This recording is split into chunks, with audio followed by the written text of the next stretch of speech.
Ulagado ni piasugo. Nasa boy. Ulagado ni piasugo. Avamba wilo chilo. Biko rapuzoro. Anabazi. Ice. Odogu kenenu bikechofo. Ama kwa mnika kugogia. Waligwe kwelo. Ikejo mabele bege. Hey, you won!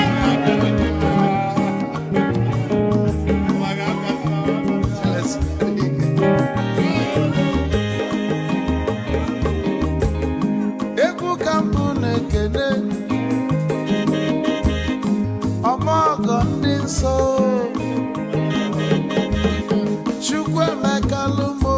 Ikechukwu negaje. Esi nwanne mekenene. Ila polife nini na-eme wee bịa. Ka gosili na anyị na gị bụ nwanne wisdom megaje. Ka nye gị maịkị ka ogobanya bụ egwu. Isili mmaksi ọ bụ na-etiri egwu a. Malụkwa malụ n'imego m ife ọjọọ. Wesi gị nwanne m ife ọkụ na-echọlụ na ngeme. Wisdom onume ekene gị. Ọbama nwe iyo biko lapụ. Nabasị ya. Zoro, zoro, zoro, zoro.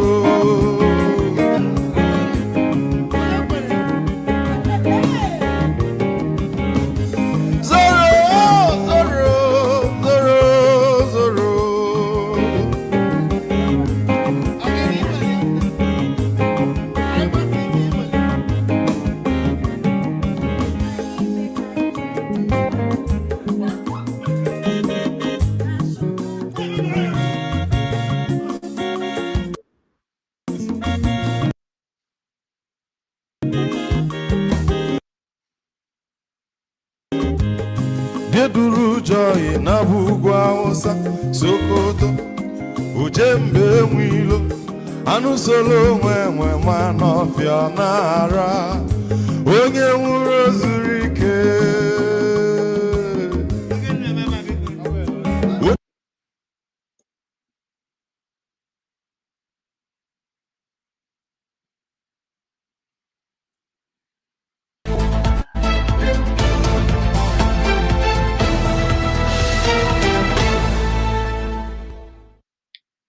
All right, welcome back, everybody. Thank you for staying. And who is highlighting all this? I don't know who's doing it. Okay. It's me. I just wanted so that people can read what they have been saying. Oh, okay. Yeah. All right, Electricity, go ahead. Yeah, that video you played. Let's forget all this Dangote matter and all those things. No, we're done. We are moving on from that. Yeah, we're moving on again now. I thought we were taking a break. Yeah, that's what I mean. We are not talking about Dangote anymore. We're moving to something. No, okay. So I'm talking about that video you played. Is that okay? Yeah. It's about I want to go to church, and that's also connected to that. But okay. All right, that's good. Okay, that's our specialty here. Because myself and Chin will be holding broadcasts. Many broadcasts to come in respect to that, because I'm on fire right now. This is what I've always been saying. If Electricity, if you don't mind, why don't you work on your lights? No, that's not too good for some other persons. Paul, you are using Google and it's disturbing your eye. Is it disturbing your eye? No, remember somebody can also have autism. That light is not good for people who have autism. The whole world is watching you.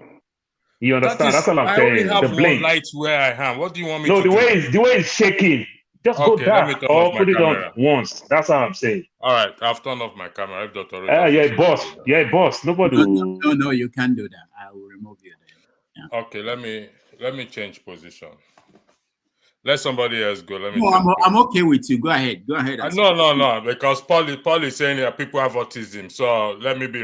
Go ahead. Electricity. Go ahead. Just as a little banter. Go ahead. You want me to remove Paul?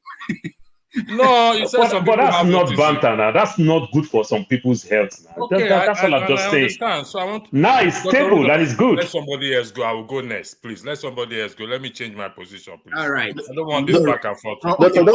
Dr. Damages, Sorry, Dr. Matt. Damages, I did not want to talk about Dangote. I only wanted to correct certain things that Paul said about Elon Musk. About no, Because about Mas, Elon, when it comes to your turn, can you use your turn and do that? Elon Musk. No, when you guys were talking, I did not interrupt. Now you guys are interrupting me. No, wait for your I'm turn now. This is all how we this start. while. Rudolph, I'm holding you accountable All for this, right. honestly. Let people go All sequentially right, and then we come to all right, Jim. I will mark your No, register. seriously. I will mark your register. I will mark your Please register. on do. this. Go ahead and mark it. all right. There's somebody who is very mad at me. Let me go to him, Righteous Man. Let's start from Righteous Man. And Righteous Man, we are talking about the church. Let me frame the argument. You will still get angry and say the things you wanted to say. But I want to frame this argument this way. All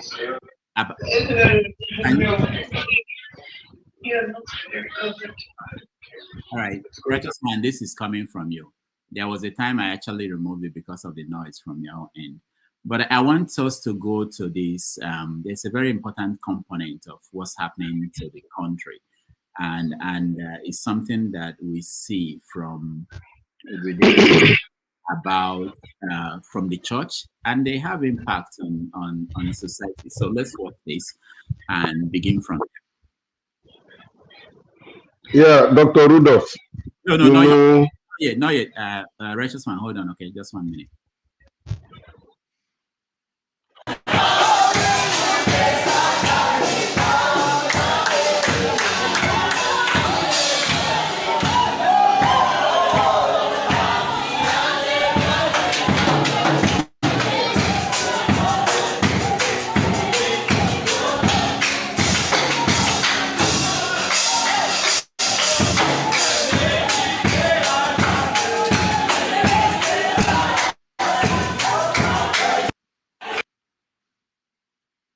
All right, that was a crossover service somewhere in Africa.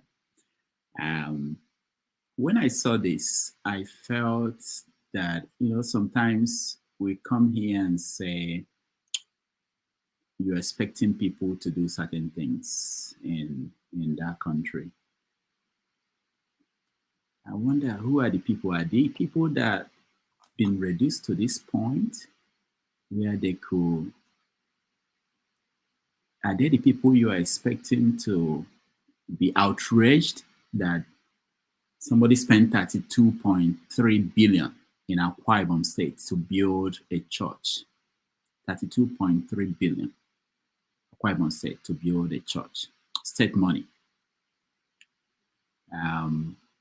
For God whose son was born in the manger, we were told, and who said he had mansions built already, just die and come to him and live in a mansion. Anyway, but it made me wonder, maybe, all right, so the church and the state. Righteous Man, start. Oh, electricity, you are ready to talk electricity. Okay, electricity starts. The Righteous One, you have to hold on. I hope the lighting is better now, Paul. Thank you. You're afraid of Paul now, not me. Me, afraid. We'll be reminding each other. I don't mind people calling me out, because when I start to call people out, you'll be surprised. You see, I keep saying that until we stop practicing stupidity and expecting a miracle from heaven, we will see a change in our country. And when it comes to nation building, even the Bible clearly highlights how great men of God contributed in nation building. In nation building, not this way. This is, people have argued there that the church is responsible for what is, and I agree. As difficult as it is, I agree with them 100%. Because one, we're supposed to be a clear example. We don't participate in politics I was talking to someone today about this Power Must Change Hand, this program that is run by Mountain of Fire. Why has not the people take this power and change the country? Why? And when we talk, they say we are attacking men. I'm a man of God myself. Come and tell me that I'm not a man of God. Whether you are the one that called me or anoint me or ordained me. I said it in 2020, when I was in Nigeria. I stood up and asked him. I mean, I didn't stand up. I wrote him. I'm not going to mention it. Sir, this way you are collecting this money to build the house of God, to repair the house of God, is not scriptural. It's not consistent with the Holy Scripture. What did they say at the end of the day? If I don't like the way he runs his church, I should leave. I said, no problem. You just confirm to me that God actually asked me to tell you this.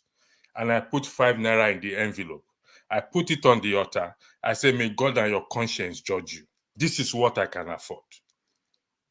This is foolishness. If she's saying as a result of the prayer that the man of God prayed for, why haven't they prayed for the nation to change? Why? Why do they keep misleading to me, to understand, like I said, I will be running a program on this. Let anybody say whatever they want to say. Their action is not consistent with the Holy Scripture. And Jesus himself has challenged most of them. Woe unto you, scribes and Pharisees. These are leaders. Imagine that Akwa Ibom, when I saw it, for crying out loud, how can you use such amount of money to build? And yet people, your own member, forget about even the other your own member in abject poverty. And you say, do you think God is interested in that? No, God is not interested in that. God is interested in how you treat people, how you and I keep saying this, most people do not understand why God chose David. One reason God chose David was the way he was able to tend for ordinary sheep. He said, when the lion came, and when the bear came, I tore it with my own hand. And God said, this guy has the heart of the people. He will take care of my people. He will take care of my people. That is the reason why God chose him. What do we see today? Extort money from them. Discourage them. Tell them it's generational cause. The one that is looking for a husband, they will say it's your father and your mother, your father and your mother foundation that is worrying you.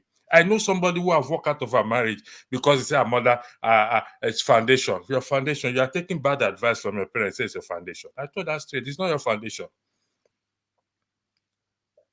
Bad characters. And until we address this thing the way we address our politicians, they are not above calling out. There is nowhere in the scripture that say we cannot call them out if they are doing wrong. And I blame the members. Gullible human beings. Look at the video you play, walking under the pastor for New Year. Into where? You are going under his leg from where to where? I don't get it, to be honest. And we want the nation, and we think the nation will change. Kai. Dr. Rudolph, what? Now you do us. Who did this to us? No. I think it's you. You did this to us. All right. Thank you, Electricity. So let me go the other way. I hope it's okay. Uyi, you're next. There are a lot of people who are actually waiting to come in. So if you're in the backstage, don't go away. I'll bring you up, please. I don't know if Dr. Damages, you saw the video last year where the pastor was asking his congregation to get naked in church, and he put them inside a basin and was bathing them into the new year. It was on YouTube for a little bit where they showed the video. You see, we get what we deserve. That's the honest truth. As Africans, we get what we deserve. I used to tell you, Dr. Damage, is that as a child, when I grew up, my mother can go to the market in the morning and she'll tell me I'm playing with Dr. Rudolph's in the streets. He will tell your mother, please, I'm going to the market to help me take care of my son. And she'll tell me, you can eat in Dr. Rudolph's house, so don't worry about it. My mother will go away for 8 hours, 9 hours, come back at night. She knows I'm safe. Today in Nigeria, we're in prisons. If you go to every street has a fence. Those days I could walk through somebody's house to the next street. We had a communal relationship. Christmas, we cooked food, we all ate together. Now the churches tell us that everybody's a devil. Even there are some people who they will convince you that you lost your child. Your mother is the one that killed your own child. And you have daughters not talking to their mothers, or fathers, sons not talking to their mothers or their fathers. They'll tell you, if you go to your father's house, something is buried in your father's house. Of course, there's something buried in my father's house. There are people who lived on that land before my father was born. So what are you talking about? My father is buried in our house. 10, 20 years time, somebody else will come and buy that land. He'll dig it and find a bone. They'll say, okay, you see that bone there was the reason your daughter, that's a lie. That's my father's bones. Somebody else who bought the land 20 years from now doesn't even know who he ever lived in that location. The society that we have today is what we deserve. Let's just be honest about it. We glorify wealth. We glorify lies. We turn pastors into GOs and all the nonsense that we turn them into. During the COVID crisis, people were hungry. People were hungry. How many churches came out to do soup kitchens to help people? You have schools today in Nigeria that belong to churches. How many of the people within the church can afford to go to the schools? So we get what we deserve. I know you talk about the Akwa Ibom State Church. It's all over the internet and everything. But like, once again, we get what we deserve. Do they have a standard hospital in that state? Do they have if we sit down, let's tell you, Dr. Dam, if we sit down and talk about Nigeria, all of us will stay on this topic for the next 365 days, and we'll all wish ourselves New Year on this topic. We get what we deserve. I went to Benin one time, Dr. Damages, along Ubawa Road. There's a 4-story building. 4-story building. Each floor has a different church. Each floor is a different church. I mean, I don't even want to talk about pastors or churches anymore. It's gotten to a point where we're tired of it, because the foundation of where we are today is what it is. You have pastors who support, who said, somebody made a comment one time. I think it was Peter Obi that said it. He said the governors steal money, they come to church and they become, they give them front seat in the church and they become senior pastors. That's the society we're in. And as long as the church, we always talk about, as long as the church, which is our conscience, the church is our conscience, as long as that church that is our conscience is dead, then you now come to the traditional rulers who are the moral authorities of our society. That is dead. Then we now come to our political levels, people that we hope to make our lives better. Then we're getting what society is giving to us. And that's just the unfortunate truth about it. We can talk about churches from now to tomorrow. Like somebody said I think it was Chima that said it. No church has built a hospital. No church has built, they've not done it. There are churches in Nigeria today that can build businesses that can employ more than 10,000 people on a monthly basis. There are churches in Nigeria today. Redeemed Church can comfortably build businesses in Nigeria that can employ people. Christ Embassy can do it. MFM can do it. Deeper Life can do it. But they won't do it. For Christ's sake, when a pastor is moving from Lagos to Aja, his entourage is enough to feed everybody on that street in terms of cost of vehicles and stuff. So we're getting what we deserve. The society is decaying because of what we're seeing. The morality of society is just dying in our presence. It's completely dying. And it's only God that knows how he will heal what we have. That's all I have to say. Thank you. Yeah. You were doing well until you said it's only God again that will do it. That was when you lost me. Because I have to have faith. that's just the point. That's how it ends. You know, a funny thing with the Rudolph, right? There's a pastor, is it Jenkins or so I watch on TV sometimes, and he makes a very important statement. If you preach the word of God exactly the way it is, it can never fail you. But when people change the word of God to suit their own interpretation, that's where we get to where we are in society today. Just preach the word as it is. Step back and let the faith of God do what he's doing. Whether it's any religion you're thinking about, is the messenger that delivers the message to the hearer. And if the message that the hearer is hearing does not meet that qualification, then it depends on how that listener is able to interpret that message. That's just what I see in society. Thank you. All right. Thank you so much. Bore, next.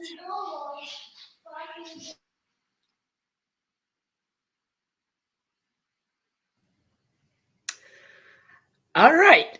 I will just make one sentence on this because I don't do church and any and everything about it. That one sentence I will make is, if human beings were serious about their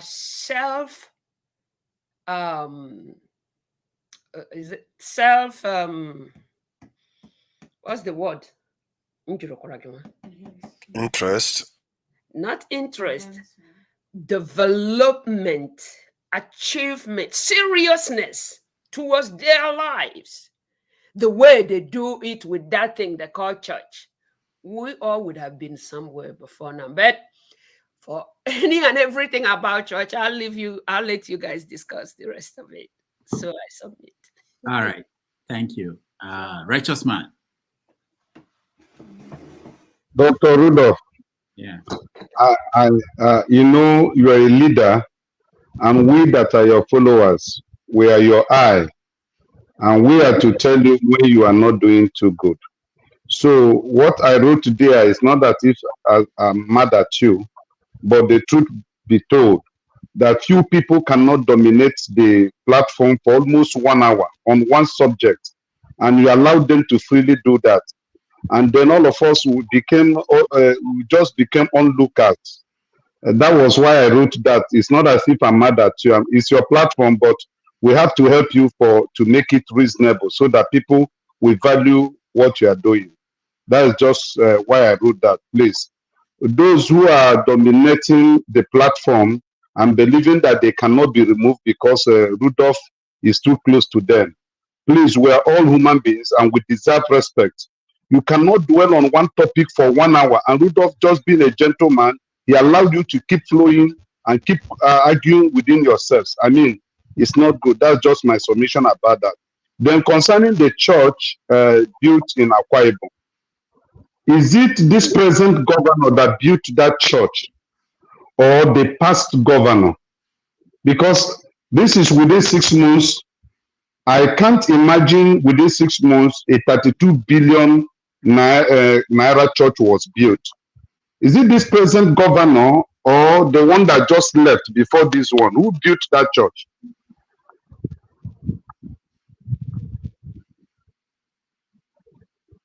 Oh, you're asking me? I don't know, but it's not important as much as that the church was built and the money was the said money.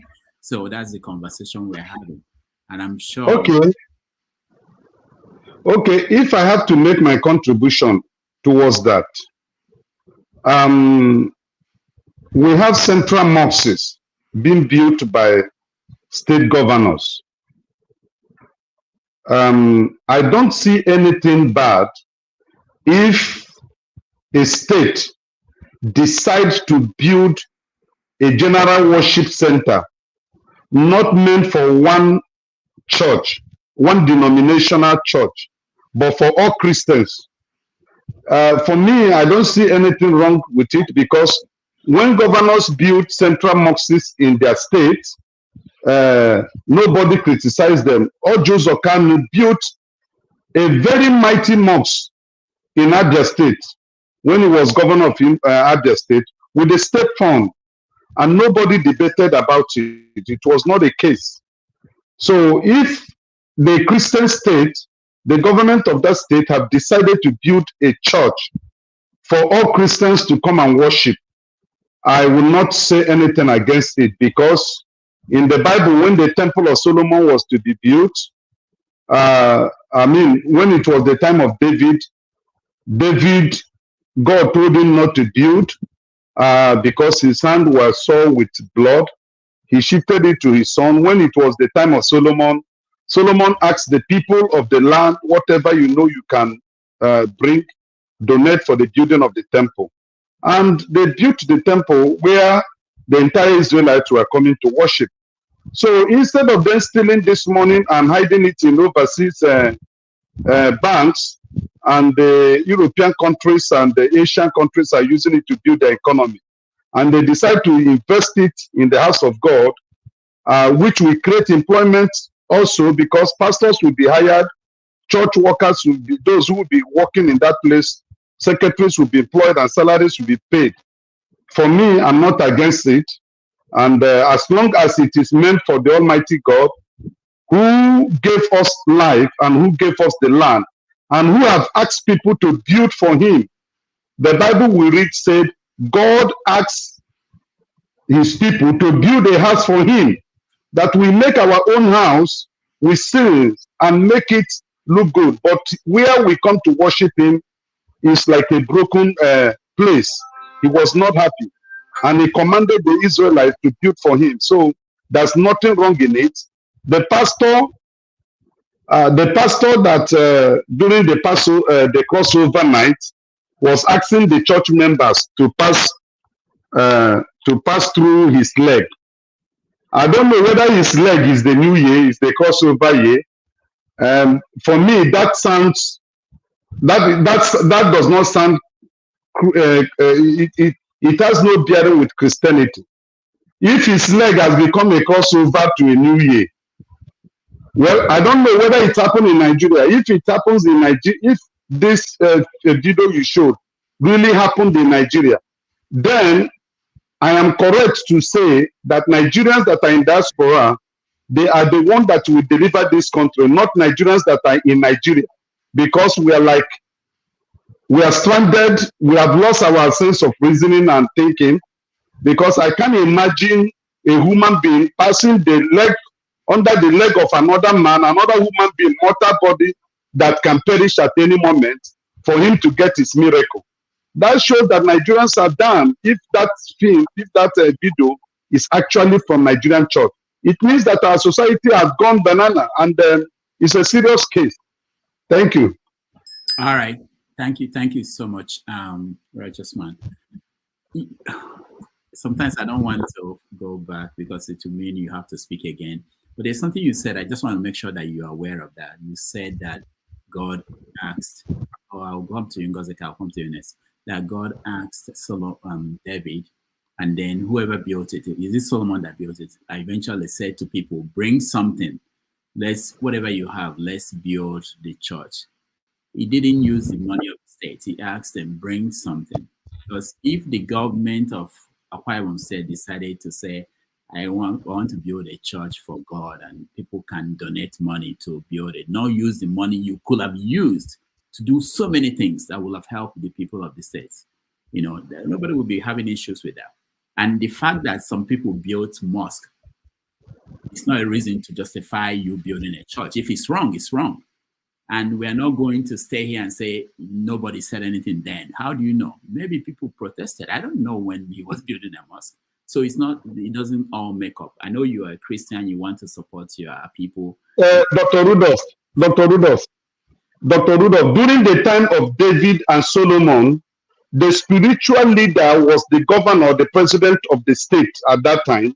And so whatever that was used that time was a state. When you ask the people to pay their tax or bring their resources to build the house of God, those things they brought belongs to the state. They didn't have democracy we have that time. That time it was God that was appointing leadership of the nation of Israel. And so it was the state fund that was used because it came from the pocket of the people. The Akwa Ibom people money was used to build the house of God. Righteous one. Thank you. Okay, when it comes to the issue of building mosques, go across the 36 states of the Federation and central mosques, find out those who built it. Thank you, Righteous Man. I don't flagship. You're next. Thank you. Can you hear me? Yeah. All right. So the church and the state. These two have always been one, but we do not seem to want to agree and believe. The number one, for lack of a better, well, I'll use a better word. The number one clergyman in the world is both a politician and a clergyman. The Pope is the president and most respected politician in the Vatican. And the Vatican is considered the smallest country in the world. So he's both a politician and a preacher. So how do you separate the church from the state? They go hand in hand. Let me come back home to our country, Nigeria. Unfortunately, the politicians and the pastors, they work hand in hand. They are partners in business, but they just have to find a way to create that illusion that will make the people believe that both of them are for the people, but they stand on different platforms. I mean, take a look at it. When you hear that 32 billion was spent to build a church in a state that a one-time governor who went faced with poverty was weeping in front of the nation that he couldn't do anything. But here we are, 32 billion, building a church. I did a little bit of research sometime last year, and I was trying to figure out how much it would cost to build a Trauma One hospital in the US. A Trauma One, it has everything in it. It can handle the worst case in terms of any incident. If the human being is divided to two, they have trained specialists that can try to put them back together. That's Trauma One. Trauma Two, and then Three, which is the least. Trauma One is the most expensive. And it shocked me to find out that one politician in Nigeria has stolen enough that can build 6 trauma centers in each geopolitical zone in Nigeria, caked and equipped with every modern day equipment that the medical world has to offer. 32 billion naira. It can put a Trauma 2 or 3 hospital there in Akwa Ibom that could benefit the people. But we put it there for church, for one person and one denomination, I believe. So until the people start to wake up and ask questions, things will continue to get worse. Walking on that, in between the foot of one man into a crossover is small. Come on. The worst is yet to come. We have to sit down and look at our pastors or the clergymen in the face and ask questions. These practices were not done in the Bible days, not even in the Old Testament. And I don't want to go into details about Bible talk, because that alone is one of the biggest problems why Nigeria is where it is today. The people that go to church are taught not to ask questions. If you go to your Bible study, I mean, for those of us who are Christians who are here, when was the last time you asked your pastor in a Bible study meeting a question that challenges the practices of the church and you got a good answer? It's never there. Churches these days are ran and designed as organizations. They are now tailoring their pattern of operation as businesses. Pastors go to business seminars these days to go learn how to run their churches as an organization. It's no longer a church. And I've heard many of the big names say the same thing. They don't call it church anymore. It's now an organization right in the face of the people, and nobody seems to catch it. Everybody sit there with their Bibles open, looking up at the stage while the man is just bamboozling them with words. And nobody can even think twice to say, this thing you are saying, how does it relate to what's in the Bible? I'll end with this. When Jesus was here on earth, as stated in the Bible, somewhere in the book of John, when Christ had a conversation with Peter, Peter was his right-hand man. Peter was there with him from the get-go of his ministry on earth for 3.5 years. Jesus asked Peter in 3 verses. The first verse, 15, I think it's John 20 or maybe 21. Please, if I don't get it right, don't slam me. He said, Peter, do you love me? Peter said, yes, master. Jesus, I love you. He said, feed my sheep. I'm almost ending. Secondly, do you love me? He said, yes. Third time he asked him, and Peter got upset. And Jesus said, feed my sheep. Today, it is the sheep that are feeding the Peters. And nobody seemed to have any issue or problem with it. I'll end there. Thanks. All right. Thank you, the flagship. You know, I want to, because I know you want to speak, and electricity, I know you want to speak, but let me the problem with this kind of conversation is that there's always I haven't weighed in. No, I haven't weighed in. I'm just coming with my issue. Don't even try that. Don't even try it. Hold on. I've been waiting to weigh in on this to go away. I told you guys earlier. So let's just let it flow so that I can make my contribution. Let me get to Ngozika, then you guys I will continue to go that way. Ngozika, go ahead. Is Ngozika a bishop? Thank you very much. I am not a bishop. My laptop battery has run down. My phone battery is about to run down too.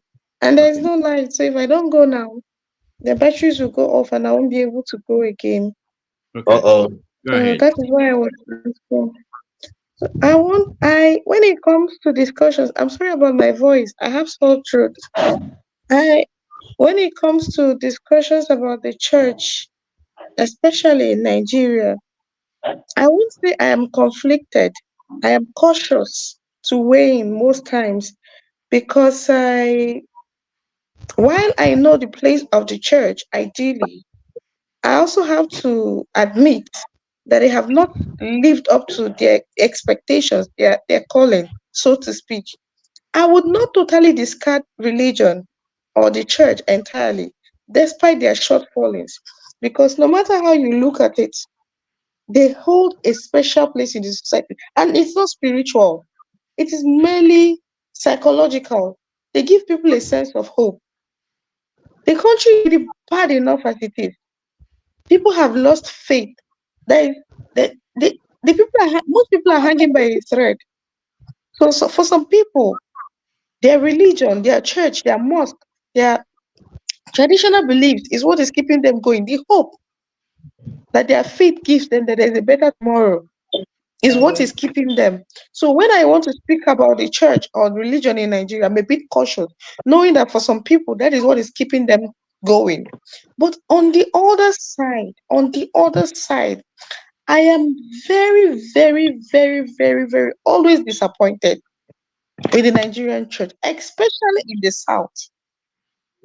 The only people I know or I feel that still practice a good measure of Christianity in Nigeria are the Christians up north. Yes, and I say this without missing words. The Christians in the South are so lukewarm. They are going with the wind. They don't even, it is not more like a business for them. But you see those ones up north, they are the ones that will face the persecution that the Bible talks about, and the ones that will go through everything. When you meet a Christian in the north, and he tells you he is a Christian, best believe it. Best believe it, because they've been tried through furnace and whatnot, and they are standing strong. I find it really ridiculous when some of these churches say they are planting seeds, and they don't do it in the villages. They do it in the city centers. If you really, really, really are genuine about winning souls, which is what they claim they are doing with the branches they call with the additions to their conglomerates they call branches. If they're really serious about winning souls, they'll go to the villages. But you see them they'll move from one street to the next one to open another branch. And you tell me you're winning souls. What kind of souls have you won in the city? When people in the villages don't even know the name of your churches. This is my issue with them. Some of the things we talk about, we have against the church, that most people have against the church in Nigeria, I consider it superficial. They're not the real problem. The problem is that they've left what they're supposed to be doing, which is giving hope to the people that believe in that faith, because like it or hate it, that sense of hope, and it is going to be better tomorrow, that their belief gives them, is what is still keeping some people sane. Take it away, and Nigeria will become a full madhouse. And most of us, we know this. What we should be commenting on is how do we get these people to do right by those that believe in them? And please, can I quickly comment on the humanitarian minister's testimony? I think it's a representation of what we've always talked about on this show. Most Nigerians will only speak the truth when it favors them.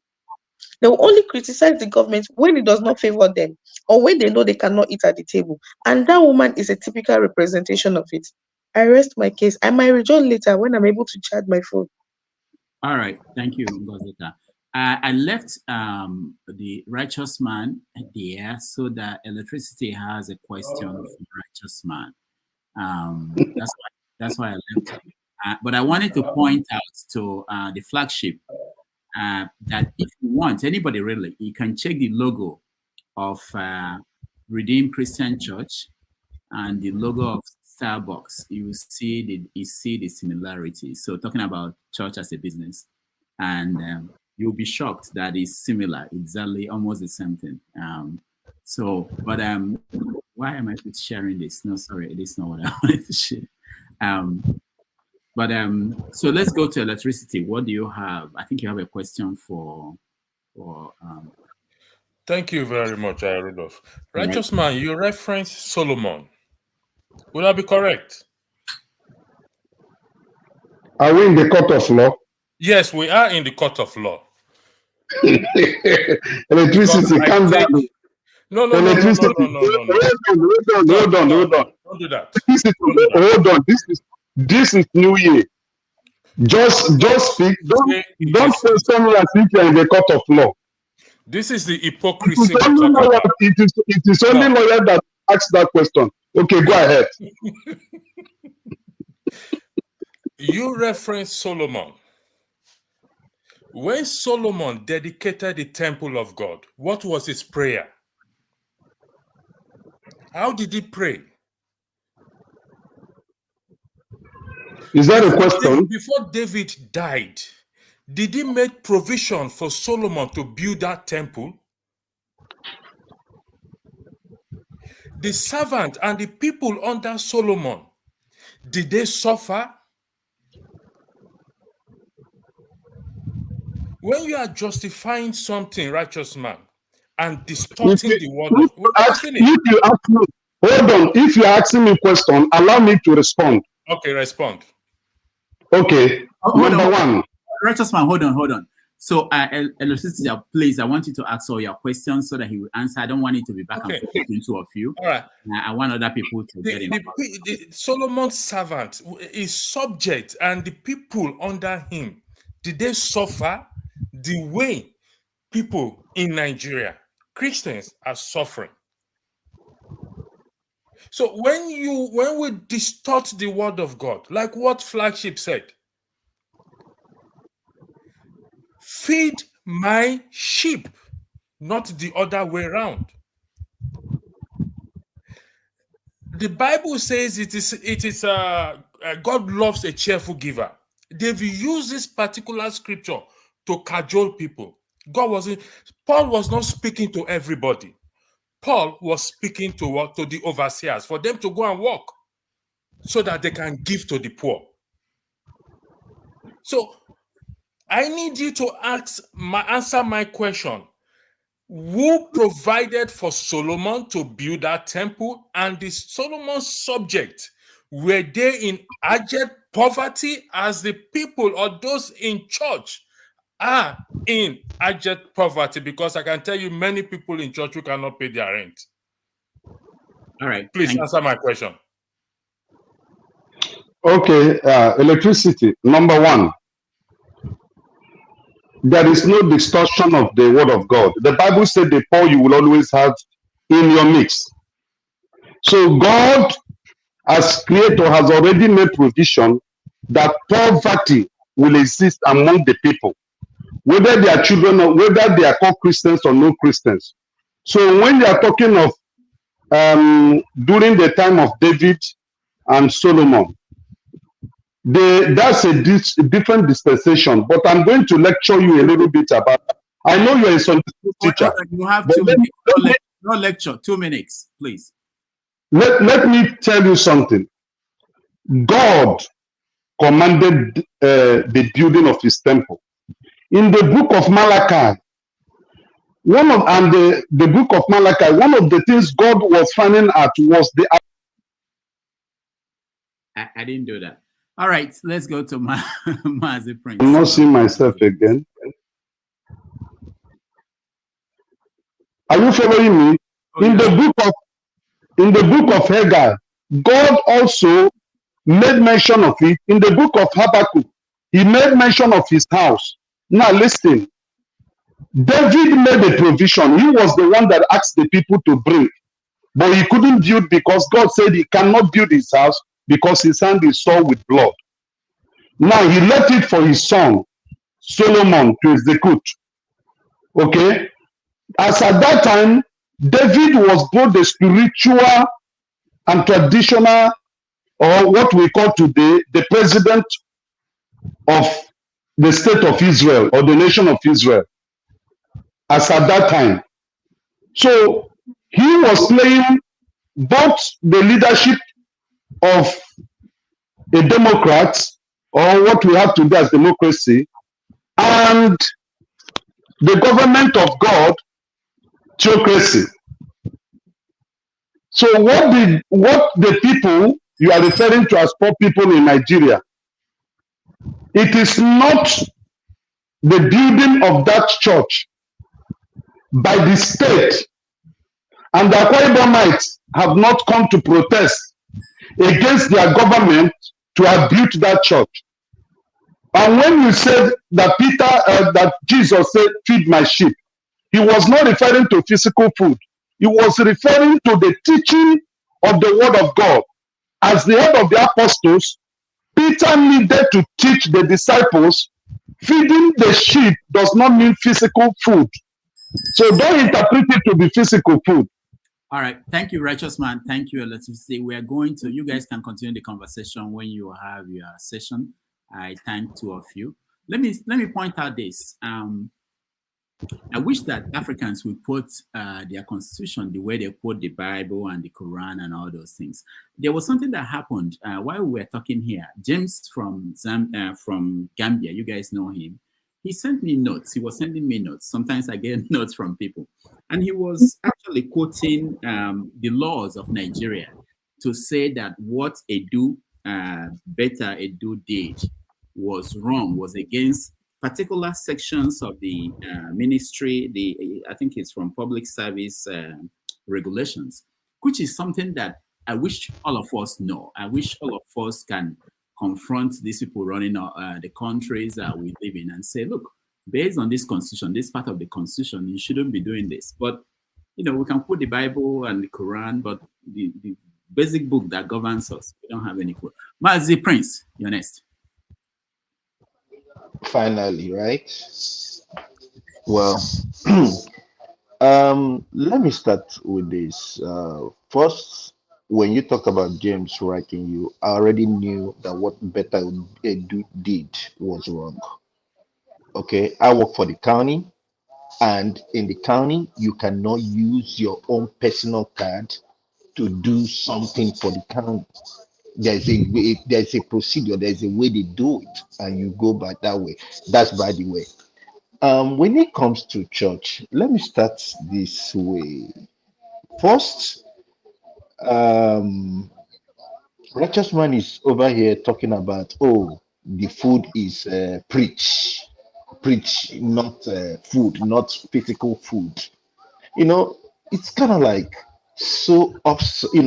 very much surprising and absurd that in Nigeria we we bring the Bible, we just preach the Bible to fit into what we want to say.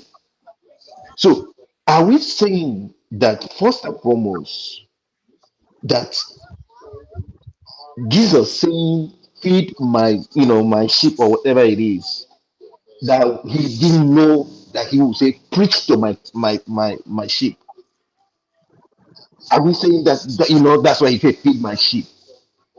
That so he's using a figure of speech to, or or whatever it is, to instruct his disciples. But that's by the way. I'm not coming for an argument over here.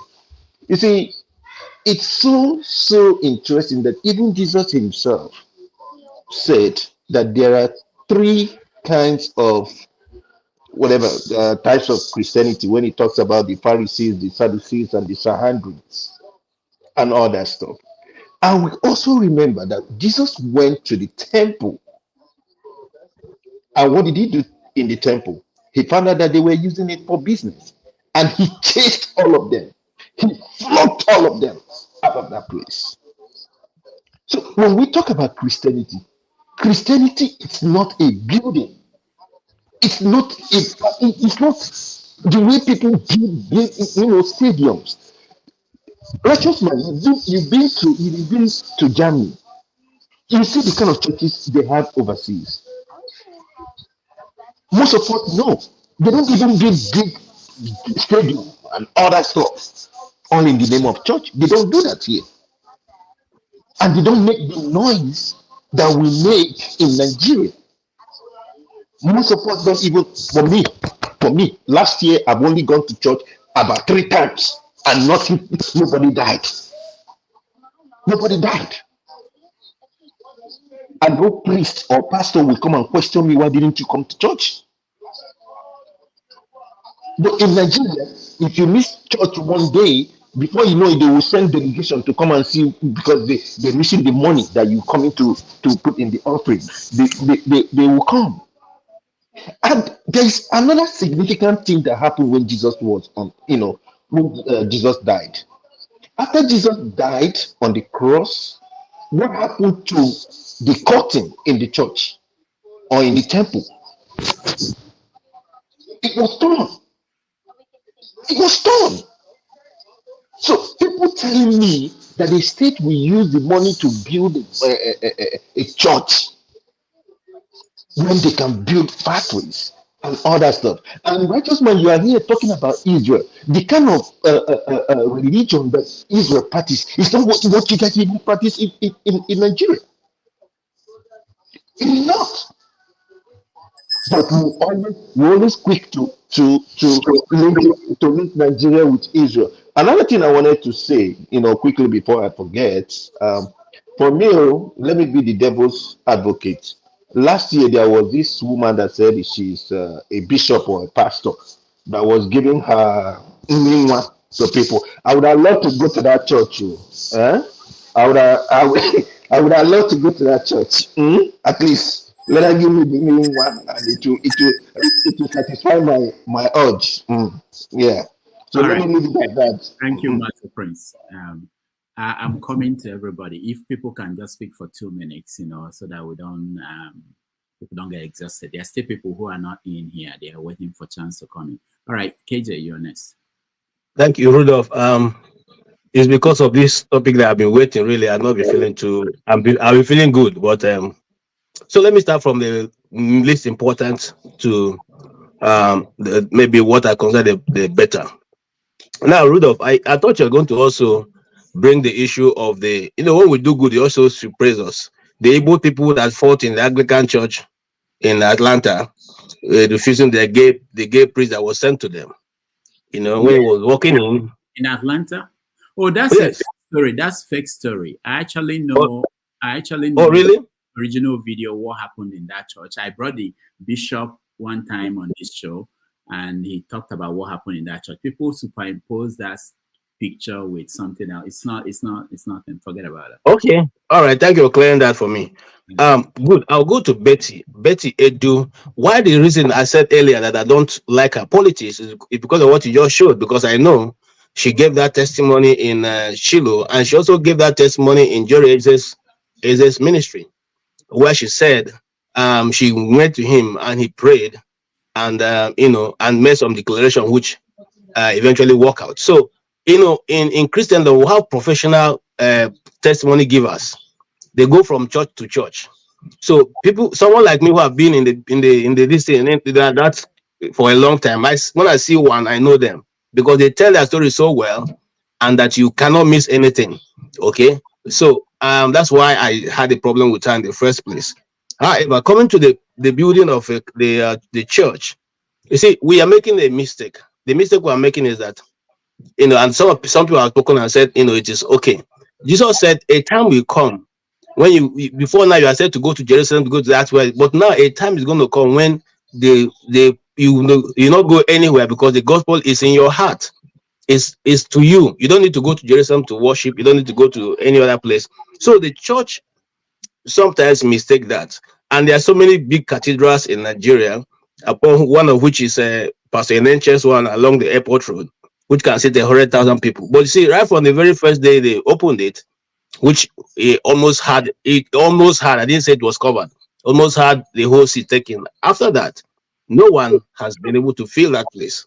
So you find out that the money used for that, if we are planning properly, we could have used it to build an industry where members will be employed, and that will go well. I've always argued against that. One of those who have rebelled against, or not rebelled, but I left the church because after we finished building the school, I didn't have children at that time, After we finished building the school, the fees were so high that members couldn't put their children in. And I asked the leadership, I said, we were building this thing because of our members. Now you have people of the opposite faith who have more people in that place. What it is, they say, oh no, yes, now we're evangelizing them.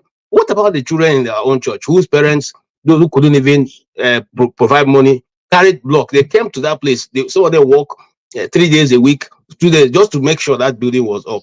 And now the school is finished, and you say, oh, we're evangelizing with it. Why did you talk evangelizing with it before, so that those people can come and build a church? That's one. So we have it wrong there. And look, God will not live in a house. There's no house that God will live in. Not even the St. Peter Cathedral in Rome. God does not dwell there. To use 32 million naira to build that kind of, I don't even like the building. It doesn't even look good. But to sink that kind of money into a state where you could have been able to train some young men, maybe in computer repairing, server repairing, all this, you can even open up a whole hub, of a social media hub where people can come and be trained. Is for me, it's ludicrous, And then the Starbucks thing you talked about. Someday, please give us a chance, and I will explain to you what the Starbucks logo is. So for a church, if you have anything close to Starbucks, man, I'm really, really amazed. But I won't go into that now because that's not what we're here. Marine symbol, KG, I know. Marine symbol. Okay. The quality of our constitution. We know the constitution. We have been quoting our constitution. Who cares, Rudolph, if you quote the constitution? Didn't you quote the constitution when the law case was going on? Did anyone look at it? The judges told you that they're not concerned about what you are showing them. It's not even you. Who are you? It's only in Nigeria that will tell you that you are learned. You're not learned to interpret the constitution because you are speaking from an ignorant position because you're not a lawyer. So it has gone on for a while, and that has sicked. Okay. And then here's where I'm going to end. You see, most people are mistaken when you see that they are men of God who are using the word of God to make money. The word of God, when the devil came to Jesus, he said, if you say you are the Son of God, turn these stones into bread. That's the first temptation. So as a man of God, each time you hold the stone, which is the word of God, you have two choices. You can either preach what is right, or you turn it into bread to fill your stomach. See, most people don't understand this scripture because I've been misinterpreted many times. But you see, the lively stone in the Bible, when you talk about lively stone, when you talk about the stone, you talk about the word of God. You have to dissect it. Now, most people will go there. Just like this man. I mean, look at how short the man is. Even his leg is not even tall. Other people are, going under his leg. Of what scriptural value is that? Okay, but the people are hungry. Their inability to reason properly has been impaired. So most times when they say something, they rush into it. Am I saying there's no faith in God? There is faith. Am I saying that miracles do not happen? There is miracle. Am I saying it has stopped happening? No. I'm simply saying that when you come to church, God did not ask you to remove your brain and come in. Come with your brain. The Berean Christians went home and they looked through the scriptures to see whether what Paul was talking was true. If you come to me and I finish speaking and you go with what I've said, am I Christ? Did I die for you? Okay. It could be for my own advantage, because these things are used to oppress, okay, to manipulate, and to even enslave people. Because I know some people who go to pastor's house, they are there, they wash clothes, they iron them, they cut their clothes, they drive their children and wife up and down. Come on, guys. Okay? It's not done. And for anybody who have an understanding of God, will not do those things. However, those who said, Jesus preached. When he finished preaching, the disciples said to him, send the people away because we cannot be able to feed them. He said, no, I've given them the word. Now I have to feed them. Okay. So he said, make them to sit in, and he fed everybody. So when people come and say, you don't have to go, church don't have to provide food. No, church provides food. And I also want to say this as my final point. Nigerian churches provide social services. You may not know the church, but I know so many. In fact, Catholic Church is one of them that provide a lot of good hospitals and schools. I went to a Catholic school, okay, Holy Ghost primary school. All right. They provide those services. Some other denominations also provide those services. The only ones that sometimes don't provide this are those ones who are just coming now. But like I said, the church is a hospital, not a place where everybody has become of faith. So people are called. Oh, God calls some people. Some people call themselves. If you go to those churches where they call themselves, they can manipulate you and do whatever. Thank you so much. All right. Thank you, KJ. I see Chim is clapping for you underneath. Hello, Ernest. Yeah, happy new year to everybody. I usually don't like to talk much about the issue of religion because I believe translated, only God knows who is serving him. But however, this is a topic that affects our politics, so you will see me dwell into it since it's affecting our life. But before I go on, let me throw out a few quotations out there. Righteousness exalts a nation, direct from the Bible. I love your Christ, but I dislike you Christians. You're not like your Christ, Mahatma Gandhi. Now, all the bad things of this world, they carry. All the bad things, we pick their democracy, we no practice and well. We pick their Christianity, we no practice and well. We pick their Islam, we no practice and well, by Fela Kuti. Here you understand all the bad things of this world. Now, firstly, on those who have made a speech, I want to directly attack righteous man, not attack as an enemy, attack as a brother and a friend.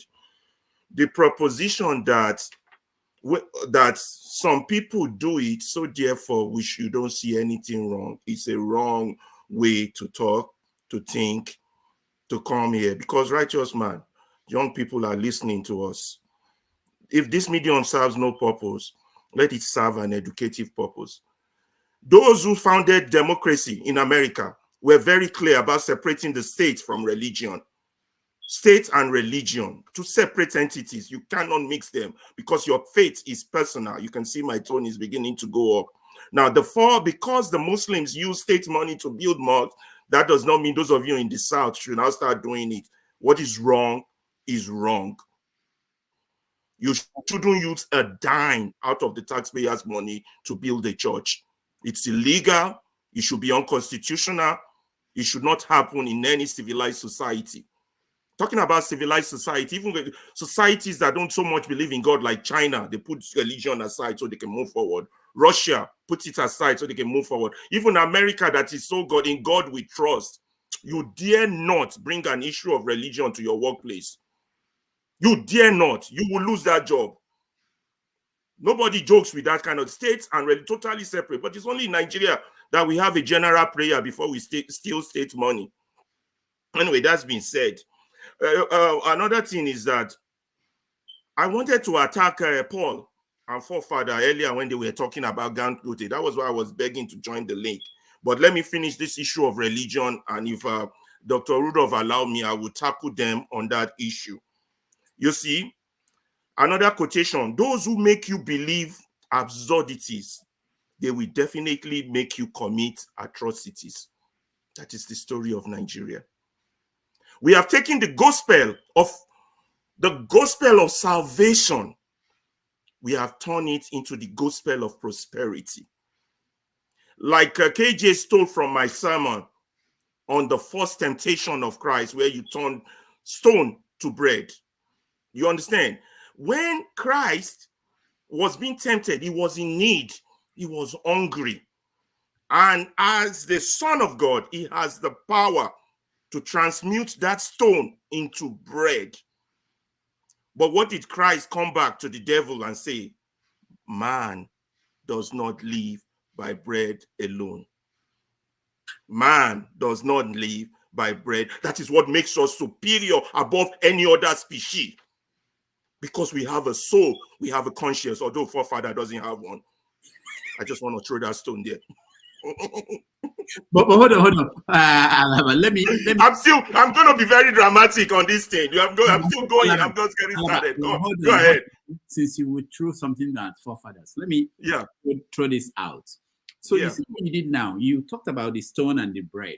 That's right. I'm surprised when KJ interpreted that to be something I've never had before, which is I have my own interpretation. He touched a little bit on it. He said that the stone was the word of God. The word of God. I wanted to disagree, but sometimes because we have different perspective of interpretation, but I don't really want to. I don't want to touch on that, but I could disagree. But that's not what I have. That's what they do. Tomorrow, next 200 years, somebody will now come back and say, "Oh no, Rudolph. You know, the word of God has a standard of interpretation. So that's not go as if this is one house. Finish. Direction yes. I just want to say this and I'll go away. The word of God has a standard interpretation. Yeah. And if you want to go through, I've forgotten the right name they call it now. If you want to go through that, you see some of these things. You go back even to the history of what is written. Anywhere you see stone, that's why the Bible says we are a living stone. Anywhere you see stone, it simply means the word of God. It is that. Okay. So he has a plenty different interpretation, but I don't want to go into that now. Like I said, don't want to disagree with him. His interpretation could be right, but my own is a little bit different. And I got this when I visited Nigeria some years back.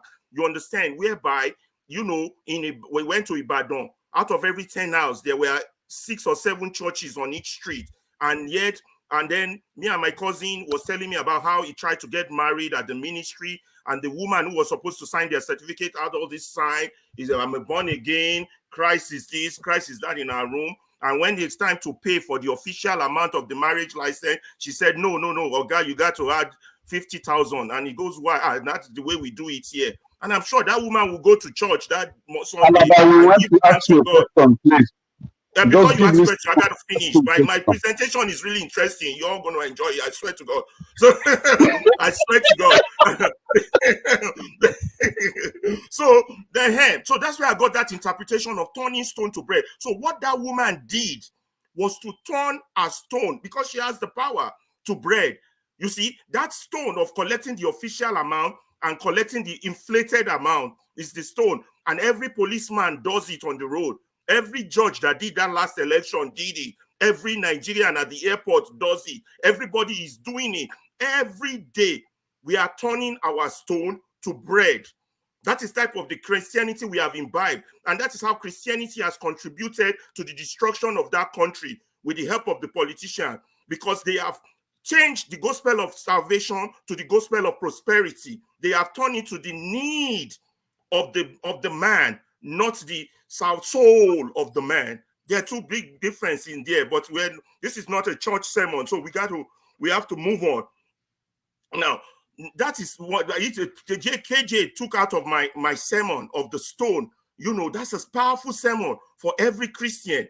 You have the capacity because you are a child of God. You can turn stone to bread. But should you?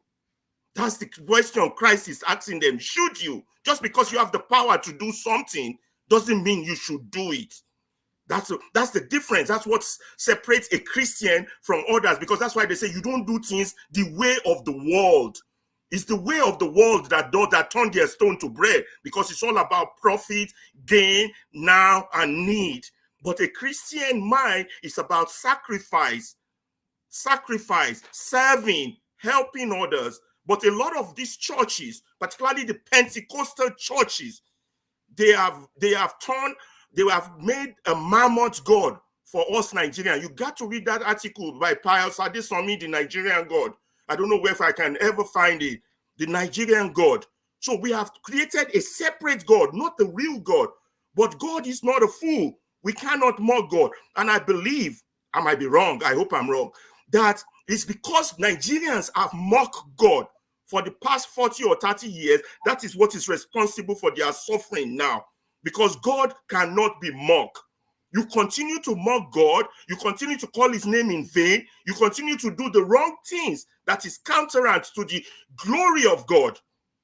So that's then that. Now let's go to the dramatic section about this God issue. Now, there was a poet, Jackie Hill. She did a poem called Jigaboo about Christian. And he goes, what has happened to us, church? You know, what has happened to us, church? How the church in itself has died. You understand? He said, what has happened to we human beings is that we are still enslaved to sin, that the church is still enslaved to sin, that what you see them do in church every Sunday is tap dancing and shouting and singing to human praises. He said, instead of the people in the church to get excited about the glory of God, you see, they are rather entertained like human iPods, touched by everything that make love to their five senses. So they feel good in the church, some singing, speaking, you know, like their pastor is speaking like he's having a heart attack. He said it doesn't mean that that person is anointed. It doesn't mean they are, just because they are, it just means that they are emotionally inclined to base reality on how they feel instead of the truth. And this poet really got it right. And he cited an example and said, when you go to a grocery store, you pick a piece of fruit, you examine it to see if it's rotten, you smell it, you turn it around in your hand, you press it with your finger against the skin to see if it's ripe. Even though you are called to do the same, every person that stands behind a mic and tend to speak on behalf of God, we don't examine them just because of our need to be entertained. Instead, what do? Of our flesh to be entertained, we just go along. Oh, this pastor speaks strong. You know, he's making perfect sense, even though he has sprinkled the truth with some falsehood. And back in the days when you do that, they call it heresy. Do you know what they do to an heretic person? They will flay you alive. Does anybody know what flaying means? It means they will peel your skin out of your body while you're still alive. You watch them peel. That's how painful punishment back in the historic days, what they do to people who twist the word of God. But we are in so much, I'm not advising they do that, but maybe they should, to bring out the glory. He said, sometimes... Question, Alaba. Question, please. Go ahead. No question, because we have to move. I will ask you question. You interrupt me. Even Apostle Paul said that preaching should be plain and be void of clever, persuasive words, so that the listener's faith would be based would not be based on human wisdom, but in the power of God. But what today's church has done is they have mixed everything up. They have make it sweet. It's more of an entertainment. That's why there's no correction, no rebuke, no call to repentance, but a new car, a new house, more blessings, more reasons to submit to sin. That is what the church has turned into, because we're not following God's word. And some of these pastors, they are sheep, they are wolves, they are ravenous wolves in sheep's clothing. The Bible also tells you that. But who do you blame? You blame yourself for not using your brain to know that these people are the devil, just the same way I use my brain to attack my friend over there. You understand? You know, you got to know what this person is saying. Is it what the Bible says or not? So that's all I got to say on that one. Now, on the subject of Paul hold on, Father. No, we can't. Let's, you know what? We just hang on. We don't go there. One question, yes or no? Are you from? Did you go to Ibobi? Yes, I went to Ibobi College. Oh, okay. All right. How did you know? Someone knows you, and we'll just. Somebody knows me. Yeah, I went to Ibobi College and then to last. Can I ask you the question, Doctor? Can I ask you? That's where. Yeah, let him ask the question. No, he will not. He will not. Not today. Just seconds. Just seconds. You are next. No. He will continue to speak. Dr. Damages, I'm going to speak for 13 minutes. Rudolph, why are you skipping me? He spoke for 13 minutes. I think it's only no. You're eating into my time, please, people. You're eating into my time, please. I respectfully ask you to hold your peace. Thank you. I'm very respectful. Okay, my brother spoke for 13 minutes, and I'm going to speak for 13 minutes. It's only fair now, Abi. No, be so. There are some people right. First of all, I want to address you. I never said earlier when I came in earlier in the program that ECPOMA is everybody that passed through ECPOMA has a fake degree. Okay, please listen and understand. I was saying that racket has been running from ECPOMA. That's what I said. So I hope we are clear on that. We're cool now. Let me go to, I'm just going to touch a bit with everything everybody has touched. A righteous man, that your submission is wrong. No, the state cannot use state money to build churches. Let's just get this right. That is not Christianity. And I want to say as well that Christianity, Chim and perhaps KJ will understand where I'm coming from, because in the world we live today, that's why I'm very, very careful when it comes to religion and all that. I see myself as a spiritual person. Everybody now has got the tag born again. Born again, and a lot of people do all sort of things. They're not spiritual. They go to church, everybody has become a church goer in Nigeria. Just going to church, either you're going to Anglican church or Catholic or Pentecostal. The Pentecostals, I must say, are one of the most irresponsible because they are not controlled. The country does not have a rule and a law. They are not controlled. The GO is the CEO. The wife is the assistant CEO. Is the children. It follows like that. They can hire and fire. Nobody asks them. The state does not interfere. I know that they do whatever they like with their money. Now, if you are going there and you cannot read your Bible and allow the Spirit of God to speak to you, the same way that man hears, even the same Bible says that when somebody speaks to you, when a man of God speaks to you, he should speak to you first. You should confirm. It should be a confirmation of what you have received from your time with God. People do not even spend time with God. They want to go to prophets, which I don't see anything wrong with that. But how many true men of God do we have in Nigeria right now, or vis-a-vis Africa? Very, very few. There are a lot of men of God that are still grounded. They are still doing great things. When they speak, you know that God moves his hand.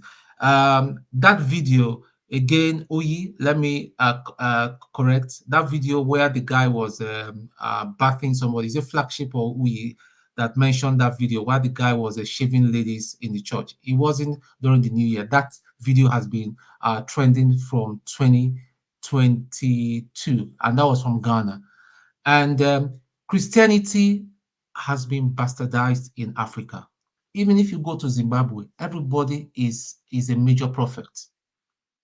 That is Africa. That is a bane of Christianity. So I'm not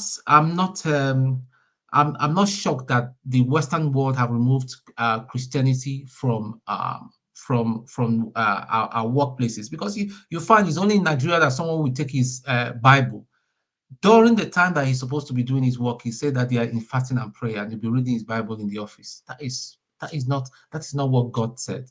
And all these things we are seeing in the Christian church now, it's not today it started. It even started the days of Christ. Remember the Pharisees, the Sadducees, and that was why at some point you will recall in the Bible where Christ went to the church with a whip and gave them water and all that. That is the Son of God giving them water, physical water. you know, for them to chase them out. So what is happening doesn't listen. So we shouldn't. I wouldn't be in the company of those because of irresponsible people, that a lot of irresponsible people we have now in the church. I will start bashing God and say God does not exist. The Christianity is fake and all that. I will not be in that company. I fear God. And when I say fear God, reverential fear, I fear God, and I go into my word. I find out what the word of God says and all that. I do what the Bible tells me to do and all that. I pay my tithes to where I know the man of God or the organization is responsible. And when I can't find one, I give that money to charity where it will make a difference in someone's life. So let's just not get twisted about this and start bashing. I think it will be unfair for us to start bashing the church. The church is the body of Christ, people. It is not the building. It is a body of Christ. It's the ecclesia. So if you claim to be a body of Christ and you're still doing Yahoo and all that, like our lady, the youngest minister, she thinks she's very young at 38. Well, anyway, that is another matter for another day. And because Oyedepo placed his hands on you and all that, he anointed you to go and steal, is it 30 billion or about, then voila day, like they will say. So that is it. So let me just stop now. Let me not take too much of our time, so somebody else will talk. Thank you, people. Thank you, Tom. Thank you. I appreciate that. I hope Paul will learn from you and give example and reserve time for the other person. Paul, go ahead. Well, Doctor, let me just start with this stone thing and then for that thing. This KJ and the stone thing. I hope KJ will not come back again. And if he come back, it means he's strong. So I'll be very, very happy. You know, so talking about this stone thing, like I tell people in my own interpretation when it comes to stuffs like that, my Bible also make me to understand the sickle 12 and the sickle 5,000. So Christ has the sickle 12 disciples. Christ also preached to people. And there are people, the 5,000 people that Christ feeds with fish and bread. Those people are the people who are looking for miracle of bread and fish. And Christ fed them. You understand? They are not looking for miracle to build a house. They are not looking for miracle to get a visa like me to come to the US. They are just looking for bread and fish to eat. Christ fed them. I see so many people here talk about criticizing the Pentecostal dearly, even when we don't want to criticize the other type, the other part of it. The Catholic that have done so much, and when the Catholic did so much, as at that time that the Catholic did so much, you discover that these are the time I was growing up, seeing all the Reverend Fathers coming from the West. Then when Catholic turned where Yoruba started fighting Igbo people that, no, we want our Yoruba to be Reverend Father in Lagos because Yoruba, they don't give Yoruba Reverend Father in the East. Now, problem come. We started having all type of Catholic universities. We have 4 Catholic universities in Nigeria. They are very, very expensive. Like the others, like the Pentecostal universities and the so-called Catholic universities. They're all expensive.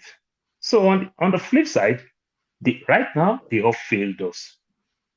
The glory that we give to this so-called Catholic, Baptist, Methodist was back in the days, not now. Right now, they all failed us. I can tell you that. So talking about all this miracle thing and every other thing, it's just funny. I see the young lady who went there and keep giving all the testimonies. People give testimonies, people do all type of things. I see people go to church and do everything. But doctor, one of the things that you must understand why people go to church and the way they go to church in Nigeria. Growing up as a young boy, I have aunties and uncles who will make me go polish their shoes, do everything for that weekend club that they will go.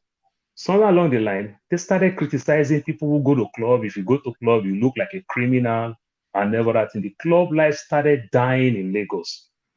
As the club life is dying, church started coming. I have these nice clothes and everything. There is nowhere to go. You just go to church. Church has become a new club because people don't have anywhere to go. So people go to church. Some of them want to make themselves known. Then they just put some words together and come out and say they are giving testimony, how they pray, how they sow seed, how they got promoted in their place of work, how they get visa, how they drag their land, how they put something on their land, how they pray. you just hear all these stories, things that you can't really put things together. Then my good brother, righteous man, talk about really building churches and everything. And even in Lagos State did not even build churches, build mosques. Yes, the mosque that you see was IBB that built it, the one that Tinubu went to go and pray. So that was when the capital was in Lagos and everything. So these things don't make sense. We see church support some of all these things. And when church supports some of these things, if they go too far, we criticize it. What is wrong is wrong. When they built the national mosques in Abuja, somebody like Rochas Okorocha, that is how Rochas Okorocha stand up. He fight through the Red Cross, everything. They put money together. They also build the church. How does that help us? How does that help you, the individual, in your Christian faith? How does that help your faith as an individual person, as a corporate entity? How does that benefit? After they build the national hospital, the national church in Abuja, have you seen the fight going on in the national church? Let you, a redeem, say you want to do one big program and you want to ask to use that church. Go and see the requirements. Go and see the challenge over how churches are fighting churches to make use of that same place. It becomes another problem. Some churches just say, I don't want to go there because they don't want to criticize themselves. These things don't mean anything. Let us stop all these things that we're doing. We that live in the West, we are seeing some of the things, how this religion are going and everything. Because government has failed us so much here in the US. Like, let me use US. I can give money to church as a businessman just to write off my tax because I'm seeing how the church is distributing the money back to the society. You understand? My church feed homeless people morning and afternoon, and where they feed homeless people, they don't preach to them. They just come, eat, and go. Just to eat one food. There is place for them to take shower, and leave. You understand? So I can use it to write tax because I also felt the government is also wasteful when it comes to our resources. So let me use it to better my local community around. This is why churches give. So when you see churches do a lot, in the US, churches do a lot, not because of your offering and my tithe. Churches do a lot because of the way the system is organized. But in Nigeria, I don't see all this type of thing. But we see everything. We see Ghana president that built church for 5 billion. You understand? Say he promised God. You see 2 presidents in Ghana come to TB Joshua Church. Look at the economy today. You that promise God and you do everything. What do you benefit from it? Look at the one in Zambia that also come to TB Joshua. How long can we continue? Is it that these churches, they don't learn? Is it that these so-called individuals that are very smart and educated, is it that they don't learn? This God thing is individual. Let us serve God. Let us love God. It's a personal thing. It's not a corporate thing that the way we want to put things together and then just oppose this and that. This church do that one. This church do that one. Church is a religion like the juju in my village. How many times my local government sponsor and develop my juju shrine in my village? You understand? How many times there's a way my local government chairman or my state will also develop those shrines in my village. It will become a tourism center that people will come from abroad to come there and they'll be generating revenue that put it in a way where everybody's scared of it. You know, it's a temple, like a church. When we start doing all those things, the churches is not helping. The mosques is not helping. None of these things is helping. These are not our problem. And doctor, lastly, before you kick me out, I will say something. Doctor, anywhere where there is no devil, God is not there. And for a very long time, devil have left Nigeria. Devil is not in Nigeria. I will tell you that because devil on his own, somebody went and talked to devil, want to give devil contract. Devil begged for the contract for a very long time. Say devil have his own record to show. And when the person tell devil that I want to give you a job in Nigeria, devil say you need to do because I will do 1, Nigeria will do 10, and lie all the old 10 say that devil work. We even cheat devil in Nigeria. I'm telling you, we cheat devil in Nigeria. So devil said don't refuse Nigerian work. Until devil will come back to that country, I think the country will be better because God will also come. The devil is not in Nigeria. We are the devil in Nigeria. We are our problem in Nigeria. Until we solve our problem in Nigeria, we are wasting our time. There is no devil that is doing us. We are the devil. All right. Thank you. Thank you so much, Paul. Eagles Air. Happy New Year. Yeah. Good morning. This is 3:12 a.m. from here, India. So I'm just speaking from India right away. Yeah, I'm so sorry. So thank you for making part of this program. I want to say something that we need to look into it so that we will not be mistaken some certain things. Because I've been carefully listening to every speech that is going on here.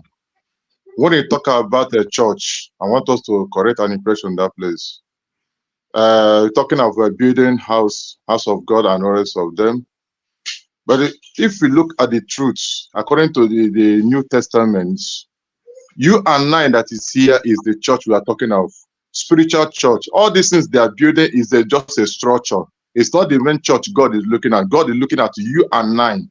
That's what the word of God said, that do not know that your body is the temple of the Holy Ghost. That means we are supposed to build the right thing, supposed to be in our body, our spirit, our mind, our understanding, where we're supposed to build the right thing. That's supposed to be not the structure. All this structure, God is not interested in those structures they are putting. God is not interested in those mansions they are building. God is interested in your soul, in your spirit, in your character, in your understanding. That's where God is interested. Then another thing I want to talk of concerning this testimony of a thing, but let me start from the video that you played concerning a pastor. They are doing crossover nights, that the members are passing through the legs of the pastors. I want us to understand this. The Bible said that by their fruit we shall know them. By their fruit we shall know them. So I don't need any other interpretation to tell me the kind of pastor the person is, or what the person that is overseeing the movement of the church and all the rest of them. By their fruit we shall know them. Now, somebody make mention of Christianity. Christianity is a religion. Please, I want us to understand this thing. Christianity is not a religion. It's a life to live. Christianity is not a religion. It's a life to live. Let me come. And when you read the book of Acts of Apostles, because we want to know where this name originated. Where this name originated. You didn't hear me well. I said Christianity is not a religion. I didn't say it was a religion. Okay, I said it's thank not. you. Okay, thank you for your correction. So, because when you talk about this Christianity, where this name originated from? First, this name was originated from Antioch, where Peter's, they are doing the same thing Jesus did. So people of Antioch say, no, these people are Christ-like. Have you seen it? These people are Christ-like. But the problem that we have in these days, that people that call themselves pastors, people that call themselves GO, what they are trying to establish is a stomach infrastructure, not Christ-like. That's why they are bringing some certain attitudes that they will use fear, is to get fear into the heart of people, and people began to throw money, began to bring money that God will give them. Let me tell you, church does not give money. Church does not give money.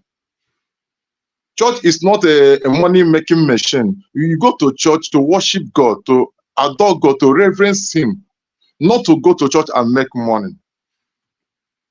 But because of these new pastors and new reverends and all the rest of them, they have turned church into an enterprise where they use word of God to put fear. For instance, there is a popular scripture they normally use to put fear into the heart of people. What is that scripture? Malachi chapter 3.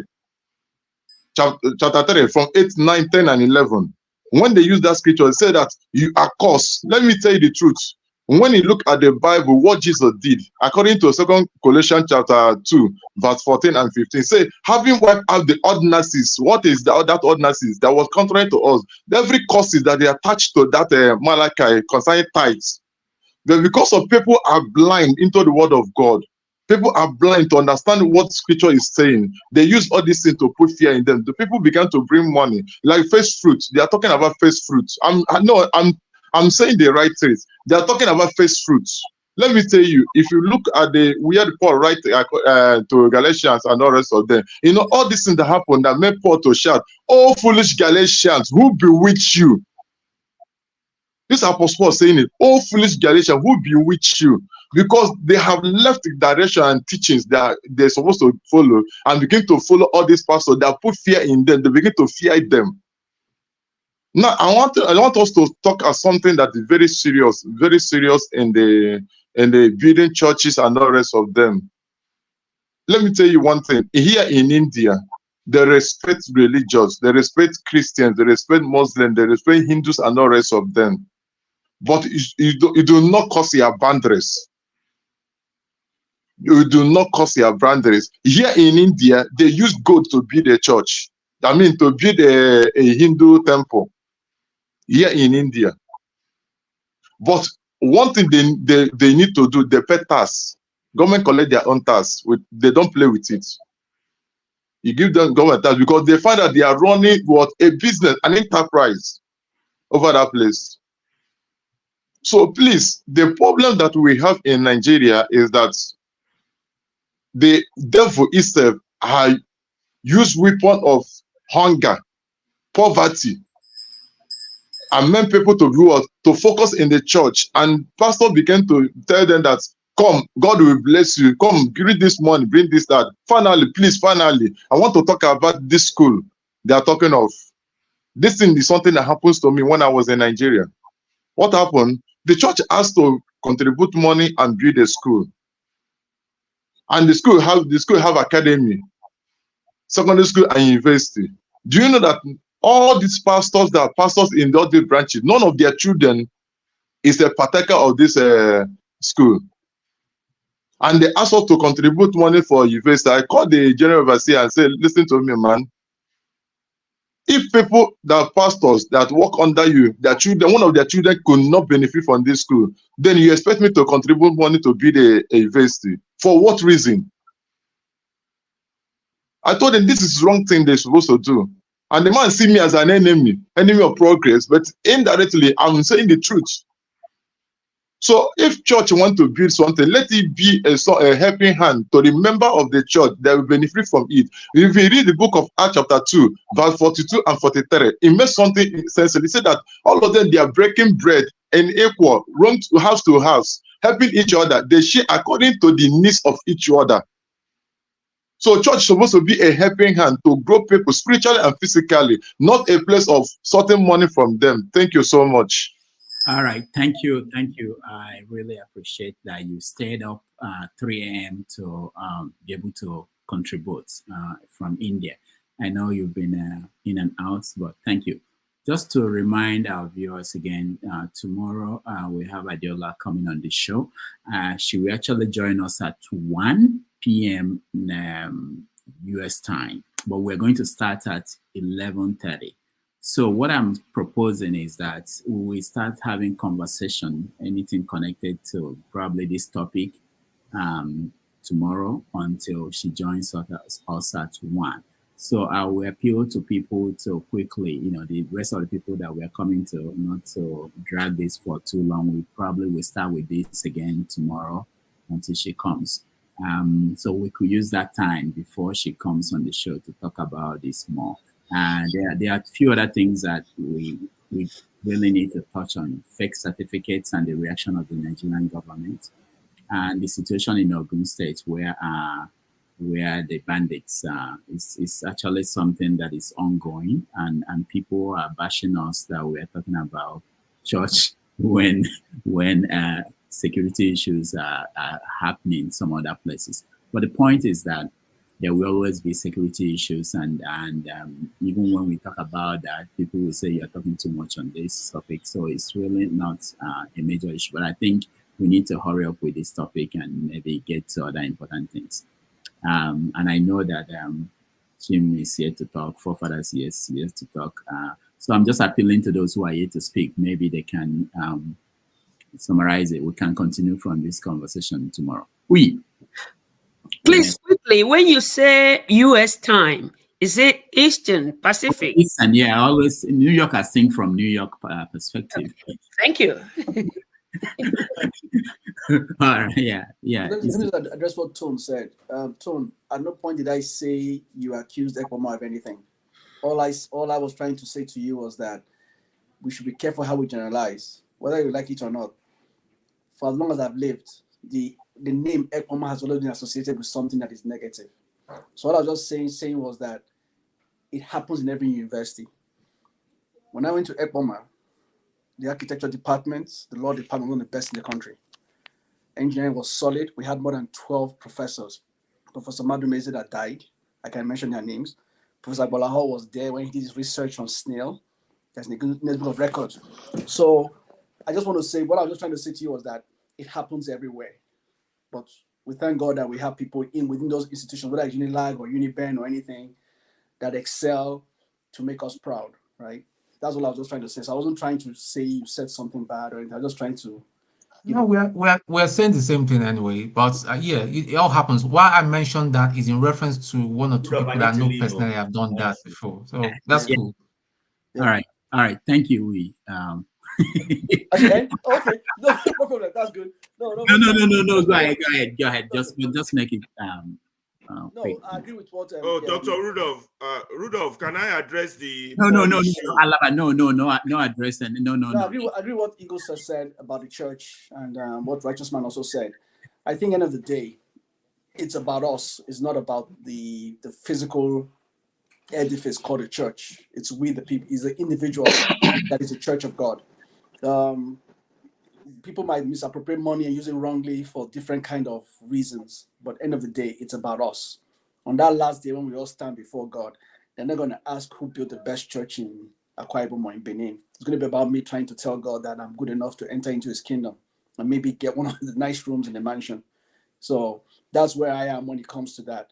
And when it comes to Christianity and all these Islam and stuff, personally, I like to stay far from it because the most dangerous thing about religion is the messenger. The messengers are the most dangerous. They're the ones that take the word, whether it's Islam or Christianity, and they sell a message. The fear that we have, that me and you should have, is the person hearing the message. What are they hearing? Are they hearing the true word of God, or are they hearing a different word? When somebody says Islam says kill people, is that what Islam says? I bet you that's what it says. But there are people who take it literally and believe that's what it is. If you take Christianity, there are areas in Christianity too that completely wrong, but people take that perspective and they sell it. So that's just for me. The danger in religion is the messenger, and then the fear for all of us is the person hearing the message. What are they hearing? The important thing for whatever I hear, I just pray to God that on that last day I make it into heaven. That's what I care about. And I pray, Dr. Damages, we can all do a panel like this in heaven and be cracking jokes about what's happening on earth at that point in time. So that's my point of view. Thank you. All right, thank you so much. See, I like you for that. This brief commentary. Let's. I'm giving Righteous Man just a chance to respond to. No. Rudolph, I actually need to go. Once it's 3 o'clock, I'm off. I have somewhere to go. Righteous One, so you have to stand by. I will stay. You will respond to people. We can't let Chima go. Let me. I don't want. People are waiting for Chim to respond to say something. Yeah. We can't let Chim go. He has fans. Yeah. I'm not responding because of what people are saying. Is it Flagship's turn to talk or? Yeah. After him, then I'll come to you and for Well, I don't have much to say. I think all that I needed to say, I did say in the last comment that I made. The only thing I would like to add is in reference to that testimony thing that lady gave. I think there was one of this nature. Was it 2017, 18? The lady called Nkechi that talked about Google, Microsoft, and all that good stuff, how she made that comment until people found out the truth about what she said, that it really wasn't as she said it on that stage. And here we are again, 2023. Someone else has come again with a very nice one to make everybody there feel like, God is selective I bet you there are many people there that the bishop must have laid his hands on years ago who do not have that kind of testimony. In summary, these things, we need to be careful about it. You know, we need to tell the people the truth. This lady knows that she was in line for that office, and she came and used the moment. I think that she's being unfair to the other worshipers there, because she has been trooping with Tinubu 6 months prior to Shiloh, and she knows she's going to get it. So here she is telling people that it was the laying on of hands and prayers that gave her that office. And also that Jerry Eze thing she said, it contradicts each other. 1 minute you're with Oyedepo, the next minute it was Dangerous Seed at Jerry Eze's. Which one do we believe? You know, people need to wake up, be smart, read your Bible for yourself, ask questions when you go to church. It's very important. Thank you. Thank you, the flagship. Let me just point out just something that crossed my mind. If this money had gotten into the account of the person, if we believe them that it didn't get there, part of that money will have gotten to the church as tithes, somebody paid. Nobody is thinking about it, you know. Part of that money will have gotten to the church as tithes, because if you get 580 something million, the first thing you think about, oh yeah, God did it. God signed the check.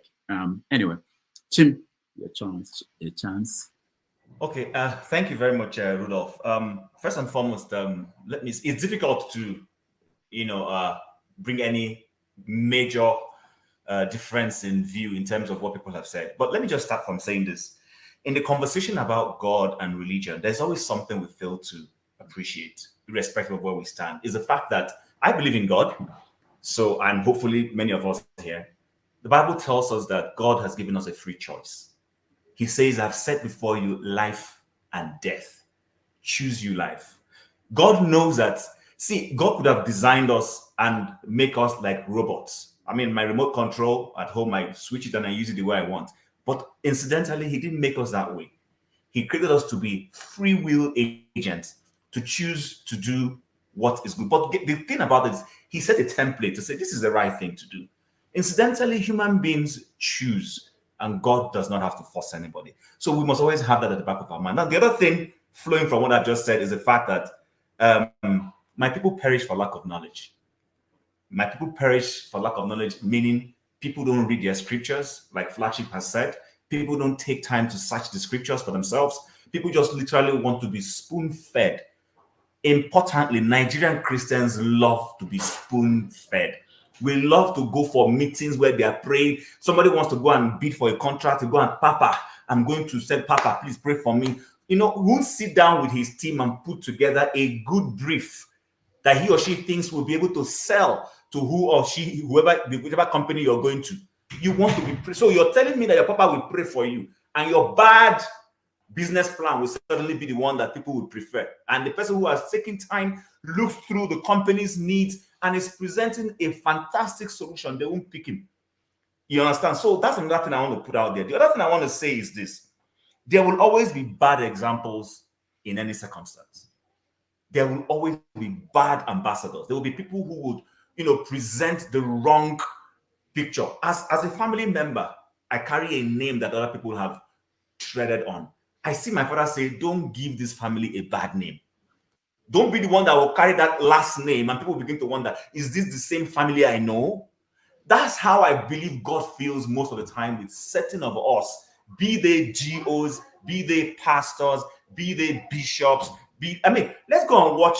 I know it's a movie, it's a series, but I'm sure those of us who have watched the Bojas, you see how people were using the name of God to do all manner of wickedness. And I personally, I think when God stays where he is, for those of us, whatever you think, I believe there's a God who just sits and watches and says, see how these people are giving me a bad name. See how these people are giving me a bad name. Christ came into this world for those of us who believe he came into this world. And he showed every good example. Ferrer has talked about it. You understand? Christ could have turned stone into bread. He was hungry. Let's not try to over-spiritualize it. He was fasting, he was hungry. But it wasn't yet time for him to break his fast. And the devil came to tempt him. The whole idea was to see if I can shift this guy from the core purpose of what he was called to do. And he told him, turn stone into bread. Is it proper to use miracle? Yes, miracle. Then you waste a miracle on barely your stomach. You want to turn stone into bread and feed. He could have done that. He chose not to do it. And every day we are faced with this opportunity. When you are the minister, giving contracts, would you allow the tender process to go the proper way? Or are you going to say you will bend rules? That is what turning stones into bread will mean to me, as far as I'm concerned. Changing things, to suit your short term. And that is what we constantly find with Nigeria. We're constantly looking for shortcuts to everything. At the beginning, I told you people that Betta Ayodele, I don't know who she is, but the first day, if she's hearing me, let her see my face clearly. The first day I saw her, I said, this woman is a crook. I'm not even hiding about it. I told somebody, this woman is a crook. This girl you are seeing is a crook. She has started proving it. She's a crook. She's a crook. But what pains me is the pedestal she was given to give that testimony. I'm shocked. I am actually literally shocked that she got there and the man, if she's being honest, allowed her to be given that platform to give that kind of devious and dubious testimony. See, Dr. Rudolph, I was in the corporate world in Nigeria for a while. There was someone who tested me. I went to buy a vehicle for my company. And in the tender process, I went to different places and got beat, gave to my MD. I didn't know, this was my being naive. I didn't know that there were people who, when they were going to buy those vehicles, would add something on top of it. And the vendor would say, okay, I'm giving you a pro forma invoice of 2 million, but the vehicle is 1.3. The whatever is on top of it, we will share when they pay. So when I went the first day, the guy told me, what do you want me to write? I said, what do you mean? How much are the vehicles? He said, it's 2 million. I said, then write 2 million. They went round and round. After a while, I was wondering, why are these guys running around in circles? Dude, you're wasting my time. I have other places to go to. He said, are you sure? I said, please write the 2 million. So they wrote the 2 million. I went and gave it to my MD. I traveled on an official assignment when my MD went to that place to confirm if that pro forma invoice was actually the correct thing. When I came back and she said, Chim, go and buy the vehicles, I approve it. I said, okay. I went to the company, pulled the check and everything. You know what the lady, I'm telling you the true life story. I met her later on down the line. She said, what God do you serve? I said, what do you mean? What has that got to do with anything? She said, your MD and chairman came here 3 days ago to confirm the pro forma invoice you gave to them, and it was accurate. Whatever God you're serving, serve him well. Dr. Rudolph, true life story, 4 years down the line, I was in another organization. This woman came to supply cars. And in the middle of the car park, she was telling people, hey, this man is a good man. But you know what? She had gone to a church to testify after taking bribe that God had blessed her. I've always said it here, conductor will keep the change of a passenger. And what would he say? Oluwa ti ṣe fún mi. Oluwa ti ṣe fún mi. God has done it for me. That is what Betta Ayodele has done. A woman who was into politics, who doesn't know that if your principal, I mean, if I'm campaigning with Peter Obi and suddenly you see Peter Obi make me his spokesman based on whatever strength he feels I have, would that be a surprise to anybody? What sort of testimony is that oh, you came, and these are people who give religion, Christianity, or whatever faith it is, bad names, especially this caliber of our elites. So for me, I think our problem is let's separate this whole trying to bash the word of God and bash Christianity and focus on the individuals. I will end with this. There was Naaman, there was Elisha, there was Gehazi. Naaman had a problem. He came to a minister to help give him solution. He told him, go and dip yourself in the water 7 times. He got a healing and came out, came to give a gift. And the minister man told him, I don't want your gift. I don't want your gift. Do we read our Bibles very well to see this? Those people who always quick to bash, go and read and see all the good examples of people who were enticed and said no. The man said no, but his servant went behind and took the gift that he wasn't supposed to take. Did you see it?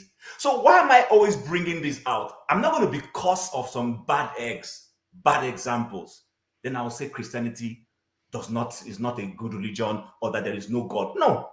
At the end of the day, like Uyi said, when you appear before the main judge, he will be the one to say, you have given me a bad name on left side. You who gave me a good name on this side. For those of us who believe it, I believe it strongly. There will always be a day of recompense. What pains me is that people don't read their Bible. People don't take their time to go and search. There's nothing new. What Betta Ayodele is doing now, it happened in the past. It has happened even in theological era. There's nothing new. There's always people who want to sell the word of God for pittance. There are people like that. There was a prophet in the New Testament who was trying to buy miracles. And Paul, or was it that told him, may you perish with your money? And he was blinded. These things have happened. So I think we need to always put this into context when we're looking at the scriptures or looking at the word of God versus what is happening now. And then to righteous man, Israel of the days of David was a theocracy. When there is a theocracy, it's purely religious based. We live in a modern era where it is no longer the society and religion are being separated. People are allowed to pursue their faith. Go and pursue whatever faith. You don't mix it. I do not believe, or do I agree, that the state should be funding religion. The state shouldn't send anybody to Israel. The state shouldn't send anybody to Mecca. The state should hands off. If I can afford to go to Israel on missionary work, let me fund it. If the guy Jato in the north can be able to afford it, let him do the same thing. But where the government starts putting their hands into this is wrong. And then lastly, I think what the Akwa Ibom state government did, because the initial time I saw it, I thought that was an event center. I'll be honest with you. I didn't even know it was anything really. I thought it was an event. And I was celebrating. I was saying, wow, if these guys continue the way they are going in terms of building beautiful infrastructure, this will help the landscape in Akwa Ibom and Uyo in general. That all they needed was to start looking at building good industries, not mushroom industries, to support their infrastructure development also. But a few days later the line, I began to see that, okay, this thing was not exactly an event center, but a religious institution. So I think perhaps the mistake the Akwa Ibom state government made was to, quote and unquote, designate that thing and a kind of economical center and not an event center open for everybody. That's where they got it wrong. In terms of structure, building that kind of thing, it's a beautiful edifice. Honestly, I want to see more states do those kinds of things. Those are things that will open up our different states. But if it is a religious center, okay, then at this point, I disagree with them. So I think personally, I think the individuals that are giving faith a bad name, those who are in those faiths should start standing up and start saying, you're giving us a bad name, and start pointing them out. Amos in the scripture took the leadership of Israel at that time. There is a scripture where he talked about people selling the poor for a shoelace. You understand? Which is what is not different from what's happening in Nigeria right now. Both our religious elites, political elites are taking advantage of people. People are hungry. When there is hunger in the land, people will do all manner of things to survive. You don't want to live in an environment where people are looking for food to eat. In fact, let me tell you, people will do anything. People will give their children as prostitutes to go and make money for them. And I'm afraid that Nigeria has gotten to that level and sinking further down the drain when it comes to, the way hunger and bad economic decisions are making our people do all manner of things. But please, I think Bishop Oyedepo, I was avoiding calling his name, but let me call his name. Bishop Oyedepo should not be allowing people to use his platform for that kind of thing. That woman is not a good example. And I'm even surprised for a man who is literally against APC, giving an APC woman leader a platform to come and be talking about the same APC he's been speaking against. I'm really, really disappointed. I'm pained to see that, because these are the things that gives the kingdom of God a bad name. And that's actually what I was looking to say. I have nothing against building infrastructure, but if it is a religious institution, like it's being said, then at this point, I think they're wrong. All right. Thank you, Chim. Thank you. I'm still waiting, though. Thank you. You know what I'm talking about. I didn't forget, please. I didn't. Thank you so much, Chim. I just wanted to point out before forefathers, I wanted to point out that you said if it were to be, what do you call it, a center, something center that is not religious. I saw a video of Obudu Ranch. Somebody went there recently and made a video. It was so sad that the money spent there, it wasn't maintained, and people don't go there anymore. So even when they build these centers and function halls, sometimes they don't maintain it, especially these expensive things. And then to think about the amount of money spent, 32 billion. I don't think the But government. Rudolph, in fairness, can we separate issues? We will continue to build infrastructure. Then we can always have the conversation on maintenance culture. Because personally, this is my view. Listen, I don't like Akpabio for anything. But you see, infrastructure is also part of what gives a society some leverage, landscape, and all those things. When we travel to Paris and all those places, we enjoy the landscape. We enjoy the beautiful ambience of those structures. There's nothing wrong in having it in Nigeria. There's nothing wrong in having that beautiful stadium in Akwa Ibom. What I'm saying is, as they build those things, build industries also to support the people. So people who want to go and watch games will have gone to work, make money to be able to pay for the ticket. So that people who want to go to event center to watch a movie would have gone to work, make money to be able to fund their lifestyle of going to go and watch a movie. But when you're building those edifices and people are poor, then there's a problem. Then now comes the next angle you have brought into it, that maintenance culture. Then also build a good maintenance culture. Would I like to have my government build infrastructure that is fantastic? Oh, yes, I would. I would. Yeah. All right. No arguments there because it won't end. Forefathers, you're next. Yeah, thank you. Yeah, I must say that Chim's understanding of continuity is a credit to him and maybe to people if they can listen. Regarding that pastor that had people crawling under his leg, that kind of stuff really gets to me. I don't understand our people sometimes. But I'll leave that aside. Regarding the idea of religion anyway, some people may be getting some kind of, perceived value from such things. And maybe that's why they put their money and go there every Sunday. I don't think human beings are entirely stupid. There must be a reason why they go there. And but we all know that they are not getting value. And most of the stuff they are doing is not leading them anywhere. It's a vicious cycle. And religion has been corrupted gravely. I really don't understand some of the things our people are doing to ourselves. And I've always said it. I'm really struggling with this. I'm still trying to come up with a firm definition of what I'm trying to understand about religion. And from what I see, and I try to understand what is going on within religion, and almost entirely, every single one of them have been corrupted by politics and just downright greed and power. All of them, every single one of them have been corrupted. And when we talk about spirituality, I always say that, human beings, we are spiritual people as we are here, just as we are physical. If they say where your mind is, can anybody find the mind? No, you can't find the mind. Even if you crack the head open, you just see a mush of a brain, and then where is the mind? It's gone. It's not there, because you're a spiritual being.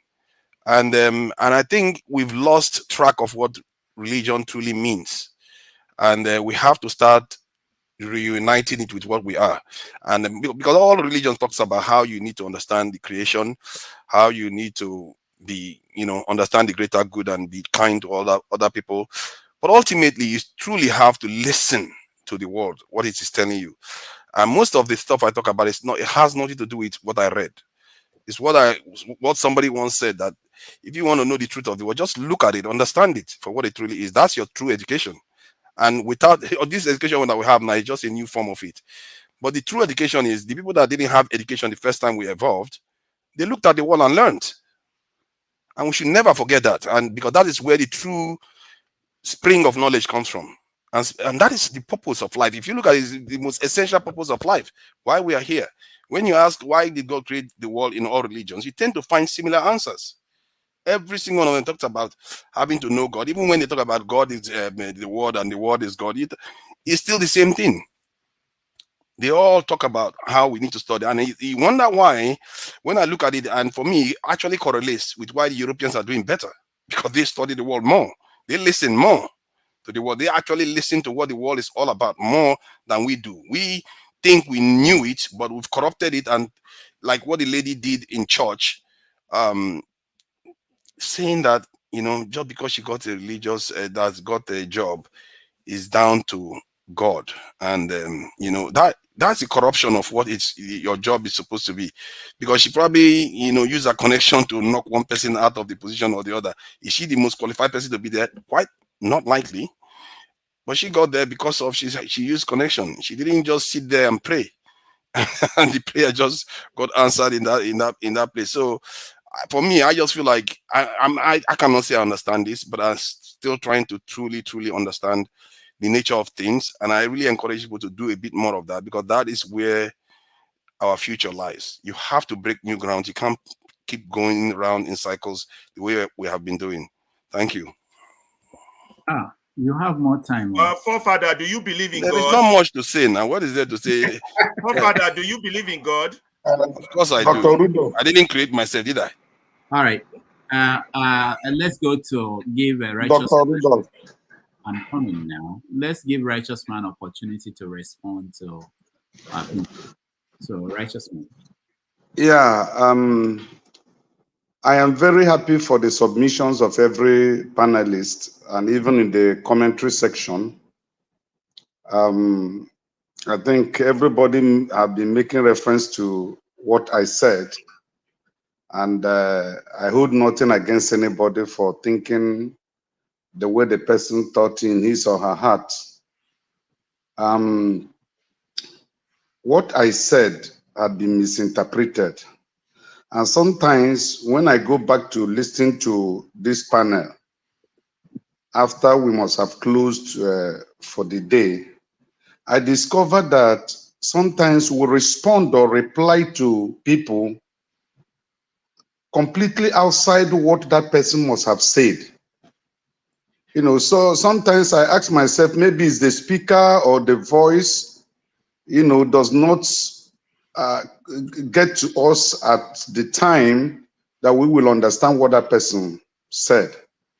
So in this issue of church, I said something. I say, for me,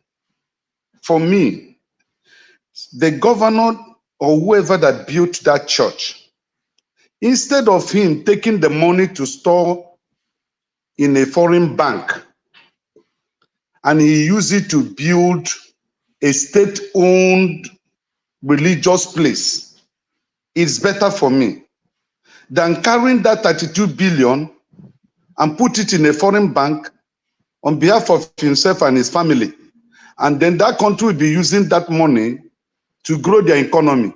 I say I prefer him that he have used it to build a religious place of worship. That's number one. Then number two,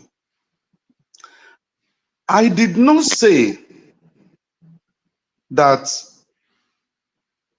Christianity or religion has not been corrupted, not only in Nigeria, including in the US, where some of you guys are, including Europe. Religion had been corrupted worldwide. But will you blame this governor that used the money, the state money, to build this temple? Let me refer you to the Constitution, which Dr. Damaji said we are fast to quote the Quran and the Bible, but we don't quote the Constitution. The Nigerian Constitution recognizes Islam and Christianity and abhor anything secret cult, which include your juju worship. Let me ask you a question. Does American Constitution recognize Islam and Christianity? Plainly written. The answer, if you will answer correctly, I think it should be no. There is no place in the Constitution of America written that Christianity or Islam, but it's in our Constitution. And that is why our government sponsors people to go to Jerusalem and go to Mecca. That does not mean it is right. I'm not saying it is right. But since the Constitution had given these people right to spend our money on religious trips and purposes, why have our senators our House of Reps not sponsored a bill for that to be removed from the Constitution, that religion should be a personal thing. A trip to any holy land should be a personal thing. They have not done that. So the Nigerian state recognizes these two religions. And that is why on Sunday is a public holiday for the Christians. And on Friday, most Muslims, they don't go to work. If you look at the religious calendar in Nigeria holidays, you have Christianity and you have Islam, days of their worship and the observation of the period of holidays to celebrate whatever that is written in their holy books. So if on this ground, if a governor have invested money to build a religious home or a religious place, instead of stealing that money and put it in American bank or British bank or Swedish bank or Italian bank, I said I am pleased that he used it to build a temple. That is my submission. And finally, Dr. Rudolph, I know you're a doctor, maybe professor. I'm not a doctor, just so you know, but I let it go. Okay, you're a professor now, right? It doesn't matter. I'm Rudolph Okonkwo. If you want. Okay, Dr. Rudolph. Okay, Dr. Damages. I have a question I want to ask. They keep insisting that he has to attach something to the name. I don't understand it. Okay, sorry. Saudi Arabia, that place they go for Mecca, was it built by the state or individual? Are you trying to compare Nigeria to Saudi Arabia? Or are you dreaming of Nigeria being like Saudi Arabia? Is that your ideal? No. I'm asking a question. We learn every day. Do they have a democracy in Saudi Arabia? There's no basis. You can't even think of, there's no connection to Nigeria. So if you want to look at democracy, look at democracy. Do you know a place called Yamoussoukro in Ivory Coast? Mm-hmm. Is Ivory Coast a democratic nation or not? You're just like Nigeria. Why are you asking? Are you talking about what the former president built there that is abandoned? Nobody can maintain it. Is that what you're talking about? No, I have my reasons of asking these questions. My reason is because most of you are if in Akwa Ibom, Dr. Rudolph, hold on. Yeah. In Akwa Ibom, we have the best state-owned stadium. That stadium built by the Senate president of today, Akpabio, still remain the best state-owned stadium. In fact, he even beat the Abuja stadium. That's number one. We have Ebom Air, that is state-owned. Now we are having a church building or a temple or a place of worship owned by the state. All these things are state-of-the-art that can attract somebody to a place to go and, oh, let me see. It's part of infrastructure. What Rocha Sokorocha did in Imo State, he was molding images of human beings. Had it been that Rochas have used that money to build a state-of-the-art church building, I think it would have benefited the Imolites than the human statues he was molding. Where are they? All of them have collapsed. They are falling down. Nobody is coming to see them. So I am not saying that it is good to use state money to build churches. I am not saying that wasting of state resources in religious things are good. My answer is, instead of stealing the money and banking it in the Western world and they use it to develop the economy, if what ran into the heart of the governor at that material time was to build a church and he built the church, fine and good, better. That's my submission. Okay, one question before I let you go. Just, when we have this conversation, it's not really about you or anybody else. It's not about picking on anybody. I just want us to always evaluate how we think. You said that instead of taking the money abroad to do this, it sounds as if you are sure that he did not take money abroad. The fact that he built a church meant that he didn't take money abroad. Because I'm sure, just like everybody else in all the other governors, they did what they are doing. The same thing. Dr. Damages. You can't, no, hold on, let me finish. So you can't say that as a fact, because you are making it, you are trying, it sounds as if you are defending, you are trying to find a way to defend something you don't even know. That is not possible, because we know that no governor will say, I have 32 billion to steal, or should I build a church? Let me just build a church instead of taking it abroad. I don't think there's any governor in Nigeria that will do that. So the point is that it's not about you. It's about how we justify our positions and make assumptions that may not be true. All right, go ahead. Okay, Dr. Rudolph, you see, you asked a question and I'm going to respond to that question. Listen, we got to know about 32 billion naira because of that building. Let's assume that that building was not put up. Will you know that there was any 32 billion that this man would have invested somewhere? The answer is no. So whether he stole money, let me finish. No, that's why I'm stopping you. It's not no. Because you can go back and calculate how much they are getting in Akwa Ibom states from the federal government. You know how much money they get every year, but you don't know what they do with the money. So don't say that it's no, that we don't know that they will have that money. Akwa Ibom gets, I can tell you exactly what they get every month. It changes, but I can tell you close. You'll be shocked in a year how much Akwa Ibom state is getting. And if you think about the population of Akwa Ibom state, in fact, it will actually be better for them to share the money to the people than what they do with it every year. So don't say that we wouldn't know that they have 33 billion. They have more than that. No, what I'm trying. Wait, Dr. Damage, if it was a northern state that invested that on a mosque, most of us here will criticize them. Please, righteous man, you've got no choice. You've got no point here, my brother. Not bashing. No.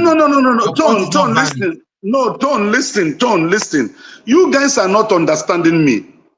And this is where the thing, I think I said, does it mean there is a break in communication? You guys are not understanding me. We can see physical infrastructure, whether it's a temple or event center, whatever you assume it to be. We are told it's a religious place. We can look at a physical infrastructure where 32 billion can be traced to. How about those who have embezzled this money and you cannot see anything that you can trace it to and say this is where this money is? That past governor that built this thing can turn around and say, okay, he spent 32 billion here. We can evaluate that building and say, okay, it's up to or it's not up to. But at least there is physical thing we can see. How about those who are stolen hundreds of billions of naira from their state coffers and we can't trace where this money were taken to? That's what I'm simply saying. Thank you, righteous man. There's one guy, a nephew of President Buhari, I think, called Sadiya Tunde. What's the last name? Sadiya. Most of the time they call him Tunde. From all the indications, he was the person that most likely stole more money under Buhari than anybody else. The fact that nothing has been done to him, it's not like a justification to say that whatever Betta did, that she shouldn't be punished. You understand what I mean? So this argument, and that's why the standard is low in Nigeria. There is no, expectations are low. We don't want to look at the best practice. It doesn't matter that somebody is free. The best practice, once you start implementing it across the board, but you have to start somewhere. That's why I was challenging who was talking about, I don't remember who that was. When we have something to hold on to say that this woman signed this letter, this memo to say, I need this money moved from here. We don't have any other thing about any other person. I think it was electricity. If we have, this is what we have. We can prove this one. We can follow this to the end. It doesn't mean that we don't believe that other people are doing bad things. But if there's an answer, there's a result, there's an outcome. Maybe the person that leaked this one, because somebody leaked this information, you guys don't know. You think it just came out from out of space. Somebody leaked it. If we're able to do something and get an outcome that is positive, somebody else might leak what another person is doing. But if we all say, oh, because there are other people who are stealing and we haven't done anything about it, the person that leaked it, he took a risk. Anybody that brought that information took a risk. And the other person may not do it if the outcome is not positive. So that's how I want us to think. We have to think globally, bigger, the best practice. It's not about individual. I don't care who they are, but the best practice. If we follow it always and raise expectations, we shouldn't be comparing ourselves to Saudi Arabia and all these useless countries. If we say we are practicing democracy, we are democracy, and we go towards that direction. All right, guys. There's a topic that we need to touch on because it's still ongoing.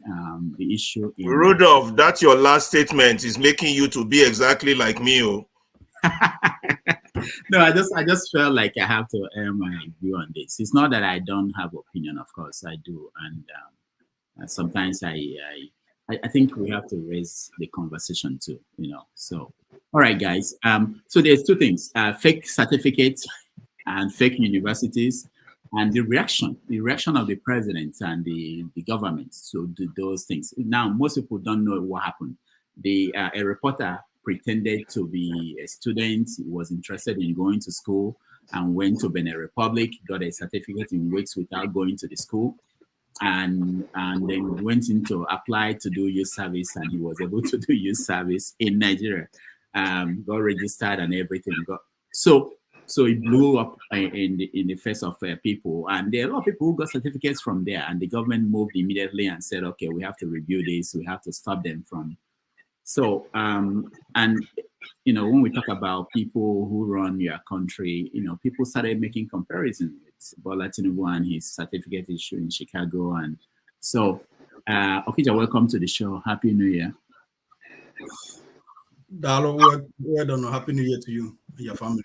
All right. So that's one conversation that we could have, and the other conversation is about what's happening in Ogun State. So the story so far, I've not had a chance to read details. Is that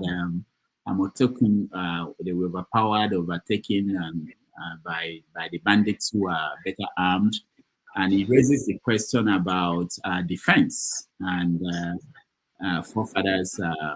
This is your tough. So even when people, the state government, they were able to put together this kind of response.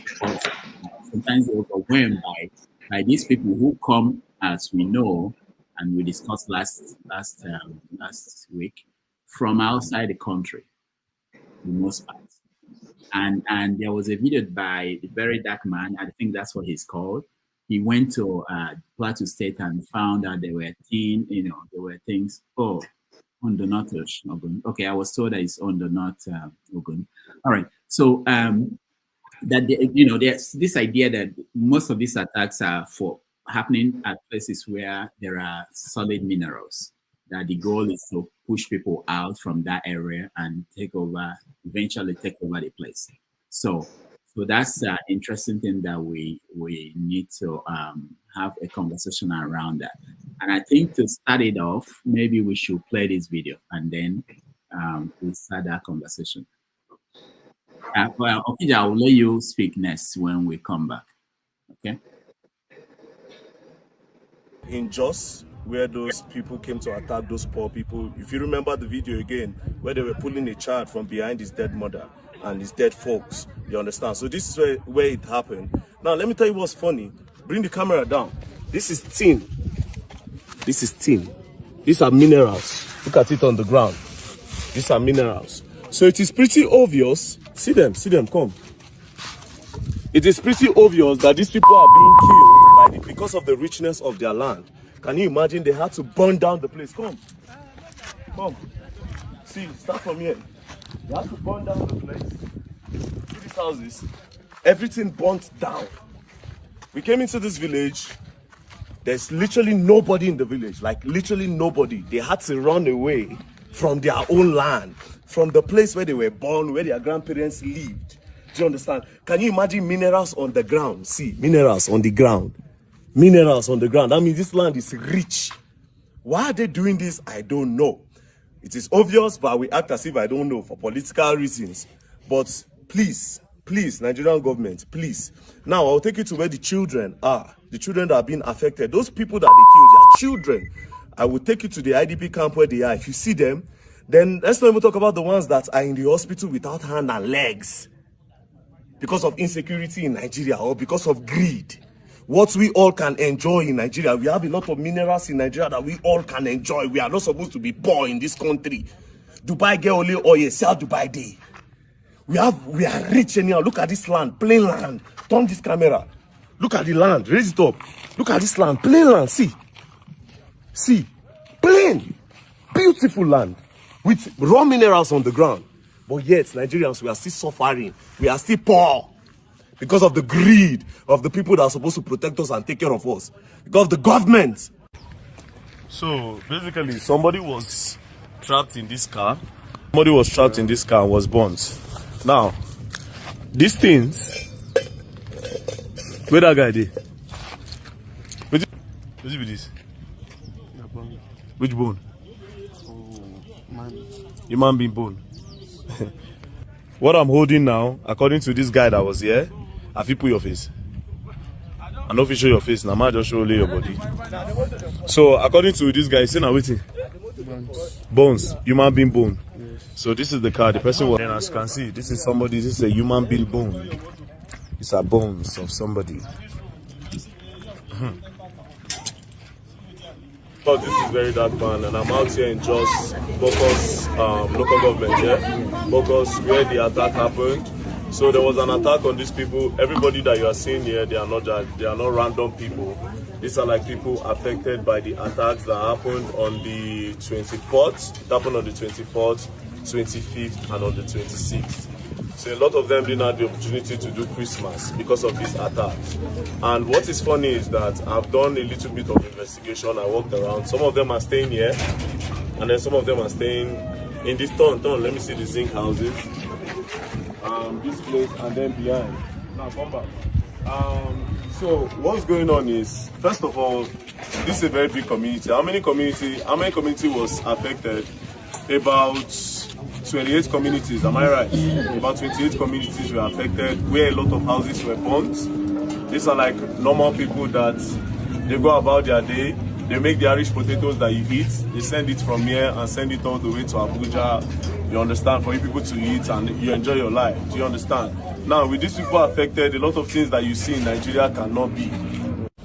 Alright, so this is another community that was burnt down.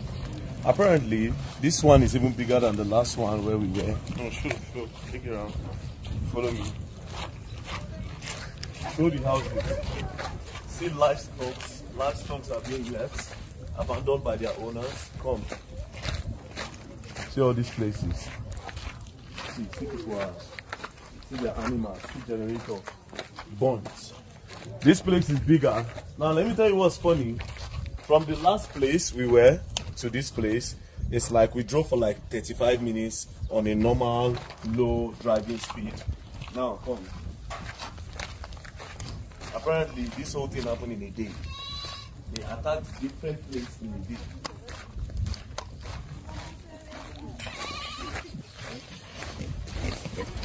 Their livestock. Tell people to care for them. Come. Sir? I need to rush. You don't make a head back for one side.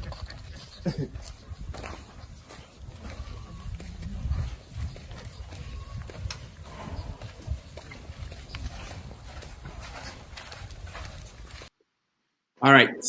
Thank you, everybody. So we now know that there was an attack today in Ondo State. We don't know exactly the details so far. So I will let Okija, welcome. Thank you. Good evening. Before I get into that, it's some topic, but I want to say something to forefathers. Righteous man, you are in Nigeria always telling people in the US to come and, oh, you guys have to do something. And then you talk about, you see someone who beat a church. I don't know how I can, in good conscience, fight for you, when you support someone built a state money, built a church, and that's, you are here defending it. I think, you have to go and sort out your problem. People who are here abroad, please face your life, let them fight for themselves in Nigeria. They'll not fight for themselves. This is the kind of mindset, you want me to fight for you. I was gonna say like Dr. Zabudai say but to talk about money, but I don't want to say that,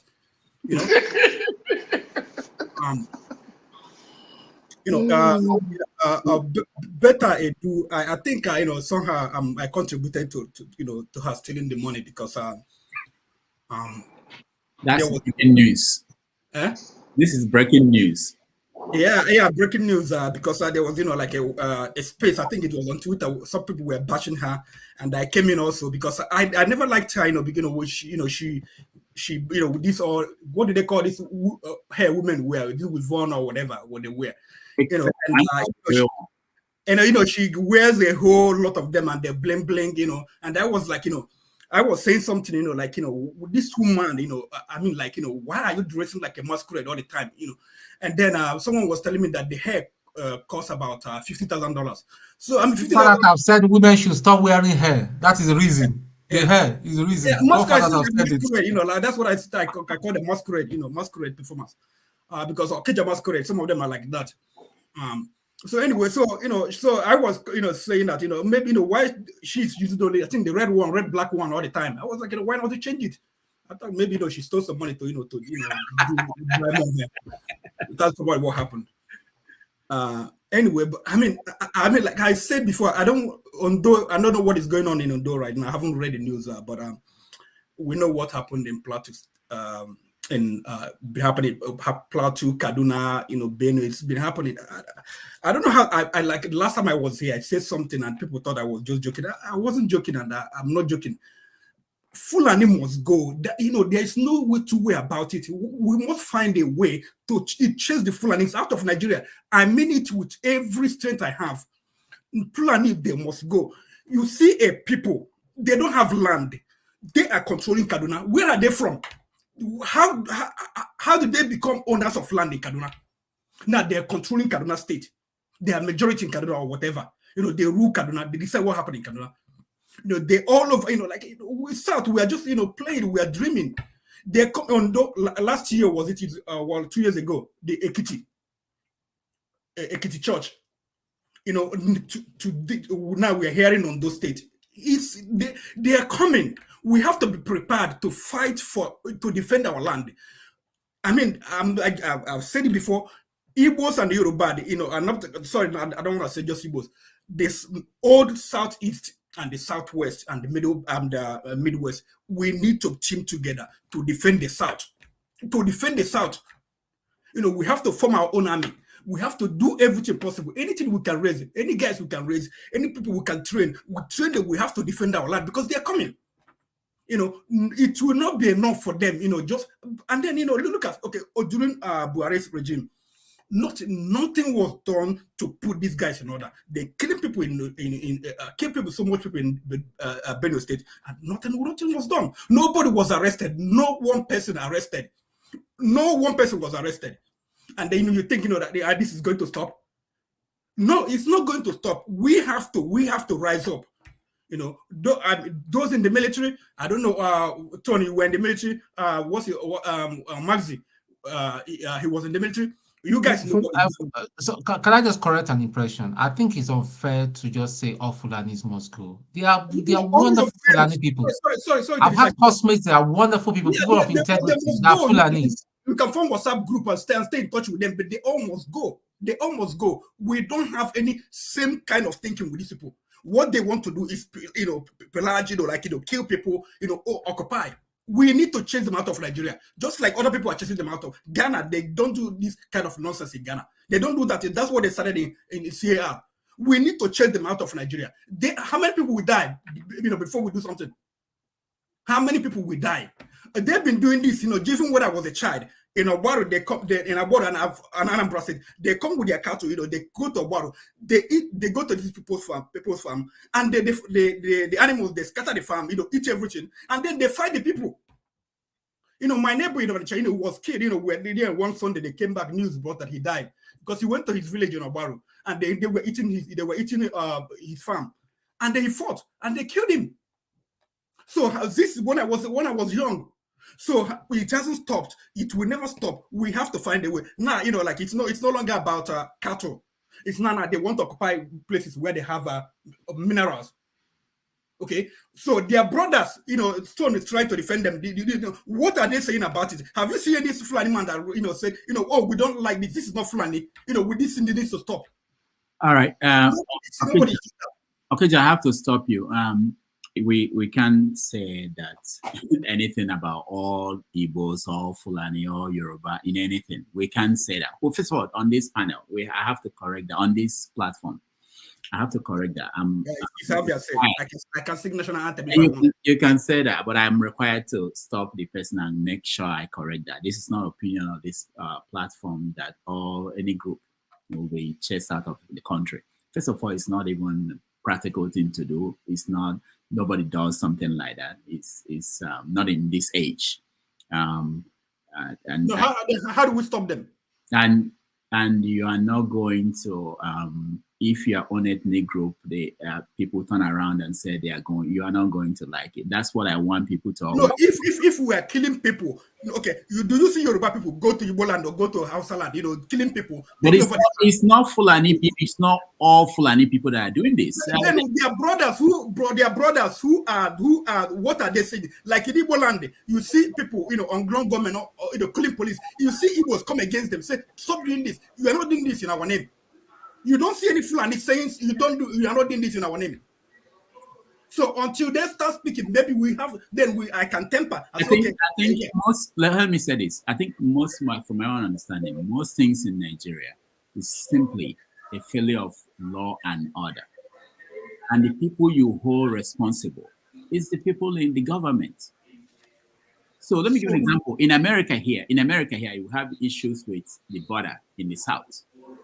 The border in the south. It's not the issue of all Latinos must leave America. That we must, it's law and order. If the government is not able to control their border, then it's the fault of the government. The same thing in Nigeria. No, but Latinos or whatever, they're not coming to America to kill people. Yeah, but even if they are killing people, there are some Latinos that say, maybe some of them illegal immigrants are coming in. There are some Latinos that say, no, you can't come into the US, like that. You have to get papers. You have to get, come legally. They are saying it, but how many Fulani are saying these things? You're not doing it in our name in Nigeria. Okay, Okija, first of all, how many Fulani do you know? You can't generalize like that. If there might be some saying it that you don't know. So we have to be careful with statistical numbers. Yeah, how many Fulani do you interact with? How many Fulani stations do you listen to? How many Fulani leaders do you know? You have to contextualize your opinion. Okay. You can't say all Yorubas are not bad, all Igbos are not bad, all Fulanis are not bad. It's my time. Have you heard Igbo people saying IPOB and other people that kill people that you're not doing it in our name? Have you heard them? There are places where people speak. Twitter is there or X, whatever. Things like here. News, Arise News, all the news media in Nigeria. When have you seen any one of them say something? I haven't heard.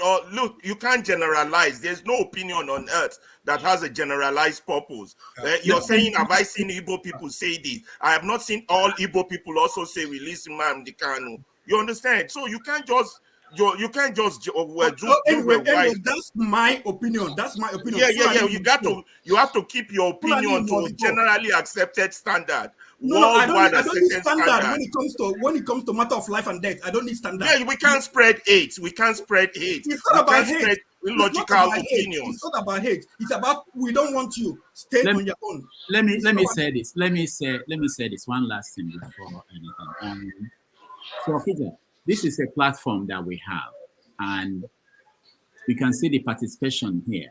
But there are places like they call Arewa Facebook, Arewa WhatsApp. There are so many platforms. Maybe most of the opinion that we are not hearing here are opinion that are expressed there.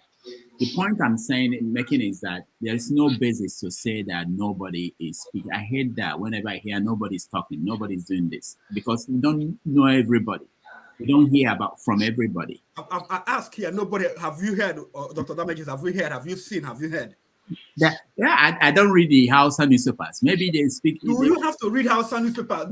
Okay, did you read Igbo newspaper to see Igbo people, say Igbos don't have a newspaper, just so you know. There is no single Igbo newspaper. There is a single, the Anambra newspaper. No, they don't publish it anymore. They publish. Go and check. Anambra newspaper, they publish. Even the official English paper in Anambra closed. I'm telling you. When did it close? Last year, I just came back from Nigeria. There is not. Anyway, this is my opinion.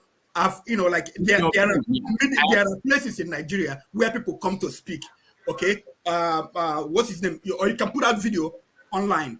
People will listen to that video. Or you can go to Arise, go to channels, go to so many AIT, go to so many other media, NTA, go to NTA and say something. These killings, Can I hold? Sorry, Okija, hold on. Let me ask you this: these people doing the killings, did they ever say that we are doing this in the name of Fulani people? You are the one making the assumption. Okay, do they have to say they are doing it in the name of? Hold on, because I know that during the before the war, the coup of 1966, Igbo people had issues with people who were calling that coup Igbo coup. Igbo people had issues with that, and I have issues with that. But people will continue to do that. Why will you then turn around and say that what some men, you don't even know whether they are being sponsored by businesses that are interested in taking those land to become to build a mining factory. You don't know, but you are now saying ascribing their goal. Okay. All right. Let me answer you. Yeah. The coup in the 60s. How many times did it happen? Did it happen were they conducting coup every day killing people? No, it happened once. Okay, but this killing of people before they discover minerals, they've been killing people all over Nigeria. Like I told you when I was a child, when I was still a kid in primary school, they killed my neighbor in Onitsha. It's been happening for how many years? How many times, like Igbo Q? Okay, let's say there was Igbo Q. How many times did it happen? They keep killing from one state to another, I don't know. Listen, Okija, an extremist position, you make your own position worse when you take an extremist position. Listen. Yes, we have a Fulani problem, but it doesn't mean all Fulanis are killers. You have to be careful, because now somebody who is hearing you now will now interpret what you're saying that all Igbos hate Fulanis, and it now becomes an Igbo problem. So if you think you're helping an Igbo cause by talking like that, you're not. You're not. You have to moderate your speech. What we have in Nigeria right now among Fulanis, we have Fulani killers and Fulani sympathizers, supporters. That there are two of them. You don't have evidence for that. Please don't spread hate. Don't spread hate. You don't have evidence for that. Moderate your speech. I agree with you. We have a Fulani problem, but I don't agree with you that all Fulanis are killers. That's where we differ. I agree we have a Fulani issue, but I don't agree that all Fulanis are killers. I mean, you're going to make people start to hate Igbos when you say the wrong thing. You have to understand the implication of your speech. Do they like Igbos now? Hold on. Some hate Igbos. Not everybody hates Igbos. Some are using it as propaganda. You have to moderate yourself. I cannot moderate myself. What I'm telling. Hold on, guys. It's what should happen in Nigeria. Fulani must go. All right. Okay. Thank you, Okija, for your viewpoint. We don't even have a Fulani problem. We have a problem with some people. Some of them are Fulani. Maybe if you go there and check, some of them are not. I'm hearing that the attack on the church in Ondo wasn't even done by Fulanis. So we have to be careful what we say. It's easy to assume. People send me videos and say, "Oh, somebody is producing fake medicine. Oh, it must be Igbo people." You don't want that. So I don't want the same thing for other people. I don't want someone to come and label everybody from one ethnic group or one state. Or let me. You guys have made me to do this. I'll do this. I think. Hold on, guys. I'll hear you out. I want everybody to air their view, but I want to make sure that we learn something. Also, we agree that there are some things that are not right. So let me play this. This is Chinua Achebe. As we enter 2024, I welcome you with these two messages from Chinua Achebe. The first one goes into the heart of what is wrong with how we see others, and that is about stereotyping.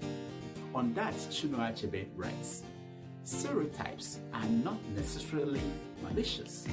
They may be well-meaning and even friendly, but in every case, they show a carelessness or laziness or indifference of attitude that implies that the object of your characterization is not worth the trouble of individual assessment. One more.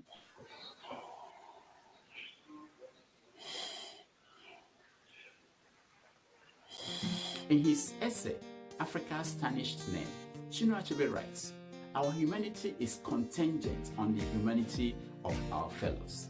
No person or group can be human alone. We rise above the animal together or not at all. If we learn that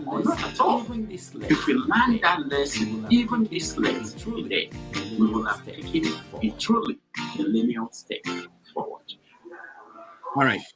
So this is, I believe that so much that we either decide that we are all animals and behave like animals, or we rise above that. And that when you don't think that that people don't deserve individual assessment,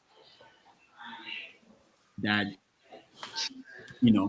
that means whether it's even good, whether you are saying that, oh, these Indians are very smart, it's still wrong.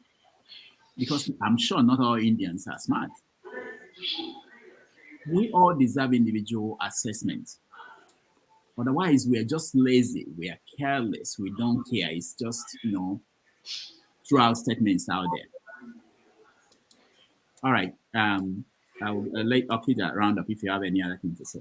What I want to say is that I say things some people are afraid of saying. That's all. Kulata is there saying that career move. I'm not trying to make a career in Nigeria. This is I live in US. I don't want to ever do anything in Nigeria. So I'm not looking for anything in Nigeria. That's me. I whatever I believe in, I come out and I say it, and that's my belief. Fulani must go. That's all.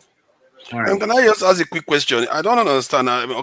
It's like every time I see you are becoming more and more extreme, and now you're wearing a kind of hat that is associated with Islam. Are you going to be in kaftan by the time this is done? I don't know with what direction you're heading, because you're dressing more like them and becoming more and more extreme. You calling him Malam? I'm just curious because the hat he's wearing is a kind of Islamic hat, and he's hating on Fulanis. Are you Malam? I don't hate Islam. Listen, I don't hate Fulanis. I don't hate Islam. But if it comes to a matter of life and death where you are killing people, we need to go. You need to get out.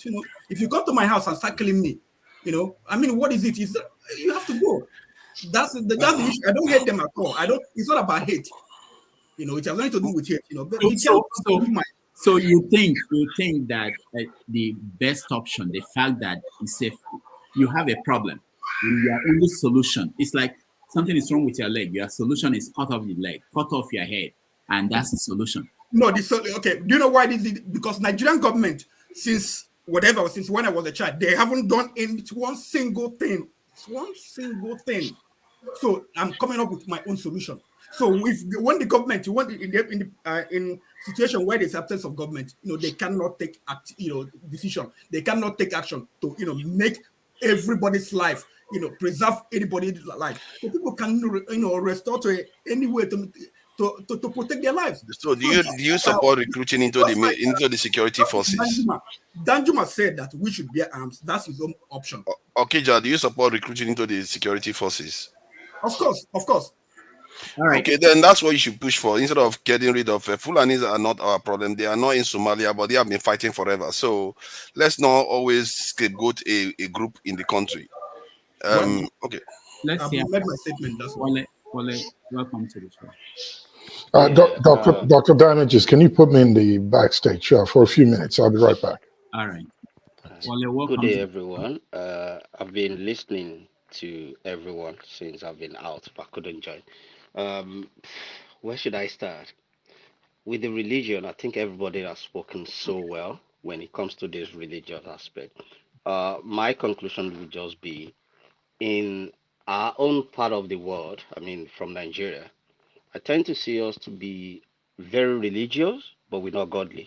Because either you from the Islam, the Islam perspective or Christianity, you could see that, okay, if you're following Jesus, who is Jesus? What kind of person he is? And someone said, well, even when he was fasting, hungry, he got tempted. He didn't, because of that, turn stone to bread and eat. He was tempted. So if I'm following Jesus, I really want to follow Jesus. What he detested, what he asked me to do, what is my utmost goal. But these days, we don't do that because we have so many worshiping centers, both in Islam and Christianity. But the rate of crime is still on the highest. Then you ask yourself, who are these people? The cleric that preach to them, do they preach the word of God? Do they preach that, look, one day, what does it profit you? You gain the whole world. You're going to lose your soul. You know, the richest man will die, the poorest man will die. You cannot sleep with your two sides. You can only sleep with one side. If you build a mansion, you can only sleep in one room. So what is the madness? Jesus could have owned the biggest temple or the highest numbers of donkey. He didn't. Rather, he gave to the poor. So what kind of Christ am I following? And if you are a Muslim, what did your Quran say that you should do? So if people really, truly, truly godly, they will know how to love their neighbor like themselves. You wouldn't let your neighbor be suffering while you still all the billions, for what?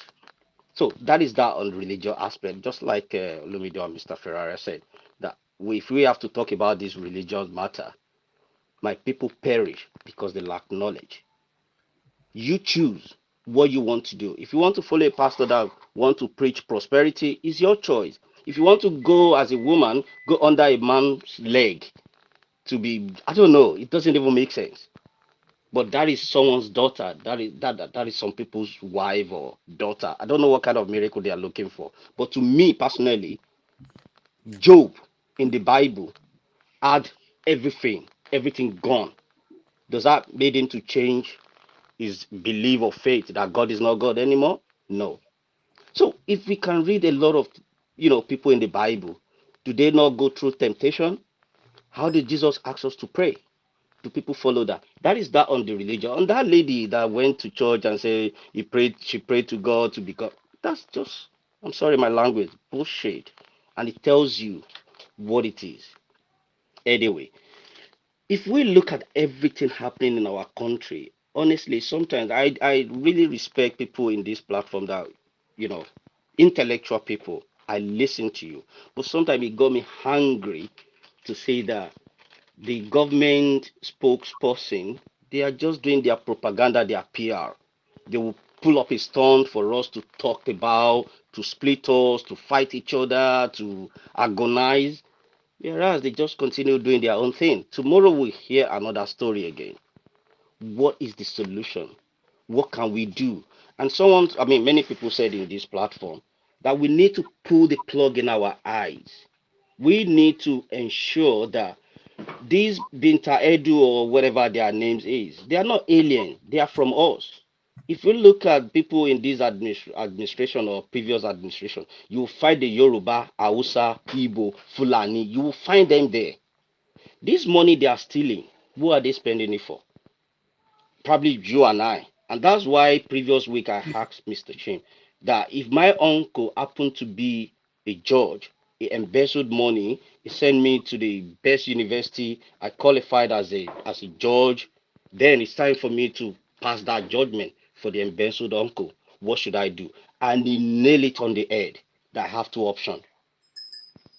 So that is the way we need to look at it. We need to look at ourselves in the mirror and say, am I part of this thing going on in Nigeria? If the answer is yes, we need to go back to the drawing board and say, look, if I want the country to be better, I need to do the right thing. I cannot continue to justify or defend people who stole money to build edifice that is not productive. That church, trust me, is a church member that will go there to go and steal the work clock. When people are hungry, trust me, they will do all sort of things. And what about the maintenance culture? So let's be honest with ourselves. This country that we run into, how many of us will run to Afghanistan or Ukraine? Even if the bag of rice is 5,000 naira. No, let's be honest. It's because we have somewhere to run to. If we have nowhere to run to, probably we'll become Emeka will go to Afghanistan. No, Emeka will go to Afghanistan and sell rice. Just like you. All right. Well, thank you so much. Let's. I want to stay on the topic of the new topic about the killings in. Sorry, if you give me a minute. If you give me a minute just to quickly talk about the killings and everything, I understand where Mr. Okija could be coming from. If the Yoruba land, he say, if a madman kill your mother, when you see a mechanic, I mean those mechanics in those days, you will run. Maybe he has experienced, a family member that got killed by what I would call maybe a Fulani man. But saying that, like you hear from everybody, we cannot stereotype and say because one Yoruba man killed an Igbo man is a bad person. It could be a situation where things like that happen. It's just like the country where we are, we stereotype all white people to be racist. There are some that are even genuinely, they're not racist. But because one white person killed a black man, we could say, oh, all white men are racist. No. So it depends on where you're coming from. But saying that, what is the solution? I cannot say because an Igbo man did this to me in the past, that all Igbo men are evil. No. It's just my encounter with that person at that moment. And I need to ask myself as well, have I done something to wrong this Igbo man that he now wants to retaliate or revenge? And I just happen to be the victim in that situation. But in our own country, there's just a lot of things going on. We need to, if we truly think that country can be rescued, we all need to do something. We all need to tell ourselves the truth. Like if my uncle, my niece, my father, my mother are part of what is making the country not to be great, we need to speak to them. If it's my pastor that is collecting money like the electricity say, and they can't justify it, I need to be able to speak to my pastor and say, look, what you are doing is not what Christ asks us to do. They might say that I'm an evil person. That's so be it. Well, that's just my. Thank you. You said we need to tell ourselves the truth. I think the new expression this year should be, we need to agree on what is the truth. Because if you raise any issue here, most of us will not agree that this is the truth. You shall know the truth, and the truth shall set you free. We need to agree on what is the truth. It doesn't come. Rudolph, No. Hold on. I maintain my. I'm in queue. Pansat, you are third online. Just take. No, but I left space. It doesn't matter. We're talking about a different topic. I have to be strict this time. Go ahead, Chim. Okay, so we're talking about the killings, play 2, I believe. No, there's a new one in Ondo today. Okay, and who do we have an information on who did it? Well, we don't have like this. Yes, there is information, breaking news from Central Television. Let me give you the information. Okay, go ahead. Yes, I'm just watching it live now from News Central. Okay. Bandits attack Ondo communities, and villagers flew from their different communities, and they are refugees in schools now, as I'm talking to you. It's not one community, it's not two. Many communities have been sacked in Ondo State by these bandits. Okay, thank you. Okay, all right. So what I can say is this: first and foremost, the information is still sketchy. I don't want to run into the of trying to accuse people when we're not sure. But at the end of the day, I bring this still again to the foot of our leadership, our government. It's not so much about whether it is Fulani herdsmen, or it is ECN, or it is Yoruba Union, or whatever you want, or OPC, or whoever. We have a government in Nigeria, or supposedly we have a government in Nigeria. Even when there is no, let's even say for purpose of argument, let's say there is a vacuum, we don't have a president. Most societies will still have, if you remove Biden from office now, America will still run. The American security operatives, whether it is FBI or CIA, will still be doing their job and carrying out their mandates. And life will still be going on until they feel that vacuum of that office. So what am I trying to say? What I'm trying to say in effect is that we have a military, even though our military shouldn't be involved in stuff like this, because unless when we have a major, external attack from then the army should come in, or the armed forces should come in. This is supposed to be something that is within the capacity of the police. Again, it brings me back to my conversation, was it last week, when I said we need to start considering bringing policing closer to the people. Because I don't understand how we have a government that has a mandate. And the number one mandate of every government is to protect life and property, to protect the citizens, your people. And then we're told that they're busy protecting strategic assets. How are you able to protect strategic assets and people, marauders, are running around and killing your citizens? Something needs to be done. I'm not going to begin to talk about whether it is Fulani. I don't know. I don't want to go into that conversation because can you let me go and talk about? Let me finish. No, Pansat, sorry. Let me finish. It looks like you don't know. You don't know anything. Yeah, can I finish? Sorry, Pansat. I'm sorry. No, hold on, Chip. No, I'm not. Hold on. I won't hold on. I'm sorry. I give you the respect. No. I know, but listen. You have to listen. If you want us to go, we will continue to go like this. You let me finish. What I'm saying, you have to listen sometimes. Pansat, I refuse. I refuse. I'm sorry. It might be a bad behavior, but I refuse. And this year, Dr. Rudolph, I will give it back to anybody like this. People are not going to be decorous. I refuse. We're not dumb. I'm not dumb. I'm making a point. Let me make my stupid point first and foremost. Then you can come in and give us your wisdom. I think it's becoming annoying. Let someone finish his views. Even if you are interjecting, jokingly, I will understand that. But you just can't come and write over. No, Chim. Okay, bye, guys. I've had enough. No. Go ahead, Chim. I thought he calmed down. I brought him back in, but obviously he's not calm yet. But people should actually allow people to finish. I don't know why it's difficult. I don't know why. Even if you want to pick holes in what I'm saying, hear me out first. That way you understand where I'm coming from, and then when you're bringing your superior views, then you have a basis for the superior views you're bringing. So all I'm trying to say is, from the perspective of government taking care of its people, that's where I'm concerned. I don't care whether it is an Igbo man doing it. I don't even care if it's my village man that is doing it. It is wrong. What we're saying is government should live up to its responsibility, up to its billing. People elected you to protect their lives, to go and defend them. And then we have people who are busy spending resources, buying SUVs, signing outrageous letters, pushing money from private accounts to individual accounts. And then the people they're supposed to be leading are suffering and being slaughtered every day. So I think the buck should go back to the government. What is the government doing? This is becoming crazy. I live in the Western world, like as many of us. Are you telling me that the American government will be watching its citizens? They will slaughter people in Dallas. Tomorrow you move over to Mississippi and slaughter people. Then you go to Delaware and slaughter, and they'll be watching and telling us, "Oh, it is." Please pardon me. I don't intend to use any. They'll tell you, "Oh, it is a Mexican." Whatever you want to call them, a cartel. They will begin to find those people. But what is showing is that the Nigerian government does not take its citizens seriously. It doesn't love its people.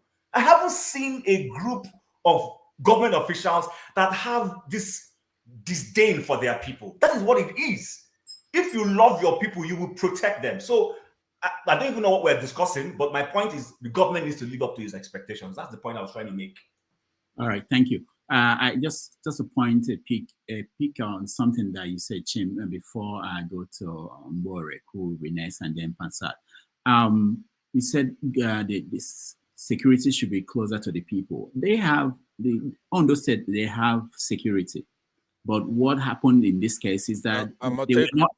But they were not equal to the what they call them, militants, bandits. Okay, whoever they are, they couldn't stand them. So what it means is that the next thing that will happen, which people should be concerned about, is that they will have to fortify the local security that they have already to be able to deal with whatever will come in.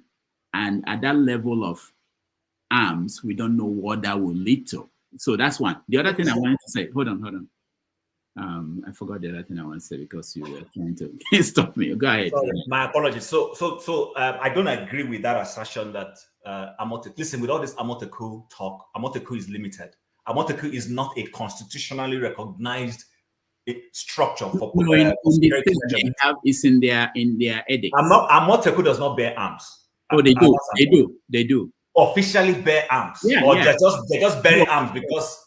No, they do bear arms, but it's not the kind of arms that these bandits are using. Okay, and then lastly, so that Jim, if you don't agree with Amoteku, what's your solution? Please always no, I didn't say I don't agree with Amoteku. Please hear me, get me contextually. I'm saying I'm even exonerating Amoteku. The point I'm making is Amoteku is not like having a proper police force. Amoteku is not like having NYPD. It's not like having California police. Amoteku is.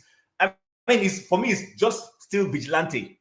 They don't have the network that this guy. Amoteku cannot stay in Ondo and be able to have security information to tell them that there's some people are moving around, suspicious people, and then they will take their guards. They don't have that. They have that. If they don't have that, it's not a question of whether they can have it. It's just that they were not equipped, but they do. They have a way to know, and it's in all the Western states, other than okay. If you say so, I yield. Yeah. All right. Bore, you have something to say? Go ahead. Anyway, thank you, Dr. Damage, for, and the rest of the panelists for giving me time to say something in this.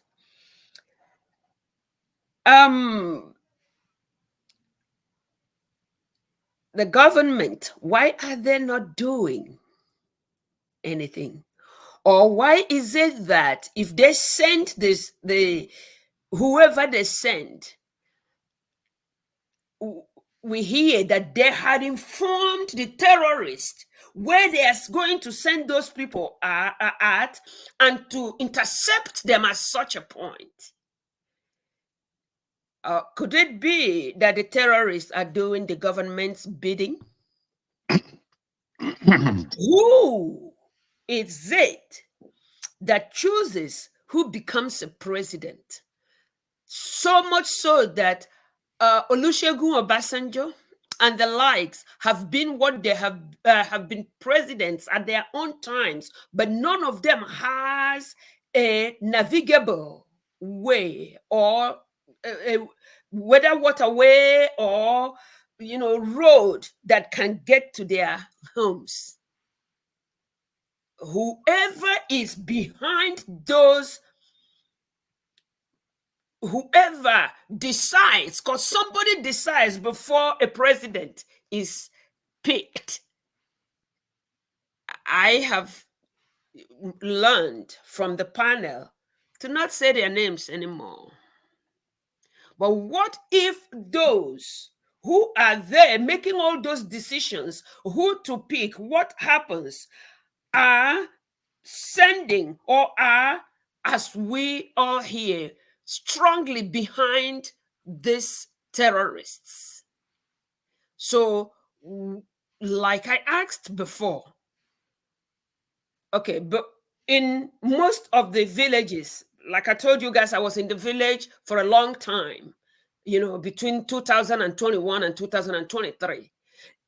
You see, excuse me, for whoever it offends, I don't mean it to be offensive. I'm just stating what I think the fact is. I support Okija.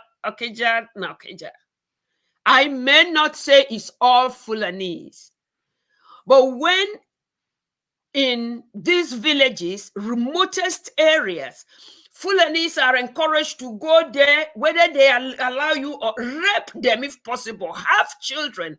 And that has been happening in Owerri for a long time, so that they know the culture of Owerri more than the Owerri people. And when they fight, because they understand Igbo language and they do everything, the attention is, you know, waved away, and it is said, it's Igbo killing Igbo, without knowing that it is the long-time born Fulani indigents who have been there, who this was their plan in, you know, since inception, that is perpetrating all this. Well, if we don't have to call their names and all that, let us, even if we don't say it in this platform, ask ourselves, who are those who are the cabals and caliphates, who we understand if they do not crown a president, that president will not be. In fact, I am happy that Obi didn't go, because if Obi went there, the presence of those people will still, you can do nothing. So whoever they are decided to be at the end of it all, whether they have a good or a bad version, I don't think they are the type of people that should be with anybody, because whether they are there peacefully or not, they have to kill and evacuate and, you know, make sure nobody remains there. Clean off, dab off everybody in that community and bring their own people to live. And the government is happy with it. So it sucks. It really does. I submit. All right, thank you so much. Let's go to Pansa. Lava, hold on, Pansa. All right, thank you very much. I am going to suspend what I'm going to do for Jim and you treating me so badly, having me go to the back when Jim didn't know what the hell he's talking about, and he said that. Now, my sister that just concluded her remarks nailed it. Nobody likes to come here to pick on any tribe. I'm a Pan-Africanist. It's the likes of me who should be battling people like Trump or Obama and Biden, and for what they've done to our continent and our country. But we cannot do that because there's no foundation. We're not doing good. So there's no need to come here debating petty little things. When Okija mentioned that Fulani terrorists are doing havoc in Nigeria, he didn't say every single one of them, like babies who are suckling in their mother's breasts. That's probably the only people you have to exclude from that group, from terrorism. Let me post on the private chat a link that will give you the GTI, Global Terrorist Index. All right? That's a worldwide monitoring organization telling you. So, Rudolph, I posted a link. So maybe you could share with your audience, because we are the ones getting the blunt of all these terrorist attacks. If you go through that, maybe you could share on the screen and read it so that they know. Since it's taboo for victims to say, hey, look, we're getting killed. This attack in Ondo is something, it's like a repeat, because not too long ago, I think it was June of 2022, they massacred over 50 people in a Catholic church over there in the Southwest. Right? 50 people in a church. So they're doing it concurrently with other states, other areas. Now, as a Southeastern, as an Igbo man, I can't come here complaining that Hold on. Yeah. Did you hear when I said that, and there are news reports that supported that it wasn't done by the one at all wasn't done by Fulanis or Fulani militia? They did it, right? They did it. You have to tell us who did it then, because no, everybody. No, actually, this is official report. I'm not. This is what they say. No. But if you're going to say what you just said, you have to. Official? Who's official? Who's your official source? You can Who's you your can say official you agree source? with the government. The government, they Who, arrested 5 people. which government? Government of which country? The thing is, Rudolph, are you going to actually leave it there that it wasn't the Fulanis, so therefore it wasn't anybody? What are you saying? No. They mentioned, they said they are Iberis. They said they are the Ubiras or Ubera or something like that. Yeah. That's what the reports. I'm telling you. This was in the papers. I'm not saying I wasn't there. Ubira, so we gotta be. They said it was the Ubiras. Okay, go ahead, Pastor. Please, make sure what I'm saying, I was politely trying to admonish you, Ferrari, because you're one guy that I agree with politically here, right? And you heard Okija come in here and made perfectly correct statements, truthful statements, without the semantic squabble about the prepositions. Or if somebody said 100%, he didn't give you a percentage. He says the Fulanis did it. And if you look on the things, I'm posting it. Yeah, I'll share your what you sent to me. Share, and I could even give him a break and just start from 2018 to discuss it. But I mean, this is pedantic nonsense. We're only arguing because we're disorganized and we're weak, because we shouldn't be debating these people. We should go and get them, capture them. So that's why I'm against the talking. So hold on. Yeah.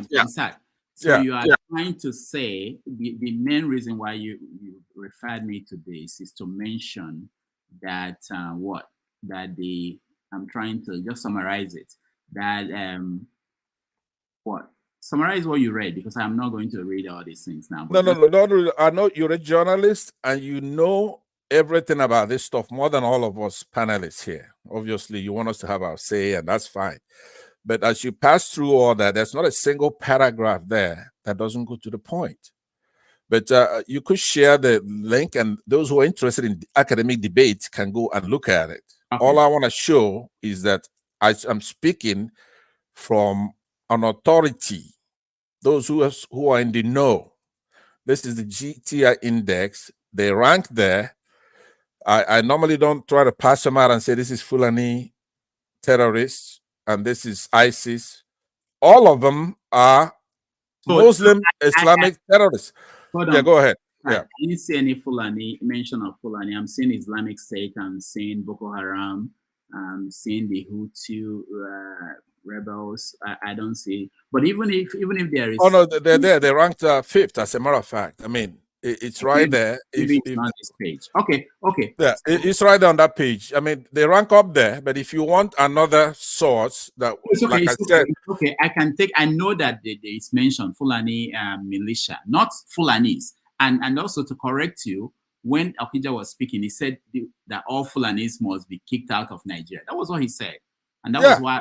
What's wrong with that? What is wrong with that? That's not what we're talking about. But what's your problem with that? There are other things people have been saying here that are a problem. If you kick them all out, look, you have to look at the anthropology of the Fulanis in Nigeria. It's a known thing. History, anthropology, where they come from. What the hell did they want in Nigeria? They came there conquering our Hausa brothers, right? They are the conquest. They are not indigenous to our country, and that's just a fact, right? But if you come, you amalgamate, you're part of us, no problem. People do it. We're here in the United States, we've done it. People go to other countries, they amalgamate, and they become productive in a society. But if you come there, that you've come on a conquest, and you are taking all our resources, undermining our country, not going to school, you hold no patents, right? No patents at all. You don't win any Nobel Prizes. There are no virtues. Mostly vices. No, hold on. Now, let me land. Now, I mean, come on. You asked me a question. It can be. By the way, let me ask you something. Okay, let's have a dialogue between you and I, because this is your show, right? I told you to be a guest. Not now. I understand. I mean, listen to me. Let's have an understanding. This is your show. Listen to me. Hear me out. Hold on, Pastor. I offered you 3 hours, 4 hours, whatever you want. Be a guest. I understand. You have a conversation with me. But you said no. You can't dominate when there are other people here. No, I'm not. You let everybody talk all day, right? And you let everybody talk. You don't want to hear from me. I'm very shocked. Well, listen, Panzat, Yeah. I want to take you on that statement. All Fulanis, and we have to kick them all out. Let me ask you one question. I know. I did not say that I agreed with it. I didn't Huh? say that. I didn't see any problem with the statement, but I didn't say it. I didn't say it. I'm saying there are a lot more. You said Okira said it, and that I challenged Okira on it. I told Okira, me and him are on the same page. I agree we have a Fulani problem, right? But not all Fulani. You understand? And But he didn't Fulani say that. That's from Nigeria. Look, okay. Listen to me. I heard you, and I heard the dialogue between the two of you, right? Okay. And you nailed it. But what the mistake here is that you're attributing to him to what he didn't say. He did not say 100%, right? What he said, he said all means 100%. Hold on. No. That's not what it is. You have to look at the. What would all mean? When I say all Yorubas, that's 100% Yoruba. When I say all Fulani, I mean 100% Fulani. No, I did not. He did not use all. He said the Fulanis now. But listen, it then went down to where all is implied, but he's not talking about suckling babies, right? It's a matter of speech, right? So when we're talking, it's idiosyncrasy. We have to be careful whether we don't diminish our. You might be on the same page on the same. Calm down, guys. Yeah, hold on. But I must tell you, Panzat, he did use the word all. He used that word. I've been listening, and I must say also that because he may not have articulated himself at the best level of political correctness, it doesn't take away his point. So I'll leave it there and let Panzat continue until it's my turn. Because let me respond to it. Let me finish. Yeah, hold on. Let me say this is what I mean, right? Somebody comes here and he says Fulanis killed 50 people, 100 people daily, and then somebody says all Fulanis in one of his statements, right? Which one am I supposed to concentrate on? What is my problem in those two statements? Is that 50 people were killed. I'm not here to start correcting everybody who used all instead of 99%. That's what I'm saying. The outrage is misplaced. From what I've heard here today, there are a lot of things that should upset me. One of them is not that Okada did not use 98 or 97% when it's talking about the Fulani doing something, right? Now, but I know Okada, we know who he is. He's not the kind of person that would generalize the whole tribe. Now, let me interrupt you, but listen to this and you will laugh. When Okija said all Fulanis, he offended some people on this panel because father is a Fulani. When he wants to kick all Fulani out, he's kicking his father out. So we have to fight against that. All right. Let me. I know we're kidding, but let me just say that as much as possible, we try to make sure that we are saying things that we can. I know you are joking, but I hope our forefathers understand that you can be referring to someone's father and say that something you don't know unless you prove. So this is your political correctness. Normally, you say, "Hey, I deal with you say, boy, are you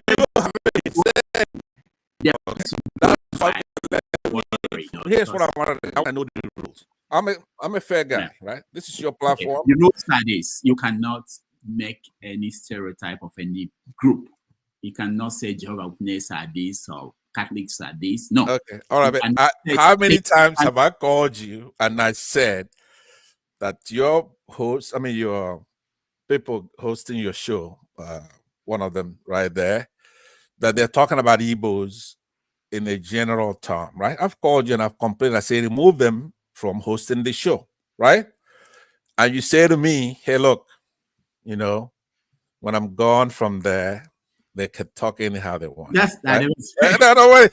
But every time there's an Igbo now, I understand the position you're in, but I have a more important question that I want to ask you, right? Okay, you're a journalist. We see you here and we'll kick you around as Dr. Damages, but you're a serious journalist. Serious. one of the people that we're proud of. And we're not ready to have you. I know what comes after that. Once no, nothing is gonna come. Listen, what I'm saying is that what I'm suggesting is that I think I said that the first day I came here. I said, look, true or false should not be sacrificed. Now, with wrong and right, good or evil, yeah, we can do that. But when it comes to true or false, we should not sacrifice it on any platform. And that's what I'm trying to make sure that you understand that's important no matter what's going on. Whether you want to be neutral, you don't want to be neutral, we have to go with true or false. The issue is that we have a serious problem of Muslim Islamic terrorism in the country, but more particularly the Sunni Muslims, because they're a majority. As a matter of fact, the Shias also get whacked around by these people. Just like in 2015, they killed over 1,000 in one afternoon or 2 afternoons, and they've been killing them since. And they're rampaging the whole country, killing people, going to church, massacring people, going to secondary schools with vans, picking up girls from Chibok High School, pick up hundreds of girls, almost 300 in one case. So now, why can't I talk about that? Is it a YouTube problem? No. You can't talk about that. You can say, and I'm okay with that. Okay. Bandits, you can say, if we sure they are Fulani bandits, you can say Fulani bandits. But to say that all Fulanis are doing this, that all Igbos are doing this, I won't allow that. Okay, let me then reclaim my time to officially start my commentary. Okay? now that I got the clarity of what it is that you want, right? Everybody protecting. Hold on, one last thing. Yeah. I was actually thinking that someone will bring up the issue of when Buhari was there for 8 years, and the argument we were making was that because he was Fulani, he couldn't deal with that. And now that we have Tinubu, who is not Fulani, he still cannot deal with this. So what does that say about the way, the lens we are seeing things? You understand? And right. Every day they are making me think that Obasanjo was actually a good president because he was able to deal with issues like this better than anybody I've seen. I don't know. But anyway, go ahead. Okay, yeah, well, we knew going into this thing that somebody like Tinubu is vacuous, right? He's a body that parasites could get into his body and then take over. Do you understand? So the people surrounding him, the people who are allowing him to be in power, are these northern irredentist terrorists, right? That's who supported him. There's nobody who fears the Lord that would put Tinubu in power from north to south. There's nobody who fears the Lord that will vote for a guy like that. Nothing like, I mean, you actually check the pulse of Nigeria with who would support somebody like that to be in office. It's not the Yorubas, the reasonable ones. Definitely not the Southeasterners, both reasonable and non-reasonable. Right? Not northern Christians. Is the same. When I come here and I say we have an Islamic problem, that's what I'm talking about. You could trace all your topic today from Dangote to any issue. See, Nigeria is a giant of a country with talents, resources. I mean, human resources. Probably the best anybody has in the world comes from Nigeria, right? And we have we're blessed with everything that the Lord made. We have it in that country.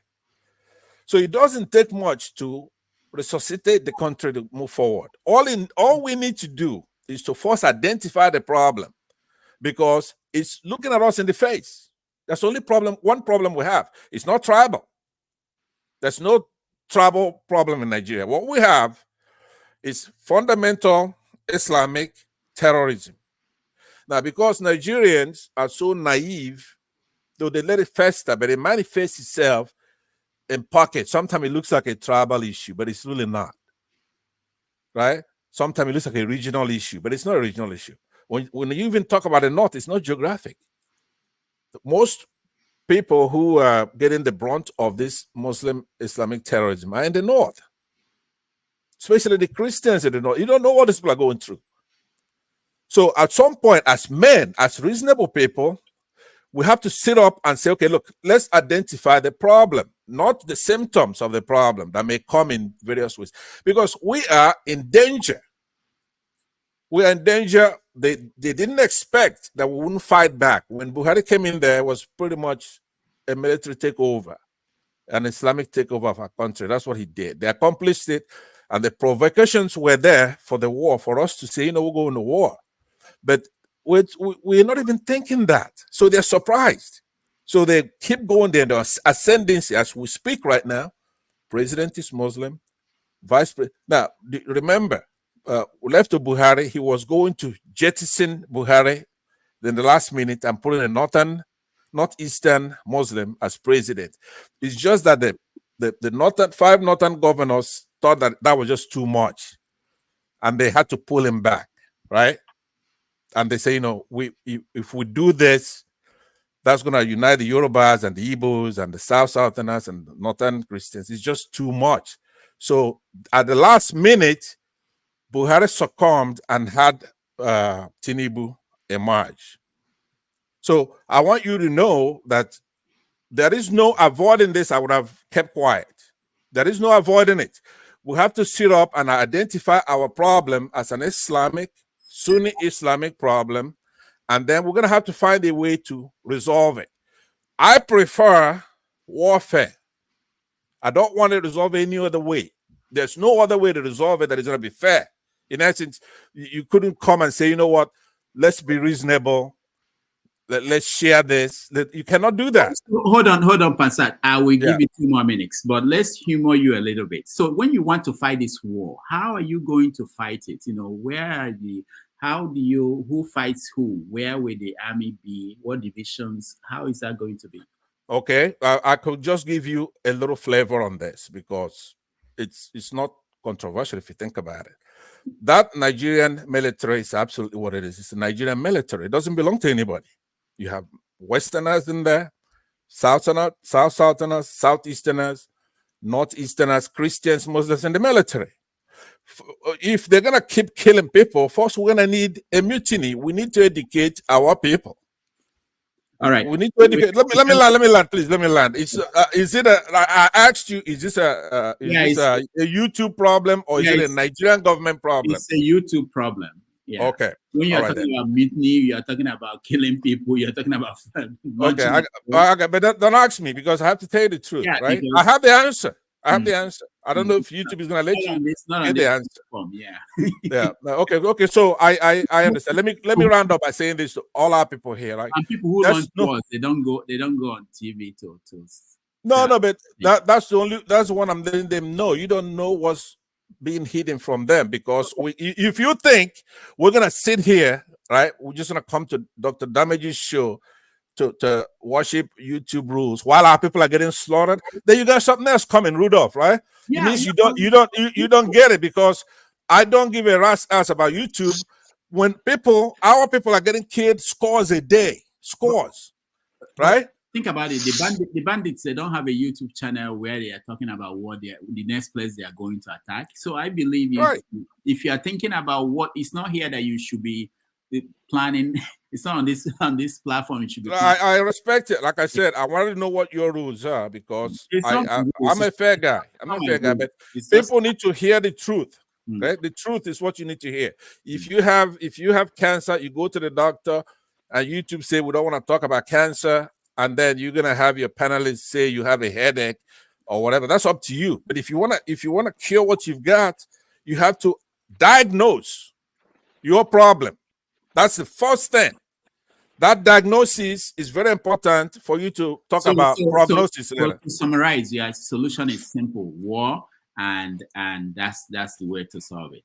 I believe so. Yeah, all right. I believe Thank so. you. Yeah. Thank you so much. We appreciate that. You're welcome. Yeah, that's why it's have your say. Who's next? Uyi, you're next. Oh, Alaba, I'm going this way. I'm going to leave soon, Alaba. So but after we are come to you, then I will skip to him. Go ahead, Uyi. So I agree with what everybody has been saying about this issue. So number one, we have a Fulani problem. It's a fact. It may not be all of them, but we have a Fulani problem. And it's a mentality that they have. So how do you change that? Number two, we have a government problem. I said it before. I think during the election, I can't remember whether it was Oyedipo that said it. Somebody said it. We should all brace ourselves. We're going to have 24 years of Muslim rule in Nigeria. Period. There's nothing you can do about it. It's going to be 24 years of Muslim rule, and that's how it's going to be in Nigeria. So elections have consequences. Three, I've always asked myself this question. I don't know if anybody can answer the question. Somebody said here on the phone that we have a Nigerian armed forces. So let's play some scenarios among ourselves. Igbos are giving us problems today. Let's assume I'm giving scenarios now. Igbos are giving problems in Nigeria. We send the armed forces over to the east, and majority of the armed forces are Igbos. Would they kill Igbos? Would they actually fight to kill their people? Because remember, you mentioned Nigeria. I don't see Nigeria. I see a nation of tribes. I don't see Nigeria like you see Nigeria. I see a nation of tribes, right? We are all segmented. Will they kill Igbos? You have an armed forces that is majority North. You really think when you send them out to go fight these bandits, they really will do it? That's just me, my own question for everybody, right? We have to define what Nigeria is. As far as I'm concerned, in the 70s and 80s, there was a country called Nigeria. It existed. But after the 90s, when Babangida took over, the idea called Nigeria doesn't exist. We're a nation of tribes. That's our problem we're having in Nigeria, in my opinion, today in Nigeria. And politicians have been able to play those divides effectively for them to keep control of the Nigerian states. And whenever you or me try to take that power for them, they bring religion into it. Now, it doesn't work anymore. Christians don't care, Muslims don't care. So they can't use religion. Now they're using tribe. It's working. The last election, Lagos was told no Igbo person should vote. You watch on TV where they said Igbo should not be allowed to vote in Lagos. So we have a problem. And I think if we go to war, I keep asking this question to everybody. If we go to war today, who are we fighting? A Benin person has a wife who is Calabar. A Calabar person has a husband who is thief. A Yoruba person has a wife who is Fulani. A Benin person has a wife who is Hausa. Who are you fighting? Could I take that? Could I answer that? No, hold on, please, sir. Who are we fighting? Okay, if we are fighting the terrorists, who are the terrorists? I cannot get malaria without mosquito biting me. If I put all the mosquito nets around my house and I use ray to flit it, the moment I open the door, one mosquito is going to enter. We have a problem in Nigeria. Our tribal leaders or our tribal heads, they're all traitors. Our religious leaders, they're all traitors. Our politicians are all traitors. The women that burned that chief's house down, when I watched the video on TV, on YouTube, one of the ladies made a statement.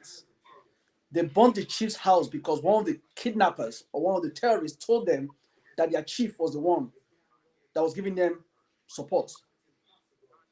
So who are we fighting? Now, if you're saying Fulanis are coming from outside Nigeria into Nigeria, well, guess what? Your Nigerian president went to the north, went to the northern part of Africa. What did he say? Fulanis, you are free to come into Nigeria. It's your home. We all sat down there for 8 years. Who said that? Buhari said it. When he went to, I don't know what he went to in the north. When I say north, I mean North Africa. He said that. It's on record. We can Google it and check it. Nobody said anything. Not one traditional ruler Not one traditional ruler in Nigeria came out and said, what the hell? Not one. Not one pastor came out and said, what the hell? Not one tribe, I think maybe the Igbos or so, but no other tribe came out and said nonsense. Everybody kept quiet while they did what they did. Look, my brothers and sisters, we are reaping what we have sowed. It's just simple. We stand in a country where the president said disarm citizens, but he said these people can carry guns to walk through the forest with cattle.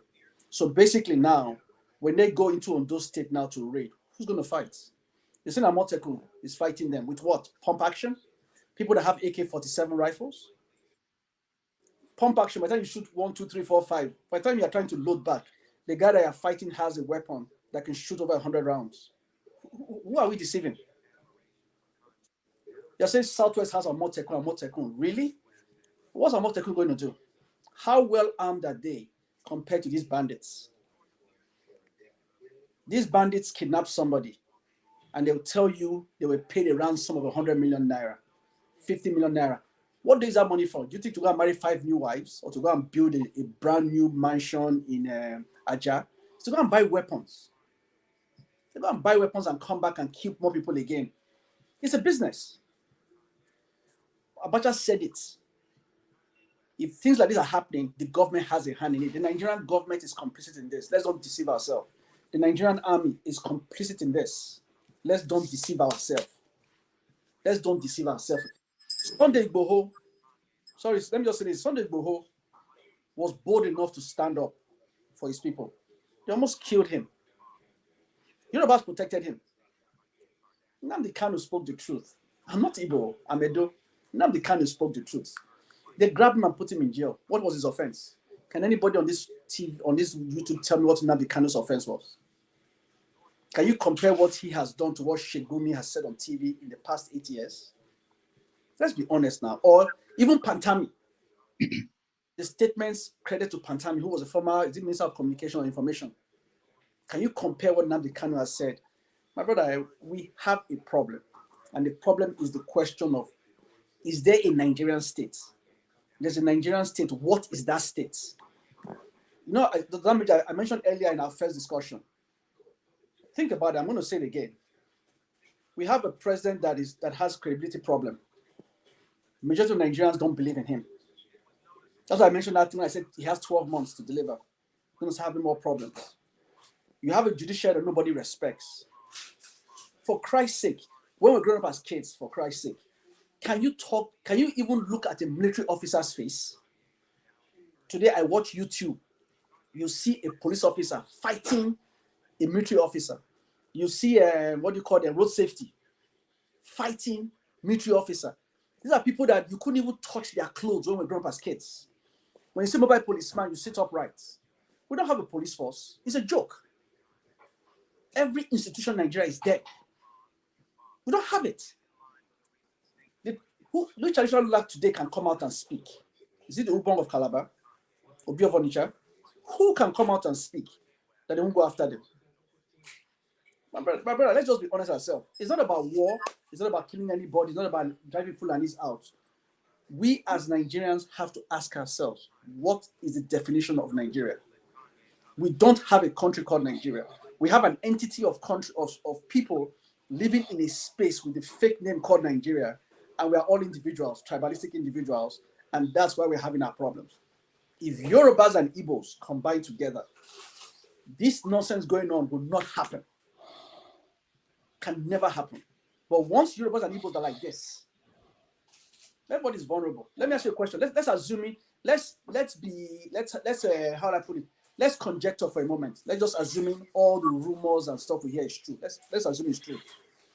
Let's say the Fulanis succeed, they take over the whole Southwest. Now they start coming for the Southeast. Who is the Southeast? Can anybody define for me who the Southeast is?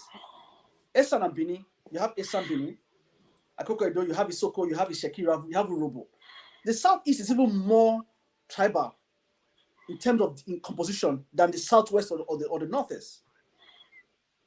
So, my brother, let's be honest to ourselves. We have a problem, and until we start trying, I know we cannot say certain things on TV. We want to be sensitive, until we start being brutally honest to ourselves. And that's where I like what Pansat was saying. But killings is not going to solve it. We have to define for ourselves what is Nigerian. Oh, by the way, Mr. Uyi, I did want to say something. I want to say something to you, and I noticed that this. Thank you so much. Ferrari, just 1 minute, just 1 minute, and I'm done. What I'm going to say is, I noticed something. Keep it to 1 minute because I don't want to respond to. Okay, thank you. I was going to say, I find it remarkable, you know, when I listen to people from Edo, right? And they are just perfect in every way, except when it comes to the Igbos, they get it wrong. I don't know what it is. We had a guest here, very smart lawyer, activist, right? And on another show I go to that's called Niger Watch, the guy is good. Except when it comes to the Igbo, to them, I don't know, you know, I don't know what they think Igbo is, or Igbo land, Southeast, right? You say, oh, they are divided. Whenever it comes to the Igbo, to them, the Igbo is the worst in pretty much every category. But otherwise, they fight for truth, they fight for justice like you do right now. I mean, I agree with pretty much all your premises and actually your conclusion too. But there's a premise. Whenever I'm going to tell the Edos, you are great, but go and study the Igbos because you've got it wrong. Time after time, you get it wrong, right? Igbos are not. Let me just land now. When you look at the votes, no, listen. Those people you called are not Igbos, right? You said 1 minute. I said 1 minute, but let me say the people Edo to me is divided into half. Half of them are Muslims for one thing, right? Igbos, we don't have Muslims. It's okay. Your turn is gone now. All right. Thank you. You don't want to hear it. Let me just say something to hold on. When I use the word Southeast, hold on. I mean the Southeastern region. Those areas were not Southeastern region either. The people you mentioned. Okay, no problem. All right. Thank you. Okay. All right. So I just wanted to point out, Uyi, what you said about Buhari, you know, I had to Google it. What Buhari said in Egypt was that all Africans are free to come to Nigeria. You see, sometimes I know that Buhari can talk anyhow, but there are some things I know that even Buhari will not be able to say. And I didn't. He did say, Rudolph, you're wrong about that. No, right? I just have I read the story. From what source? Give us a source. I'll give you a source where he said that. That's what I'm saying. I know he said that. Yeah. What he said was that all Africans are free to come to Nigeria. Are visa free to come to Nigeria. Okay? No, but that's not what he said. Somebody's trying to make it look good. Whatever you read it, give me the source. We'll take it over. I'll call you. We'll talk over the phone on this. All right. I'll prove it to you. All right. So let me go to, and one other thing I want us to think about, because we have to think about this issue in different dimensions.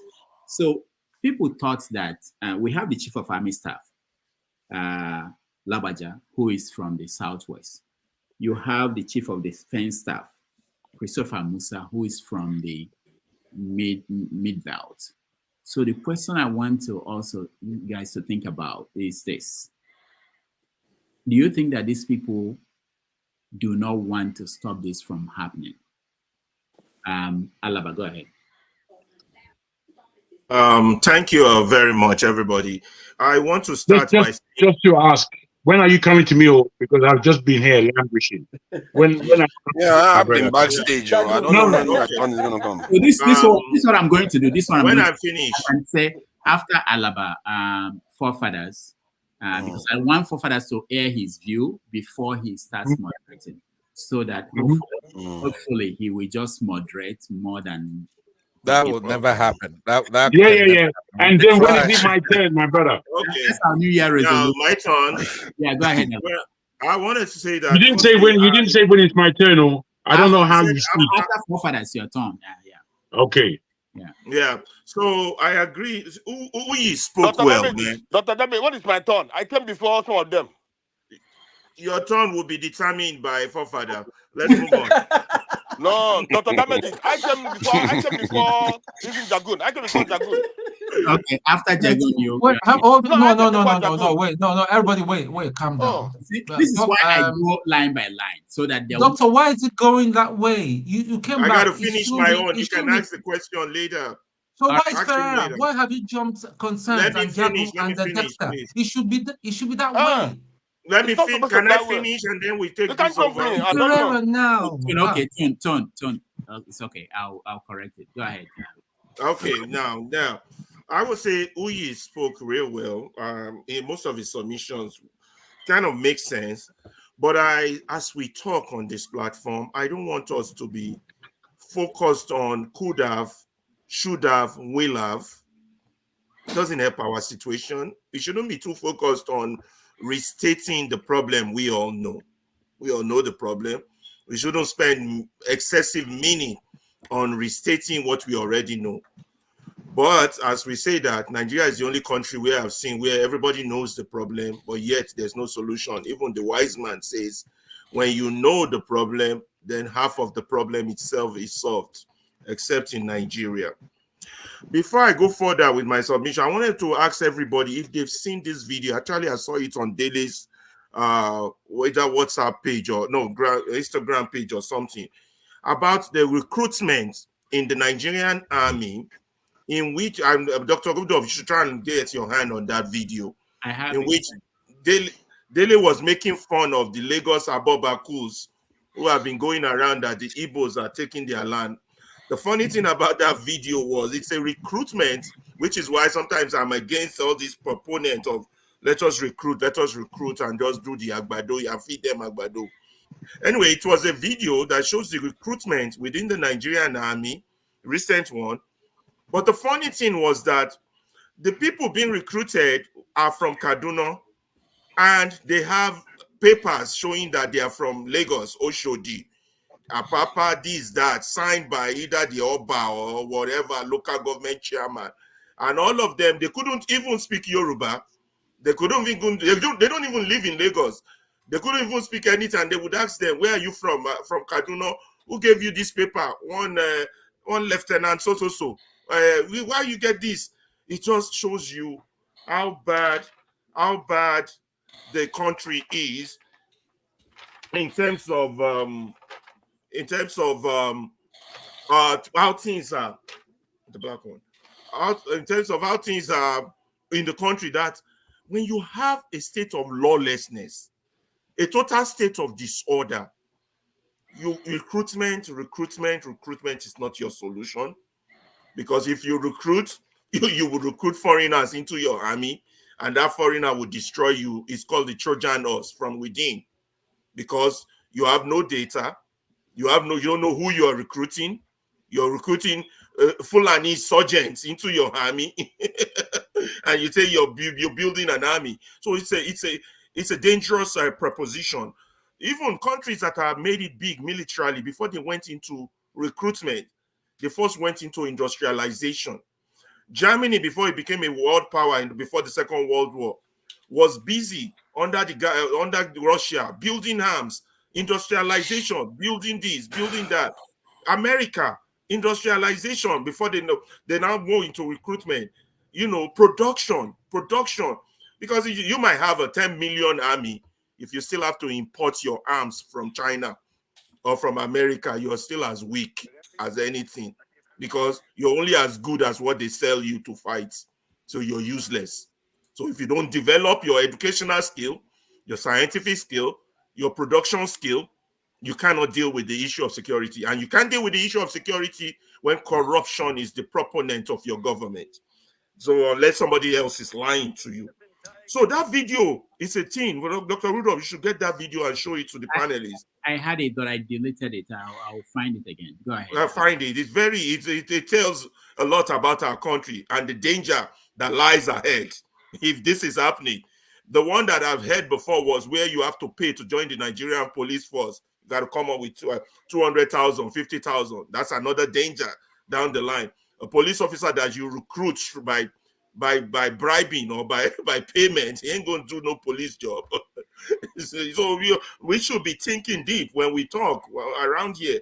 So what is our, and then I wanted to quickly also touch on the free speech. I see that you're restricted a little bit, Rudolph, on what people can say, and Panzad is so sad about that. That's another problem we have as Africans. The white man restricts us to free speech. He tells us what we can say and what we can say. We have made effort to develop our own medium to talk to our people. to tell our own stories. So this goes back to that subject of we need to have a diaspora press where free speech will be paramount and censorship would not be allowed, because censorship inhibits development. So I just wanted to touch on that before continuing on this security discussion. So I like what Uyi said. Who are we fighting? Nigerians, if you don't answer this question, we're only fooling ourselves. It's not a should have, would have, or could have situation. Hope is not a solution. We are fighting corruption. 1. 2, we're fighting our own government. When I say fight, I mean they are our enemies. When I say who is our enemy, maybe I should rephrase the question, not who are we fighting. Who is the enemy here? We are fighting corruption. We are fighting our own government. Well, I mean, they are the enemy. We are fighting our religious leaders. We are fighting ourselves, individual selves. So, what is the solution as a man who like to propose solution? Now, solution could come from these following areas. It could come through government, 1. It could come through ranks. When I mean ranks, I mean who is the police commissioner for this area? Who is the commanding officer for this zone? Who is this for this region? It could come through geography, which is the issue of the Amotekuns and the rest. And it could come through individuals. Let me start with government. We have a government that has never provided us electricity, never provided us road, never provided us water, never provided us education, never provided us nothing that we citizens deserve. Are you going to be smart enough to expect that same government to provide you security? I will say a no. So security, your security ain't coming from not this government. I don't know. That's number 1. Number 2, ranks. This so-called government, as illegitimate as they have people in position who are ranks, commanding officer this, responsible for this region, police commissioner this, responsible for this area. We need to hold them accountable. Why are they not doing their job? But we need a free press to hold them accountable for that. That's been dealt with. I won't speak much on the issue of the Amotekuns, geographical solution to this problem. Let us raise the likes of the Amotekun, non-governmental army. It's dangerous to a certain degree because they could rise against the states if they get too powerful. But at this stage where the government is not doing what it's supposed to do, that might be a logical solution to look into. You know, I heard they have something in the East that was helping NWS or something. Forgive me for the wrong pronunciation of alphabet. And then the Amotekuns, they might not be as armed as them, but you need something. And the people in the plateau, the Benue, and all these people being attacked, they got to get their shit together and start forming a militia or some form of government to protect their people. You cannot be refugees in your own land. That's not acceptable. Or another last one, don't forget, these solutions are just options I'm putting on the table. Others can counteract it. Another option is the right to bear arms. We can look into it. I guess if the terrorist knows I got a gun, he would think twice before coming into my house or before coming into my farm. The right to bear arms, you know, is part of a citizenship, right? If we have a government that has failed to provide security, we have a police that is not functional, maybe the issue of the right to bear arms will grant it. That's what granted America its independence. That's what granted them their democracy, their right to bear arms. And that's why Americans will never joke about their right to bear arms. Yourself, some might say, oh, we might kill each other, so be it. But if I have a gun or I have a semi-automatic weapon and you want to come into my yard, you will think twice before you do it. So, but if you have the gun and I don't, that gives you the advantage. If the army has the gun and I don't, that gives them the advantage. If the government has the gun and I don't, that gives them. So these are my own possible laid out position. 2 points I've made from this submission. Who is your enemy? I listed them. Your government, your religious leader, Islamic insurgency, corruption, and yourself. Your very self. What is the solution? It's not going to come from the government. I'm just rephrasing. It could come from the ranks if we can find a way to hold those ranks accountable. It could come from geographical establishment or regionalism, and it could come from individualism, the right to bear arms. These are my submission. If anybody has a question or addition or subtraction, you can make. Thank you. I have a question for you. First Yeah. of all, let me commend you on your submission. It was a very good How is it submission. that it's possible for Pansat to just jump in without me saying he could speak? I don't understand. I need permission to ask a question. Well, go ahead. I see them ask questions all the time. I'm saying that Ferrara's always got it right, but there is an area I want you to elaborate. You just said who is supposed to who the enemies are, including one ourselves, the man in the mirror, and then you named all the other corporates there. Well, but you were also questioning who are we supposed to fight. It seems to me you fight the enemy. If you already know the enemy, why don't you say to fight all those enemies you listed? No. The fight starts first of all with ourselves. We look ourselves in the mirror. You understand? First of all, some of us, our level of education, the type of information we give out, it makes it hard more to the problem. Some of us are still on the side of the oppressors. Some of us have not even acknowledged we have a problem. Some of us are still defending the problem. So you can see what our issue is. For example, Panzat, do you think people on this panel can solve Nigerians' problem when they cannot even agree on what the truth is? You see how we all react. You see how. So if we start with that individualism and look at ourselves, am I a solution or a problem? Am I a traitor? Am I an onlooker? Am I giving? We got to start with ourselves. And that's why I said we need a revolution of the mind. And that's why I'm a strong advocate of information education and the free press and the press. The power of the press. That's what makes the pen mightier than the gun. We have not exhausted using it. We have not exhausted using technology as we have it. You're beautiful. All right. We have not exhausted using technology as we have it today. The cell phone, even if we have a free press, if all we get is cell phone recordings from people, and that's how those are our reporters, they are on the ground. They will help change things. So there's that one. That's the individual self. On this thing, corruption, we got to kill corruption because corruption is killing Nigeria. Maybe Nigeria should die. Alaba, thank you. We have to end it here. Let me just say this before I call for fathers. You got this video now, Dr. Chuck. I have the video. Okay. Maybe we'll send it to forefathers to play. But let me just say this. I had to check because I mentioned that they have arms. And I was getting messages that they don't. But I know it's confirmed that they do. But it's not under police supervision, and it's not the kind of sophisticated arms that we expect. I also want to mention that Femi Falana said that Nigerians have the right to bear arms, to defend themselves.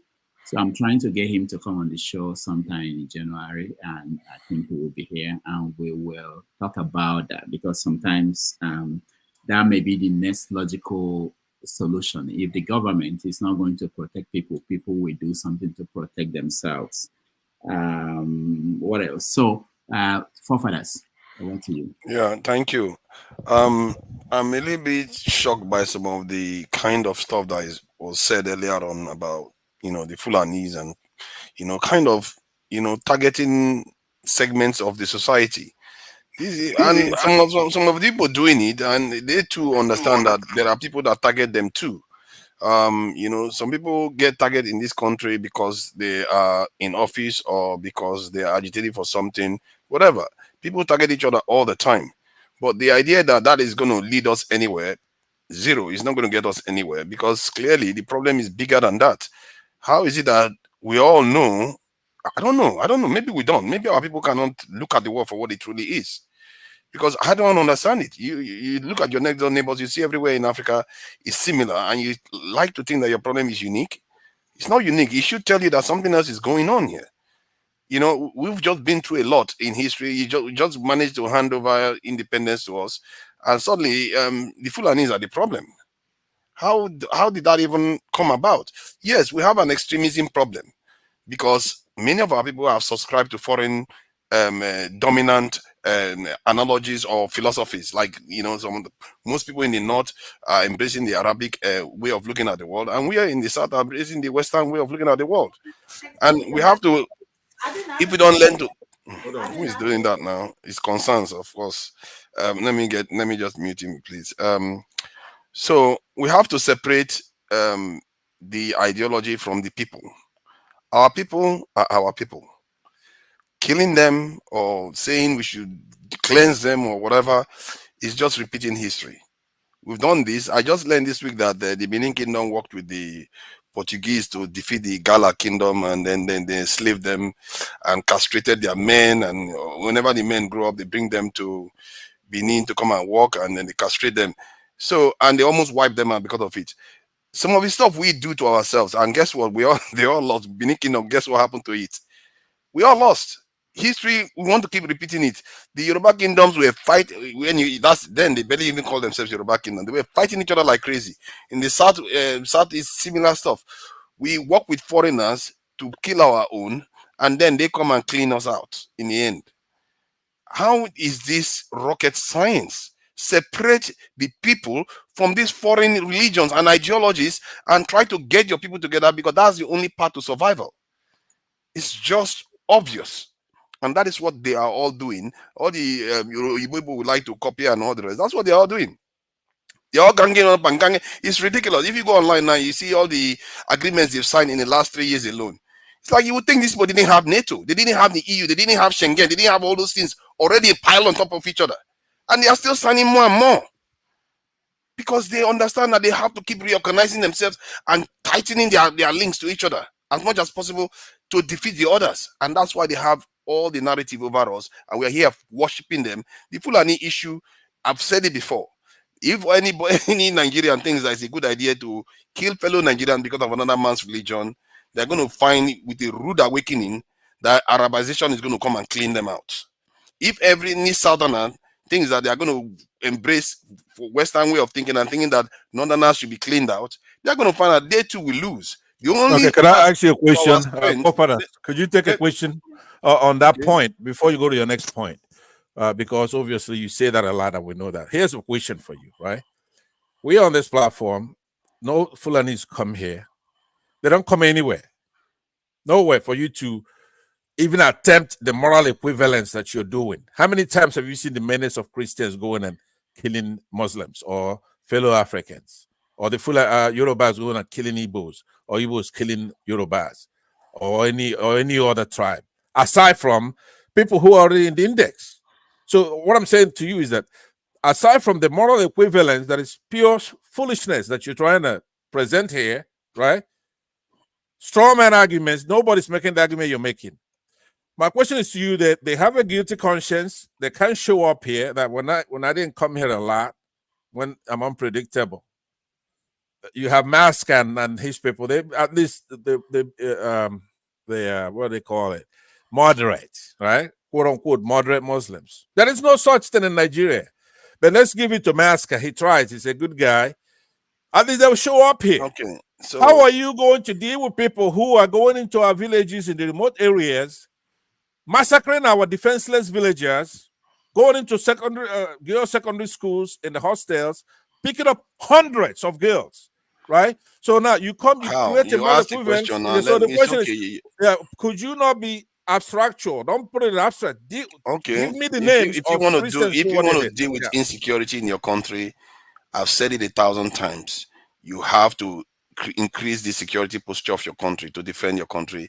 Our country is not defended. Our people are the least defended people on the planet. Any other race does better at defending their people. We have not created security in Nigeria. Hence, when you see all this problem, don't underestimate the fact that that is the cause of the problem.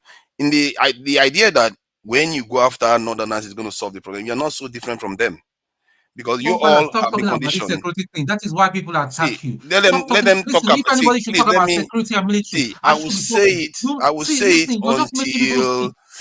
until I will say you can't stop me from having my opinion. Going to be shown. These people are not from Oshodi. They've never been to Lagos. They can't even make a phrase in Yoruba, and yet they are being recruited at other rank. And you're telling me about security? Please, you're just insulting people that have been to a real war. Father, your deflection always lowers the standard of the discourse. Your deflection always that's why you are so smart. Because you're a real war, makes it correct.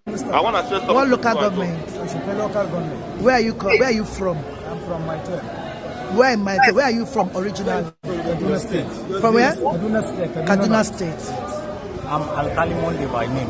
Okay. Yes, I'm from Kaduna State. Okay. I'm living in Kampala with my brother. With your brother? Yes. And you are coming out under what local government?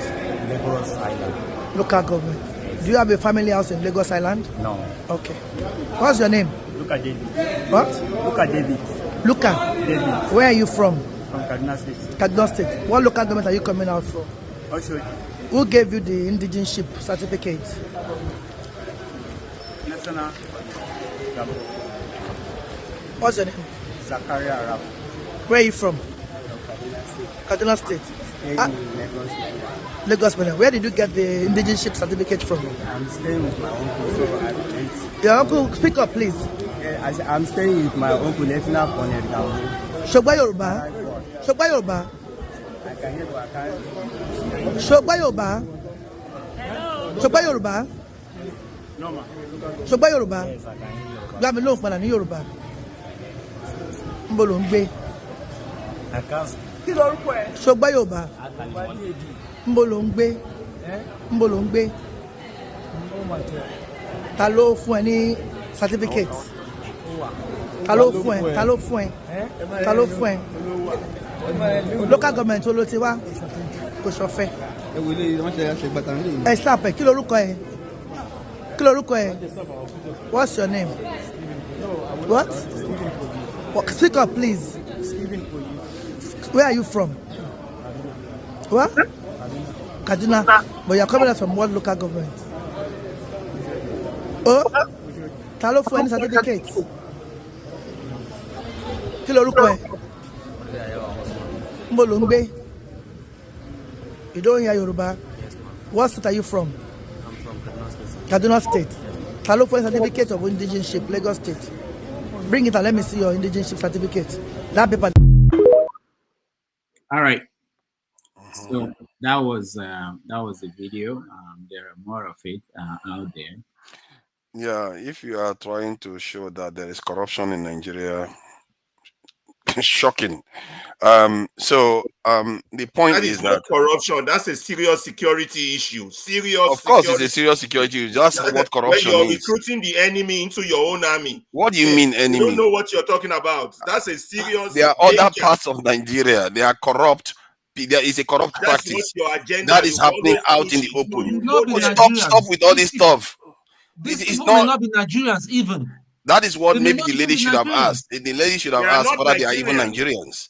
Maybe the lady should have asked that question because she didn't ask whether they are Nigerians. She's busy asking whether they are this. He's asking them based on the document they had. Yeah, they And have. Okay, this has so been but you don't know. And I'm See, sure it's Yoruba man. Wait. This is a I'm sure it's serious Yoruba man that security collected issue. money from them, the fact, local When government, you're to recruiting the dish out Trojan those horse, things. the enemy And into yes, your army. some bigots here in the comment section will come and tell me that I should support Tinubu. Yeah. you notice that when people die, they are not this passionate. You guys scare me. You will scare me, and you've never learned any lesson. When people die, you see mothers crying at schools that their children cannot make it home. When they say they should secure them, like you all are secure here, you say no, you don't need it. You shouldn't. But when some other person recruits, you are passionate because you want to tear your own to pieces. I tell you this: if you, I pray that someone like me doesn't make it to power. If I see people like you in their office, I will show what I will do to you. Don't worry, bro. You won't make it to power. Somebody People like us me, will not hold our hands. that somebody And like what the me, passes Nazi that go to somebody power. like me doesn't People make like it near me, office. If they we do, will let you. Rudolph, people Rudolph, like can you you don't have any suspend place. forefathers today See, for today? let me say Can this. can Let you me say this. suspend Hold on. forefathers from hosting the show today? Yes, You have to Rudolph, I suspend them. second You that. won't let me talk Yeah. now. All I'm of you had telling your you, the say. show is going to All be of you real had your bad say. You won't let me talk once now. you leave. Hold on, They guys. all Hold on, spoke guys. for 8 minutes or 10 minutes. They won't let me talk. The plan I have today is for forefathers to air his view, and then after that he will moderate. So let's let him speak. Exactly. So, and just because I'm Muslim doesn't mean I don't have my views. So you all know me, I'm not Dr. Damages. Don't make that mistake. If you don't like it, that's what I am. You should know me by now. My point is that I was making my point that how can we keep repeating the same mistake over and over again? Is there something wrong with our heads? The results are all there. The results are in. We all know we played this game before and we lost. You're just bantering, bro. Can you let me talk? What is See he now, why are you interrupting me? Rudolph, what is he talking about? I'm not interrupting you. You If you can cannot keep talking. understand me, if you cannot understand me, that if you play this tribalistic game, tribalistic game. Talk about the tape that was played, please. that I'm Talk about touching the nerve that they don't want to learn from. Me now. So we're being tribalistic for calling out people that are clearly claiming to be Lagosians that don't even understand a word in Yoruba. Right. No. I agree with. I said corruption. No, that's not it. I'm calling tribalism because you are saying they should get rid of the Fulani. Some of them say we should ethnic cleanse them. Some of them say they are just using blanket statements. That issue. Nobody's talking about that now. That is the issue I'm talking about. That is the issue I was talking about. Until Dr. Damages interrupted me with this video. The video, I said it clearly. If you think there is no corruption in Nigeria, welcome to Nigeria. Deal with the problem. So you agree that's a euphemism, right? You are using corruption in this case as euphemism because what it is actually worse than corruption. Do you understand? It's a security breach. It's a security issue. It's a security issue. It's a serious problem. It's jingoism for one thing. You have we just heard that Nigerians are using fake. It's my turn. Fake professors. Wait, can an illegal all you know you have fake doctors out there. Can an illegal immigrant go and join the you're comparing fake doctors military? To fake soldiers? Probably not. So why do you not see what is wrong with this? Rudolph, I'm gonna have a problem with you. I said it's corruption, and I'm gonna have a battle with you, right? I'm telling you now. I'm gonna exit the stage and I'll be watching. If you let this boy host this show, right? I'm gonna be going after your show. I'm right. Yes, right. You can't let him host this show. You want to carry on with your bigotry, and that's it. This is a serious Nigerian issue. For all we know, you might not even be Nigerian. Oh my God, I'm not Nigerian. You saw him use a euphemism of corruption when something more sinister and it's not like he's dumb, right? And you see him threatening the rest of the Nigerians. Can you just let me talk? You all have your own. I'll let you talk. I have no problem with you talking. I'm saying you should not host. Right? I'm saying you should not host the show because Pansat, you guys calling for ethnic cleansing. It's okay for you. Pansat, do you want to host the show? I think I hosted it there. If you don't let him host it, I'll host it. Right? He should not be hosting a show here. Let him host that. If he's going to host, I can talk. I'm not going to hog the mic. No, listen to this. You won't tell us where you're from. You're using euphemism on a serious issue while we're here. We're getting up. People are getting killed 100 and scores a day, right? You have Islamic Jihad recruitment coming fraudulently from Lagos. So we're talking about a serious issue here. Thank you, Pansat. Right? No, it's not fair. Thank you, Jagun. I will listen to you, and then Jagun. Thank you very much. Finally, are you going to let them shut me? I've not finished my state. This is not fair. What you are doing, Dr. Damage. And you give them, you grant them. How long do we have to listen to? All right, Dr. Damage. I can before Jagun. You actually remove people. The last time you were interrupting somebody, but I already. So this is my time. You should have fought for your time. All right, I've come back to you for fathers. Go ahead, Jagun. Thank you very much. Guys, I've been listening for a while again and wondering, what we're speaking about. This is a new year. And I don't know what you guys are feeling in 2024. I don't know if you've been empowered, strengthened, if you're feeling the new year, if you're feeling the gusto, if you're feeling the responsibility of bettering our position, bettering ourselves against the 2003. That was, I don't know how it was for you, but for me, it was a tough ask. It was a tough ask last year, to the point that I come into this year with a lot of gusto and a lot of renewed energies. And, I rather feel that you are condescending to the panel, forefather, extremely, giving us your shock level, and you don't know what's wrong with our people. How dare you? Who are you speaking to? This is a panel of mindful people. You're not the only mind here. Who are you talking down to? Square up and sit up. I don't like that kind of thing. We're here together and we are speaking about realities as far as our country is concerned. Now, part of that reality, I need us to understand that in the 18th century, when the British entered into the Nigerian terrain, not as slave bearers, but as colonists. At this time, the Fulanis were rampaging in the north. At the same time, they're both invaders. We were able to gain our independence from the British, but we didn't do the same with the Fulani. We seem to have forgotten that they were invaders. They're not people of the land. Okay, we who are Nigerian, we are very accommodating. They are part of our land now. They have taken over most of the law. And we see that between 6 and 12% of our population are really running things in that whole country. And all of us have allowed it stupidly. This is where stupidity really is at a higher veil, I will believe. Now, I think I was the first person to mention that Fulani is the issue and we should get rid of them. And then when I said get rid of them, I didn't mean all of them. I meant that this is something I've thought through. I don't really want to table it here because it's not necessarily for here. However, I did go as far as to say where I think they should go. I did go that way. However, what I want every one of us to admit is, as much as Nigeria is a hell of a problem. Nigeria is a hell of a problem.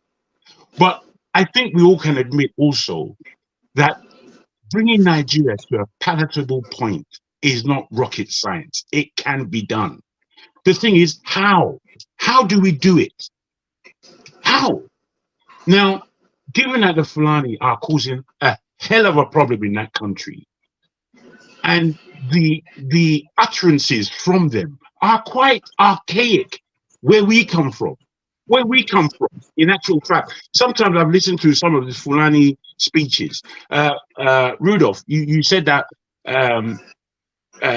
President Buhari didn't say that everybody's free to come into Nigeria, or the Fulanis are free to come into Nigeria. Fair enough. But we've heard from individuals like the governor, the ex-governor of Governor Mohammed said it. He said that people should not only Mohammed. I'm saying not only Mohammed has said these kinds of things. I have heard it personally from so many Fulani people that Fulani from all over West Africa are coming into Nigeria. There are different kinds of Fulanis.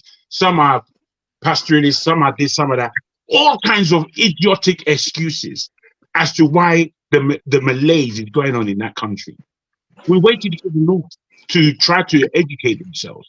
We didn't see it fit that we should be going further because we waited, but we were accommodating. Our accommodation has come to the point where we really have to start to run down what our problems are. And if Fulani is one of our problems, then we have to speak about it. It can't be thrown away as tribalism.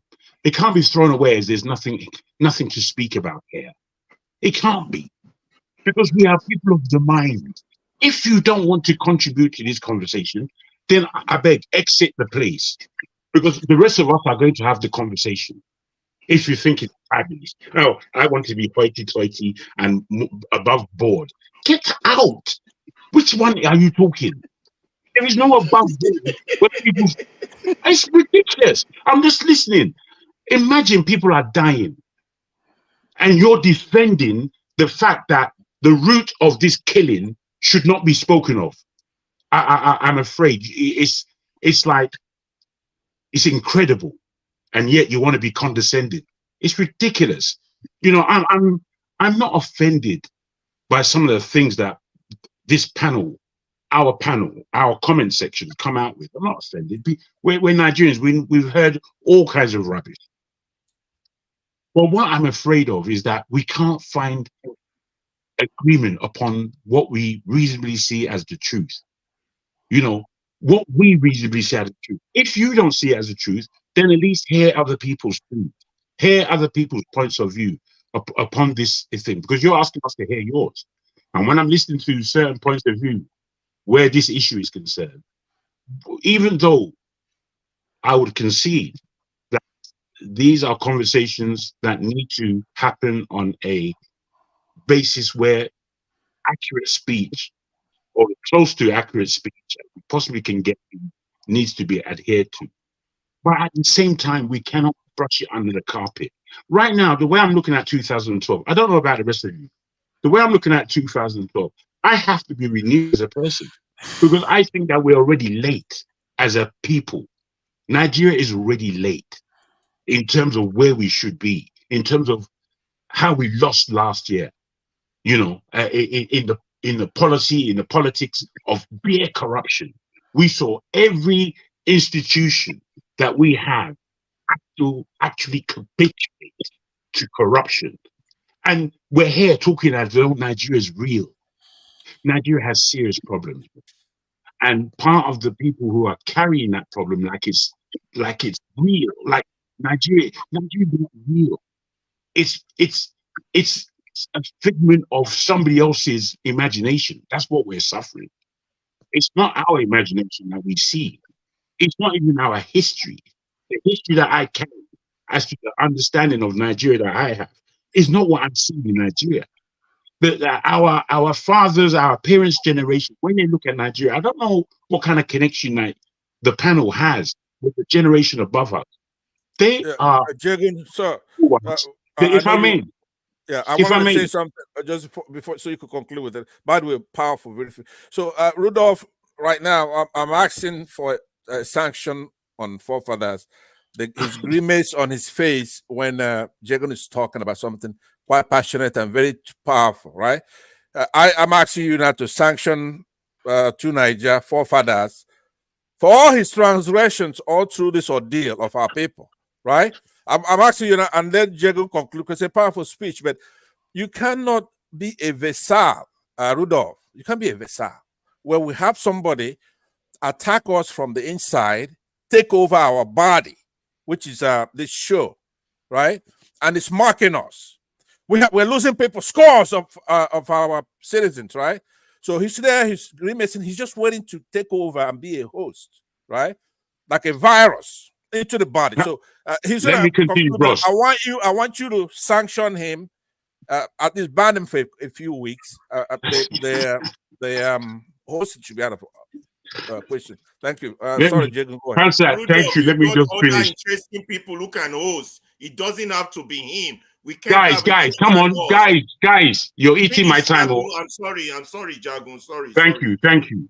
You see, where I'm trying to get to is that we have to look at things in a very holistic manner. People are dying on a daily basis, and nobody is to blame for it somehow. And when suggestions are made as to articulate a good swathe of our problem is coming from this ethnic minority. They are the people who are running things in Nigeria. The ownership of many of the oil institutions, the oil that we have, are owned by these so-called Fulani. How do they get to own these things? How did these things come into their hands? It's nowhere near on their land. It's nowhere near them. We're not complaining about these things. We're saying, oh, la-di-da, kumbaya, everything's all right. Don't be tribalist. I'm afraid that's not the argument. It's not about being tribalist. It's about who owns this country. And the people who own this country, are they going to take it back? Because it's not in the hands of the owners. The country is not in the hands of the owners. And that's a big problem. It's a big problem if you don't know. Wake up is what I say. Thank you. All right. Thank you so much, Jack. Can I finish my statement? Because it looks like you are giving them the ability to just shut me up and get away with it. No, I mean, what are you still finishing? You can't keep spreading propaganda. Hold on, guys. This is what we're going to do. This guy has been here, hasn't said anything for so long. Okay, I want to listen to him, and I see that the evening shift they are coming in. Come on, Rodolph. I won't take it from you this year. I won't take it from you this year. How we speak, Tone has not said anything, you know, so sometimes you guys... Yeah, but why do you give them time to speak when they took my time? Give me the chance to speak. Why did you allow consent? No, you didn't. You barely did. And when they interrupted me, you didn't stop them. You allowed them to interrupt you continuously. When some other person got interrupted earlier on, you actually put some other person backstage time because they were was interrupting. up. But you allowed them to interrupt to the point whereby you handed the mic to them. That is unbelievable stuff. Okay. Well, no, I don't think that's fair, false Saga. No, I don't think that's fair. I don't think that's fair. You see, I had interruptions, yet I still finished, and yet I still took less time than you were taking. You were just going into the wind, bro. To be honest. All right, so about time. So this is what we're going to do. Fair enough. Next time we say something. Tony, if you can permit me, I know you are Dexter. Chim, is that 1 minute thing, or you have to have your say? However minute you want to make it, I just want to make a contribution. I'm not saying you jump anybody. I will wait for everybody else who needs to speak to speak. Okay, that's my guy. So Dexter, please. Dexter, I will come back to you for further. So finish your thought. Just think about what you're going to finish. How you want to finish. So Rudolph, please, if sorry, 1 minute, Dr. Rudolph, if concerns is still there. You're on night shift now. Why are you talking? No concerns. Hold on, no concerns has been there. Where is he? I can't find him. Is he here? I can't find him anymore. He's not there. So when he comes, I know I saw your text. I saw your message. Okay. But look, when you leave, you start. That's the time. Next time. Thank you. I'll go to your show. Next time. Thank you, everyone. Yeah, thank you, Dr. Damages. Quite of an interesting conversation I've been listening to today. What I would say is, I think I agree with what the last speaker said, jargon, you know. However, I think one of the problems we have in Nigeria is we tell ourselves half truths. Half truths will get us nowhere. You know, you don't tell one part of the truth and then you leave the other part of the truth out. You know, or speaking on the guys in Lagos, the military guys, I know we are all vexed about it, but if we're a country, that should not be an issue. Then if you critically analyze that thing and listen to the names of those guys there, I could see that all those guys, their names were Christian names. And let me tell you, from record, I have my friends, a friend of mine from Castina. He was supposed to go to NDA. He turned up at the gate with a cross chain at the gate. And the commander told him to get out. Where are you from? I'm from Castina. What's your village? He told him his village. He saw the chain there and told his colleague, look at this boy coming here with a chain, with a cross. Are you a Christian? And he told him to get out. He's a nurse today. That guy is a nurse today. He wanted to be in the military. So you might not blame those guys that are there. That's somebody trying to help them. So let us look at it. Let's not look at it from a tribal angle. Can't somebody be in Lagos and apply to be part of the Nigerian army? Must he speak Yoruba? Is it going to be a Yoruba army or is it a Nigerian army? I don't really buy the idea, because look, for all intents and purposes, I don't mean to interrupt you, but that is fraud. When you start the basis of your security with fraud, you're going to end up with insecurity. You have to face the facts. That is fraud. Thank you. I've heard you. Thank you. What you call fraud is not fraud. Those guys are Nigerians. If they grew up in Lagos, if they've been in Lagos for 10 years, are you telling me they don't? Calm down. Let me finish making my point. Are you telling me that they don't have a right to be? Have a right from your own state. Don't go to and claim other people's state. This is how we fuck up this country. If we continue in this argument, we might as well disintegrate. We might as well destroy it. Because let me tell you what made Nigeria great before. What made Nigeria great before was that I could be in Kaduna. Dexter, you know that's the way, so that you don't waste your saliva.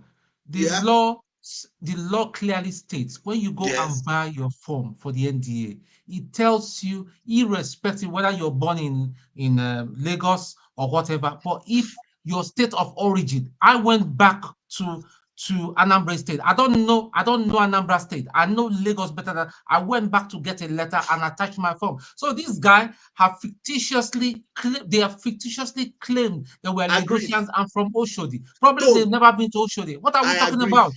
I agree with you, Tone. I agree. But let me tell you what that has done. What we don't realize in Nigeria, we are digging a hole We are digging a hole and we're going deeper. First of all, let me land. First of all, any country that tells its own citizens that it must be providing state of origin, not because of data purposes, but for intents of discrimination. Look, Don, you come from the southeast. You are more discriminated than anybody. You're mixing the issue. If they want to do that, they change the law first. If it says you're from Kaduna and you go and feel you're from Lagos, that is wrong. This is what has destroyed our country. If you want to, I understand your point. Don't mix up issues. This is what has destroyed this country. Sorry. Do you know what has destroyed this country? The fact that you have to put your state of origin. That's what has destroyed the country. Not, look, I agree that is corruption. That is corruption, fine.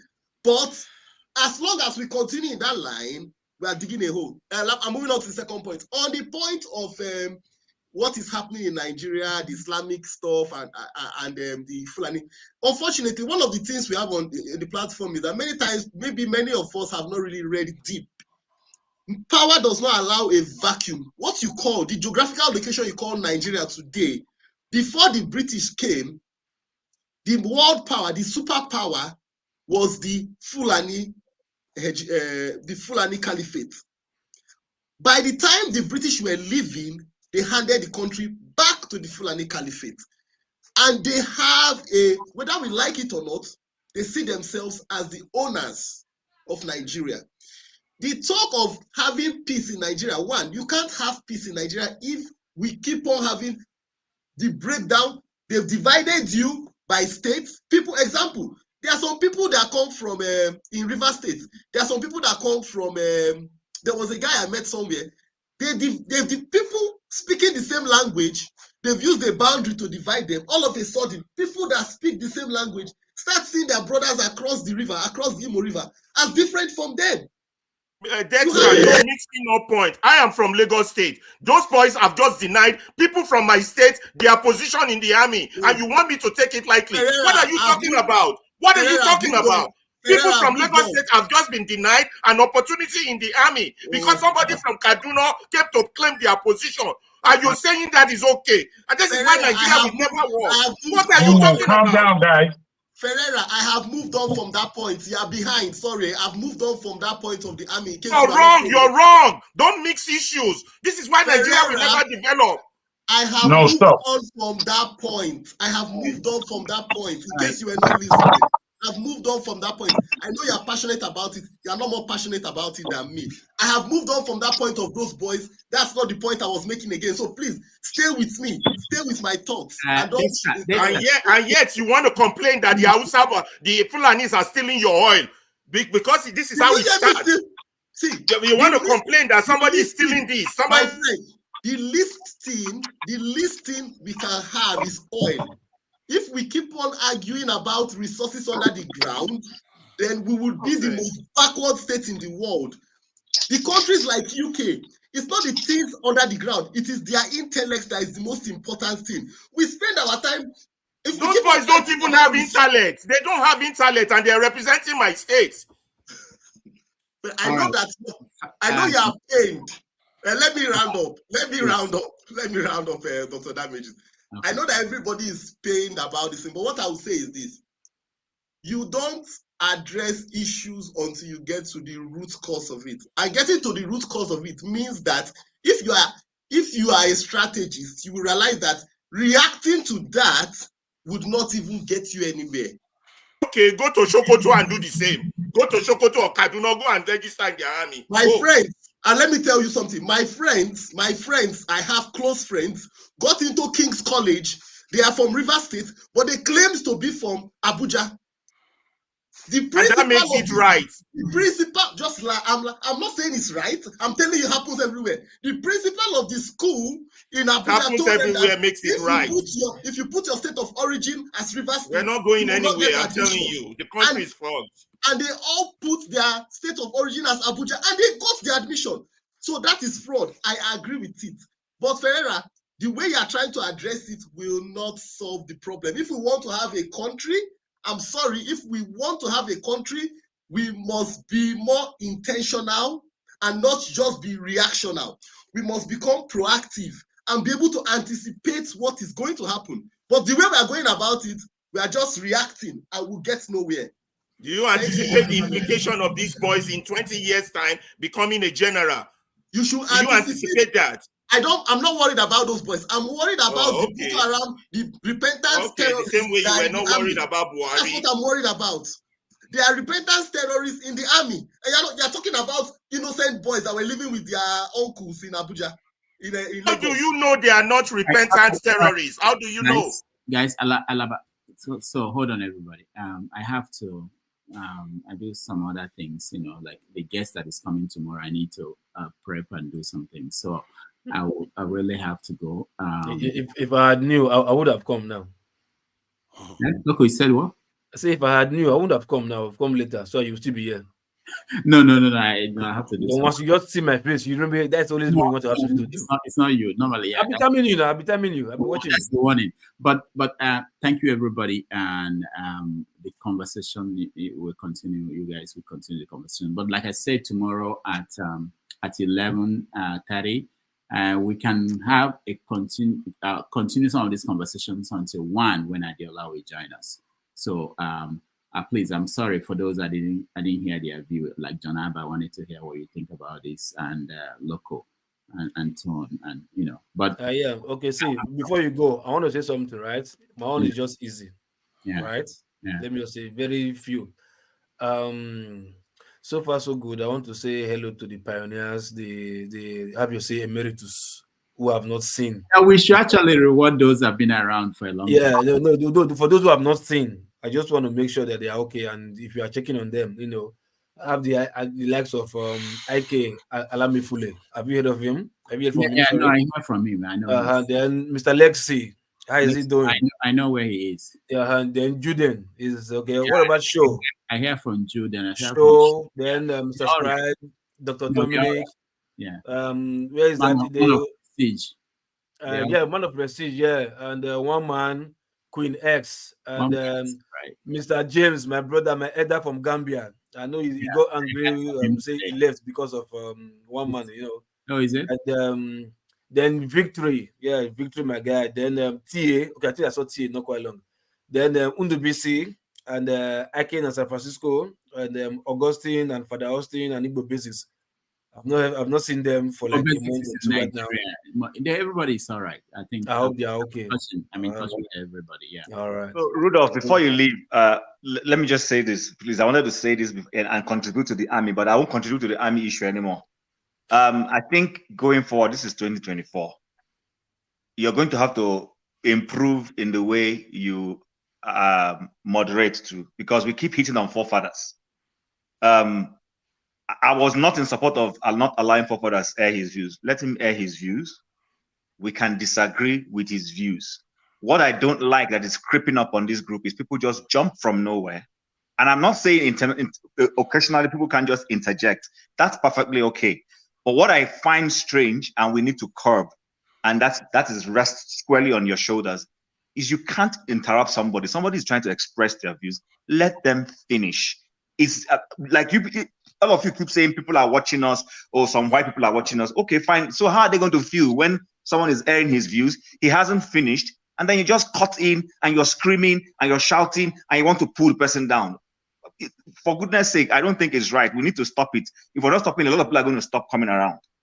Let people air their views. We can disagree. I disagree with forefathers 2-4. But I will let him speak and air his views. It's left for the audience and people who are watching to say, okay, this is an intelligent person. He's making nice comments or whatever. It's left for them. It's not for you who is debating him to run him down. I don't think it's right. And honestly, I'm not supporting anybody on this. We need to stop it. This is 2024. And I'm not just saying it as far because of our changing date. It's normal to say, oh, this is 2024. This is a new. No, let's actually stop it. Let people air their views, express themselves, however mundane, foolish, unintelligent it may be, that's fine, but let the person air that view. Then come up with that your superior argument, that's your superior view. That's what I think we should be doing. What if it's just genuinely boring? Now, well, if that for you, I actually don't like it that way. When we just go, it's not coherent. Yeah, it doesn't matter. Yeah, whether it's boring or not, whether you disagree with that, and that has been my position. And the only option is to keep removing people. It doesn't look good. I don't know. But Rudolph, when people were screaming here, you could have silenced them. You have the button there to put people on mute. Chim, you will soon have the button too. You will see that it's difficult. And when you silence people like Alaba, I silenced himself more than 10 times. He would turn it back on. And someone like Olumide, I keep, at a point, the only option is to remove people, and I don't enjoy that. So if you don't enjoy it, so maybe when we start the program every day, remind people that they need to be respectful to other people. And I'm not saying this because I hate anybody. I just think it's not nice. Let the person finish his views. Yeah. I think if we bring the time, Dr. Rudolph. Hold on. Dr. Rudolph. Hold on. With your educational background, I have challenged you many times, sir. With due respect to you, sir, you own this platform. You should do the best that is. Okay, so righteous man, this is an example of what we're talking about. I'm trying to say something. You can wait for me to finish. I will hear you. I'm not going to run away. You are running away. No, I will hear you. So you won't let me say. All right. I've been up since 3 a.m. So I have to really go, and I have to talk to our guests coming in tomorrow. We normally talk to the guests a day before and prepare some things. So, but let me tell you guys that we are going to roll out some other changes. We have new people who will join our list of moderators. One of them is here, and he doesn't know it yet. But Chim. He doesn't know it yet. So there will be variety. But I'm just saying, and I've said this before, and I will repeat it again. The reason why you are Jim is just happy. The reason why you have it's not a fun job. The reason why it's not paid for. The problem. The reason why you have the right to have your say is the same reason that the person you don't like has the right to have your say. If you stop that person, you will be next. Why not? People can gang up here and say, I don't like righteous man. If we said that we are going to stop Dexter because everybody said, oh, we don't like him, then righteous man might be next. And next, John Abba, and I don't like John Abba myself, So it will be like a help. Some people will just say, we don't like John Abba. I will just, of course, I don't like him anyway. So, but that's the point. So I want everybody to understand this. And I don't think, I'm really disappointed to see, anyway, let me not say that.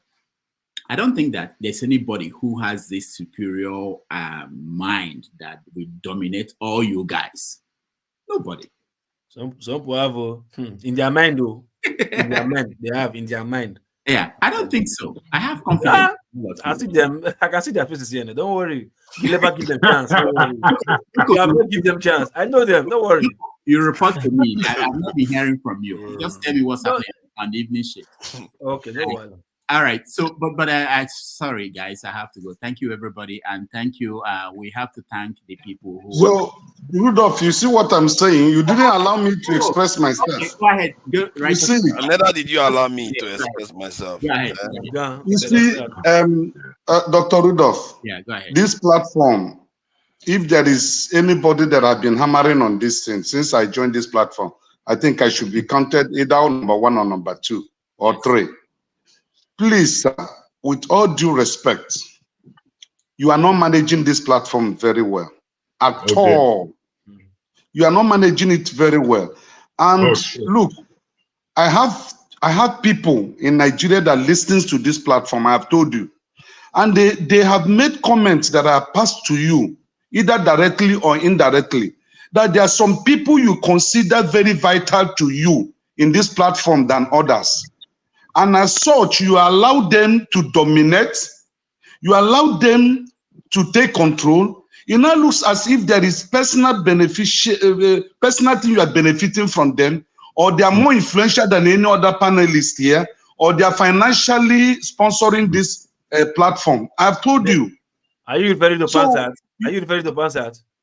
Hold on. So you have to, no, I mean in Nigeria here, you have to please do something. Leadership is not easy. Just like we attack those who are leading us in Nigeria. This platform is a micro Nigeria. You see the confusion here.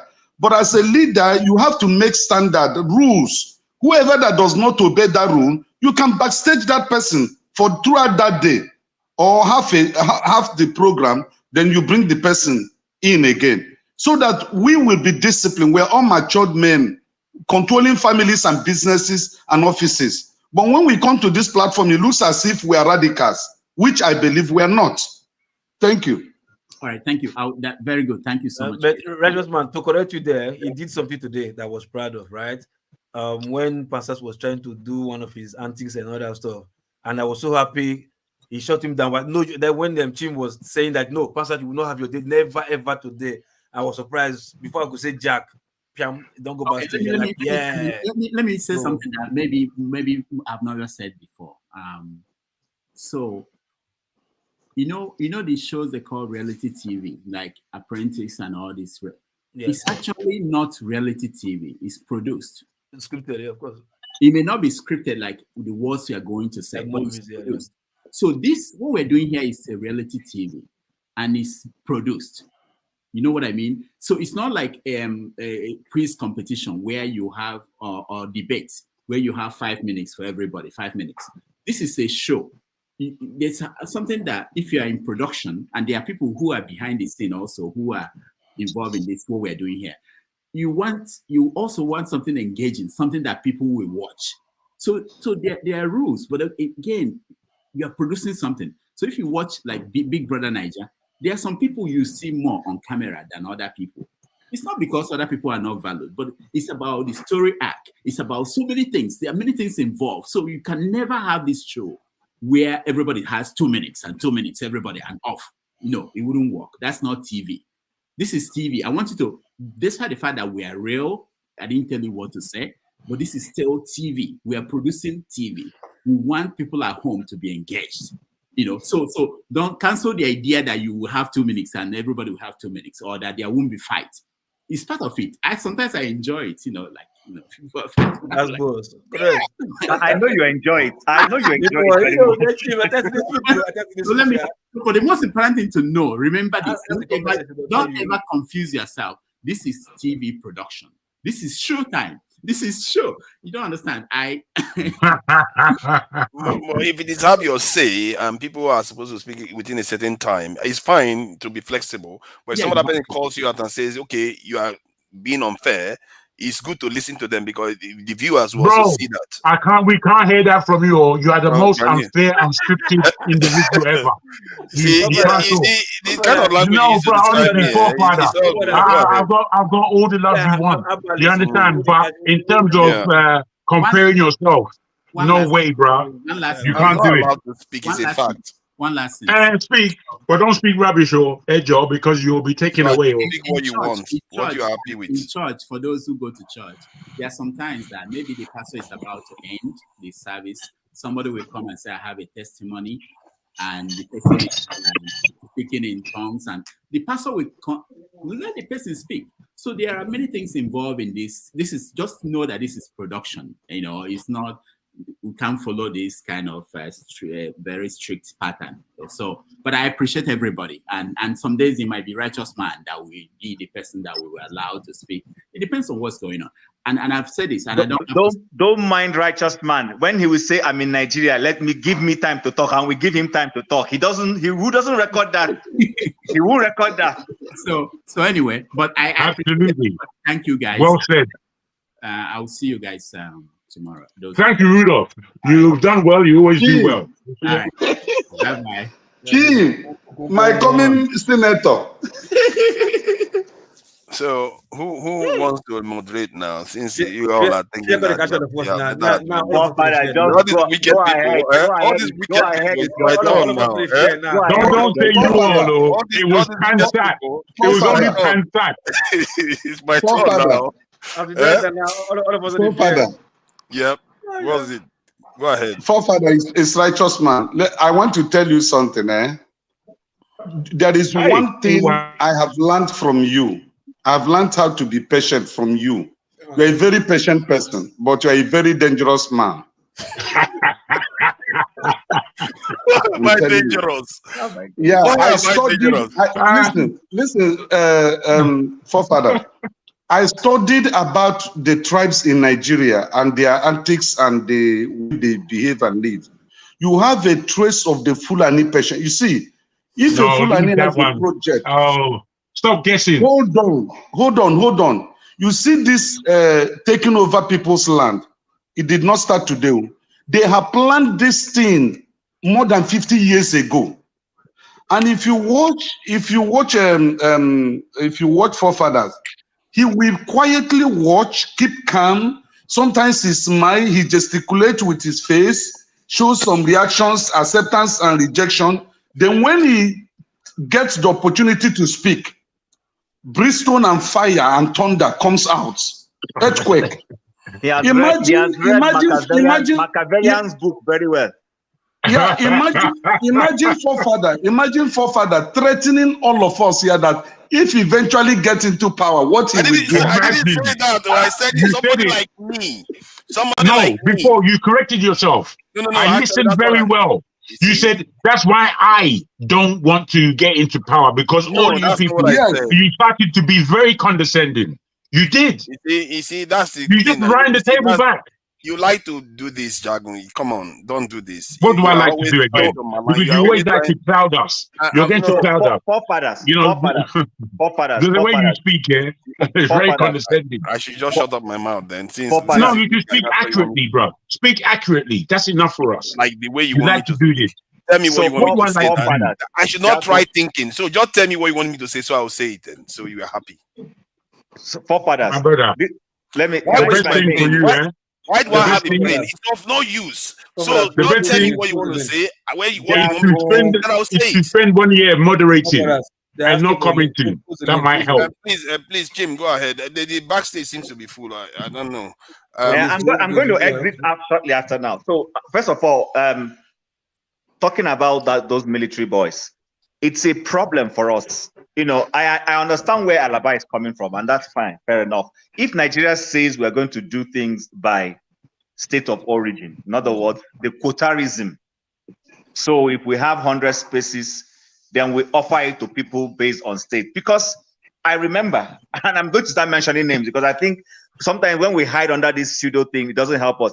Amos Adamu, who used to be one of the people who ran Nigeria's football, NFA. Amos Adamu was claiming Borno State, but he wasn't from Borno State. People who know him know he's not from Borno State, but he got on quota from Borno State. I wanted to join the Nigerian Civil Service. I went there, and they said Abia State was filled, but they had spaces for Gombe, but because there was nobody applying from Gombe, they left it vacant. So if we're going to be doing that thing where we keep jobs, there are job opportunities, and we say, oh, because we kept this job for Gombe, or we've kept it for Katsina, and the people who are readily available to do those jobs are from River State or Cross River or Abia State, and then they don't get in, then there's a problem. So to that extent, based on that, then those boys who wanted to join the army need to go back to their states and join their states from the state of their origin. But that being said, that is where Nigeria is running into a danger. It should ordinarily be that people are interested.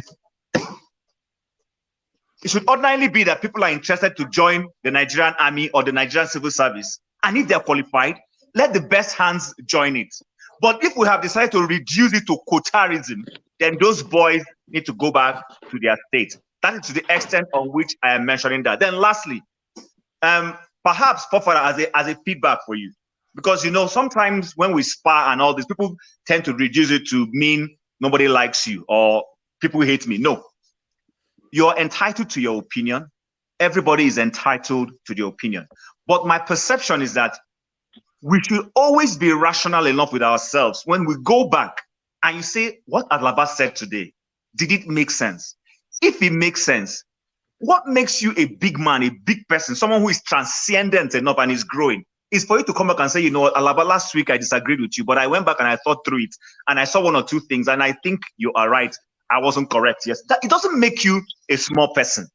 It doesn't make you a little person. That shows that You're even a very rational and well-tied thinking person. But for us to come here and sit back and you hold strictly to those views, you're not, and I'm sure sometimes in our minds, we go home and we know we're wrong. But just because you don't want to yield the ground, that's when people will begin to go against you. So personally, I wasn't happy when you were being attacked. I wasn't happy when you didn't finish your view. I admit you didn't finish your views and they were blocking you from finishing those views. And which is why I told Rudolph, he needs to stop it. As much as we're trying to create a program, I understand what he's saying. It's real life. Some of those programs we're watching, they go back and edit them. This one is not edited. Everybody is expressing their views. When someone is angry, we can see it. Like when Alaba was, very emotional about his views and everything, we see it. But that being said, he needs to, when people are not letting others finish their, even if it is me, mute that person. Because you will make the other person lose his trend of thought, and it doesn't serve us. We're not here just to argue. We're here to proffer solutions that, if we have good heads in Nigeria listening, they could say, someone will pick, oh, I hear what Forefather is saying, I think that it makes sense. Or I hear what Alaba is saying. As much as I don't believe in the government, I still believe that some of them could hear one or two things we could say that they could steal and go and use positively if they have the humility to want to do that. That's what I want to say before I say good night. Thank you, Chim, for that. I don't know whether they will let me get my own view, because all these fascists that are here, some of them will let you talk. 2 minutes. I give you 2 minutes. 2 minutes, 2 minutes, but some people take 8 minutes, 10 minutes to talk. They are free to talk. See, I think Chim highlighted some part of it, that there are other aspects of the Nigerian society where you have a lopsided allocation of resources to some regions. As a matter of fact, in the military, from what I gather online, there's a report that said that the Southeast and some parts of the South didn't come and join the military. So they are going to try to get them to want to recruit to join the military. So, and I think that gap is probably what some of all these people are feeling, which is corrupt actually, because I know for sure, I've seen it happen where some people have to bribe to join the military. So if you have to bribe to join the military, it means some of all these people are taking their places. So why do some people, and this person that I know of was from the South, I wanted to bribe to join the military and they couldn't even get in. And yet, some of all these people from in Lagos, they can come from the north and still go in and join. So you can see that there is a bit of corruption going there. But I'm not sure whether they are thinking it through from the point of view that, let's recruit only our people to join the military. There was this case where there was funding for businesses in Nigeria, and about 60 or so % of it, or 80% of it, went to the Southwest. And people were complaining why. I was part of that discussion. Why is everything going to the Southwest? So you see what I mean? So there are different aspects of society, and I think this is reflected everywhere else, where you have lopsided representation from certain groups in that society. It doesn't mean it is right, especially when there is a constitutional need to have allocations. So that shouldn't be broken, and that should be seen to. But what I was addressing was the aspect of scapegoating the Fulanis. If you want to talk about extremism, you deal with extremism. But if you make it about a people, you are basically, some people were basically advocating ethnic cleansing on this channel. Ethnic cleansing, literally, openly. Let's get rid of all of them. Let's get rid of the ones that some of them are advocating war. Why would I sit here and say that is a good idea? Because clearly we are going to lose from it. I cannot support that. No matter how much you try to bamboozle me, no matter how much you try to force me to believe that is the solution, it is not. Because I strongly believe. Can I come back real quick? Can I come back to you real quick? You mentioned some, which is good. I like that. And then you mentioned some again who are speaking about war. What about the others who spoke differently? They didn't say all. They said that this is an actual problem. We need to look at it. And in looking at it, it is an issue that confounds all of our lives on this platform. I can tell you numerous stories from my own village about Fulani people, numerous. So I can tell you numerous stories about everyone. And the one, let me just land. Sorry, bruh. Sorry. The numerous story, I can tell you stories about Igbos in my village. But the story I will tell is not anything like the Fulani story. Nothing at all. So I'm wondering if you're taking on that consideration. Nobody's trying to change your mind. Nobody's trying to change your mind. Sorry, go on. I take that into account, because if you look at even in Europe, you see that they go after the gypsies quite a lot. Nobody likes most societies don't like nomads. Let's face it, they don't like nomads because they cause problems and they don't have a lot of their people around to take revenge on. So their people are based somewhere else. They just navigate and cause problem for people in locals. So nomads are not like in Europe. You have a gypsy problem where they don't like gypsies too. It's like an open thing. They can just discriminate against gypsies in a society where they think that they believe in equality and all the rest of it. But the point I'm making is that, does that mean that we should start looking at targeting a specific ethnic group? No, it doesn't mean that. We deal with the problem as any civilized society would deal with it, address the extremism. And I've been part of a discussion where Muslims were there, and by the time we ended that conversation, we all agreed that we have to put our people first before other people's ideology, because we even addressed the point where Victoria was killed because of another man's religion. We addressed some parts where some people that believe in traditional beliefs were persecuted in the South, because we keep targeting our people. That's, for me, I keep saying it. If you understand me, it's about the people. And this well, if you're taking it from where I was coming from, I wasn't speaking from a religious point of view. You understand? I was speaking from an ethnic point of view, and speaking specifically that the Fulani are as foreign to us as are the British. That's the point of view I took. Take it from there. Try and handle it from there. Yeah, okay, let me take it from there. You understand that genetically they are closer to you than the... That doesn't matter. I'm talking about the land. I'm talking about the land space. Let's not get to genetics, but when it comes to genetics, the land space called Nigeria is no homestead for the Fulani people. West Africa, you people created the borders. No, so what if they created borders? We then followed those borders. You evolved with them here. They have the same genetic lineage just like you do. No, sir, they don't. Let me explain now. They belong to your own genetic tree more than the Hausa man does. Do you know that? Do you know that we Yorubas are much more closer to those who call themselves Hausa? Historically, we have such a close relationship with them. I'm telling you this, bro. We don't have that same relationship with Fulani because they weren't there. Because they weren't there. They were there. There are some theories. They were not there. I'm saying, I'm just putting this to you, that relationship where the Yorubas are concerned, and I'm not being tribalist, where the Yorubas are concerned, I know the relationships that Yorubas have built up with those people around them, and they are long-standing relationships. They didn't start yesterday. They started before there was anything called Nigeria. So when you bring the Fulanis in, I'm saying that the relationship between the Yoruba and the Fulani is war. In Ilorin, that's where we have a standardized understanding of who the Fulani are. So, and they came into that Nupi area that we were fighting for into the area that we now call Kwara. They came into that by war. Now, yes, you know, no matter. So this is what that is more, yeah. The reason why you remember it more is because it's more recent. It's true. They invaded. I need to address this thing now. So they invaded. Time is up, bro. Hold on, now, let me make my point. I need to explain myself. Because this is a very, very serious matter, because we were literally thinking of exterminating the people. So you remember the war. You remember nobody said exterminate. I didn't say exterminate. No, you didn't say that. There are some people that actually, there's a theory out there that suggests that even Yorubas may even have, some part of Yoruba may have originated from that Sahel region, whether Mali and all the rest. So that's I can tell you where we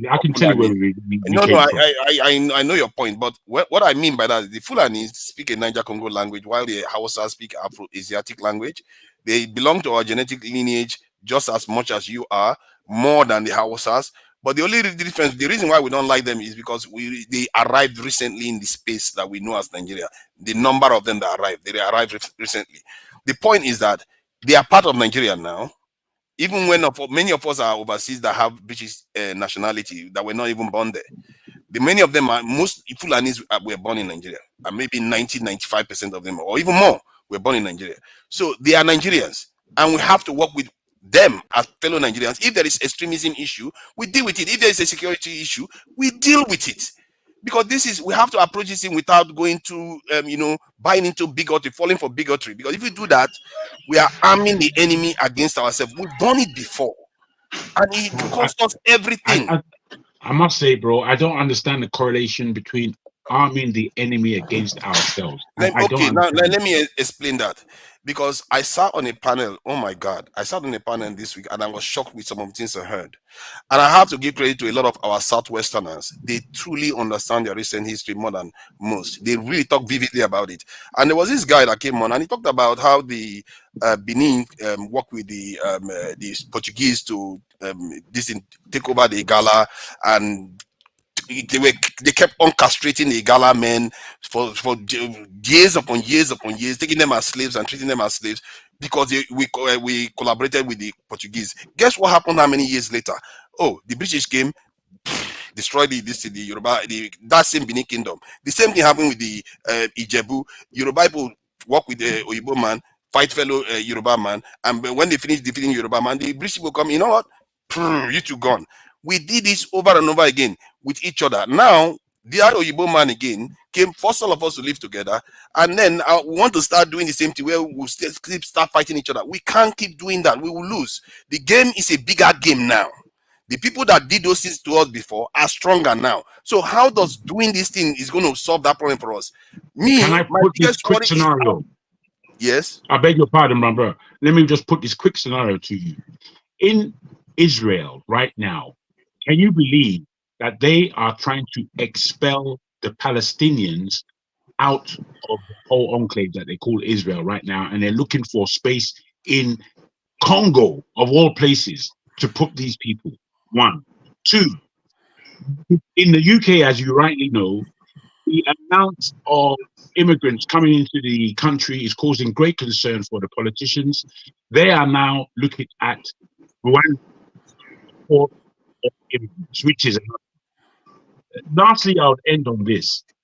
In Niger, it took that president to take out their own. It took the current president or the current regime to take out their president in order for them to face the French. This is the scenario Nigeria is in. Already.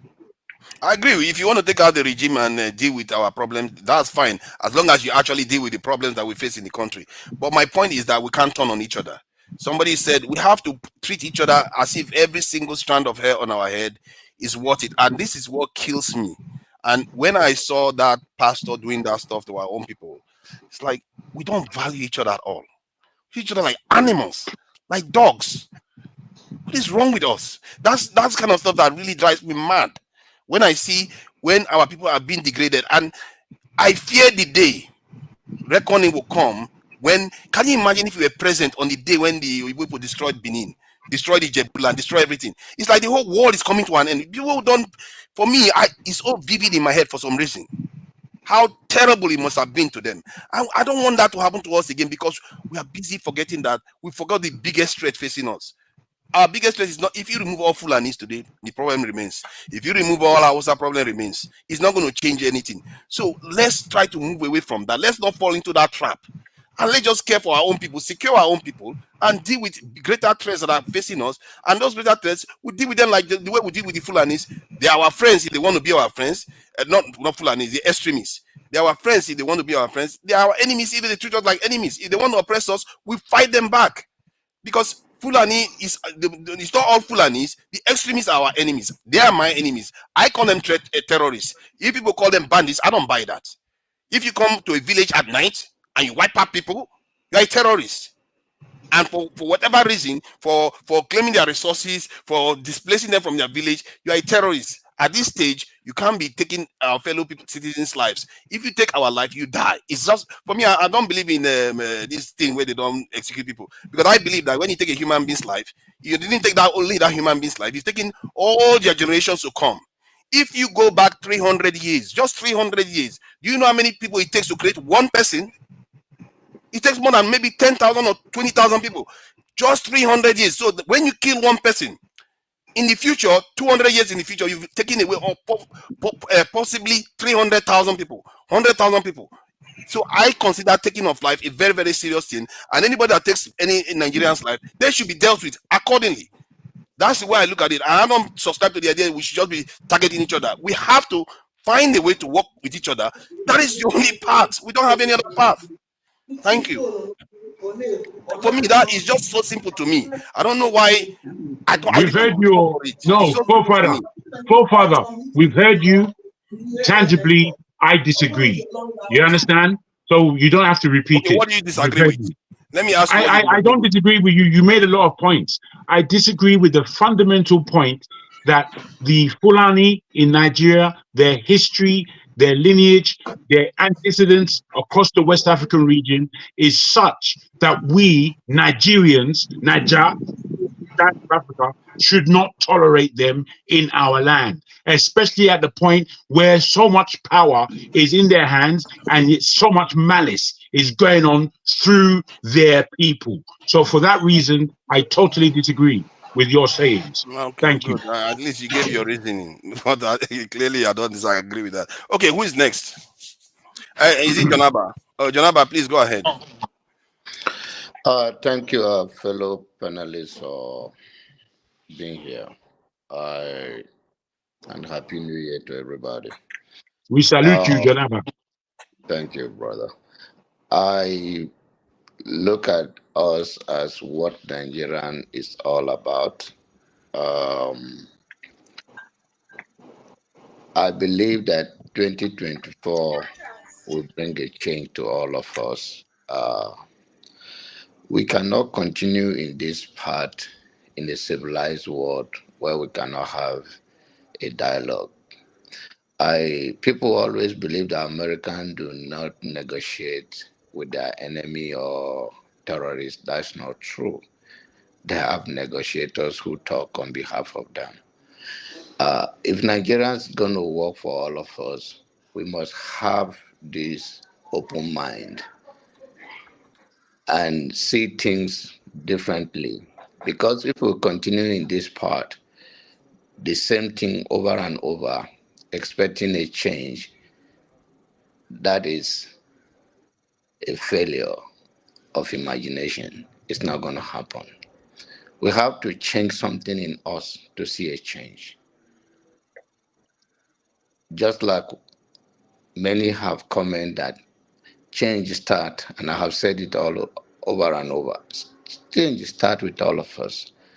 But the notion that you open yourself up to bitterness, your fellow human being, whether it's black or white, that the solution you have is not to have a dialogue, disagree to agree in 21st century, that your perception of another human being in the same country where we share the same flag,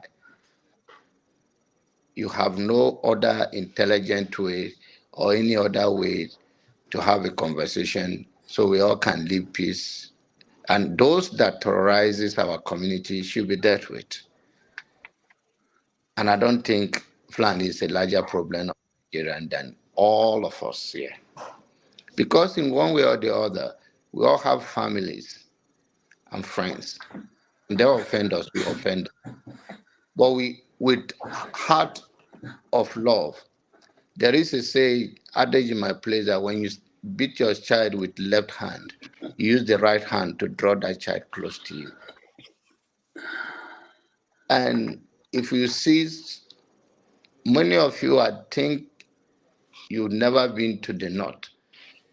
And because people are product of the and they have a certain sentiment or the upbringing with angers and bitterness, and if it's not their way, it's a highway. And that go deep. We are in diaspora. We have seen what is humanly possible. Our children that were born here, they are considered as American citizens or wherever you are. Some country, maybe you stay for some years, depends. But in America, talk from American perspective. They don't discriminate. There may be other discrimination, but the law is that they are citizens. And we have fellow Nigerians that were at this level. And if we, the new generation, will not look, okay, how do we reconcile our differences? When will you start to talk? If you know better, then you do better. If you think you are a good leader and you want to do better, then you say things. What matters? What matters? In fact, your word defined you. So we have to use this 21st century to talk to the new generation to love themselves, fight for their common goal, and hold those criminals in our community accountable, regardless whether they are Fulani, Igbo, Hausa, Yoruba. The only thing when you come down to the issue of all of that is so shameful. It's a failure of our system. It's a corrupt system that, and there are certain things that people are giving. And in the north, the east and the west benefit from the north because most of the school in the north are the eastern and I mean I'm talking about the east and west. I'm talking about the Yorubas and the Igbos go to the north to go free education because it's easy for them. Some of them claim the same thing. Does it make it right? No. Nigerians are supposed to visit and whatever it is, but we are in one country. And we are, if we're going to say these people, because this is the problem. We're in Lagos, they think they're so savvy, they're so unique. And then they put a camera on their face. Where are you from? If you go to the north today, I'm not saying it's right, but if you go to the north today, many Yorubas also claim that they're from Kaduna, Kano, Borno State. It's not that it's right, but if you're going to be so angry about it, then have the broad knowledge that this is the corrupt system and we have to address it. If that is a requirement of giving some certain people that privilege. But the issue of we come here all the time, oh, these people, they don't exist. There are things I cannot even say here because it's not that, we are not that deep into it. And really, if you want to do anything, go ahead and do it. The real man don't talk what they will do. The people coming after you, they don't say it. It's because you become like almost like empty. And that's why if you have a strategy, it's not here you come and display it. It's not here. So mostly what you want to put up here is a voice of reconciliation and see our differences as a unique. We are not all going to be the same. And it's okay. We're not going to speak in the same language, the same tone, the same understanding, live in the same environment. And we must understand that our differences is the uniqueness of life. But we cannot just say in 21st century, we're going to be the black nation. We are better than that. Even the whole Africa. I have support of no African need a visa to even go to any African country. Because these people divide us for a reason to weaken us. And we want to divide ourselves within inside. We do not have the tolerance to have a dialogue with those that we disagree with. And when we see people in the other side having that conversation, we say, oh, he's talking to enemy. If you don't discuss with people, how do you know what is going on with them? What is their anger is all about? Please, let us tune it down. Don't worry, you can go on for 1 hour because these people have had all the whole day. So I know. I've been watching. I will let and you I go just on. don't. I will rig it today. No, Janaba will continue. Janaba will continue from where you stopped. Just have it there. I know how. And Jago, let me provide one evidence for Jago that he wanted to see that I told him. No, Father, hold on. I will continue from. It's just a second. It's just a second for Jago to see this. Jago, I hope you are Don't there. go and start searching online now. Online searcher. No. Online Because he said I said something that I said I didn't say. But let me just play so everybody will hear it. Cruz, you are passionate because you want to tear your own to pieces. I tell you this: if you, I pray that someone like me doesn't make it to power. If I see, that's it. I said if someone like me, but he said I said if I. Yeah, I don't like when people try to malign my statement. It's not right. Bro. If you can, bro, you didn't wait. I beg your pardon. What you've just shown is fair. I would like you to, because you actually said it twice. I would like you to either go further back or go further forward, and then we can confirm. I can go it that way. We will get to that. Go You further guys back. can do that later. But let me not lose my distance because I've been watching patiently, and I respect all of you guys that I do not interrupt and you are not interrupting. Go for it, my brother. Yes. So please, let us set a standard in 21st century. The world matters, and we can speak to issues. All this, if you give up yourself opportunity in this life, there is good in all of us and there is bad in all of us. But we have to subdue the evil in order to live for good. And the greater purpose of the continent of Africa is not even only because of Nigerian space. We are one people. There's a bigger problem facing us. And the earlier we realize it, started working together, it may not be your lifetime, my lifetime, but we can live for those that will come to continue from where we start. And we have to take animosity, feelings, and deal with the reality. We are one people. But when we say that we are not, and the only reason is that is somebody from Kaduna is your problem, it's not. They're also facing the same thing. Have empathy. If you want to solve Nigerian problem, you can go to the north. You will see a lot of problems that you, with open mind, maybe your mind will change. That, oh, these people are also the same shoe, like people in my place. It may not be you and I, but there are other citizens out there that are going through a lot I'm talking about Nigerian space.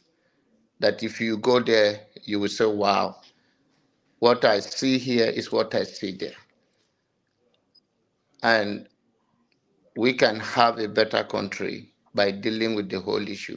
But more importantly, what I want to say as I round up in this segment, in my submission, is to look at us. We are one people, and we can do better than what we are. This is too petty. We can deal into bigger issues where we have the resources managing in every region well, that there will be peace and harmony and security issues. Thank you. Thank you. Yeah. So who is next? I'm next. Yeah. AY is next. AY. Somebody was asking for you today. You know, Adama was asking for you. She was missing you, and she was asking for you. I reply to her now. Nice. Happy New Year, everyone. Easy. Pastor Jonaba, Pastor Blasto, me at the vessel now. Christmas don't finish. I don't see anything. I don't see the packet. I'm still waiting. You go best. You go best. You go repent. No worry. So, honestly, if I tell you, I'm actually disappointed by the level of discussion we have here. Sometimes it is another statement. The level of hatred, disunity. Man, we are bigger than this, man. Like, with our level of education, with our level of experience, exposure, we still doing all this.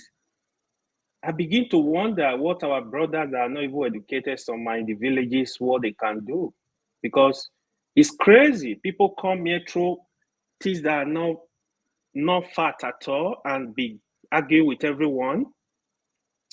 Some people call it for war. Interesting. In 2024, people cannot look at issue and say, no, this is not the right thing. Even if the person does not look like you.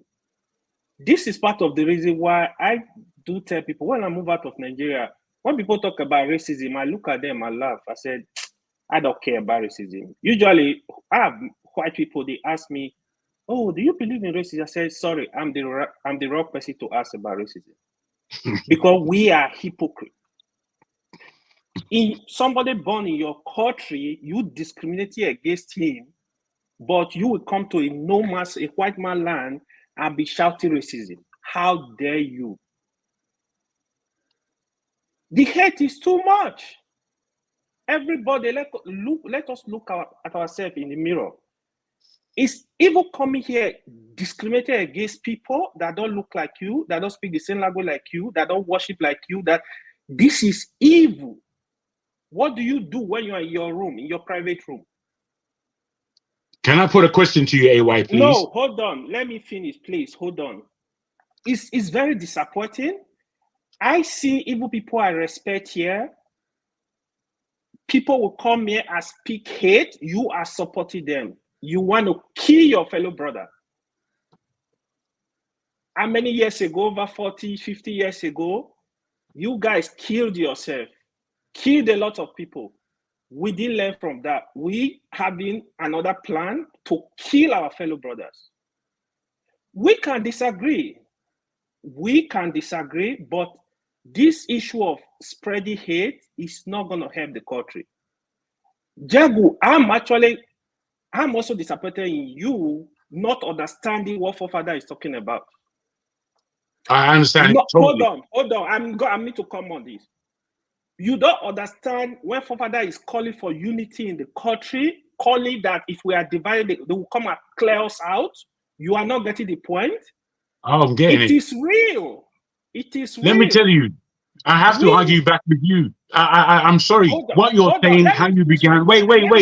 As you called my name, I just want to put this in real quick. No, when I finish, you reply. I need you to think about something. Sorry, Jagu. Sorry. Let me finish.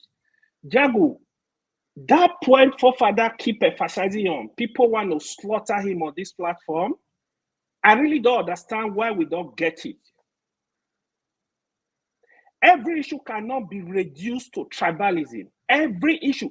It get me really crazy. Everything they are discussing. Sometimes I'm not on this platform, I'm watching, I'm looking at. Even this afternoon, I heard Paul was arguing with some people. They say, oh, Dangote, this Fulani is this, that they are helping him to do this. Dangote is fighting his own fellow competitor in Kano. The owner of Boa is from Kano. Go and check what Dangote is doing. Dangote is a complete capitalist. He doesn't care where you come from. Dangote will fight his whole brother. Do you know how many times they've settled Dangote and the owner of Boa? Do you know a lot of issues they had? See, we need to look at issue more than the way it's all just like the issue they were discussing in Lagos now. I understand if those boys, if there is another grand plan, I will not completely align with that. But let me tell you, that thing is going on all over the country. There is no tribe that are not committing that offense. Quote me. If you want to challenge me, I will give you names. Bro, I gotta come into you. Hold on. No, I gotta come in. For 1 second now. 1 second, you go deal with this thing. Hold on. All over the country, from education, from employment, from military, this is what happened. How come we don't understand this? Maybe some of our brothers have been involved in this. How come we don't get it? This is what is going on in Nigeria. So what we should be fighting for is let's have a Nigeria where state of origin is thrown into the garbage. We don't need that. So I will just let you continue, Jagu. I'm not going to talk too much. I'm not continuing. I'm allowing you to continue. All it is, I want to put a question to you, sir. Now, whilst I take on board everything you said, and I already know from our conversations here where your mindset is as to what it is to be a Nigerian. It is slightly different from my mindset what it is to be a Nigerian. For me, what it is to be a Nigerian, for the 500 spoken languages that we have here and the various ethnicities that we have on this, is that we have a shared territory. We have a shared land, and upon this land, we know how our fathers got there. It is within our historic understanding of how the Fulani and the British came into this country. We focused on the British to get them out. We allowed the Fulani. Now I ask you, given what you know about the Fulani, and this is not about hate, we use all these emotive words when we're speaking about nuance. We have to understand the nuances within what we call Nigeria as Nigeria. We can't just think forward 100 years because we're not there. That's not where we are. We are here in 2024, and we are in a Nigeria that has a myriad of problems. It's almost like I have to build the story in order for me to speak what I'm speaking, because you're not understanding me at all. If you're speaking about America is a country that's not 400 years old. It may be 300 and something years old in terms of its institutionalized countryship, if you like. Now, before they made America, they killed the natives on that land and they enslaved Africans for it to be where you are benefiting now. Today, we can say, oh, look how lovely everything is. That country, you can't compare to Nigeria, I'm afraid. I'm afraid you cannot compare it. They're not the same. We are on our land. That's where we are. And we have an issue. My question to you is, with all the problems that we have in Nigeria, and I'm not saying it will be any better with or without, but in terms of where we were going from where we began, the Fulanis not being included in the Nigerian polity, do you think we would be further forward or not? And I'm not talking hate. Don't give me any of this irrational, emotive stuff. I'm speaking about the actual subject. Please answer me in honesty. They are citizens of the country. The number. Wait, I'm asking AY, Joe. Please, I'm asking AY. Okay. AY is not there, so. AY, you can't make you handle the question now. Unmute yourself and speak, or you don't want to speak. Let me speak. Hold on, let me speak. It's my turn. Touch it. Let me just answer the question. Don't answer the question. AY, deal with your issue. Deal with the issue. Let me just answer it. I think, from my point of view, they are citizens of Nigeria. Father, you talk too much. Hey, the Blackstone. Don't start with me now. The Blackstone. No, don't start with me. Okay, it's 30 seconds. 30 seconds maximum. 30 seconds maximum. And it's Paul anyway. It's not you. So 30 seconds. See, they are citizens of Nigeria. They number in the millions, more than some other groups. They make up 6% of the Nigerian population. You can't just say, because they have this issue in Nigeria, you should completely. No, bro, that's not what I put forward. You said what I would. That's so unfortunate. I just repeat the question again. Repeat the question again, please. It's a shame. You know, I spent a moment building up this thing because this thing is nuanced. Okay, if I got the question wrong, repeat the question again. I'm going to give you the whole paradigm. No, you don't have to. Just ask the question. I'm going to, please. I've given you the paradigm of America and how it's quite different from how we find ourselves here in Nigeria. Yes. I've also put to you that we are not that so far forward in our polity that we can express ourselves as freely as possible, yet there are serious problems that we have to deal with. Now, given the paradigm that we're in, please understand, Nigeria being what it is, with all its countries, its constituent parts, without the Fulani issue involved in Nigeria, would you be further forward in your mind or not? Being honest, and that's what anyone will not be any further forward because of the Fulanis. Why? I can give you reasons. Somalia doesn't have them. Congo doesn't have it. There are many. Central African Republic doesn't have it. But are they forward than us? They're even doing worse than us. Let me say, bro, I don't know. Is Nigeria as a country, or indeed, because it's not a country, for the people who are in Nigeria, mainly from the south, right across the board, from the Igbo territories to far as Calabar, those people there are the people holding Nigeria as a country. We are the people who stand above the whole of Africa, the whole of black people all over the world. Wait, let me land, please. I need you to understand what I'm saying. Please let me land. Please, and listen to what I'm saying, so you don't get me wrong. And so you don't get me wrong. You're actually being supremacist. That's what you are doing. No, I'm not being supremacist. I'm saying what is. Please don't give me a title. I'm just saying what is. If somebody says, let me land, forefather, let me land so you can come back. It's just let me land so you can come back. I need you to listen because I feel that that's something that you don't do very well. Listening. You get You know what? I'm going to repeat exactly what you said and define it. Go ahead. Okay. I don't want you to get spooked, charged, or taken above the situation. Hear my words. I understand where they're coming from. Where Nigerian people are concerned, I'm not being an elitist. I'm somebody here in the UK who's been here for thousands of years. You understand? Who is a Nigerian and loves and cares the country. So therefore, I'm telling you that the people in this world that are holding up that thing called Nigeria are people of the South.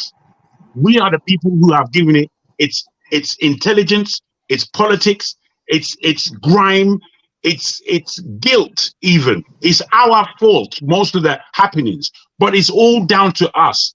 And I'm saying we as the people who constitute this country are far and above. You just have to go to any country, go to Kenya, go to South Africa, go anywhere and ask them about Nigerians. And they will tell you, Nigerians, they're thinking with a different brain entirely.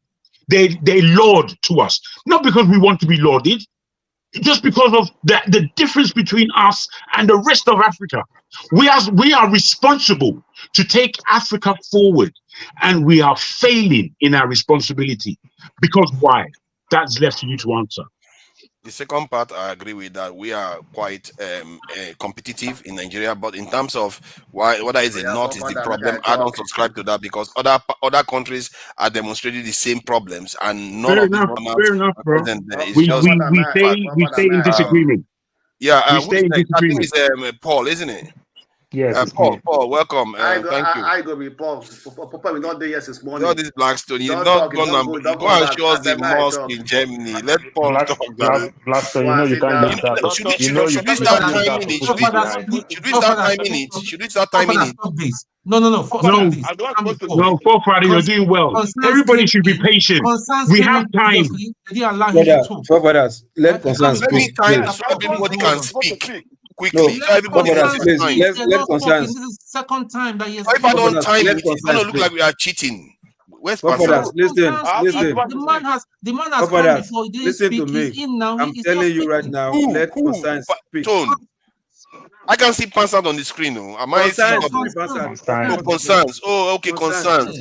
Oh, concerns. Ah, my man. I didn't know.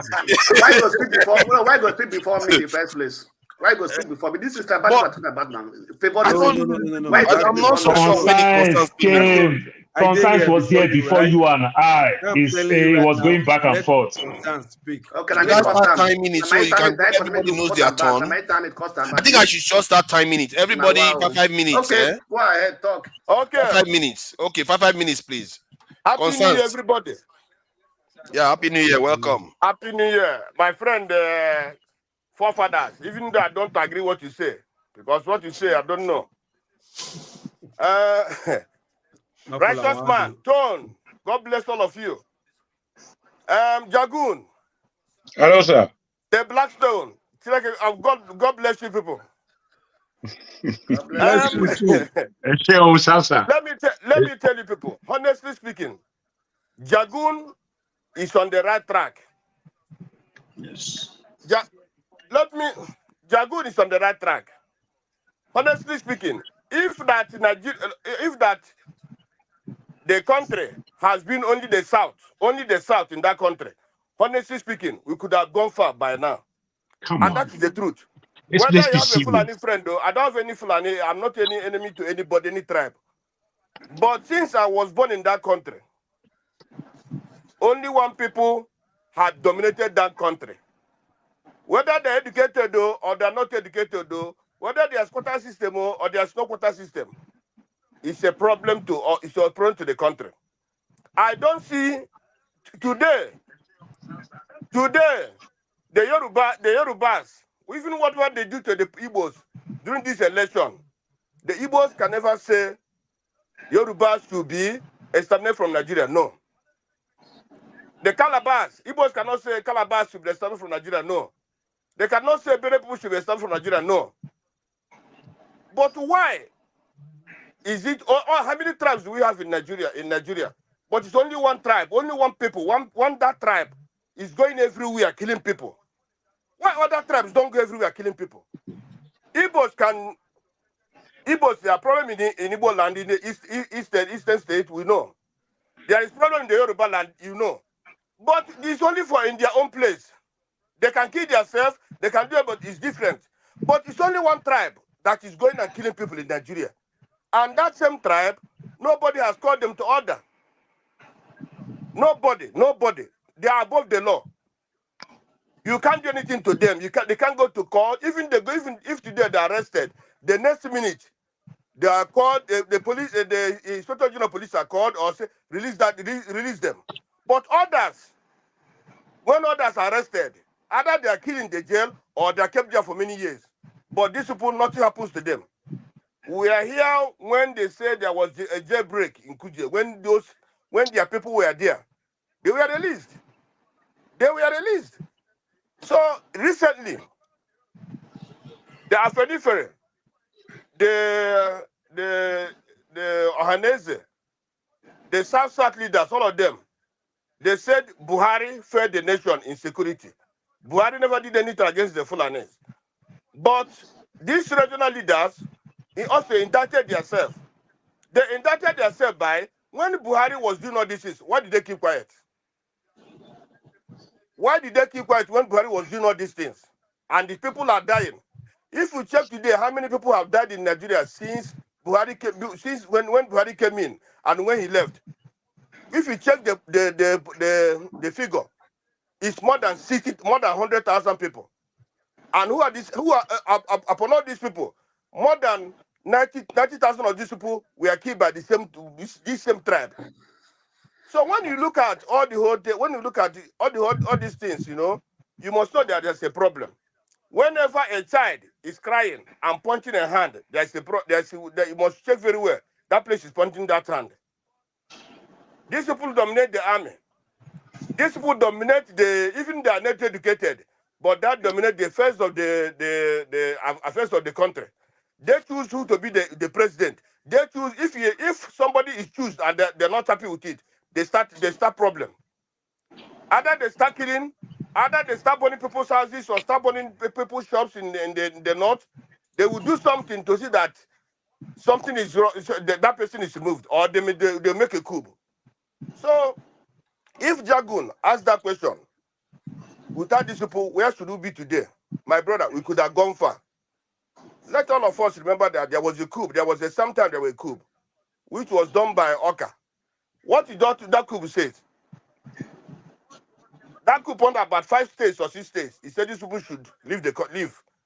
If not that that coup failed, Nigeria could have better today.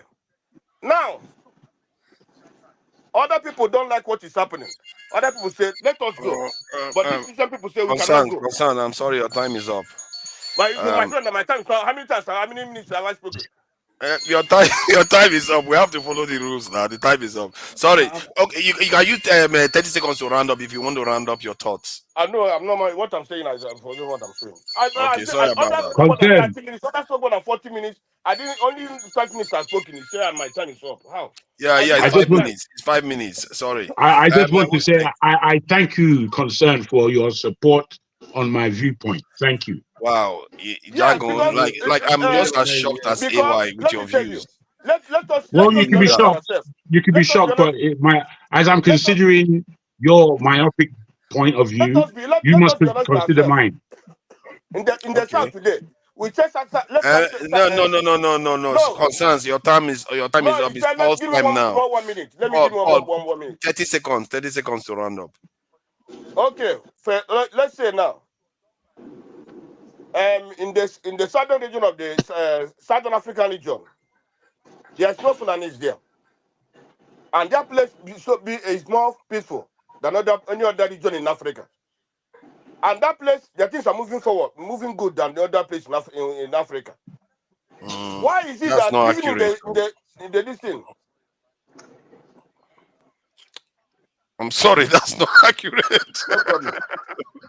I'm sorry, there are issues in the southern region. That's why they had to intervene militarily. South Africa had to intervene in Mozambique, and they are even going to the southern part of Congo and all the rest. I'm sorry, that's not true. That's not true. But Islamists, they were Islamists. You see, this is an Islamist problem. Fulani are Islamists. Yeah, but that's what I'm saying. But it's not only. But there are other, like in Mali now, the Tuaregs are the ones causing problems there mostly. My friend, you can call these different names. All of them are Fulani. You can call them tourists. You can call them nonsense names. You have to go after the core of the problem. Is Islamists. The Fulani and the Tuareg are not the same, but they are extremely similar in their behaviors and in the amount of nuisance that they're causing in the Sahel. I'll put it to you like that. The Fulanis are more like you than Tuaregs. Paul, please go ahead.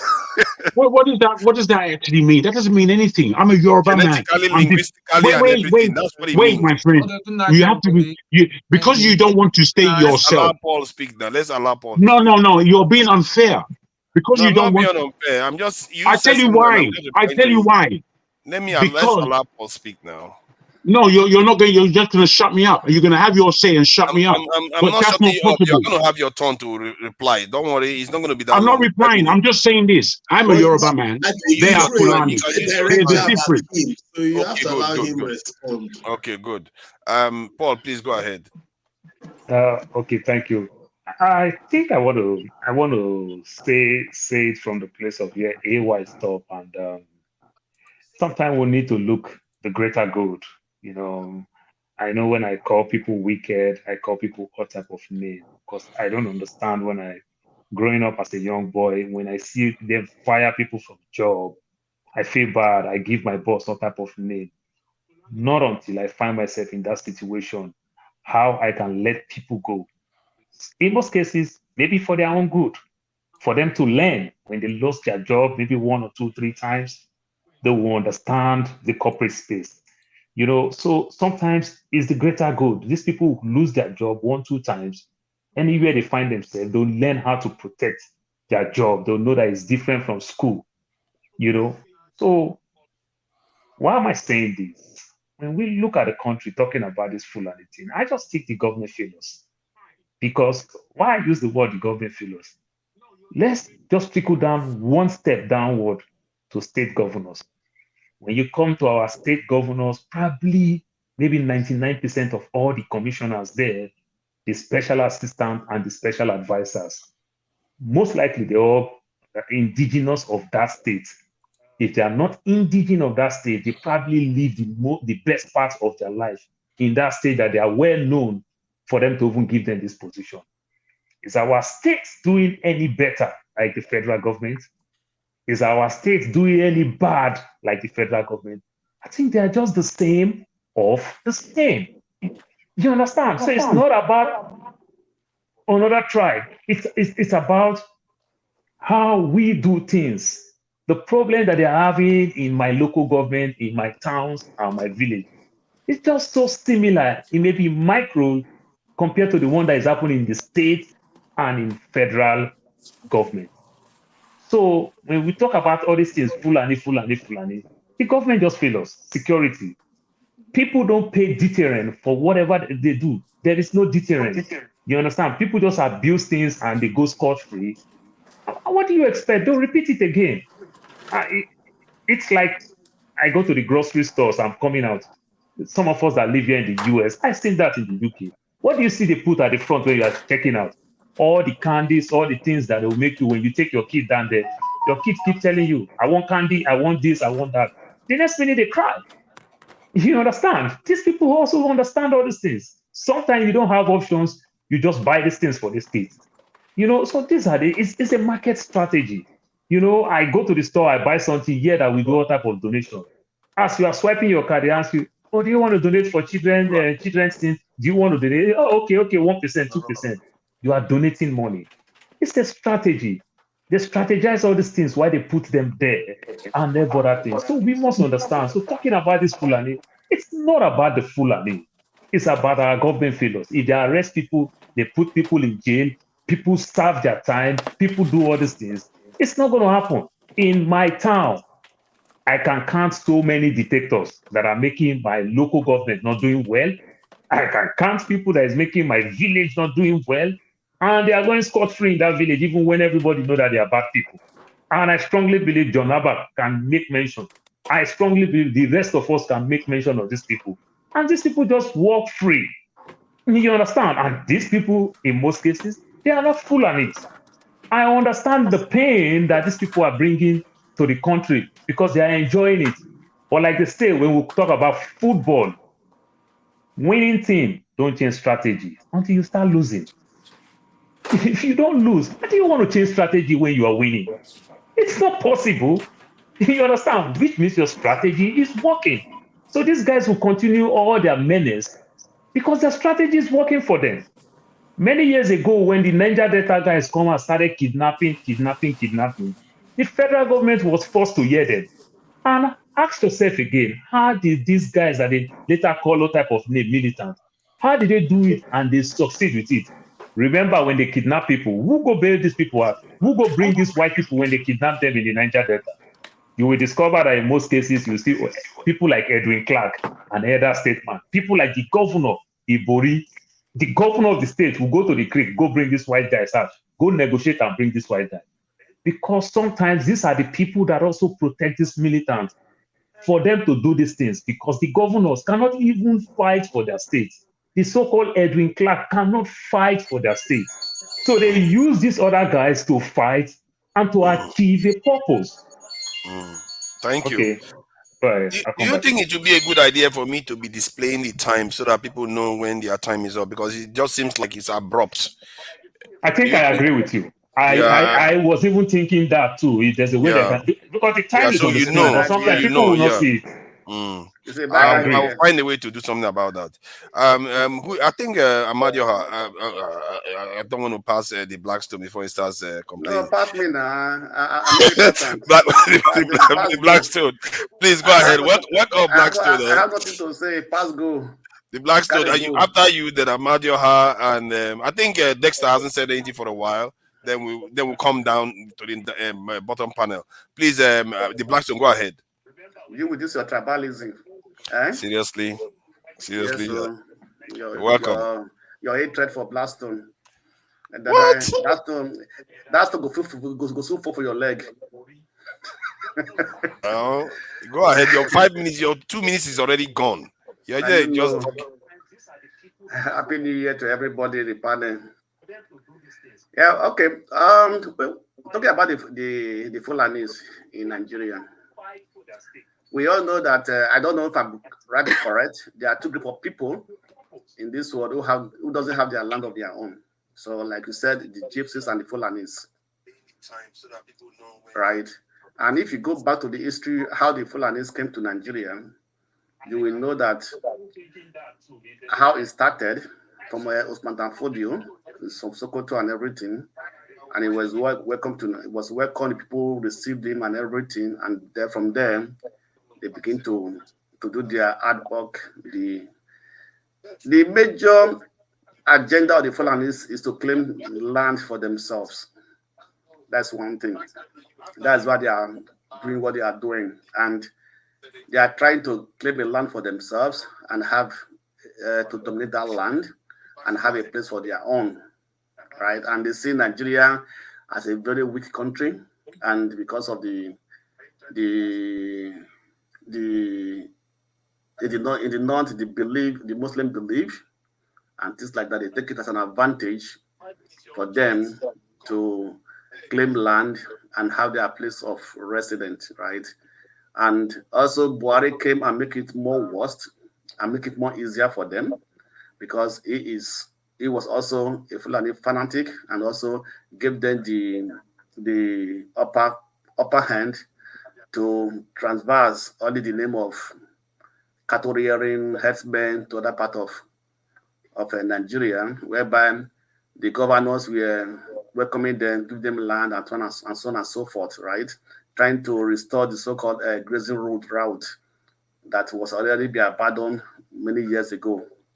And so this led all these things, right? One thing I believe that if you want to live with people in a country, you have to live. If you live peacefully with them, nobody will signal you out. Nobody will point finger at you. But when you are killing the citizens, you are using force to get what you want. It becomes a problem for the country, and that's what we are facing in Nigeria today with the Fulanis, right? If they want to settle down in Nigeria, let them settle down peacefully with everybody in Nigeria. Let it be part of the society and let there be peace. Right? They can live with people together without killing people, without trying to take people's farmland, without carrying their cattle and everything, destroying people's farm and so on and so forth. They do all those things just because they want to try to create problems. That's find an opportunity to destroy people's land, people's home, and take over those communities. And then you see what they are doing, they are targeting communities whereby that are full of natural minerals, right? Whereby they can be able to exploit and mine these minerals for their own purpose. So it is a planned agenda. It is just a random something. They know what they are doing. They know what they are going for. So let us not just push it on the ground or push it out on the carpet. Let's be frank. Let's be serious. I say the Fulanis are out to grab land for themselves, and they see the Nigerian state as a weak state, and they can be able to do. Why don't they do it on the other part of Africa? Which other part of Africa the Fulanis are going about killing people anyhow? It's only in Nigeria. I do not in another part of Africa. They are there. But they live peacefully with other people. But to Nigeria, because their people have been in power as presidents and so on and so forth, they take that advantage to do what they are doing. So that is never accepted by in any country of the world. You can't come to a country and begin to kill the citizens, and because you want to be recognized or want to be accepted, and then the country will not just look at it as in a very simple way as, okay, these are my people, they can kill anybody. That's not done anywhere in the world. So the Nigerian government has a lot to do, has a lot to contain these Fulani people and put them where they belong, so that these people can have peace and live happily in the country. Don't time me. You took my time before. So that's my own take. When it comes to that, the issue of the military people and so on and so forth, my question is that if you are born in any state, is that not the state of your origin?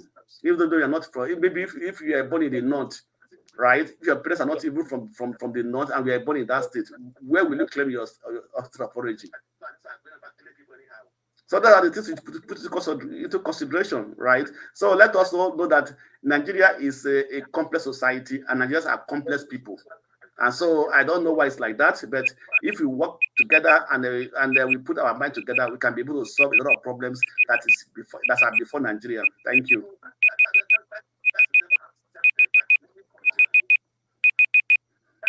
Unmute yourself. Yeah, something is making noise here. What's that making noise? I don't know what that is. That'll be your alarm. Okay, yeah, this is Google alarm. It don't make noise, you know. I'm just starting it. I'm getting familiar with it. Yeah, Amadio, welcome. Thank you. So I will be displaying that when he's getting close to the end, so you know that the time. Then I'll bring it back. Amadio, please go ahead. 5 minutes. Welcome. Yeah, I don't want to say much. Just for me to say some of us speak like hypocrites here, and some of us doesn't like the way we speak. Sometimes we speak out of our tongue, like we speak A in the morning, afternoon we speak B, in the evening we speak C.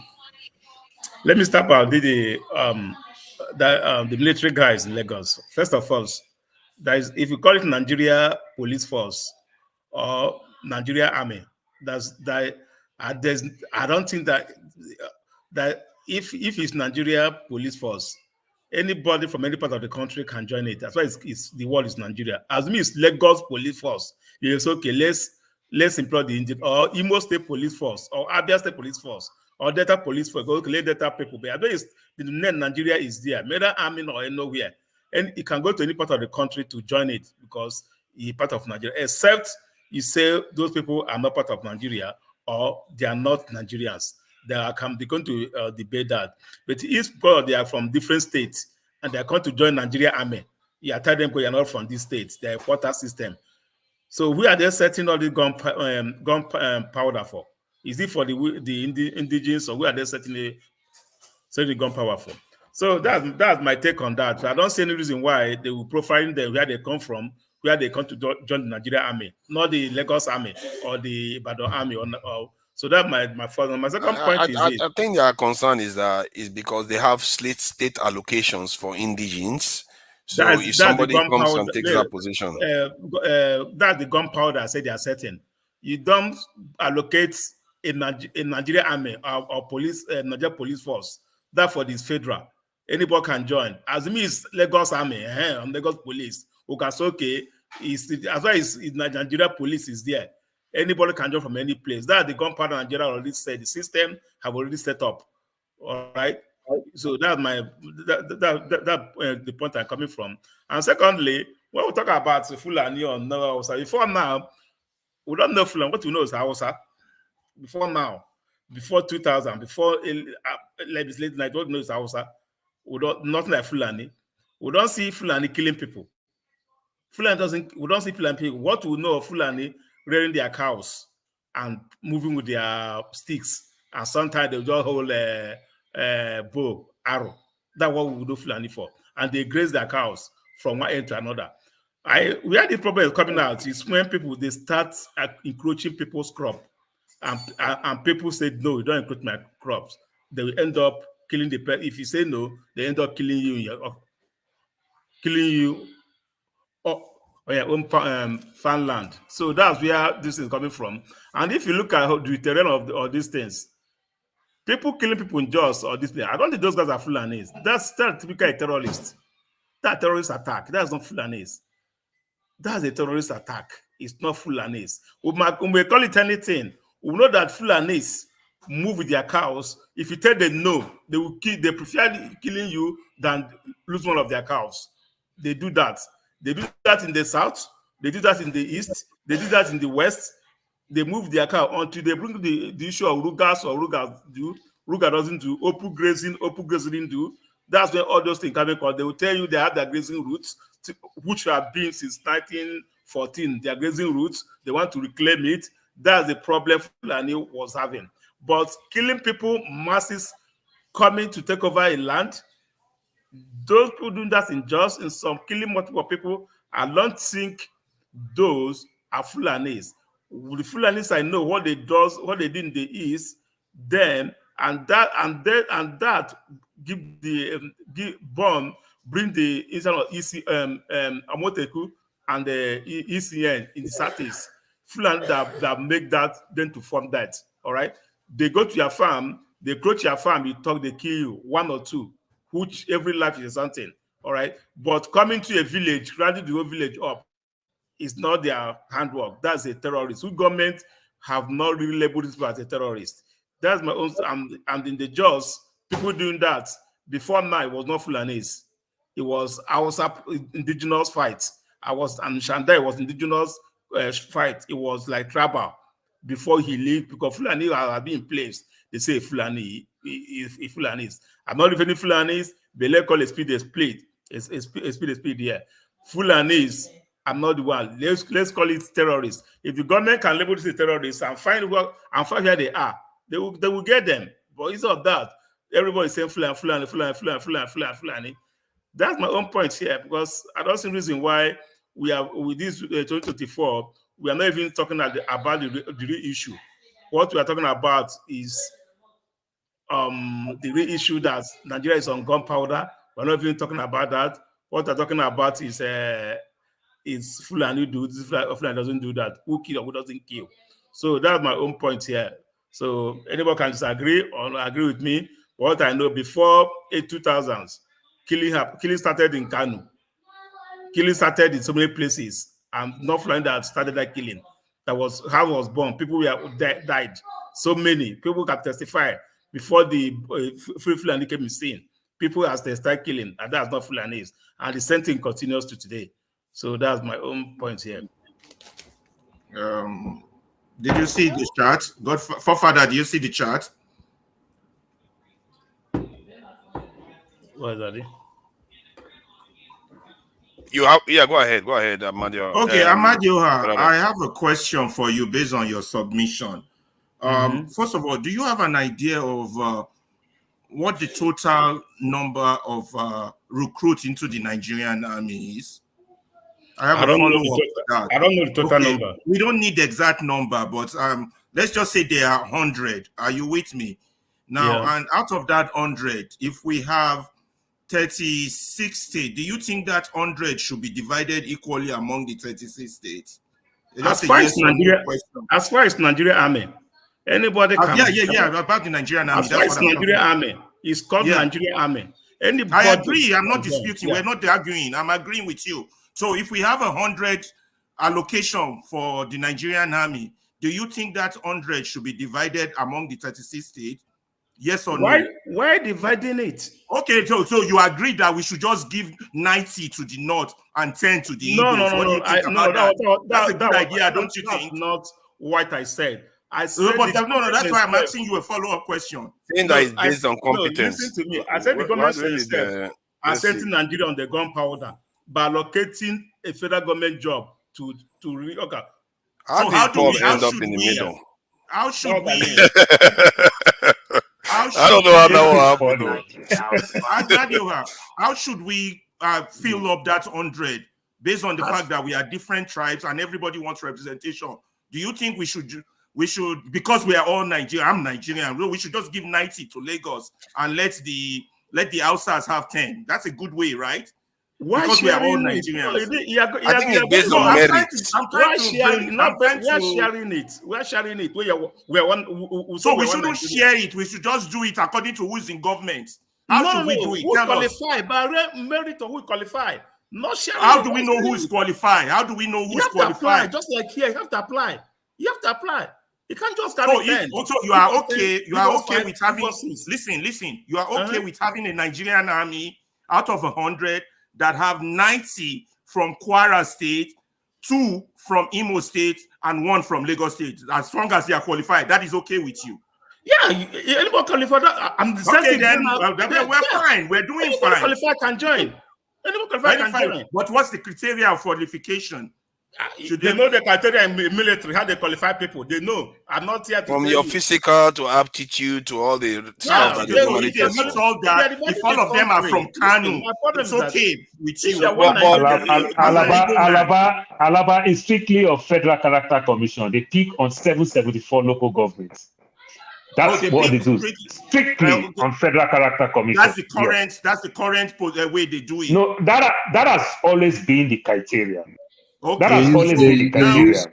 During so we can, according to him, we can now use other local government area for another local government. No. We should just suppress them. No. Say, look, this Nigeria just set up in the gunpowder. So Alaba, the problem is that promotion now makes it much harder. Like me now that come from Delta State now. Okay. We have so many tribes over there. Now I can just come out now and spill this thing that said, do you know we don't have no major in the whole of my town? And people will think, oh, that's true. But do you know the next town and from the same local government just have that position? You understand? Yeah, so these things do he's happen. Saying that as long as they are Nigerian, those people who did that in Lagos, they are justified. They're Nigerians now. They can go and claim Lagos. But in reality, Nigeria is structured to have allocations per state. So I understand your concern about why those people from a different state is getting it. But if to deal with that, it's not to demand we target Fulani. It's to say, okay, let's figure out how this is happening and deal with it. No, I'm not putting words in your mouth because that's what some other people are saying. I'm trying to clarify Amadio's submission. Look at what I said. I said Nigeria just set people on gunpowder. He's already told you how he wants you to do it. How many times does he have to repeat it? They are allocating federal government's jobs to regions. That means they're setting people on gunpowder. That's what I said. They don't want to do that. That's my argument. You're in support of what happened in Lagos. What happened in Lagos? With those situation of those Kaduna people claiming Lagos, you think that is okay? That what put Nigeria where Nigeria is today. Even exactly what I said. Don't me and you are in agreement. I didn't understand you. I didn't say that. Those don't also happen. It also happen. There's also be allocating military service to particular region. That's my own argument here. They should let it open. As far as Nigeria is Nigeria Army. Come and join Nigeria Army, not Lagos Army, not Igbo State Army. Let me try to ask Omadio this question. You see, some people we're just using this time. We're going to stop it and go back to timing. Let me ask you though, but some people are concerned. See, the question is that some people are concerned that because Nigerians can be quite tribalist, the people that approve recruitment could decide that if you just bring it based on merit, they will pretend as if other people's merits are not there. They will flag some other people as being better, maybe from their tribe, from their local government, and it will be lopsided. in the military, and that may not be good for the nation. Maybe that's where some people are coming from. I believe in your vision. Your vision is let's remove it completely. Let me skip one side. One side that causes it more, like in the NDA now.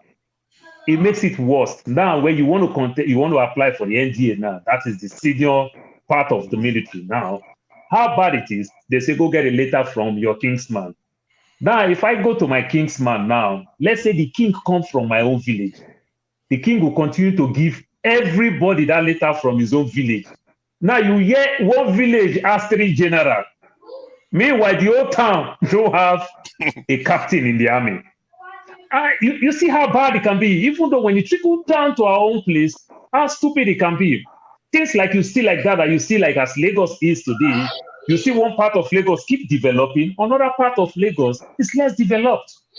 You understand? Because the king is from one side and he have no affiliation to the other side. So we have a complex issues. That's all I was saying. Yeah, that's my point. What the complex issues, things are going on. Nigeria just need to say a pop on gunpowder. What I'm saying, that's not good. Purpose when it comes to the recruitment, right? Why can't they give the recruitment to an independent body that doesn't have to? No, wait. Yes, of course that can be done, because if there's tribalism within the government, right? The independent body can also do recruitment, or can do your recruitment through online processes, whereby nobody is influencing it, right? Who would they put in charge of the independent body, Mahmoud? You want Mahmoud to be in charge? You have to find highly competent people that are not tribalistic. See, are you sure they're not highly competent people in Nigeria? I actually do subscribe, given where Nigeria is at this stage. I believe in what Amadioha believes in, that in time we can get to a point where we don't have to check these things that way. But given where Nigeria is, I do subscribe to it. And if people are actually breaking it, you have to respond to that concern.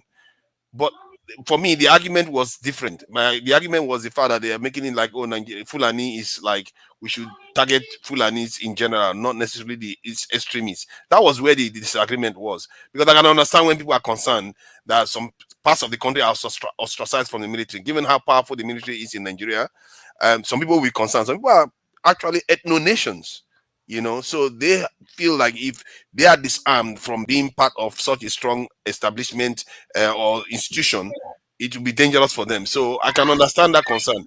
But I believe in what Amadioha believes in. In time, we'll get. No, you know what I believe for. You believe I believe my own.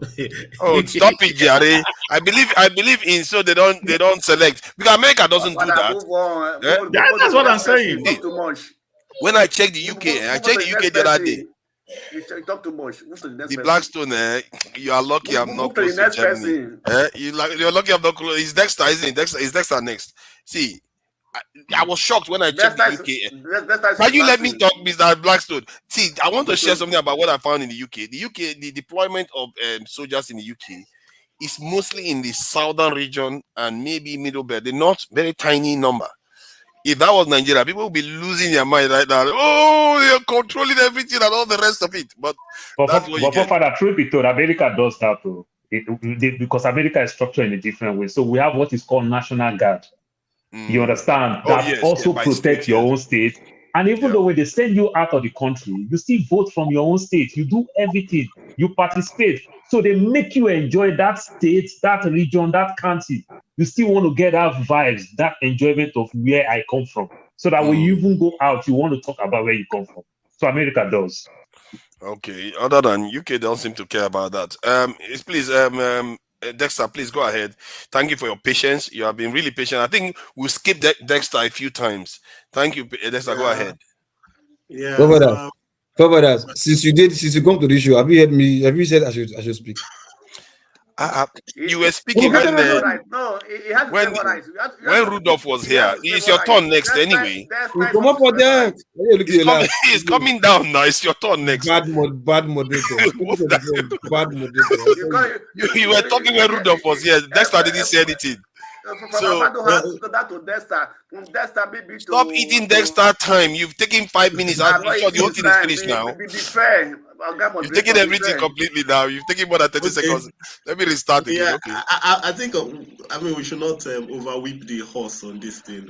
Well, I think what's happening in Nigeria is that we have a dysfunctional system, and we are trying to fix the puzzle without even understanding the puzzle at all.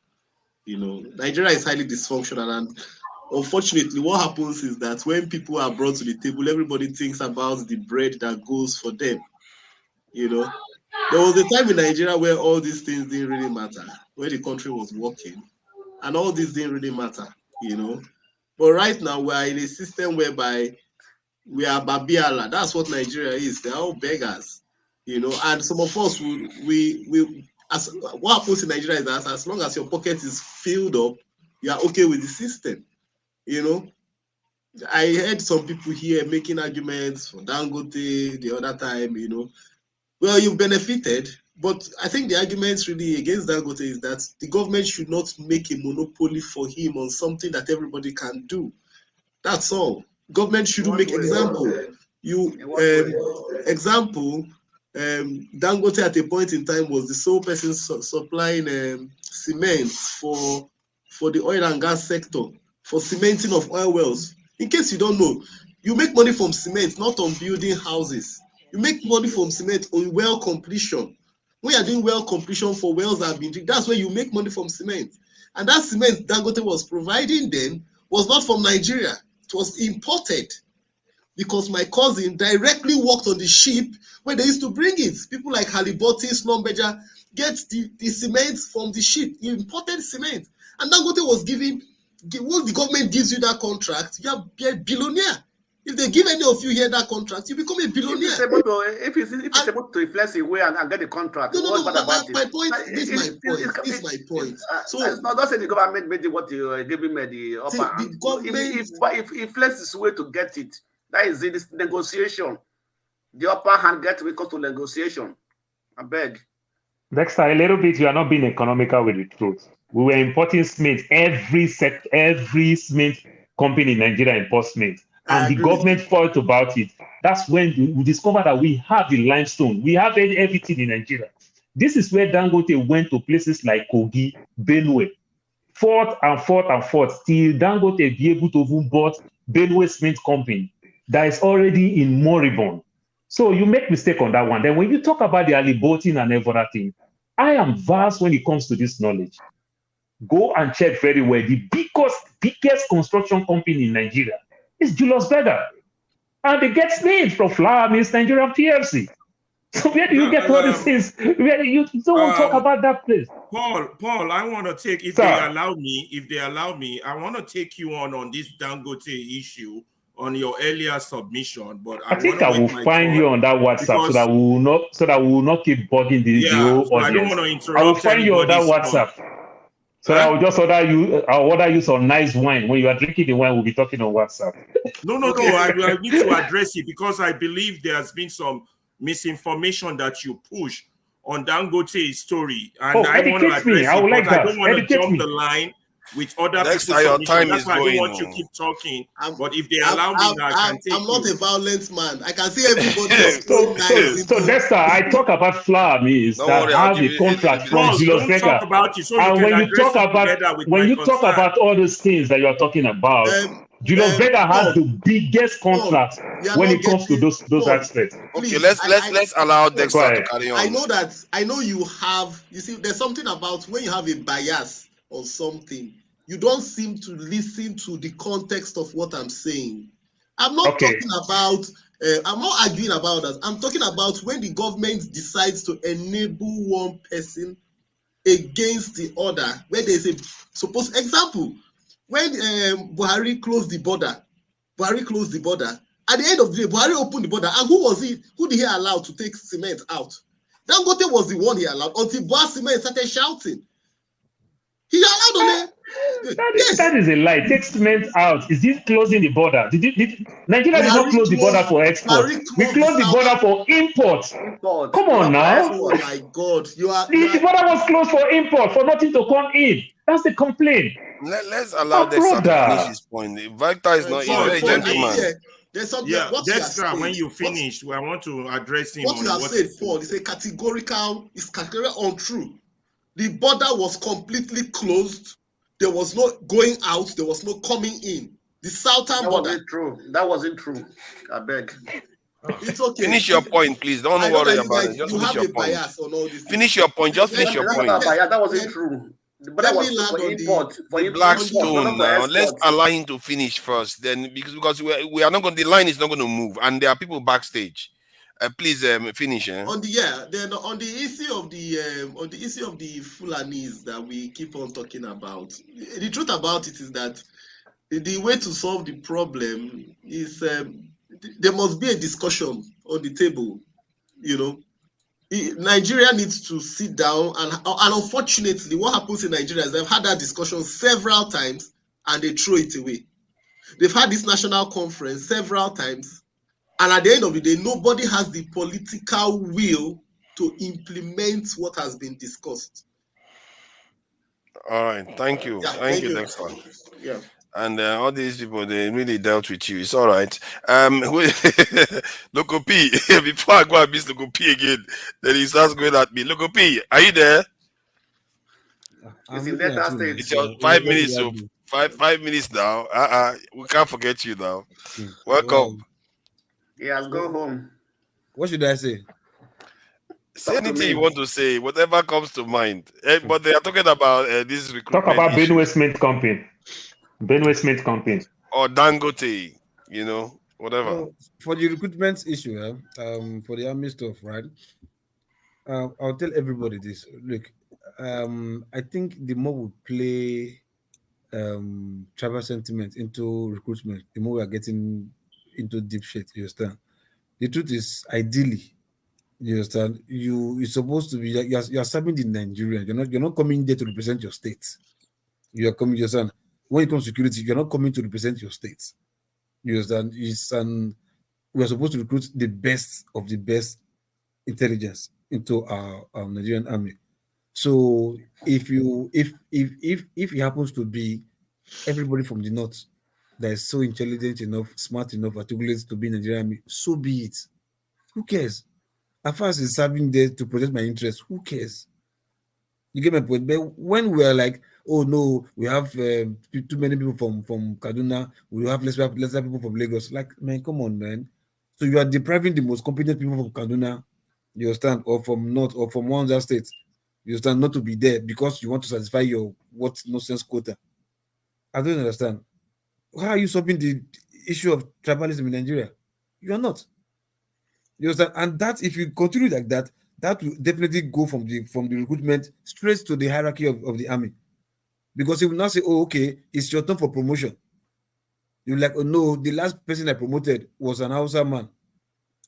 Because it's the next promotion is supposed to be an Hausa man. You're like, no, I'm not going to promote you. I'm going to promote somebody from the south because I just promoted an Hausa man the last time. You have not deprived this Hausa man from promotion because you felt the person promoted last was an Hausa man, which is still take part of the system. So who are you blaming? So anybody, for me, I think we're here, right? I think we that maybe we say we in the diaspora, at least we should try and put some sanity into the Nigerian system by calling them, telling them, look. If we do this is the danger that you are facing. And the danger may not come in 5 years or 10 years. The danger may be in 20 years' time, which we Nigerians, black people, we don't even see the next 20 years. We don't even plan for the next 50 years. That's our problem. We'll just plan for the next 1 year. Let's see our benefit, and we think we are okay.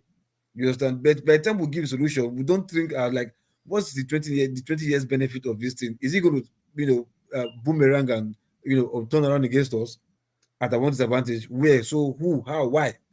But we don't. We just know our own interest, selfish interest. That is what's putting us where we are right now. I think what we'll be thinking of is like, look, this thing is bad. Who is to be fired? Who is to be jailed? Who is to be punished? Like I remember the last time we, myself and what's it called, Ngosika, we were talking about like there has to be like political grudges. I can still remember that word. Like you have to hold beef with some people for just doing the wrong thing. As in, to hell with you if you want to be my enemy. Because we're looking at the collective growth of everybody, not even myself. So why should I compromise your friendship because of the collective growth of both of us? Why should I put yourself into consideration? I'm supposed to put both of us into consideration at the same time, collectively. Not okay, today you favor me, tomorrow you favor you. Why?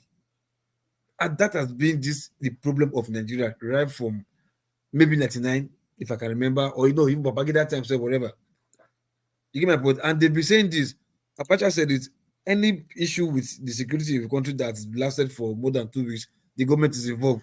We just take that word, romance it, believe it, and throw it away. We don't want to put into that word like, this is a fact. And we'll be seeing that it is true. And it's not even reduced to it. It's even getting worse. Government, come. This, enough is enough. Now, government will have to tackle you head on head. It's like your hand is in this stuff. That is why this thing has been lingering. Government go, government come, and nobody's doing anything about it. It's even getting the worse. As if something that even the premises people you can even solve. You as an adult, you are seeing it, and yet you don't want to hold your government responsible. And I think, like I said, Nigeria is just a particular country. I think it's high time we've romanced this enough. I think we should be at least confrontational. Let's confront these people. Let the worst happen. What are we afraid of? Have we not seen the worst before in this world? The worst is just death. Worst case scenario. And I know definitely it will get to that place because those people they want to show their hand. You get my point? So I think for me, we should just tackle these guys head on, call them out for what it is, and if not maybe if they. Thank you. But that Abacha quote is just a rubbish quote like crazy. What kind of statement is that? That if insecurity happens in a country, is the government that is involved? There are so many insecurities everywhere. Insecurity in Israel, is the government involved? Listen, let me tell you, when you say insecurity in Israel, there's no insecurity inside Israel. Insecurity you have is against Israel. It's been there for 70 years. No, hold on. It's against, not inside Israel. Not within Israel. Even from within, there are people that want to attack. They start people all the time. No, hold on now. Not finding Israeli army being compromised. You understand? I'm talking about security system when it comes to your security. Not security situation in the country. No. I'm talking about when it's happening and your army, your security system cannot deal with it. They don't have a headway, no roadmap, no nothing. Then something is happening. They can't deal with it because the people that are causing insecurity are still surviving. You can't destroy. America couldn't destroy Osama bin Laden for more than 10 years. No, Jesus, that statement is one of the most understand the lines now. What is he saying? Okay, hold on. Let's see with that point. What is he saying? No, tell me what that statement means. That if there is insecurity in the country, is the military? It has to be coming from the military, some part of the military. Let me tell you.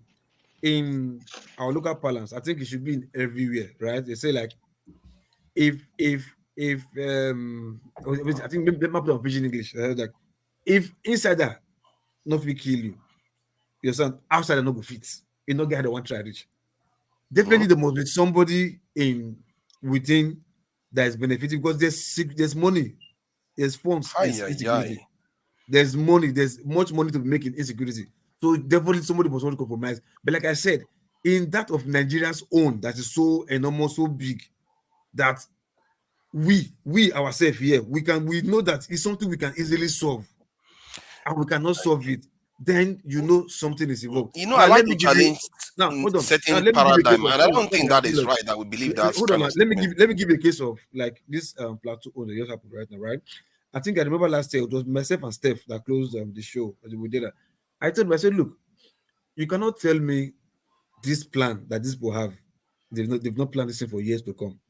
Since Buhari, since Babangida signed Nigeria into this Islamic organization, IOC, since we've Nigeria signed it with them. IOC, check the pattern. You understand that will happen.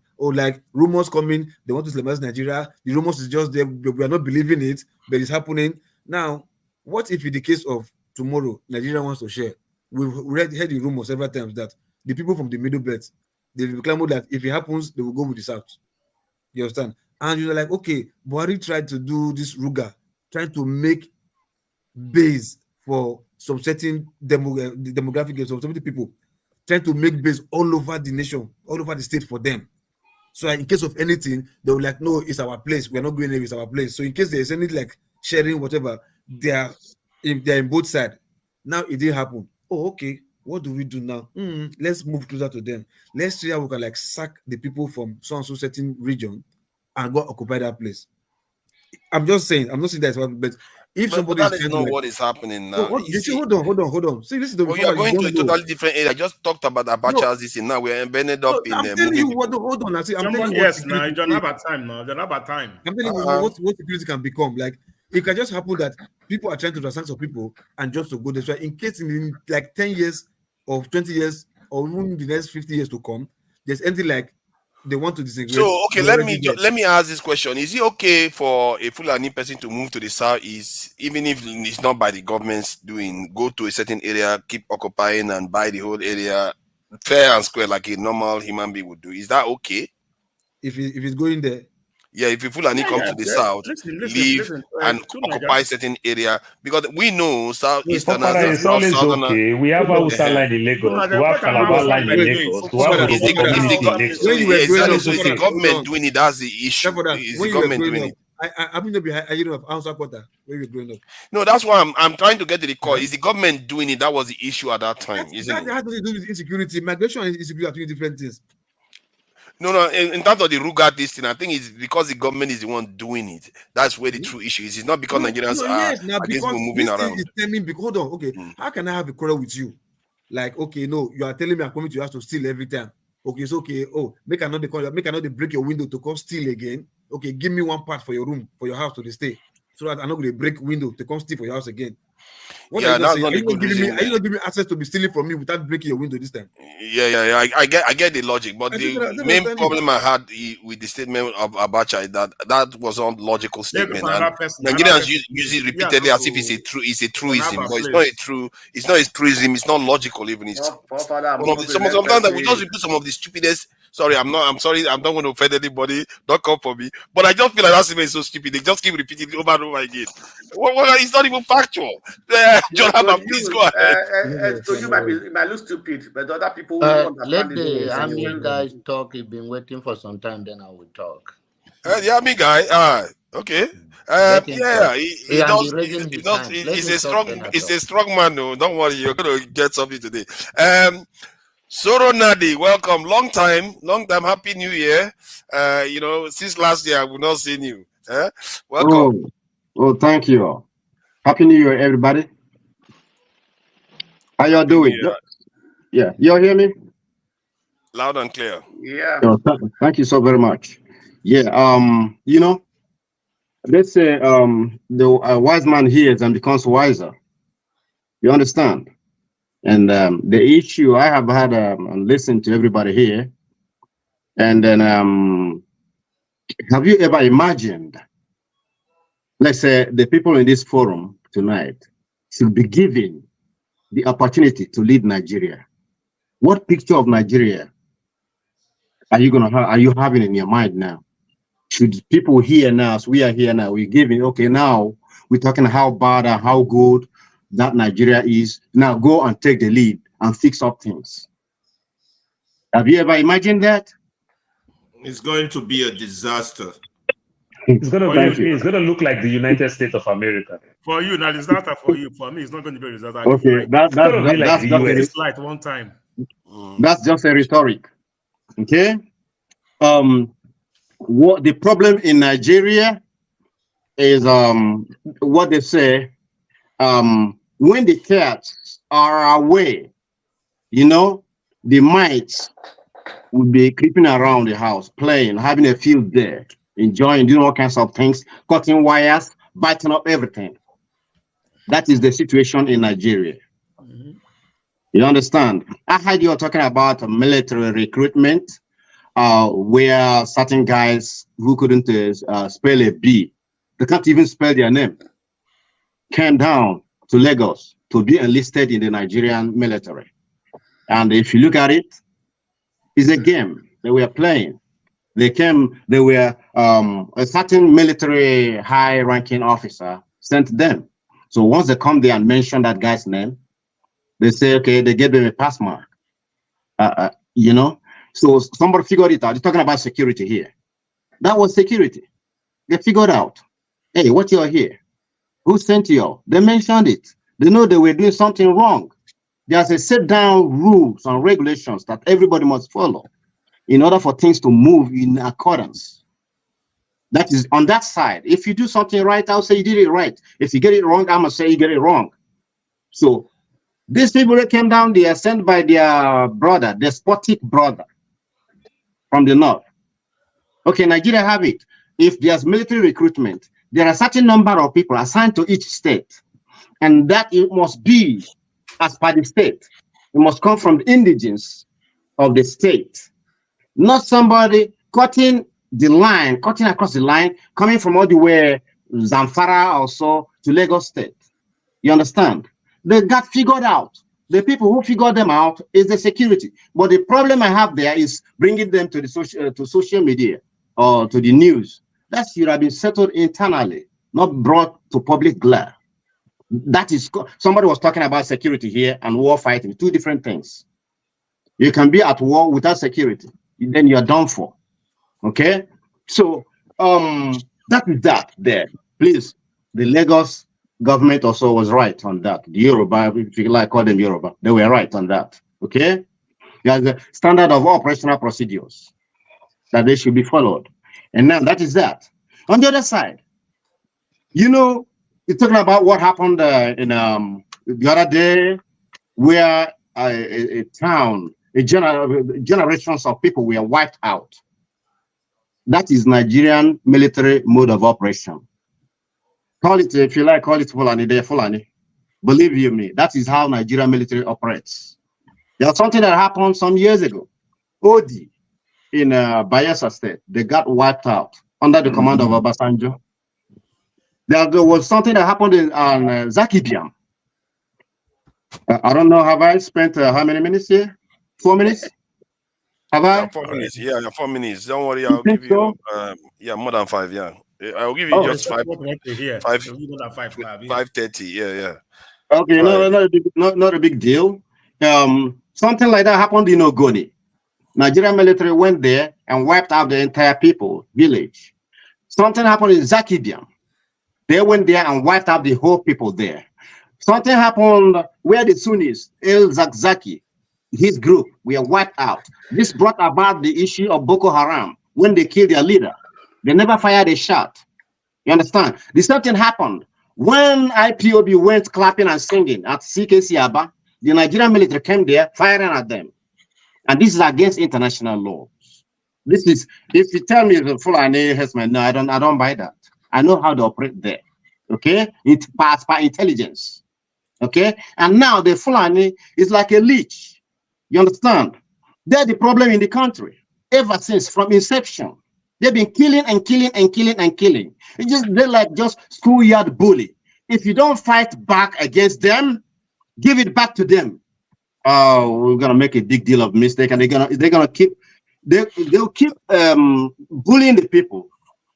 Like I said earlier, when the cats are away, the mice play. Thank you. Thank you. Okay. Who's Jonaba? You want to go? Or yeah, go ahead. And then I will leave for the next person.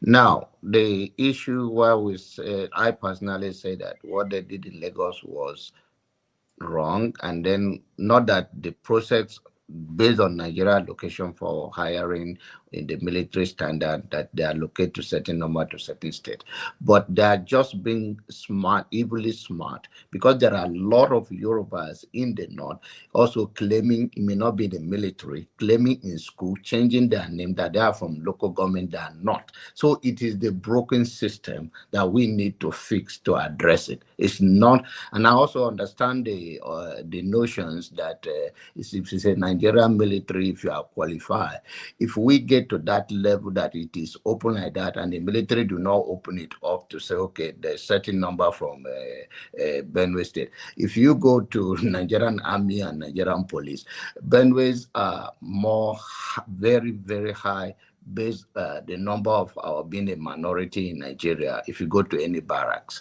then, and that is like for whatever the reason may be, because most of the time people don't even want to be in the army or military. It's not what many people want to do from the west side of the Nigerian before. So some is because of unemployment and all of that. So there are people who are passionate for that job, and there are people who don't even want to join it. So that created that loophole for people to come in and out. It's not fair. We have a problem in Nigeria. It's a broken system. We talk to that and perfect it, but not that what they did in Lagos was brilliant. That is not happening in the north. All the institutions in the north, professors and all of that, they claim to be from the north, and they give them the same thing. So if we're going to be honest, then let us condemn it all across the board.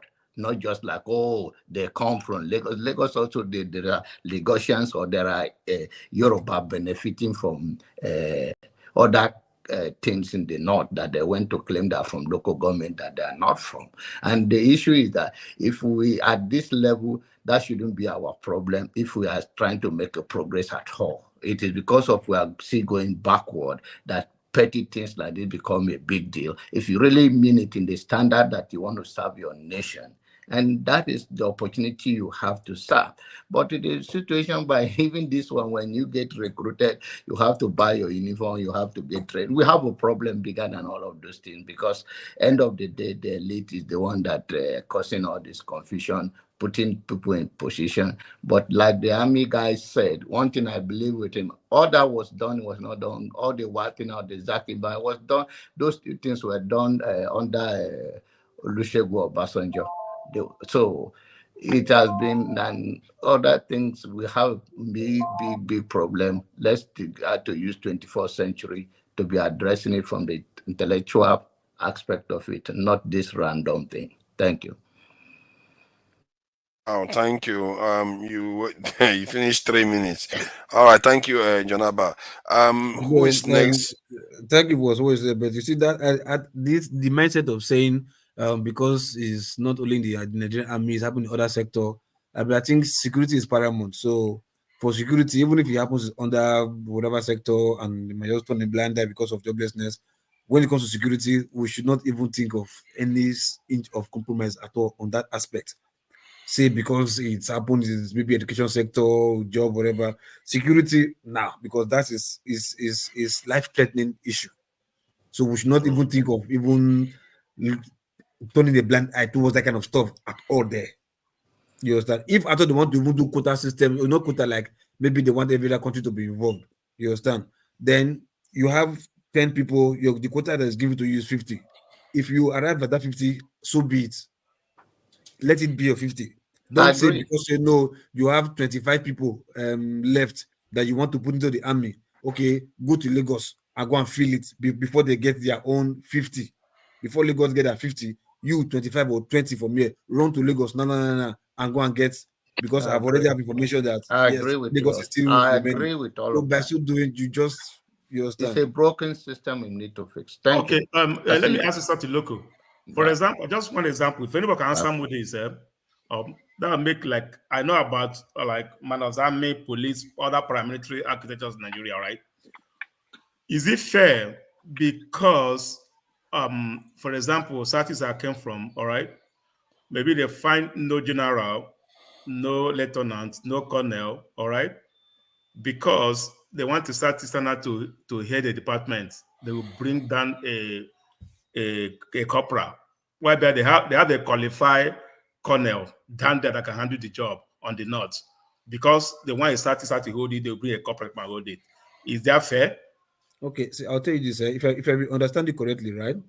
If when it comes to recruitment and they're doing it in quota, like maybe quota system, state, whatever, I think when it comes to promotion, you understand, that formula should be expunged, should be kicked out, shouldn't be used at all. To say, okay, no, that's what I'm saying. Is the quota system, they use it that's it. In that quota I'm talking about. When it comes to promotion, because this time is security intellectual right now. If you are due for promotion, maybe by writing exam, or by number of wars you've been to, or by number of battles or peacekeeping you've been to, or assignment you've been to, if that's secretariat that they use, you understand, everybody who is due for promotion, give it to them. Not The, to say he didn't answer no. my question. He didn't answer my question. That's not. I'm not talking about promotion. In time of no, most Nigeria do the appointment. Most they do the appointments. All right, and when they have to appoint those, yeah, most Nigerians like a customs, prisons, all those security, they do the appointment to the lads.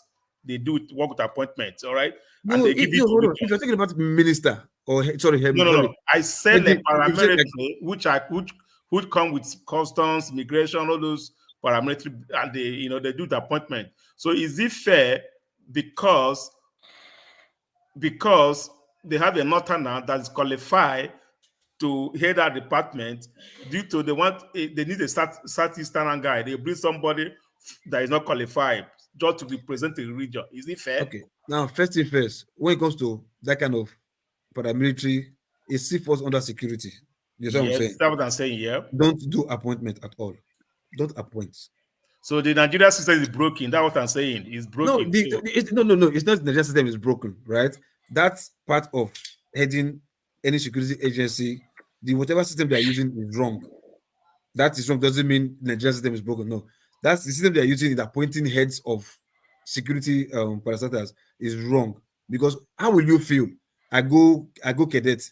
I do rain. I do frog jump. I rain. I not sleep. I run, use honorary leg and jerrycan run past desert with honorary bell leg. I don't suffer, go work, come back. Then when your president come carry one mumu, see because na a guy can make on head me. What do you know about what I don't pass through? What does he know that I've passed through? So it's wrong. Because by the time you bring him to come, that means all my efforts, all the struggles, all the bullets I've dodged in fighting war, my painstaking stress I've gone through is in vain. You just brought one guy from nowhere because you say you have the power to appoint. You appoint somebody else. No. You are the grand that's the most important part why you see the government also create more problem after the problem. In the sense that, for example, now, Tinubu want to appoint chief of army staff and to retired a 37. Appointing the head is wrong. If let the system, let the cadre, let everybody grow to that place. Let them head themselves. They pass through ranking system. They have their rank. They go through ranks. But look, that's not what he's saying. He's telling you all these appointments: custom controller general in Lagos, lucrative place; custom controller general in assistant controller in the airport, in lucrative places and everything. Because that is what is bringing the tribal issue, where you just discover that in Wolf, in Tinkan, you are not understanding me. I just told you now, appointment of those people, it is wrong. Let the promotion, whoever is heading that place, let it come from the. So let's start the portal system. Let's go the portal. Start to give up us. That's what is causing it also. Because I said let everybody wait for promotion. Promote them. I'm not talking about promotion. That's not promotion. It's telling you appointment to a strategic office. Then listen. When it is, since you cannot make every promoted person to head the system, one would definitely lead. Right? Then you can use maybe time of promotion or time of maybe age. All of us are promoted together. All of us are qualified to head that office, right? You can say, since we are all equal in terms of academics or cadre or whatever, recruitment. Paul is older, or Paul by age wise. Or Paul, they recruited you first before me. Maybe we got recruited the same day. But your serial number, your recruitment serial number was more than my own. First came first before my own. The master you got into the system before me. Your own is serial number blah blah blah blah blah blah 1. You understand? Me, I'm serial number blah blah blah blah 200. So by so doing, we were recruited the same day or the same month. You understand? But the same set. But your serial number came before me. We can say but because of that, Paul, you go before me. And mind you, everybody that got into the system together must not head the system together. You get my point? Everybody must not be the head. But if all of us are qualified, we'll say, look, my brother, we just be selfish to ourselves. We can tell ourselves the truth. You understand? The seniority. Because of seniority. One thing that I see that, like, let me use this word now, like my Igbo people that agitate for, and to some extent, I want to agree with them. Operation Lafiado, Operation Thunder Dance, they send them to the east. Hausa man is heading it. They are having problem to the north. They send people to the north. Still Hausa. Why don't you send an Igbo man to the north? So they don't see all those type of things. They don't see somebody say, okay, controller, assistant controller in Tinkan Port, in Apapa Wharf, in the airport. All you just see north. Then hold on. And they balance it too. Hold on, though. But you will see an Igbo man will be a trainee in school. You understand? You see an Orobo man will be an instructor in one place. So sometimes when you see the Federal Character Commission, but when you see the day-to-day job, you end up not seeing it. Or you don't see, because it now looks like there is no Igbo in the army. It just looks like there is no Urobo in the army. It looks like there is no Ijo in the army. Because all we see at the end of the day, we see all the so-called lucrative places. All we see people from one tribe. If you are in the airports today now, go look at immigration, not tenant. You look at custom, not tenant. You look at NAFDAC, not tenant. You just look. It just look like, I don't believe they employ anybody in my place, even when they're. I'm not sure. When I went to Abuja, the customs people that I met, they were not mostly. There was a southern woman that was in charge of the entire immigration people there. So I don't know. I'm not going there, beg. No, but I'm talking about what I saw myself. So don't tell me. So I should not say what I saw. Don't tell me what I saw. A woman was in charge. A woman was in charge, and a southern woman. I remember that lady was in charge of the immigration officer. During what's this guy? This Igbo guy that was in. Look at Ferrari shaking his head. That's my experience. What am I supposed to tell you? There was this Igbo guy that was the chief, right? You understand? Yeah. What he did, I think what he did was okay, but they used it against him. How was he okay? During the now. Now, brother, Igbo man, don't worry. When you put all people from your own side, he says no. Hold on first. I think you see what I was saying the other time. No, for me, I want to say okay, maybe I might be wrong, but I think what he did was like, okay, fine. Those way go school, get some academics, whatever, enter army, or maybe go ND or whatever. Like, oh, these are brilliant ones. Let's put them into high technical place, with sensible places and that. Then those ones will come from Guru, don't the year come, don't the year go, don't I speak English? Hey, zombie. You understand? Oh yeah, make una go the war front. Make una go they do the army everywhere. So sometimes you can see zombie everywhere, and the zombie now we not the year go come. You come, let's say, come from one demographics. You understand? So why the ones who let's say they go school, so they speak English, you're like, no, these guys they're too sound. Let me put them in better, sensitive place. And those ones, you know, see them for outside. Those ones they get clean uniform. You can't see them anywhere. But those ones will be zombie when the year go come, dirty, when they smoke, go the way you get there. Those ones that be not illiterate. And those who illiterate, we don't decide who they many past. They many from the north. And those illiterate that you see for outside. So by so doing that, you come back that you see for outside. Who told you that local? So no, hold on. Hold on. I said so. Hold on. Loco, hold on. What Paul actually said, now we need to pay attention to that. You see, these are our three major tribes. All of them, three of them, they do that. Yoruba, Igbo, hold on. They do that. Even not only even in the military, even in NNPC, even in civil service. The moment one of them get there, they start bringing in. They give advantage to people. They behave. Hold on. Now I hate people. They not behave as if three of them, they are the owner of the country. That is how the committee also discuss. They don't talk about any other person. It's about three triangle in Nigeria. This is what is actually going on. What Paul said is actually very true. It's very common. And the poor people, even in the north, in other regions, they are all suffering. In CBN today, if you go to CBN recruitment, please, when they do recruitment, check the list. You will see the name of the elite in Nigeria. Are you telling me they are more intelligent than other people? No. It's issue of, I have a godfather somewhere. My father is a governor. Oh, my uncle is this. This is what is going on in Nigeria. We can't deny this. It's the reality. But can we look for solution? Yes, we can look for it. Because again, the poor masses here are really suffering all over the country. They don't have this opportunity. They might be very educated. They graduated with top degrees. They are suffering. This is the reality of what Nigeria has become. We cannot run away from it, but we can do more. How can we do more? Now, all these issues we're discussing, what I said initially, we should not reduce all these issues to tribe or religion, whatever.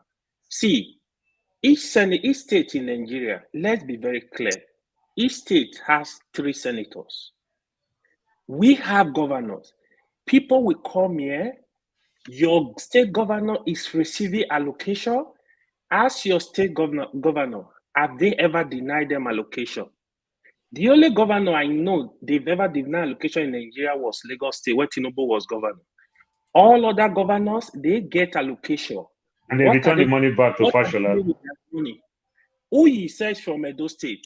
I heard him talking this afternoon, blasting everybody. In Edo State, from 1999 to date, the only governor that succeeded in doing anything at all was Adams Shomole. Lucky rule for HA, collecting allocation, at lucky no single project. If you say I'm lying, tell me one. The present governor in Edo State is as I don't know who is worse. You see, well, and even the local government, they are collecting money. What are they doing? We need to do more. We need to pay attention to our environment. We need to push these people to the wall. The moment we come here, we start dividing ourselves. Oh, you are from here. You are an opportunity for them.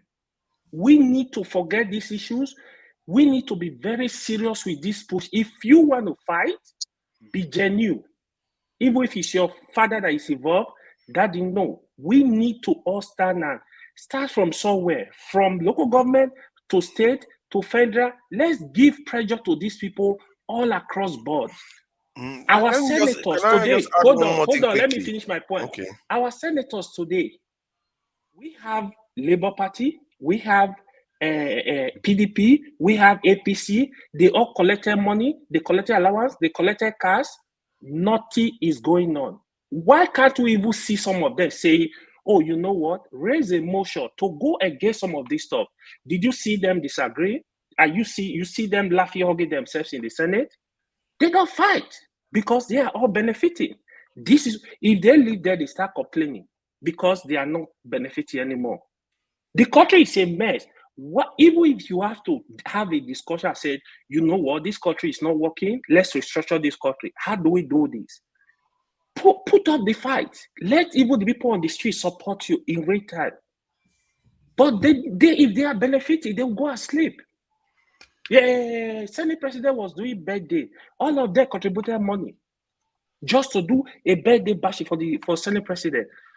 Did you hear? Even other party, I'm not telling you only APC, they contributed money. So the problem is they are in our doorstep, not only even the federal government, all across board. If the governor, if you try, what are you doing for your people? Tell us what you are doing. How are you helping your people? Now, complain that you are not receiving allocation from the government. Complain that you are not generating revenue from your state. What are you doing with all the money? Thank you, guys. Yeah, I thought the point I wanted to make was about I think I forgot now. I was busy thinking about something else. I think you were talking about the allocation this issue. You know what? I'm just gonna allow Dexter to say what he wants to say. Now that thought has escaped me. Please, Dexter, go ahead. No. Why would you skip me and Uyi? Yeah, Ferrara, I really don't want you to say anything. I'm just trying to pass you as much as I can. I'm trying to silence you. So I just wanted to. Okay, let Alaba speak. Let Alaba speak. Dexter just wanted to make a quick interjection. You want to keep it brief, Dexter, so that we can go ahead. No, Please, I gotta say Okay, my okay, own. okay, You okay. forget. there's no Dexter, Is it you not have to we wait. East on? I think it's we East on now. We East next Well, on. you will have to wait also. Well, it's You we East on. you let AY go before me. And AY once called me my friend, so I'm going to call him my friend today too. How did this happen even? How did this happen? Okay, I think we is fine with it. Go ahead. Listen, guys. Before I forget, I think that when we come here, we have to take the problem of Nigeria serious. We have to see it the way it really is. We shouldn't do too much of sugarcoating. We have to call what is evil, evil. And if there's any good, we have to say it. Although, like my Baba fella say, I don't see anything good. Not bad things me I dey see. As fella said 40 years ago. You know, and the same is still happening. I have not seen anything good. You all might see it. I wouldn't. I haven't. So we already have a problem of bad laws, which has resulted in lack of governance or bad governance that we currently have because we have bad laws. What is worse for any country is not just to have bad laws. Yeah, if you have bad laws that are being enforced, you're still in a good state. You just have bad laws, then you worry about changing the laws. But when you have a state that doesn't enforce laws or selectively enforce laws, what my man Dele Farouq calls a state of impunity, you're in deep trouble. This so-called bandit problem and destroying villages and all these things is all as a result of impunity issue. Nobody's been punished severely. The state of this corruption and all this problem here and there, like AY just alluded to, of not hold the state government, all the money they get is because of this concept of impunity. We have to start thinking, what is the solution? How do we hold our leaders to account? That's the key here. Not all these paraphrasing, this, that. What just happened in Lagos? Somebody should be held accountable for those boys getting certificate. I'll tell you, that Colonel Sambo or whatever that those boys mentioned, I don't know if he's real, needs to be held accountable. The local government chairman Ofoshodi, and wherever those boys got those certificates that they presented, all those people should be held accountable. But all that cannot happen here. I have to be honest. You know why? There's nothing to hold them accountable. We don't even have an independent media to look. Sometimes accountability does not require someone going to jail or being arrested by the police. From what I have learned in the life here in America, I'm not trying to compare Nigeria to America. I let forefather do that. But what I learned, sometimes, my people, accountability doesn't involve the criminal being arrested. It's bringing to light the crime. And we have enough technology to do that now. We need our own press. When we like that, this thing came from your local government. Also, the local government, you gave it. Who signed it? How did they? By the time you bring this thing to how, you might not send that man to jail, but I bet you the next chairman will not repeat that mistake. These are little ways we start to change the country. We might not get, like AY said about those Labour Party people collecting money. If there's a camera in front of them, we have to start winning those little battles. Because they build up. You understand? Those little battles build up and give us the big win later on. Might not be sequential. You understand? That little crime, that killing in Plateau, somebody was zoned to that place, for God's sake. Why is that person still collecting government salary? Why you never responded? Why you never called for backup? Those little battles, is my own opinion, is what we have to fight. You know, the judicial system is a mess. You understand? Judges making crazy judgment.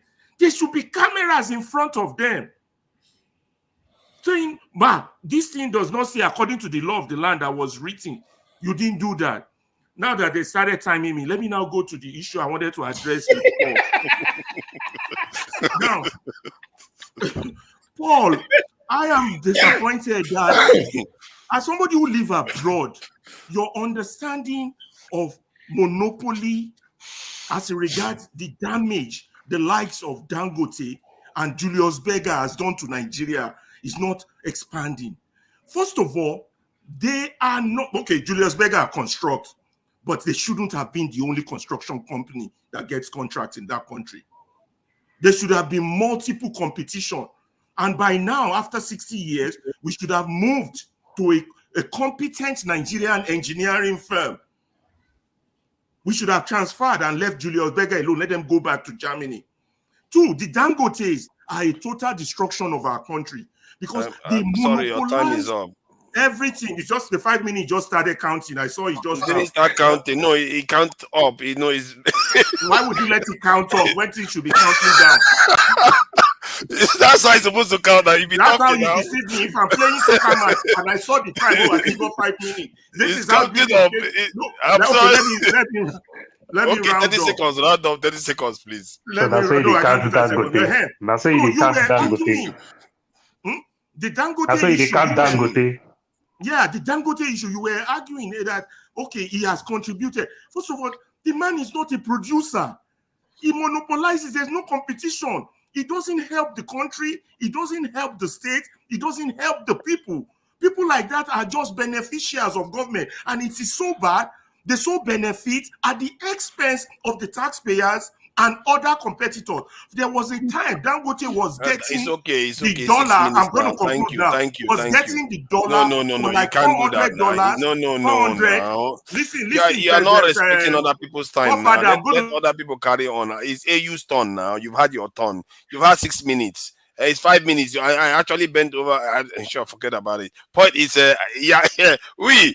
please, you're welcome. Thank you for your patience. He's still talking. He doesn't even know he's muted. How did this even happen? Oh, you are muted. Okay. Chicago, Uyi, you are also muted. Okay, please go There ahead. was a Uyi. time Dangote was getting $400. Ferrari, please hold on. Let me finish this sentence. That was While the other CBN's people rate. were getting That is the 400 CBN naira rate. on a dollar. That's That a is the injustice CBN rate, to our official tax. CBN rate. Tinubu just stop it. Just May 29 year. That is the CBN rate. Soon I will not time anymore so that everybody can just flow. But let Uyi have his say first. Uyi, please go ahead. Thanks, everybody. I think everybody has answered my question that I've been asking. I requested earlier in the afternoon, and it's a very simple answer. We don't have a country called Nigeria. We have a space with the definition of a name called Nigeria. We're not a country. We're individual ethnic groups or different connotations. We're not one country. I know Paul was talking about the military and stuff, right? In a normal country setup, whether the military is from the north or south, it doesn't matter. Anybody can join the military. It doesn't matter where you are. That's not what I was saying. But because we're not a country, we cannot use that definition.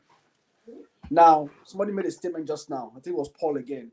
He said if you go to Lagos, the customs is northerners around the whole place, right? Once again, it's that definition of that word. We're not a country. How do you fix that? I don't know. The constitution is screwed up. Ethnicity is screwed up in the country. We have been divided into states. But isn't the question about state of origin? That's where our problem is. Until we can remove that word, I'm from Edo State, I'm Yoruba, I'm Igbo, and we can define ourselves as Nigeria, we're not going to move forward. The killings in the Plateau State and stuff, I still ask the same question I asked before. Somebody said here that the soldiers in the East are, what do you call them? Say that they are northerners, right? The same thing question I asked you. If the soldiers in the East were Igbos, would they fight IBOP? If the soldiers in the North, would they fight the Fulani cattle, or what do you call them? The herdsmen? They won't. Let's be honest to ourselves. They won't fight them. Nigeria has a problem. We don't have a country called Nigeria. And until we all sit down and we define what Nigeria means, my brother, we're going nowhere. This is going to continue going on. Is it Prophet Issa in Plateau State has given Tinubu 21 days. Here. What is it? Here, where is it? Prophet Issa El Buba, the leader of El Buba Outreach Ministry, has given Bola Tinubu 21 days to respond to Plateau massacre, or they will respond. That's where we're going to. This is where we're going to. I heard AY talking about Edo State. AY, you're 100% correct. The only thing Lucky Billion did in Edo State was he built River Sakomba Road. And we had Upper Sakomba, Lower Sakomba Road. If you want to drive down Sakomba Road, you get to a point, you have to enter a boat to cross the road. We have a big, big problem. And that is this thing that makes me so sad. No, you don't go. You do a good street too. Bastard. No, serious. Hold on. That the guy is a bastard. The interlocking ties. Wait to do government house remain. Not to go do you go street say I do. So, but he did it because his mother lives there. His mother's house at the Good Street. That's why he did it, right? Interlocking ties. We really have a lot of work to do in Nigeria, and we had a country in the 70s. We had a country in the 80s. You don't talk to a policeman anyhow. You don't beat traffic lights. We had a country. People went to school. When I was young, if you didn't go to school, you get whooped. You sure my mother will call the teacher to come and whoop you inside her bedroom and say, who is hiding under the bed? They'll drag you out and flog the hell out of you to school. We had a country in the 70s and 80s. Buhari, Babangida, Abacha, they dismantled that country completely and gave one section of the country an advantage over one section. And we all kept quiet while it was happening. And everybody individually, religious leaders, whether it's Ike Clark, everybody went in for their own pocket, my pockets. If today your wife is governor of those states, I'm going to benefit my family. It's my natural instinct. We have a problem in Nigeria. And until we address it, like take all the guns in Nigeria. Let's take all the guns. Let's go and kill all the Fulanis in Nigeria today. Go and kill all of them. Guess what? Somebody else will rise up. Who do we kill next? Are we going to kill Hausas? We're going to attack Igbos? Are we going to kill Yorubas? Are we going to kill the Edos or the Jaws? It will not end until we come out and really define what do we want for ourselves as a country. That's the only way I see it. When you're having elections like this, that is a complete joke. Elections, judiciary, everything, you just sit down and you're like, really? My brother, we don't have a country. We just have a box, and they have a fanciful green, white, green on it, and they say it's a country. We are not a country. Thank you. Thank you. Your time is up, by the way. I think but you didn't give me 5 minutes. So. Is it not 5 minutes? I thought I gave you five. No, mine was like 1 minute now. Yeah, I think now it's more free flowing now. There's no point timing anybody. Let me add to this, right? You see, this crisis is happening. This region where they kill people. Honestly, if the security cannot handle these issues, they should either they allow these people form a strong vigilante and approve weapons for them to protect these communities, or allow everybody to carry gun. Who want to die, make it die. Because if the security cannot protect the people, let them carry gun. If you don't want to, at least let a section of them carry gun. Okay, they have 100 men with AK-47. Yeah, but before we get there, have we, as the nation, ever actually risen up and said, you know what, sort the security stuff out, get our people into this military? Because after we have not even done that. So why go to the end? After the one that happened in Jos, when I listened to the military man that was talking, I'm like, what's he talking about? Like, he was just too trivial to me. Like, he was just too what? The way caring, just as if just talking as if it's not a big deal. Oh yeah, that's how they come across. Yeah. So for me, honestly, if I was from that village, I go fight gun. I know if government, I don't need government. The truth is, the people themselves, but they don't have the resources now. They don't have the resources. Ayo, listen. Since 1999, listen. It's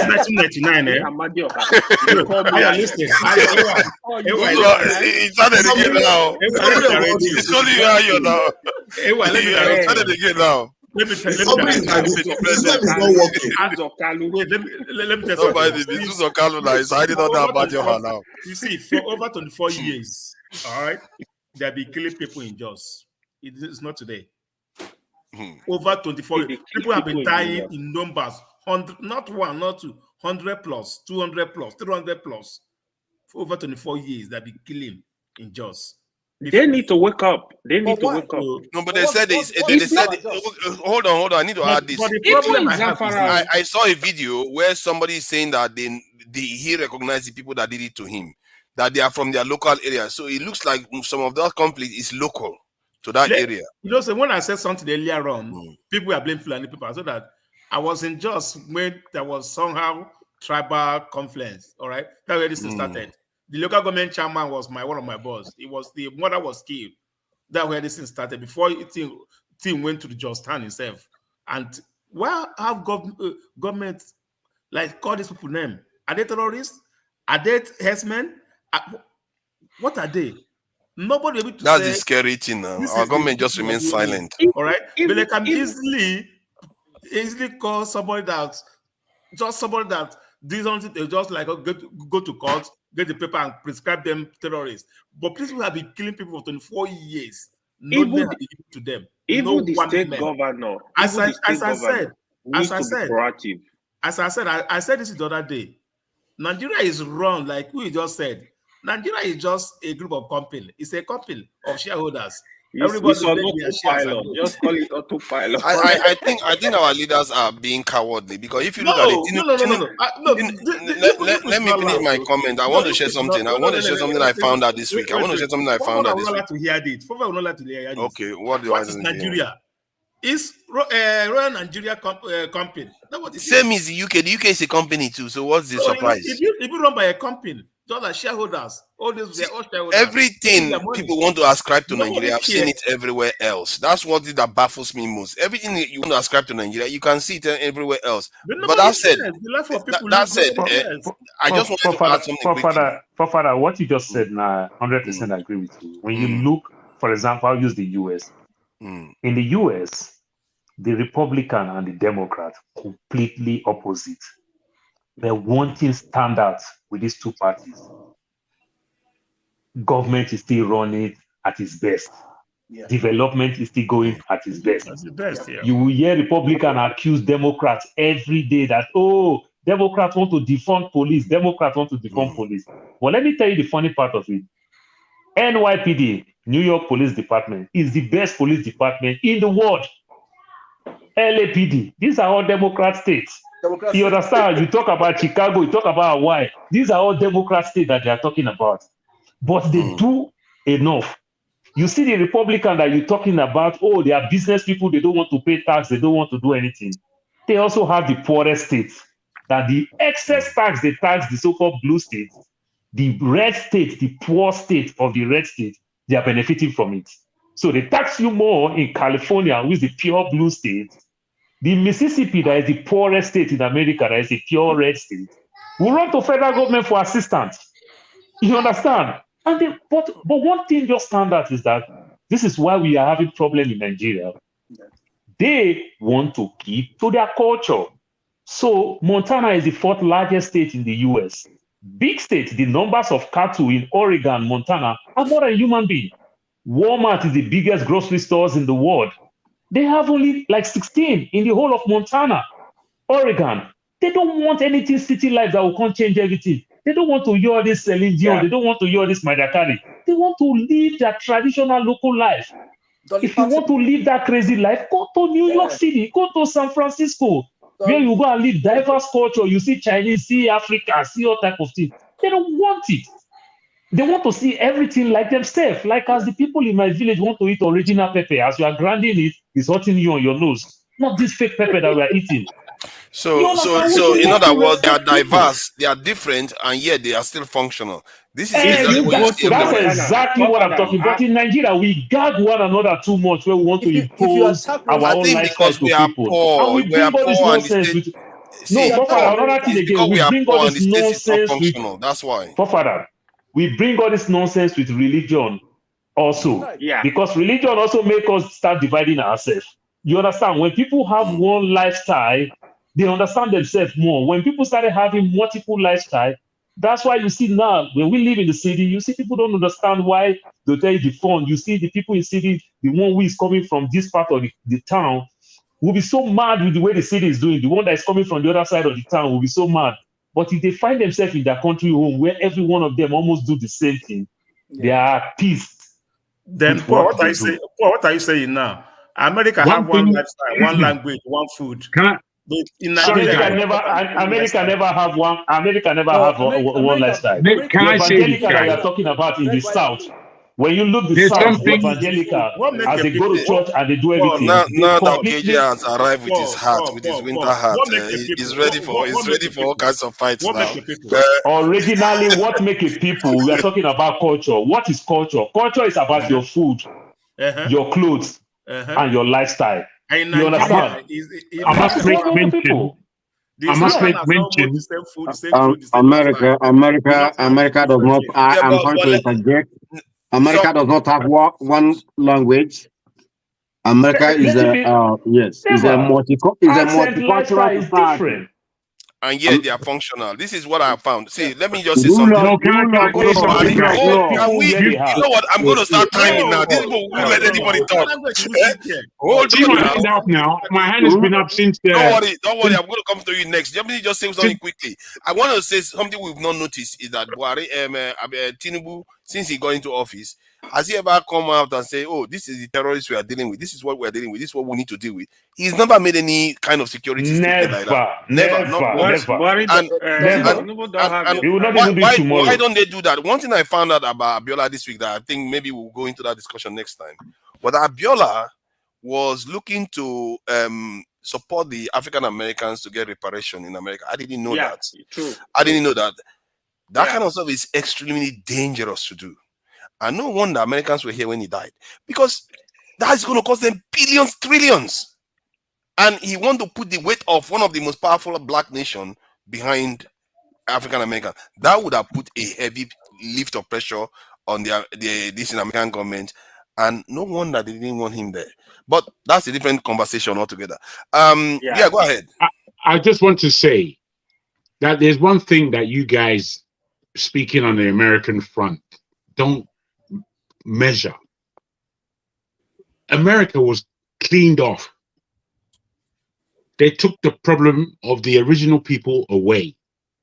So what you find and what you're talking about, Paul, in the Midwest of the States, windy cities, what you're speaking about are people who want to maintain the status quo as per the European edict of the USA, which is fair enough. But you have to consider that they murdered people. They murdered droves of people in order to implement what we see as America today. So whilst I do take your point on board, but to some extent, do you want to educate me more? If you said that, who are the people that will murder this India more? Remember, to some extent, I want to say it's the British people. It is not really Americans as you might think. No. My brother, what they did in the Europeans. You see, when you say British and America, you're just clutching at straws. The British also punish other tribes. They dominate when it comes to the Europeans. Other European people came, but the British were the dominant. That's why I use the word British. The British were the dominant. If you read your history, the British are dominant in North America because they landed on Plymouth Rock, not first, but at the greatest numbers in times of America. Whereas the Spanish took over Southern and Central America. So let's not pretend that we don't know what continent or the United States of America. Paul, wait. No, continent or the United States. I'm not talking North America. The country called the United States. When I say North America, I mean North America, which is USA and Canada, were dominated by the British. That's why they speak British English in both countries. They speak Spanish and Portuguese in Southern America because of. So understand that, and understand. Who is the British? Wait, my friend. Understand that what took place was real, what we call real, when you cleanse the land of people. What do you call it? You made me miss my name. Ethnic cleansing. Ethnic cleansing. Well, deeper than that. Genocide. Genocide was what was committed in these places for them to want what they want and do what they do. That's why I said it's more my like friend, the you British. just gotta listen for a minute. when you speak about Nigeria, we weren't genocided to the point that none of us who know who we are don't remain anymore. We are a people who own our land, and you're not understanding this. You just wanted to go fast. It took 400 years for America to be what it is today. We are 60 years old. If we know where we are, we can design where we want to be. But we're not doing that. All we're saying is, oh, why didn't this happen here? You see, in this country, that happened. We're just being stupid. We're not understanding that there are nuances and balances and stories behind all these things. And these have to be included. You can't just exclude them. AY spoke that we should, and others spoke that this tribalism is getting in the way. That is for me the deepest nonsense ever. We are a people. It is. It's rubbish. Wait, guys. I've been listening. Why is the country not moving? My brothers, I've been listening to you guys all. I've been listening to you guys with a lot of patience and diligence. You didn't hear my voice. But you should allow people to chip in so that you can. I don't mind people chipping in, but I need to get to what I'm trying to say because I'm thinking about what everybody said, and this is my response to. Well, you are saying basically your argument is tribalism is not a problem. Tribalism is a fact. We are factually. Is it a negative fact or a positive fact? Bruv, let me land. Tribalism is a fact. It's so endemic. We are the people.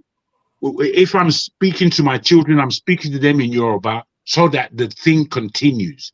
I have a vested interest in my forefathers, for real, not the one that doesn't have any homo or any name. My real forefathers. Can you let me land? Can you focus? Why are you bringing it? You're the one distracting people. I'm saying my forefathers. Okay, go ahead. Those ones, I have a vested interest to continue the line. In such, I'm not going to play with my Yoruba-ness for you and your lack of tribalism rant. Okay, no, wait, please, guys. Toxic tribalism. It's not the same thing I'm saying about the US right now. Let me say this. Mr. Diego, can I ask you a question? I have a question for you. Please, one at a time, please. You can see that I'm trying to deliver something. I haven't got to the nub of where I'm going. In answer to forefather, is there toxic tribalism? We have seen it. I understand it goes on. I understand that it's what the politicians use to play us. I understand all these things. But we have to be much more sophisticated than the rubbish that comes from the political class. We have to be much more sophisticated, both religiously and ethnically. The thing is, you see, these things that we speak about, they're fundamental. They're fundamental to who we are. They give us pride. I have pride in the Igbo man when they say what the Igbo man is and what he achieves. I'm proud of the history of the Hausa before all this madness happened upon them. I'm proud of. That's fine.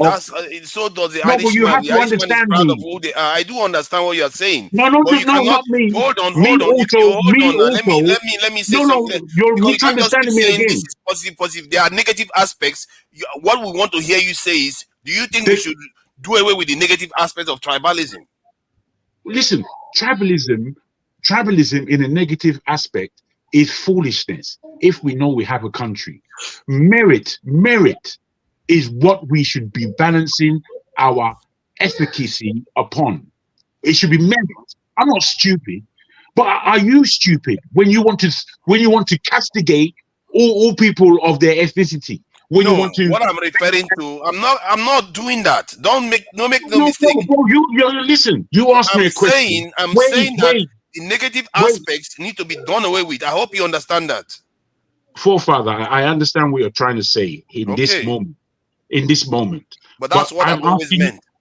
I'm asking you guys to be very careful when you speak about tribalism in the way you do, because the way it comes across in my ears is that you want this clean playing field where we are all kind of anonymous individuals. Oh no, that's not what I'm Wait, saying at all. please let me land, because that's what it sounds like. That's not what I'm saying. No, you should know that of anybody. I've had long conversations with you. No. You too should know where I'm coming from as well, therefore, because I I'm coming understand from where you're coming from. So let's just isolate the negative aspects.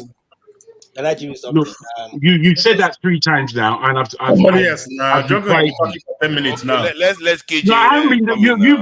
I've been interrupted for 10 minutes. Look at how smooth KJ is looking now with his winter hat on. I'm not happy.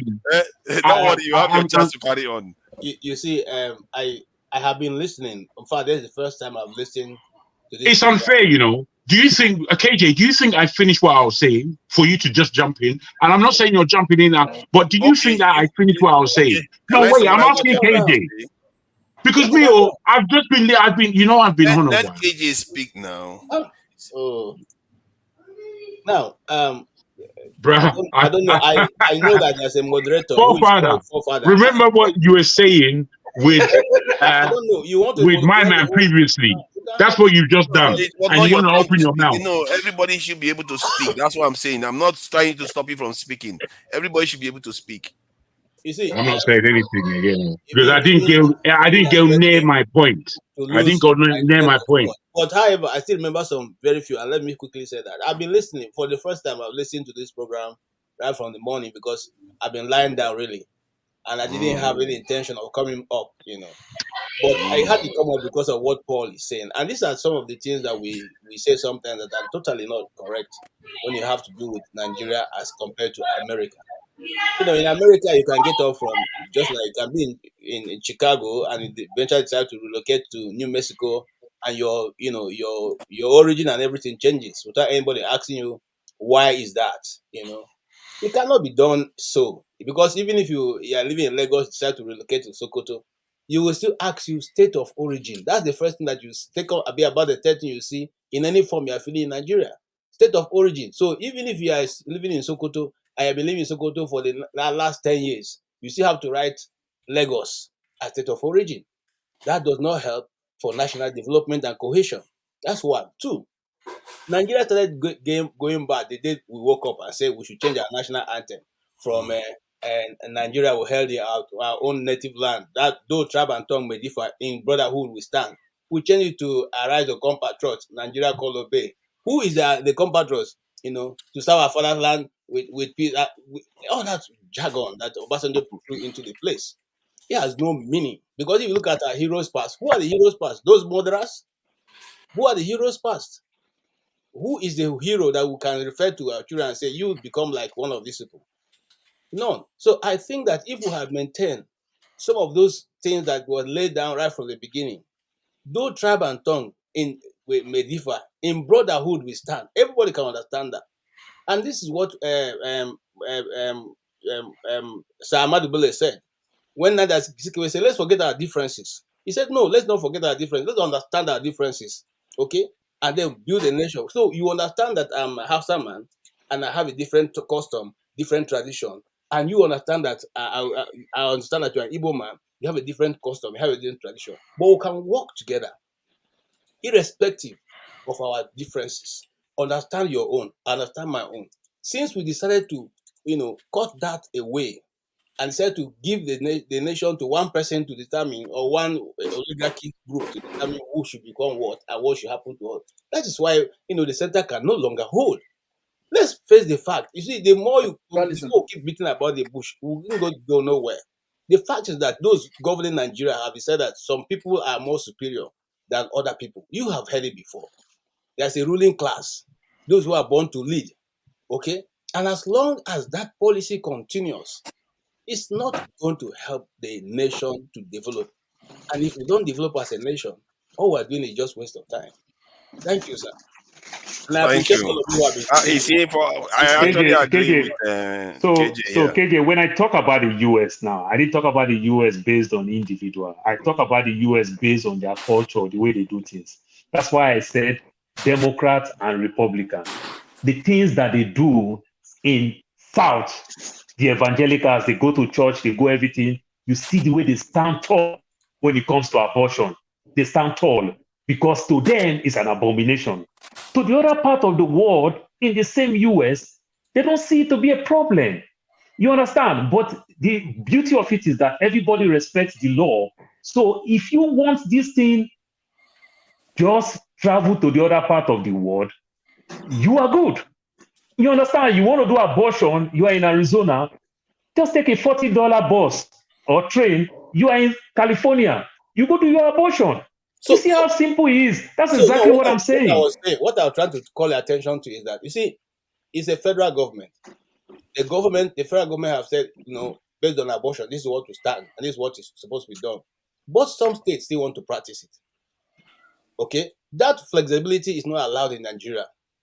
The federal government takes all the... Because every state have their own laws, but in Nigeria today, every state... Listen, my brother. If every state have their own law, there's many things... In fact, let's use an example. Because at that time, I was just not happy for Lagos State. When Tinubu was there and said to do their electricity and everything, and they couldn't even supply to their own state. They couldn't supply to Lagos. They had to, vanquish everything to the federal government for distribution. So if states were allowed to... No, that's the Aaron Power Project now that they hold down at the seaport. That's the Aaron Power Project from South Africa. One of your commentators is saying that this is an IPOB cap. No, this is not an IPOB cap.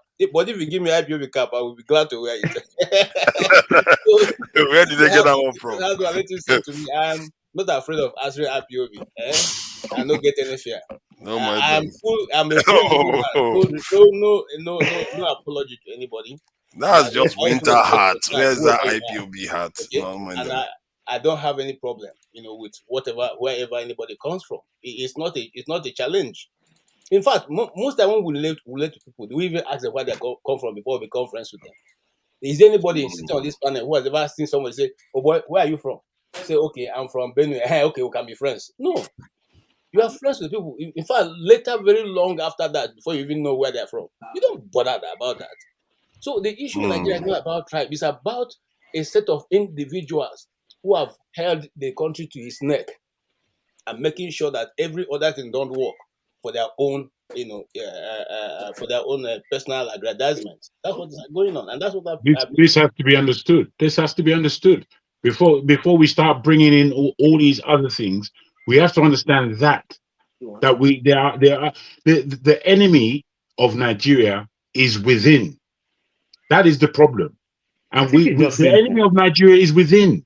Has always been. Let state run whatever they have. It grows the economy. It grows the country. We're talking state. You see, we had this in the beginning, but we didn't make it flourish, and it was about to flourish. I watched this program, and I was cool that take it off. I was there. The Festac 77. There's something on YouTube. You can watch it. It was very reminiscent for me because I was there at the time. I remember what my mom was doing in terms of bringing things in the country for Festac. We printed, our family, all of the T-shirts. Festac 77 T-shirt. It was us that printed that. I remember everything. And then I remember the time and how the country felt and the amount that was going on over 1 month. $2 billion was spent. I couldn't even believe when I was just checking the stats on this occasion. And it was supposed to be a yearly thing that happened across Africa. And we brought the whole black world together into our country. And we don't seem to understand that we played success even after our wretched war of 67 to 70. 77 now, we're celebrating the whole African world. The British newspapers, which I remember being in Britain at the time, and there was certain news going on, but not much. But when reading back the British newspaper and what they were saying about Festac, they didn't believe that we would actually succeed in holding that thing, the thing that brought the black world together.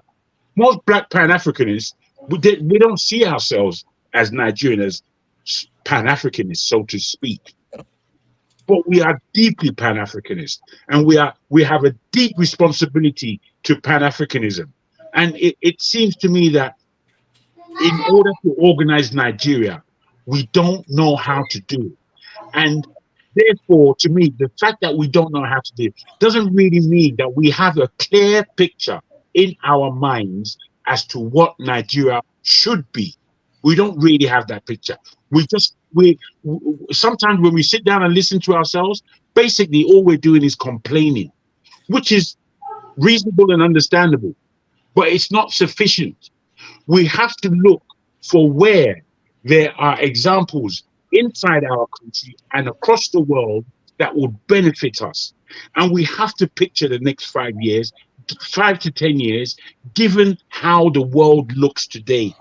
We have to picture it, and we have to be quick, because the whole things are afoot.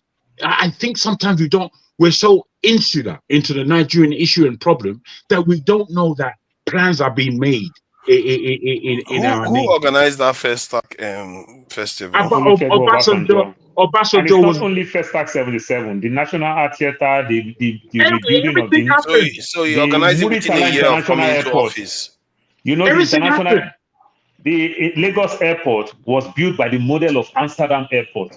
So they put so many projects together, and they achieved so many. I mean, look at the National Theatre and how beautiful that building is. The architecture of that building, nowhere else in the world, my brothers. But hold on. My concern is that Obasanjo came into office within less than a year. He's already organized Festac. That's right. Are we sure it's not something that goes further back? It was supposed to happen in the 60s. The war stopped it from happening, which is understandable. So they pushed it forward to 77. And at that time, within a year, Obasanjo did those things. It's continuity now. It still has to be given I to feel like him. the plan had been. No, it's continuity. It's not that he was not under his regime. Listen, the question is it that we lack activity? No. The question we should be asking, or where the re-engineering should be coming from, is what is the end goal when a program like that is organized? Now, a lot of Black Americans are going back to Ghana to settle. I know a lady, I've been reading her book, who is now living in Ghana. And there are many more, people like Rita Mali lives in Ghana. Now, the question is, do we as a people know what we want to do with a program? Because if you map out a program, you must have the way to harness whatever is going to come out of that program. Now, we did Festac 77. Were we trying to lure the Black Americans back into Africa, or to think Africa, or to begin to put their money in Africa, or to relate with Africa, or relate with different countries? No. I again, bros, I think you need to go and have a look at it, because it says so much about what Nigeria really is all about. And whilst I understand your question, you see, I was there, 10, young man at the time, young boy at the time, loving the whole build up, everything. By the time it was happening, everybody in Nigeria at that time was an African, and Nigeria played a fantastic role in managing the different mindsets. The Jamaicans were saying, no North Africans. North Africans are not African. They are slave traders. They are this, they are that. This is where you have to know that we're living in a time of pure stupor. We're drunk, because we had nous back then. We had balance. We had a way of appeasing people with different points of view and making sure things ran smoothly. In a country like Nigeria, you won't believe it. It ran so smooth that most of you have forgotten about such a thing that we did. Jagun, why would you bring up Festac 77? Forefather was not born then. No, forefather was not born there. I mean, how do you know? I was very much around. Alaba, you bad. You know, I was very much around. What are you talking about? Alaba, you're bad, and it wasn't only Africans. We have the Caribbeans were there. Everybody was there. Everybody was there. Everybody was there. I still remember the song. Ethiopia, Ethiopia. I went to see that show. What? My auntie was working at the National Theatre then. Guys, if I may, quickly, Jonaba. Sorry, Alaba, if I may. My older brothers, if I may, my older brothers, they took me to the Stevie Wonder concert. Apart from it being a blowout, he stood up at the end of his concert and he took off his glasses and he prayed. He said, I wish God could give me back my sight just to see people and then blind me again. People were crying like mad. You don't understand the level that was going on at that time. What? Nigeria is not a joke. It's not a joke. But we are joking with it. No doubt. How did it feel? How did it feel? You sound like you're benefiting from the rogue system. So this national first tax is that a first. Oh, listen to me. Listen to me. You're a funny guy. You're funny. Yeah, I am funny, but I'm lean and mean too. Listen to me. You're going to give the controversy of whether money should have been spent in that way or not. Bruh, that's by the by. What happened is what happened. And I'm speaking to you. I'm speaking to you about what happened. You are yapping too much. You are yapping. You are yapping. I'm yapping. I'm yapping. Yeah, that's what you're doing, man. Listen. Yeah, you know this is a first tack, national whatever theater and all that. Is that spacecraft? No, it's not spacecraft. It's not spacecraft. What's that got to put on the It's an underlining of what Nigeria and the black world, the black diaspora, that's what it's about. Connectivity, unity. This is how we stand out. You understand? Nigeria what kind of innovation is that? We're flying people from the US. You're speaking rubbish, my friend. You're just going to be a person who just talks rubbish. You know, I'm speaking about something that brought pride to the black race. Race course was renovated. U.S. Army. The new. Maybe you go fight for U.S. Army because they're not one of us. Say it again. It brought pride to the black race. It was something unique. Hold on. Somebody said the U.S. Army. Say that again. We know you are a veteran. You just use that one to get citizenship now. Get paper from America. Get what? My friend, you are a nincompoop. Listen to me. You don't know me. You don't know nothing about me. I do know you. I've been just watching you. I'm just watching you. You are in the police. I know you. You are in the army. How many years did you serve in the army? If not for the purpose of paper, did you stay there for 20 years? Did you stay there for 10 years?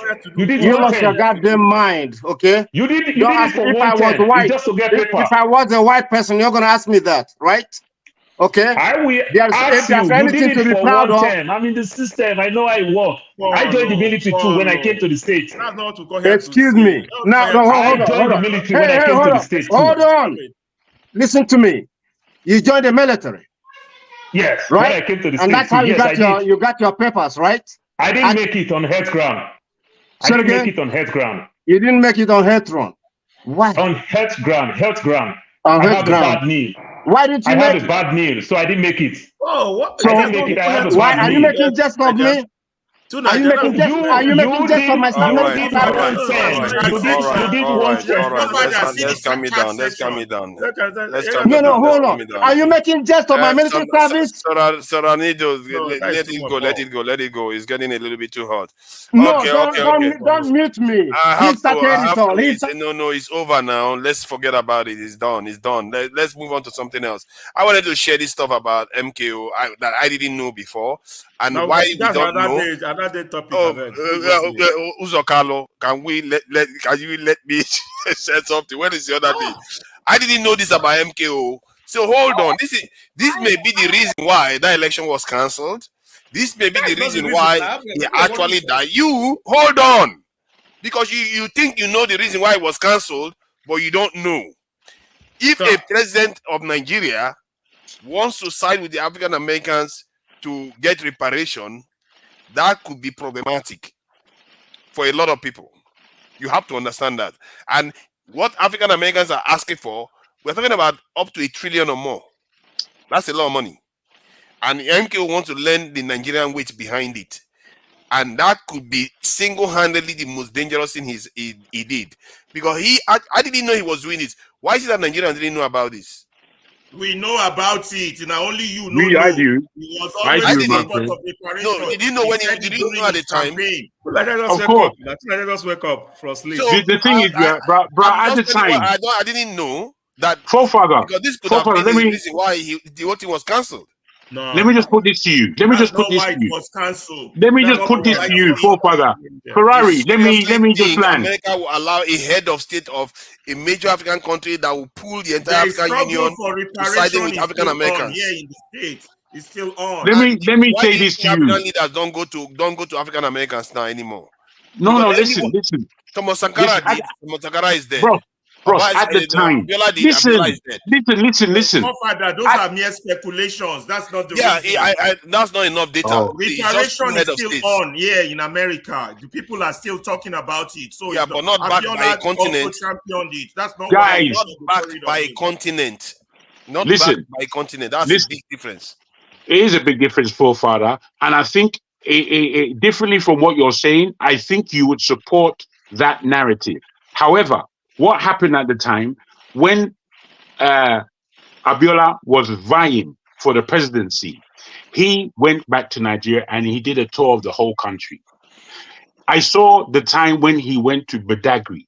This is his part of his campaign.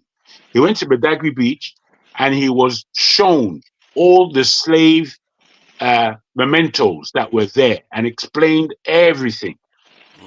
And in him seeing this and understanding it, it was very much a part of his rhetoric to have an appreciation of what the Black Americans have gone through. Now, you may see it as an individual who shot too far. And I think I understand where you're coming from. Given the fact that you must understand that Pan-Africanism, whatever it might mean, for those in the comment section that don't understand what it means, Pan-Africanism is a serious thing. It's a serious threat. And I feel unless we understand the level of demographic that we have globally, we would never understand the power that we have. We have a serious level of power in the world, not just in Africa, in the world. And it's whether or not we're about to make use of it. And any leader that has tried to reach out to the African American, like Sankara actually did, went there, spoke to them, and he talked about how we need to collaborate, gone. Abiola tried to do that, gone. And maybe we would have had an Abiola president. People don't understand. How can you think America was present when he passed? The officials were in Nigeria when he passed. Let me stop you there, forefather. Speculations. Hold on, please. Okay. Al Mustafa was here. He was in the middle of all this stuff. He said they were murdered. That these people were murdered, and he talked about the people that were present when Abiola started having the issue that he had before he passed. I say because compared to Nigeria's issues, compared to Nigeria's issues, $1.7 trillion in American economy and shaking the state of America, that's the actual state of America, because African Americans are 50 million strong in that country. That is problematic. I don't think any leader in the world has had that kind of power. Make it happen. He was just advocating. If he became head of state of Nigeria, Ferrari, stop talking like this. If he became the head of state of Nigeria, hold on, just because you were in college, don't make it true. See, you don't understand. If he became the head of state of Nigeria, that makes him extremely dangerous, because he can pull the African Union into it. He can pull the ECOWAS into it. He can pull, and African Americans will be ready. Let me ask you, my brother, would you prefer that Nigeria's head of state was extremely dangerous or was just placid? No, I prefer. That's what my problem is that I prefer he's extremely dangerous, but my problem is that I prefer. What's the complaint? My problem with it is that that wasn't part of the psyche of the nation. We didn't know that. I didn't know that he was fighting for something even greater. Bros, I didn't know you that. see, when we look at the All we're Nigerian, told was the Northerners or the when soldiers. we look at the Nigerian populace, we have to appreciate that the education that we are foisting here on this platform is not common in the whole territory that we call Nigeria. So as time moves, people climb on board, if you like. The psyche is not one. The psyche is with the elite and the middle class. It's unfortunate that the middle class is being fast rubbed out of the Nigerian policy. No wonder our leaders don't talk about these things. I've been on this panel earlier on, sometime this year, talking about that. Why is it that our leaders go to America, they don't meet the greater diaspora, they stay away from them? Now I'm beginning to understand why. There is serious threat. If they do that, because I've always said it, that because of the proximity to power that the African Americans have, it could have made a difference on the continent. But somewhere along the line, whenever anybody tries to do that, they get burnt. Maybe that's the reason why you see why they're not doing it. Does that constitute a conspiracy, therefore, would you think? I think it's not even a conspiracy. It's an interest thing for America, but we just didn't know. No, my brother, it is fashioned like this. It is fashioned in the Caribbean and the Americas. When they got the pictures of what Africa is, they didn't show them Nigeria at its best. They showed starving people. They showed Ethiopian. They showed degradation in the Congo. This is what they saw, and they wanted nothing to do with it. This is fashioning. This is a conspiracy. We have to understand.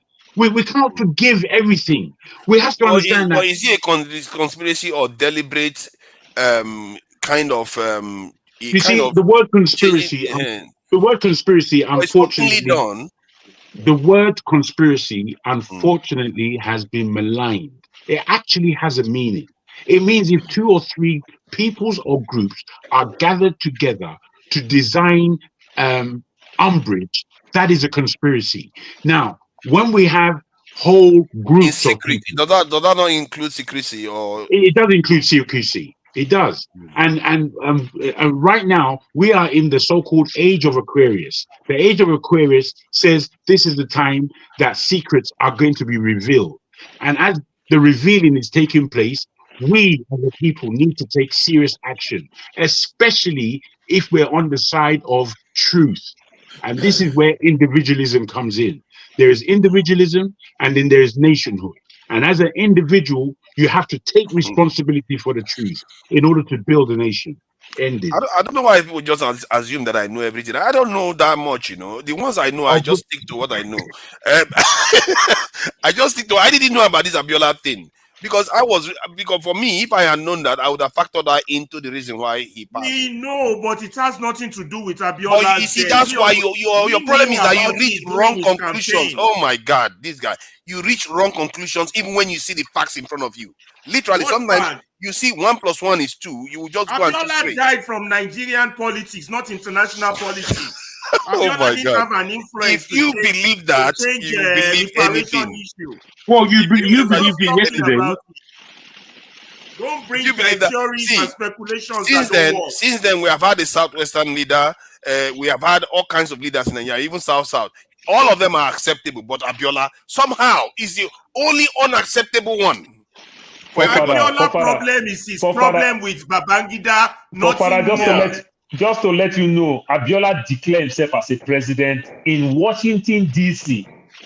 That's where Abiola declared himself as a president. And even came back to Nigeria, which means the US government was completely in support of him. They were. Studying death. They were. What are they going to do? Arrest him? They're not going to do anything. No. The reason why they were. They will show their hand. Listen, the reason why America was backing Abiola is because they wanted the military gone.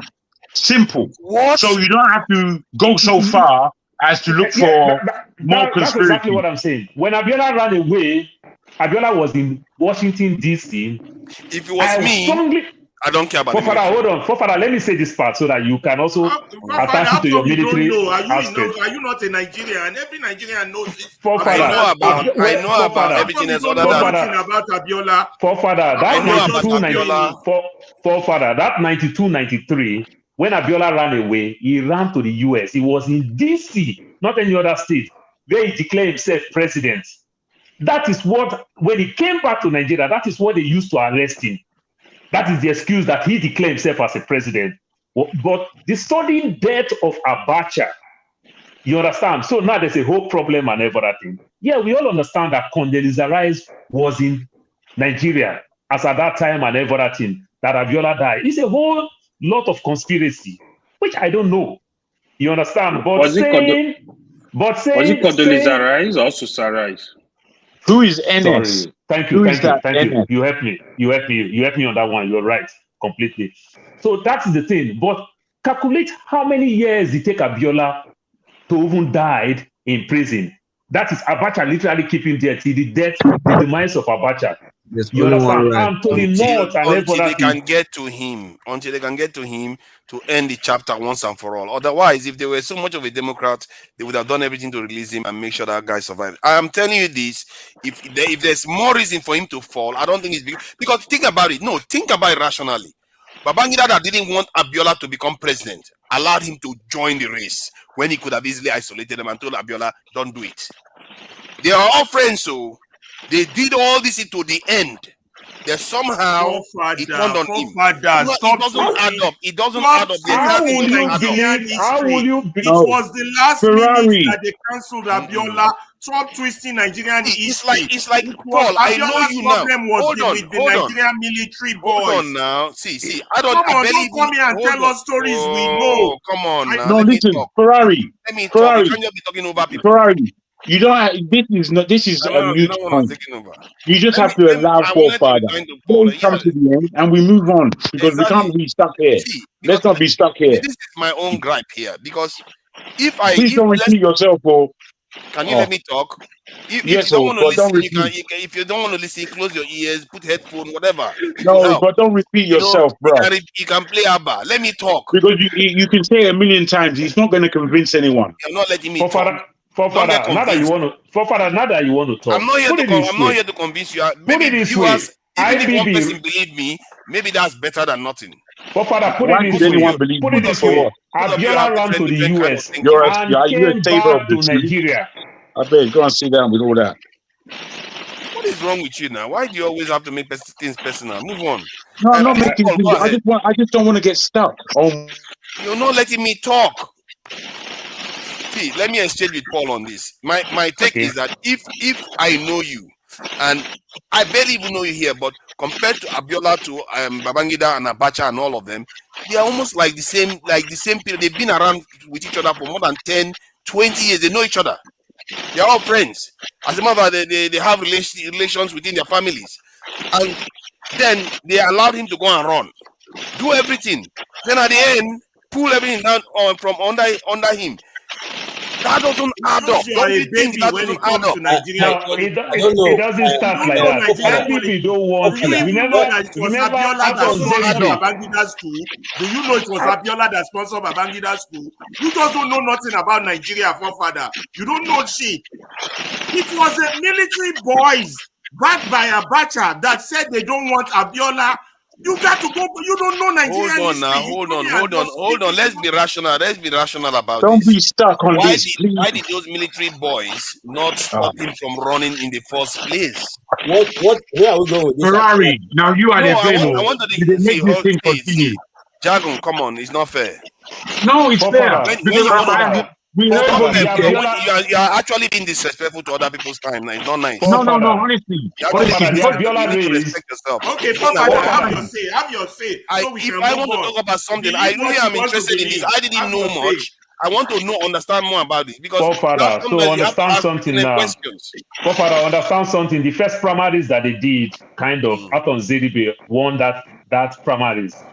IBB ignored it, and to the best of IBB, that election was like the primaries to Tinubu this last primaries that none of us see that Tinubu going to win that primaries.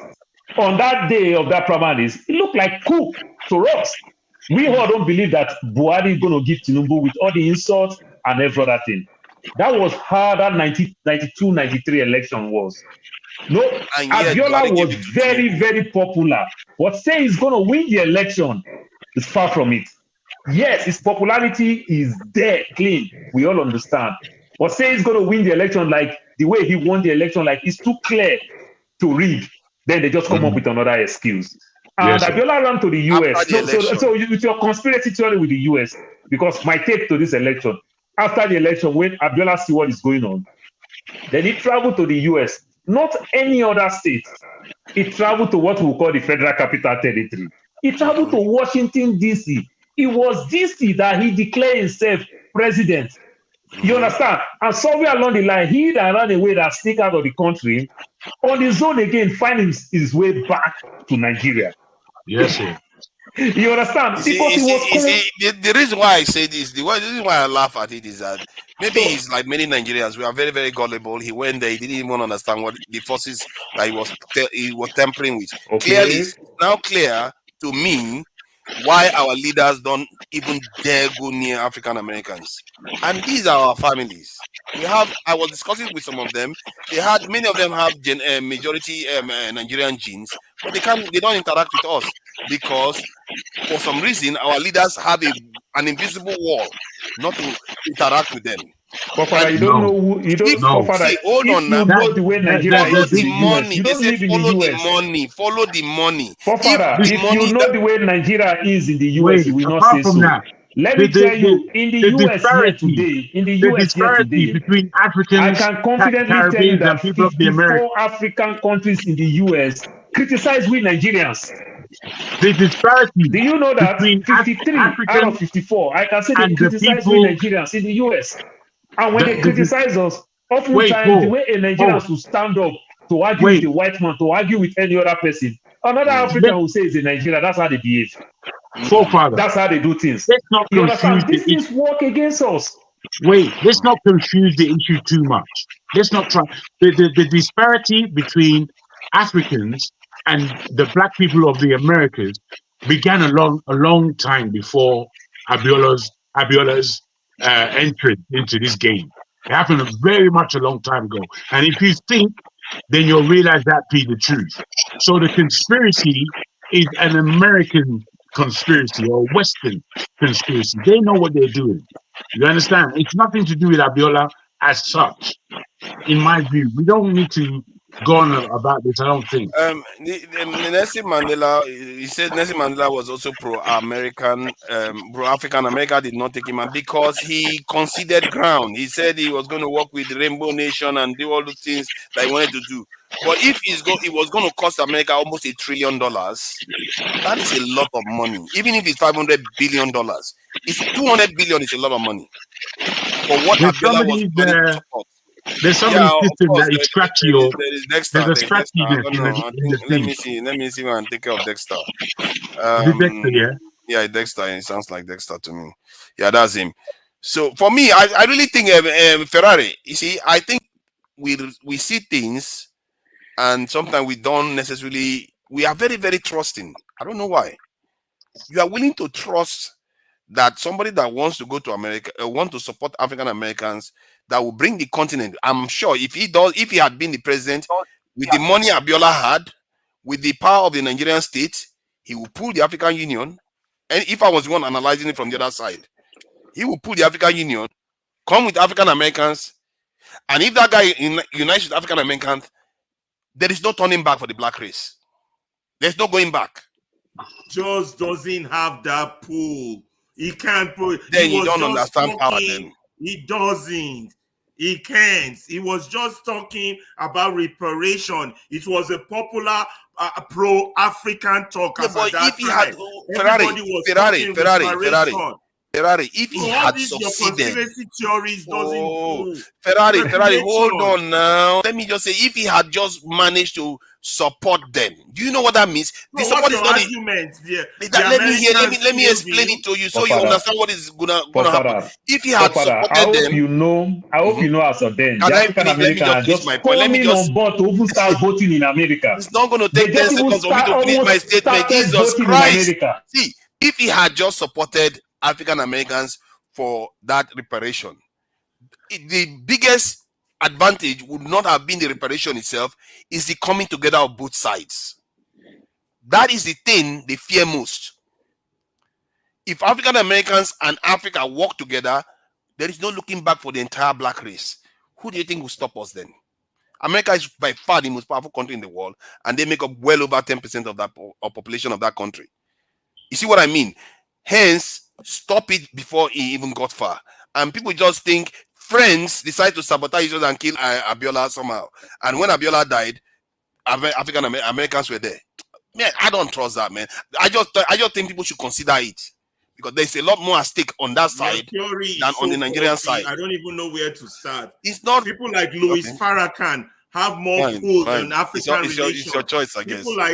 People like what's his name? Malcolm X had more pull. People like Martin Luther. I don't know where your theory is coming from. It just doesn't make old water or make sense. Because the continent is a Abiola continent of about a purely billion people. from internal Nigeria politics. Oh my God, the back chat is don't hot. want him in charge. Let's not argue. Let's not argue this. Let me going get to it go done into for it. this All lady. these Americans don't want him in charge. That's why. That's Are you bullshit. scared? Are you scared to want to question America's the involvement in Abiola's passing? It looks like you are scared. You are running away from it. I was alive during Abiola crisis. I marched for June 12. I was a student leader at that time. I know what was going on. I don't know what age you were. So you're not going to come here and change stories for me. So you think, no, I was there then. No. I was there then. Make no mistake. How old were you then? You didn't even know about Festa. I was there when I was a student leader. I was at the forefront of the struggle back then when student unionism was still student unionism. I was at Abiola's compound when he was being buried. I was at Abiola's compound when he was buried. So don't tell me anything. And I was, see, funny enough, I was even in Port Harcourt when Sadiya II was executed. So I've been in some key events in Nigeria. Even when I gave you more stories. Even when Babangida cancelled the election, it was some big nice army generals at Bonica let me tell you and told him, sir, to let all you know, we know is that on June 12th, the military must go to the barracks. That was what scared the hell out of Babangida. He wasn't sure he had the military behind him anymore. Go and look at Nigerian history. The military part, hold on. The military part is a different dynamics. The part that Abiola had to pass, Abiola cannot be leader, is a different one. And I don't think people fully understood why he had to die. People didn't fully, because he had a chance to become president of Nigeria easily. They could have just let him claim his mandate and that would be the end of it. But no, he somehow had to die. There's no way. They were like, no way this guy's going to make it to become president. How? These guys that allowed him to run in the first place, they were all his friends. They could have just told him, no, don't do this. This is too hot.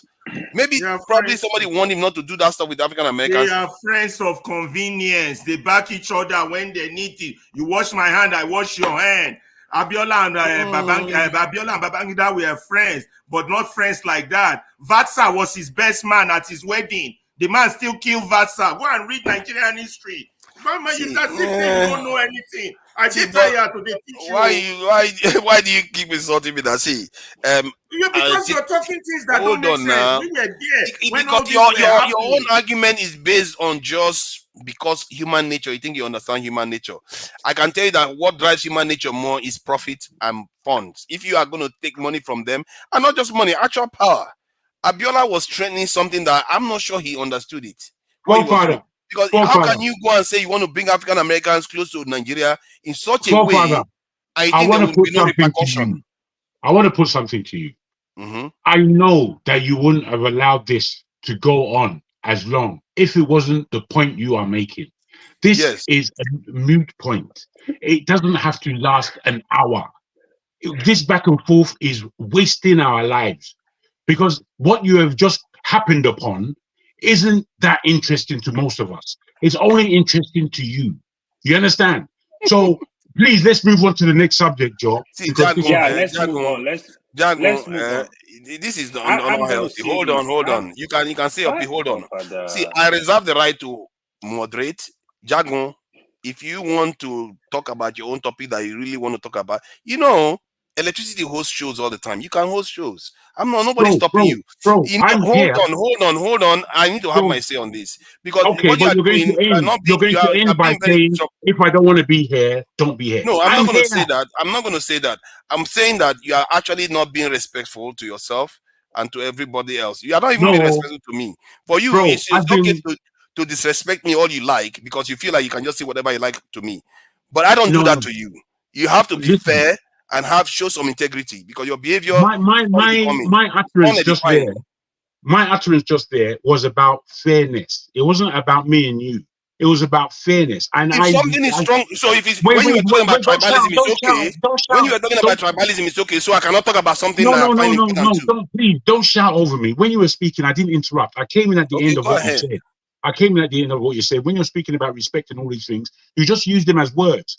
I'm saying simply that this particular conversation, you made your point 15 times, the same point. And I understood it from wait, please. I understood it from the first time you said it. And it was a fair point, but it doesn't need to extend to this length. Now, explain the point that I'm making. The point that you were making was you're asking a question. Was there some level of conspiracy based on Abiola's death that he made utterances towards compensation for those who suffered slavery? You made it point clear, it was understandable. The length of time that we've gone on this in my opinion, is far too long. And I don't believe for me. And I don't believe that you would have allowed this to have continued if it was somebody else. I don't believe you'd have allowed it. So I'll put that hold on. So I'm being rude. You're saying I'm being rude. I don't think I was being rude. I'm just pointing to you. No, you are pointing. When I began, I said, let me say something. Let me put something to you. That's why I said. Hold on. We discuss one topic for 1 hour, 2 hours, 3 hours, 4 hours all the time. When I'm not the one that brought the topic up. That's because it interests I bring a topic up that interests me. No, nobody consulted anybody to bring the topic up, actually. Yes. You are deciding that the topic is not important because it's important only to me. Somehow. No. How do you know? Are you in the house of the 190-something people watching this right now? Telling them what is important and what is not? Let's do a microcosm vote of those who are right now on the panel, and we'll see. Who is voting on the you will have to vote with the 190-something people there. Like I said earlier on. It's not going to happen. Exactly. So then if it's not going to happen, then mind your business because with the way you are going about it, it's my not brother, happening. it is my business. I'm saying this to you. Hold on. If you don't want if you are not happy, even now, close your ears. The little thing that I said. For you to be here. Stop disrupting the conversation. Okay, fair enough. Even now, the little thing that I said is gone on too long because I said it just for the reason of changing the subject. I'm trying to get you to know that you should stop doing this because you do this all the time. When you are not interested in the topic, you say it's boring. Move on. Dude, it's rude. Don't do that. It's just rude. Bruv, it's boring. Exactly. It's boring. Like I said, it's boring. For you, it's boring. Okay, if it's boring for you, I can go on. See, you are just being rude. I will talk about it. Hold on. Let me say this. Okay, let me summarize my point. Then you guys can enjoy whatever talk you want to talk about.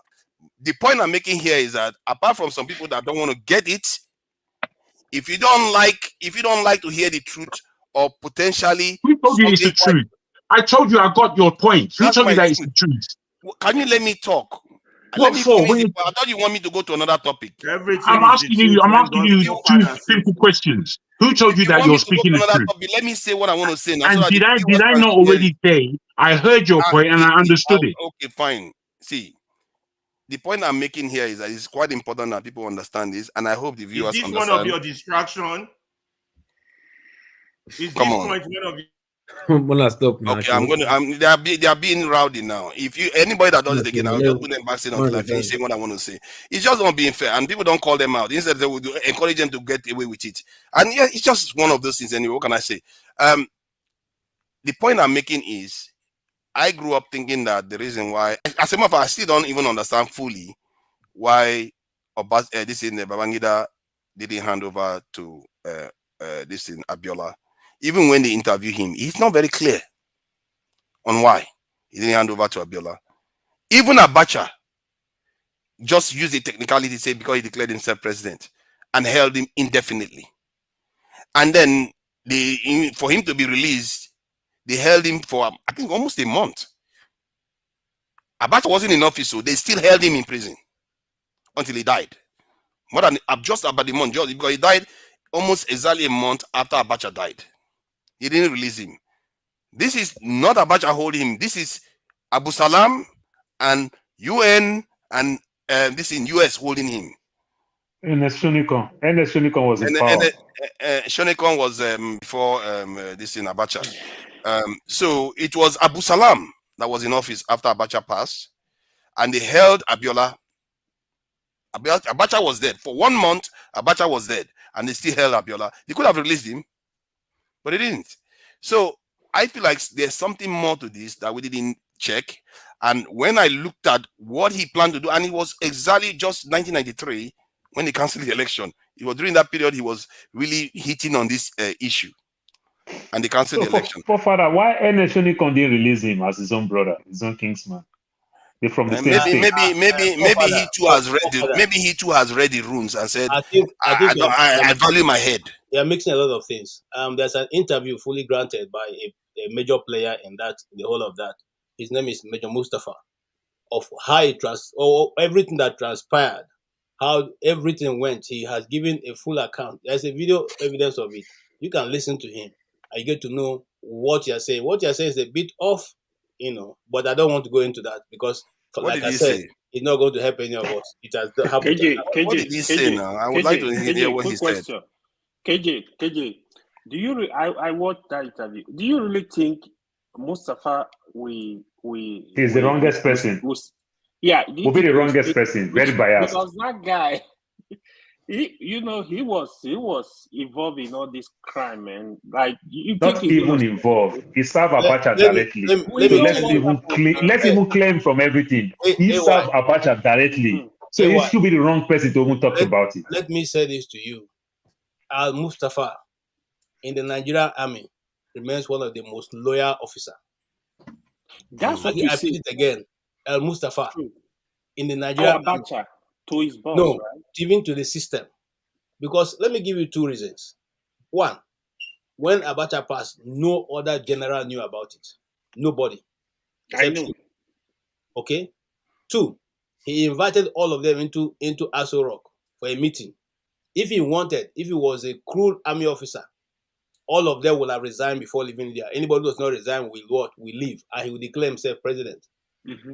He didn't take that option. Rather, he called them and said, this is what has happened. What people should decide what you want to do. I think let's not be carried by emotion. That guy did what nobody would. If I was Mustafa, I wouldn't have left that chance. I'm telling you. KJ, you're correct on that. But to be honest with you, I don't really want to discuss this issue, but I strongly hold the opinion that Abiola was eliminated. Oh no! I strongly hold the opinion. Don't get me wrong. Of course, we all know that. That's true. Yes. I don't even want to go there because it's of no consequence right now. Yeah, let's just leave the issue. Yeah. So, but I'm just saying that there is a full account of what happened by a major player. And if you want, you can look at it. I don't think he's going to give us any mileage. Mustafa will not be economical. We will not just see the truth the way he is and everything. There are still people who are next to Abacha that still didn't enjoy the power. You understand? Nigeria. Before they move the thing again to somebody like Abu Salami and everything. So we might not know all these things. Mustafa was? Do you know who Mustafa was? I know who Mustafa was. No, you don't know him. Generals. That is, redneck officers. say sir to him. So I beg, no go I there. say these things all the time. We all say these things all the time. That is why we have a broken system. No, you Where somebody I'm will deprive you to see Oga. It you're is going that far person that away. will make you see Oga. You're going If far that away. person say no, Mustafa you are was not the seeing power, Oga. was the power in Abacha's time. Everybody feared Exactly. him. Now People. him be the key to In see fact, when Abacha. they That's were why. planning to eliminate Abacha, they were planning to eliminate Mustafa as the primary target. If you don't know, you go and That read is Nigerian true, history. but that's how his job is. If So, somebody but for like people like Bajabia Miller, children, like who forefather is who a don't know speaker, who nothing, used to be are a chief reading of Google, staff, wants what to do you tell us think? history that we See, live through. all I'm saying is Alaba, See, Alaba, Alaba, I may not know Alaba, anything, but the little I know, I Alaba, think I do better analysis on Alaba, it. if Yeah. somebody who is a speaker of the house can choose to Oh be a my chief God. of staff to the president, you will understand how it is when you work very close to the president. You're going to make a lot. no, but You understand? Because people will give you a type of gift to get access to the president. no, You have the key. Oga is not around. Oga is not around. So you yourself too, as an ADC, you'll be very, very powerful. Powerful. It's just like that. It's just that. See, It's just that this Al let me also Mustafa that give we you. are talking, Let me also this Al Mustafa that we are analyze talking about. just in Why case Al you know. Mustafa stand out? Al Mustafa stand out because he's an orator. He talks. It's not So many top military Okay, guys at that no, level let don't me talk. ask one But straight Al Mustafa question. is the talking type. you don't One like straight us question. to hear your I'll ask one Let us straight also put your question. own word now. Why is it then? Let's give you a brief, 15 seconds, because it's a very straight answer. Why is it the military, because most people subscribe that the military don't want Abiola as president? Why? And who? Paul, go. Let's do one. Let's hear the reasons people give. Paul, please, why do you think didn't want Abiola? Give reason. So And at the end who? of the day, every of these things is still conspiracy. IBB did that type of thing. People thought you Yoruba kings men together, and then different people come together and said, "Oh, they don't want Abiola." They do all type of rubbish things. Okay, so you At suspect the end that of the some day, they're Yoruba all people did. conspiracy. Do you think it's some Yoruba people that did? No, IBB don't want Abiola. Period. Okay, IBB Not did. about any other person. Loco P, what do you think? Okay, one vote for IBB is the one that blocked Abiola. Loco P, what do you think? Skip me first. That's a good one. Oh shit. Skip me first. I'll come back later. Okay, okay. Now, if Before, you are let it there, go round. I'll answer you. Let it go. I think yeah. Abiola was too. I think they didn't want him in the military. He was too dangerous. Okay, so the military didn't want him, eh? That's what I feel. So who at the top brasses of the military would you say was the head that didn't want him? I think it was The top beyond generals, they didn't want him. I think it was beyond Buhari. It was beyond Babangida. There was a complete conspiracy against Abiola. They didn't want him in power. So you think if left for IBB, he would have allowed him? Yes. Okay, so there are other people. So some people actually, for me, that's the most plausible one. Some people believe that Abacha was at the head of the people that didn't want him. But then again, I don't know. My KJ, own answer is hold on. Ferrari, you are going to be the last. You know, we have to save you the best for the last. KJ, so what do you think? I don't think the military was the reason why Abiola didn't become president. IBB didn't have any intention of handing over. If you remember what happened with the election, okay, all the kangaroo moves and all that. So it is not that the military didn't want. Where was that military meeting held? Where the military now came together and said they didn't want Abiola? Nothing like that. You see, my only pain for Abiola, and I said I didn't want to discuss this, is that his own cronies, and if you go listen to Tunda Bakari, you get what I'm saying. His own cronies were the one leading him to go ahead and declare himself president, to go ahead and fight for his mandate.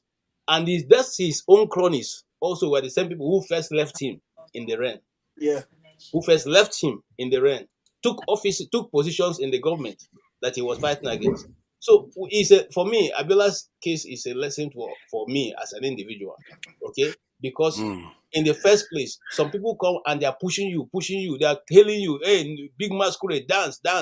By the time you get to the village square, That they were the first person to say, look at his boxers at home. Look at. Okay, so you are thinking that IBB never intended to hand over. Okay. He never intended. Remember that. Okay, even when he knew he was still leaving office, he still didn't hand over to him. Remember what we used to call him? But he could have. But if hold on, KJ. If your argument is true that he never intended to, then because now he too has lost power, and everybody's calling for Abiola to be president, why didn't he just hand over then? He still didn't. That's what I told you, that he never intended to hand over power. So he would rather Shonekon than IBB than I'll Abiola. tell you why when we get to me. I'll tell you. Yeah, don't worry. That's why he kept it for last. That's why he kept it for last. Let me even say this to you. You see, I'm avoiding this discussion because I had some people playing. I'm avoiding discussing this. But you see, the truth is that with IBB, even Abacha, he wanted Abacha to resign before he left office. Okay? It was supposed to have been that Abacha was resigning. One of his greatest pain was when he got to the city gate and saw Abacha in full regalia as a general, waiting for him, saluting him to be pulled out. That was not part of his plans. Okay, and so right from that point, he knew that Abacha was going to take over the government. But what we're discussing now has no effect. So let's just, I consider that as a waste of time. I mean, that's what I think. Okay, Dexter, are you there? Dexter Morgan, are you there? Dexter is gone. He's gone. All right.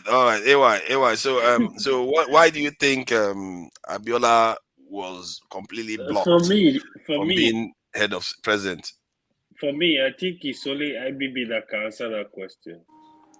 But and didn't answer. I think he's the only one that can. I mean, he should be able to answer that question. But I strongly believe he has a hand in it as well. I feel maybe they have scores they could not settle. IBB was more like, I feel it was a big player then. And the why I was just smiling is because of Peter Obi. I think Peter Obi learned a big lesson from Abiola incident. That's why even when people were pushing him, it's just like, to hell with you guys, man. Like, because if Peter Obi has tried that, he would have been arrested. So Peter Obi learned a lot from that incident. And actually, I am with him on that, because people will push you to do things. When the fight starts, they will go away. So he was very smart when he did not respond to people in that manner and just fight his case in court. I love what he did, to be honest. So you think it's IBB then? I strongly believe it's IBB, but he should be able to explain to us otherwise, because he kind of like, no matter what, he won the election. He kind of like just he could have explained though. He could have explained, but he chose not to. Yeah, he said the truth is probably bigger than him. He said they were issues beyond his control. You were the head of state. You had all the military power. You had all the power. I mean, so things beyond his control. Just to add one thing, that control you said, of our head of state. Several interviews, I said I don't deal with 3-star generals. So who is the army that is talking? When IBB say I don't deal with brigadier generals. You understand? IBB so I don't deal with them. Very, very powerful. So IBB keeps saying it. So which general want to advise him? To me, IBB know what happened. The disrespect is when IBB came out, was it in 2003 or whenever, when he wanted to contest. People were almost told IBB, like, you the craze, why you want to take Nigeria play? Nigeria really dealt with him. Now he's old. He's closer to the grave. But you see, the answer I got from you is that IBB need to explain, but he said certain things and apologize to Abiola family as well. He has explained. They won't do it. Hold on. Let me just get what the key things you said. What IBB said. IBB said the issues were beyond his control. There is nothing he could do. Okay, good. You see now. That is leaning towards my own conspiracy, but it's all right. I don't believe in your conspiracy. What is beyond the control of the head of state of Nigeria? But it's all right. It's all right. Father, hold on. Why I don't believe in your conspiracy? A lot of things happen. Abiola was involved in government contract. Abiola was involved with the military somehow. So I think there was something. Tissue somewhere. But I don't believe in that. Beyond the control of the commander in chief of Nigeria. Okay. It's all right. Of It's all right. course, It's he's just an gonna say opinion. that. He's gonna say Something that. something beyond the control of the commander-in-chief of Nigeria. It's okay. All right. Yeah. I mean, Is it Buhari talking? tried for Forefather is a talking Let point. Jago speak so I can give my own opinion. Yeah. Jago, why do you think the close friends, they even have relationship between the family members, children, shenanigans and all the rest going on, and somehow towards the end they turned on Abiola? Why do you think that happened? Who do you think is responsible? To me, this whole thing came from my mention of Festac, and it tripled into somewhere else. I was expecting the conversation to go quite differently. KJ has said everything. I don't want to repeat it. We're doing a lot of repetition. What we've left out was Charles Taylor in this whole brigade. Charles Taylor, if you remember, from Liberia, a warlord, a extremely devious individual, was also a friend to our cabal in Nigeria, and he was taken in to Nigeria at the time before offered into, well, not necessarily offered, Hague, but yes, that's So where he was international transferred. tribunal. That's right. So these things all happened. There was a lot happening in Nigeria at the time. As far as conspiracy is concerned and where forefather is going, as I said, the point has been made, and it's clear where you're coming from. The fact that we've stayed here, I don't know what use it was, but I listened. So you are saying that it's IBB that blocked him? No, I'm not saying that. Don't put words in his mouth. No, because that's what the KJ said. Because he said he agrees with what KJ said. That's why. KJ is right in that Abiola knew, as far as he was concerned, he was not necessarily willing at that time to give up power. He was still power hungry and still wanted to have the handles of power in his hands. And yes, he did. And even as Abacha followed him, he was still wanting to have power in his hand. Abacha became a bit too much as his own president. So, to me, that era, politically, if you wanted to have power, let me ask. You carry on. I just want to ask you. I just want to hold on, Ferrari. Don't worry, yours is the best. We're waiting for the best. Ferrari, we're waiting for the best. We have to reserve you now. So you know what? I'm going to be doing this to you. So Jago, if that is the case, that IBB wanted to hang on to power after he knows now he's leaving office, why didn't he just say, you know what, I'm leaving IBB, this is Abiola, you might as well take it so that the nation will rest in peace? Why did he not do that? As it's been said, that he wanted to hold on to power. He was leaving, but he left office. Can you let me answer it? Wait, Pereira, brother, hold on. Just be patient a little bit. We can speculate as much as possible, but well after, in the time of Obasanjo, IBB was vying for power. The love of power has not been more than IBB's in that country. Never. There's nobody who loved power more than him. There's nobody who wielded power as though he was king and lord more than he did. So his level of manipulation and his level of malaise is high. Maradona. It was said to be one of the more intelligent of the military paraphernalia at the time, or that's what he thought of himself.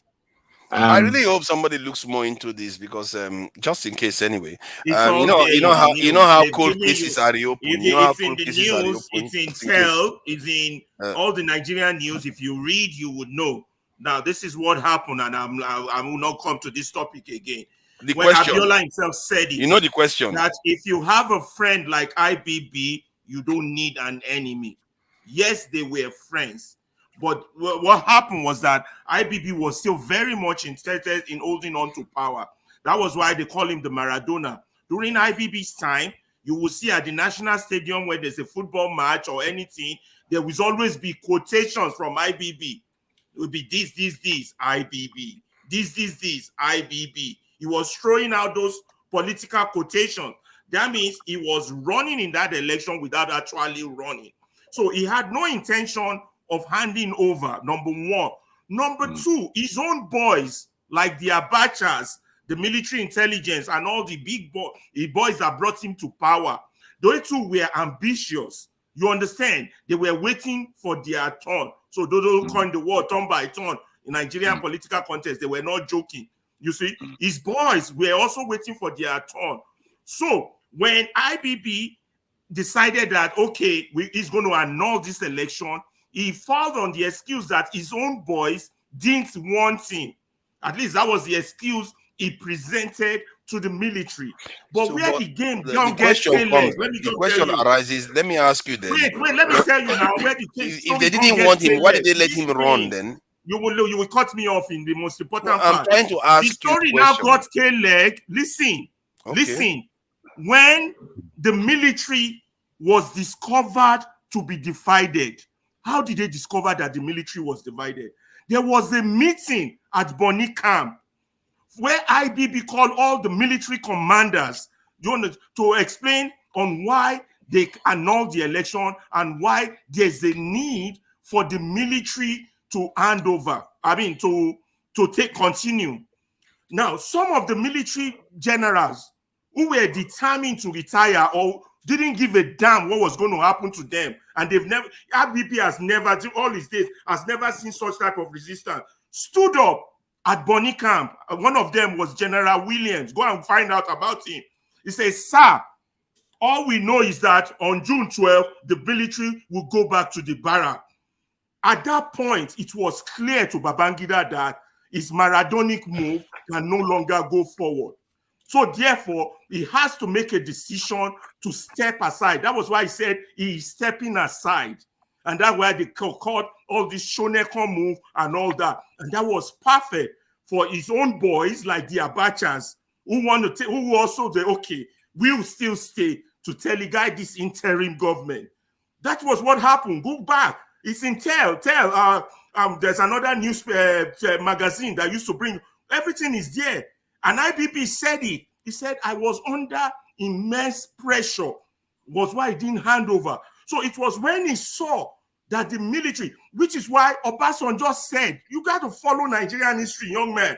Obasanjo said, when Obasanjo started talking against IBB, that no, IBB must hand over, that election was fair and fair. Obasanjo said that there are two elements in politics.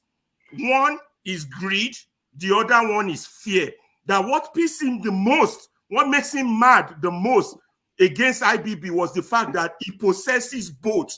These are words of the people. Go and Google it if you think I'm lying. Obasanjo said that. So an IBB in himself has confirmed in meetings on why he couldn't hand over, though this guy was his best friend. Because he too has ambition. The boys under him had ambition. So ambition can't jam ambition.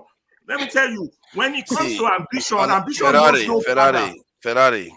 If all these things are in Tell, go and read Tell and all other Nigerian magazines. You know we have to get milk this wisdom that you've got. Let's calm down.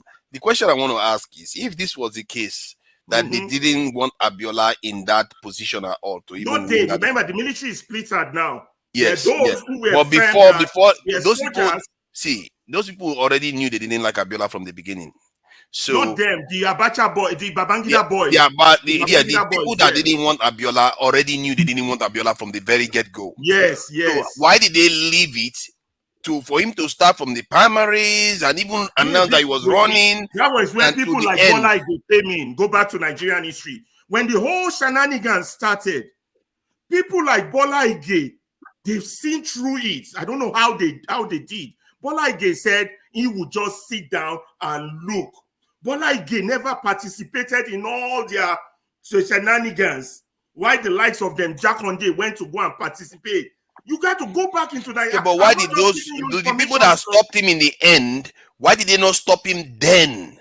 They can't. That is the question. Him. They have a legal, those who stop him, those generals and people who stood up at that Bonny Camp meeting, they have because June 12 has been moved twice already. Remember, the handover date was first 1990.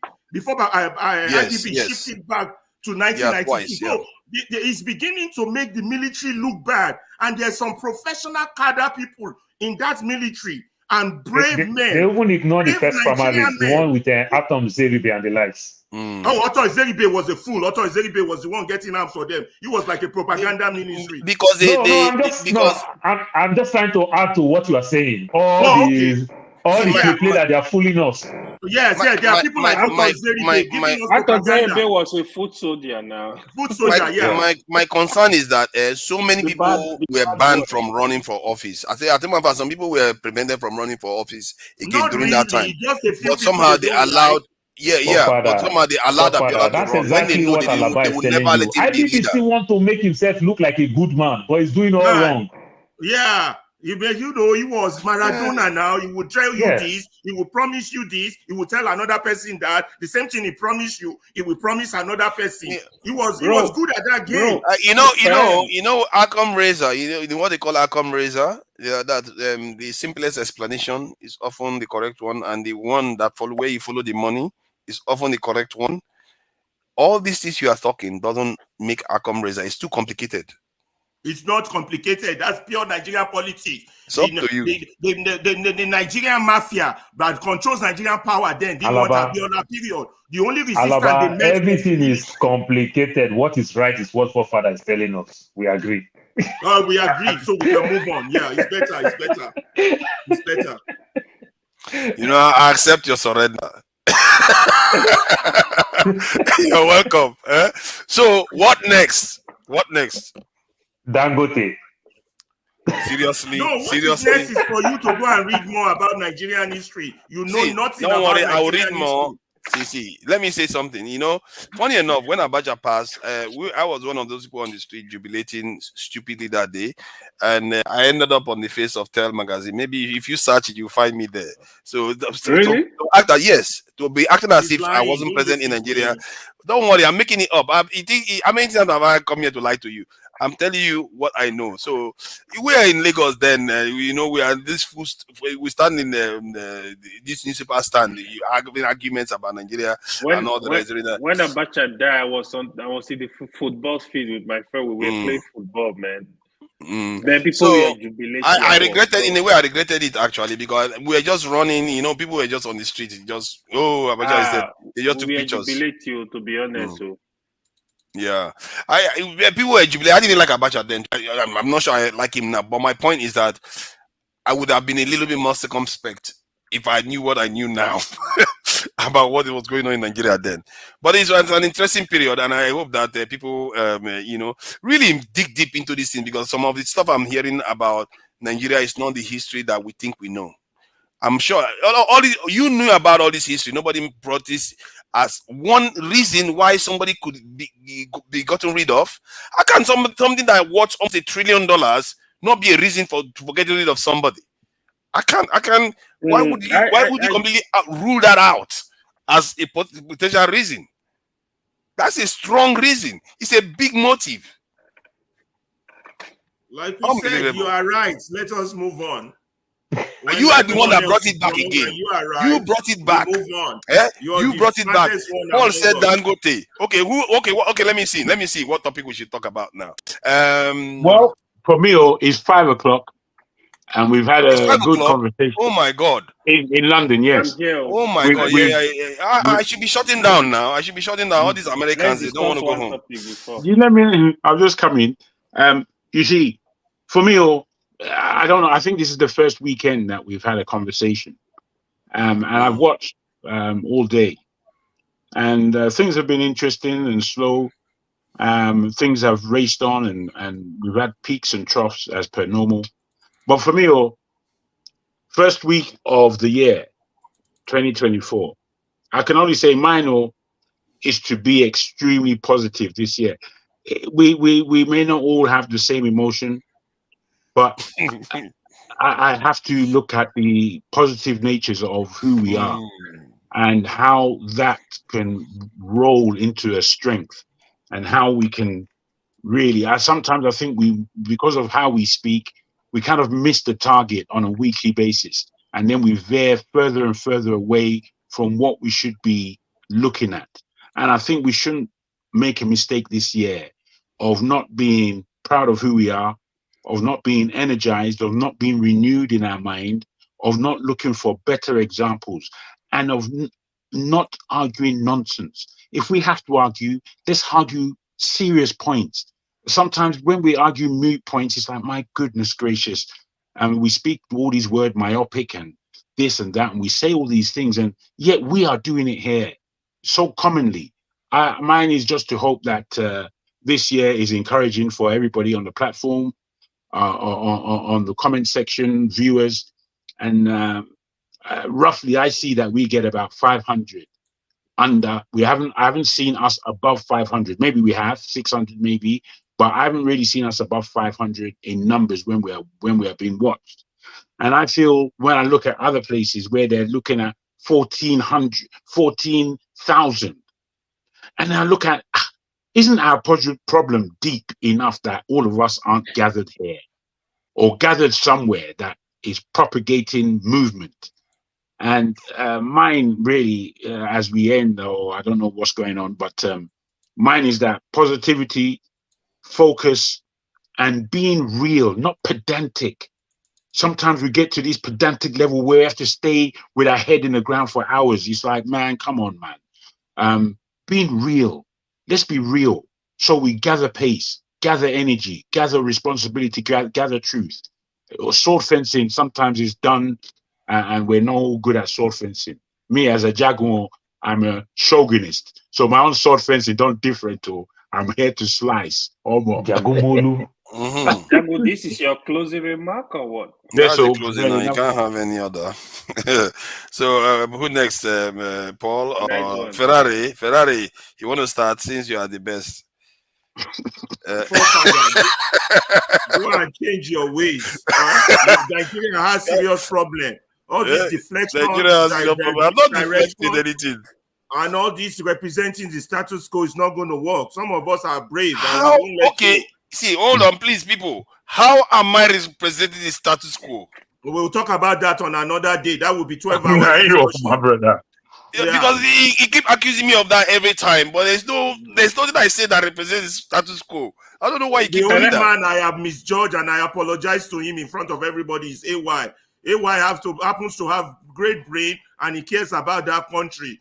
You understand? He might have been an Agbado for a short period, but he has realized his mistake. But that's not the point. But you, forefather, you are recalcitrant. They taught me what recalcitrant is in microbiology.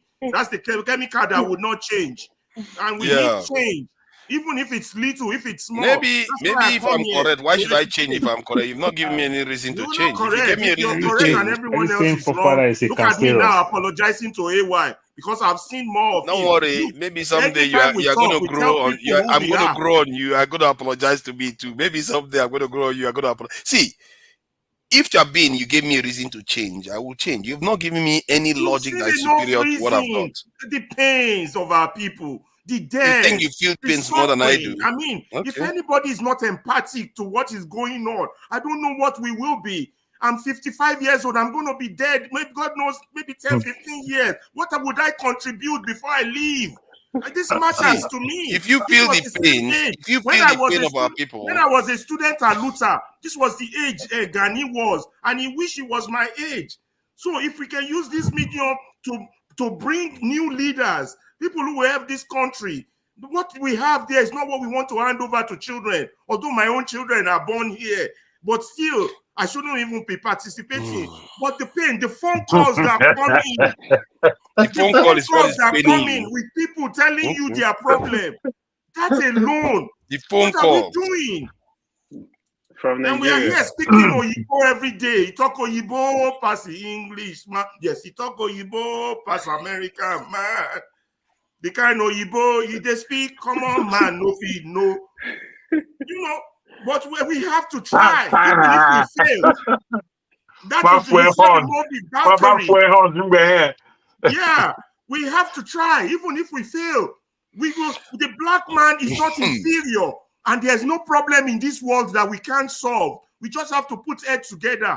When people like you resist conversation and put hindrance, we can't get to the people we need to get to. No, It what might you not talk, be what us you that tend will to make talk the change. about, It might be see, somebody listening to us. see, Ferrari, the reason why most of the time you don't like what I say is because what you talk about tend to involve, hey, let's attack fellow Nigerians. Let's find a way to attack fellow Nigerians. Nobody's talking about those things. Or If they're doing wrong, we need to attack let's go and this thing talk about constitution. When we should, the only thing we've not tried is the one I'm suggesting, and you refuse to try it. We've tried everything else. We've tried killing. everything else. We've tried killing. We've tried all of them already. We've not tried 80% of the things still available in the book of struggle. We've not tried. Since you don't want to talk about that today, yeah, the time is up anyway. We'll do that later. You all don't know how powerful we are, particularly those of us in the diaspora. That's what the Jews did when they were in the diaspora. That's how they got Israel. It was the ones that were in the diaspora to come, the entire diaspora to come to Nigeria for first attack. Where did he get us? Oh dear! Don't distract. That's another distraction. I'm Mic making a drop. point. You see, that is my point. I keep telling you, we've tried it all. Nothing else. We've not tried it all. We've not even tried 80%. Okay. Carry on. Don't worry. Listen. What is the new one? Who's selling our story? Listen. Who's selling our story? Channel, Arise, NTA, right? Whose story do you think those people are selling? We used to have AIT. What difference is AIT too included. AIT. Whose story? They're telling the story of the politicians. We have Dr. Damages. Nobody is telling the story of the people who are dying in Plateau. Nobody is telling the story of the people in pain, the people who can afford rice for Christmas. Nobody is telling the story of the people who are in hospital and cannot get medical treatment. They are telling the story all the time. I watch them. I see them. Tell their story. So but we tell their story all the time. We shouldn't make a joke of it. Who is making a joke of it? I'm not making a joke of it. What? You do. You do. Are you serious? Are you serious? That's why how do I make a joke of people's pain? You do. You can't just say stuff. How? Because you know you don't empathize with them. You do. You're blaming them. You're putting it all on them. You let the real criminals get away. You make victims of them. We got to be real with ourselves, brother. We got to be real. Everything this you is said, the only thing I can contribute. Okay, that's my closing remark. Move on to Jagun. Yeah, I don't think that's the reason why he doesn't like me. I think he has a different reason. My closing remark, I think it's simple. What every one of us is doing here in a different way, to be told, I would say is working. You know, like I said, in the US, the Democrat and the Republican, they are two far extremists, but they have one common thing together. They, first of all, achieve their primary purpose. They might play politics with every other thing just to stay in power, just to do things because they understand there's a particular talking point that can put them in power.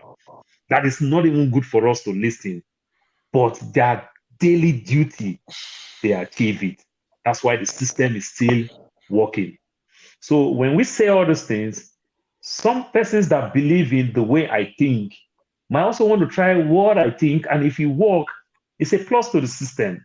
Some person might try what Alaba think, and if you also work, that is different from my own view, and if it's also work, I think it's also good for the system, you know. But when we keep coming here, or the so-called politicians do whatever they do, they just play politics without achieving anything. That is when it's not working. But when we keep citing an examples here and there, they see some of these things, because some other persons still want to work to stay in power. Yes, they might still. When Akpabio was in power for the 8 years, I don't think the percentage of people who criticize him now criticize him then, because he was doing the phrase that Nigerians use, workshop. He was doing workshop. He was building this, building that, building this, achieving that. You know, he might be amassing a lot of money to his pockets, but he was doing something. You understand? So I strongly believe that talking all those things, this is what makes great nations great. One thing that you see Qatar today. The US government keep attacking. Oh, Qatar sponsor Hamas. Qatar did this. Qatar did this. Guess what? They also use the Al Jazeera to reply back. If they don't have their own platform, nobody will hear a balanced stories. You understand? All we hear, we just listen to the so-called CNN and Fox, the American side of it, and we'll run with it. It's like forefather, you just go to Google, you Google anything. Maybe the government keep pushing all those things, pushing all these things on the search engine. You say, oh, I saw these things online. I saw these things online. That's why Qatar, they get their own media so that they can tell their own stories. You understand? So sometimes what we are doing in our very micro way, while we're talking here, we're also throwing light to people. Some of the things that you said, forefather, today about this IBB thing, very many of us will laugh at you when you talk about First Act 77. We laugh at you. But I strongly believe it has become an eye-opener for you to also dig deep and also know more about it. Because like my mom would say, you live, you learn. You understand? So when I argue about IBB Dangote today, I said all my thing. I'm expecting people to also criticize what I say with fact and figure. Maybe I might see it from the other side of view. When I argue with Chin, when Chin try to talk, I argue and he gets him mad, but I know he's just pretending to be mad to dodge my question. How come there are so many companies that do cement? And because of your Igbo brother cement company went down, like many businesses keep going down in Nigeria, you said it's Dangote. But flour mill did not go down. Eagle cement did not go down. Some other companies did not go down. But you want to blame Dangote. You understand? I don't think it works that way. You know, capitalist economy, these are the things you get. People do all type of things. Yesterday it was DBS or whatever. Before we know, it was AIT. We see Silverbird Television. We started seeing TVC. We started seeing channels TVC. Today, Arise. This is how Nigeria work. You understand? This is the more reason why they say there is no business that have last 50 years in Nigeria. If there's any business I can easily pick, it's Nigeria Right Roofing Company that has stand over 50 years in Nigeria. Very, very many businesses. The transition of father to children, this business died because many parents never train their children to manage their business. They are in America enjoying life, the mistake that we parents make. Oh, the suffer that I suffer, my children will not suffer it. The suffer that we will not even train our children to grow from the ladder of business. We just bring our children to come be managing director. And you kill the business. Go dig deep with the Ibeto things. You understand? His sons, they school abroad. They don't understand the terrain. They don't understand nothing. The father is getting old, having all type of health issues. The children come manage the business. The business go on down. It's Dangote's fault. You know, we get all this type of things. You know, so let's stay here. Let's learn all these things. Let's understand that we got to use these things to raise our kids. We got to understand how the system works. We must understand it, and we must try something. That's it. So I believe people listen. People may hide. They listen. You understand? In a different way. That's my take for now. Yeah, thank you. You know, this first act, it's almost like I just made myself look like a total nonce. But point is, I knew first act took place. I knew why it took place. I just didn't know who was president. Shocker at the time. That's why I asked that question. Who wants to say something? AY, you said your piece, or it's KJ? No. Just okay, let KJ go. Just... Okay. No, okay. Well, let KJ go. Yeah, I think I will reserve it for last. Let all the naysayers. All right, you just won't let KJ attack me immediately. KJ will come on me immediately. Oh my God! When all this for that, KJ will come. Remember, say just strong. Just say that, Paul. I'm not going to attack you. I'll just leave it. I'll just leave it. All I'm trying to say, in essence, is this: we, as you know, we can't continue to discuss one issue over and over. You know, and the purpose of why we spend our time here is because we want a better country than what we are seeing. Because we know can do better. We know we have the resources, we have the manpower. We have everything that it takes. Just today, I was reading that another car manufacturing company opened in the East, and they're making buses. So these are things that can easily be harnessed.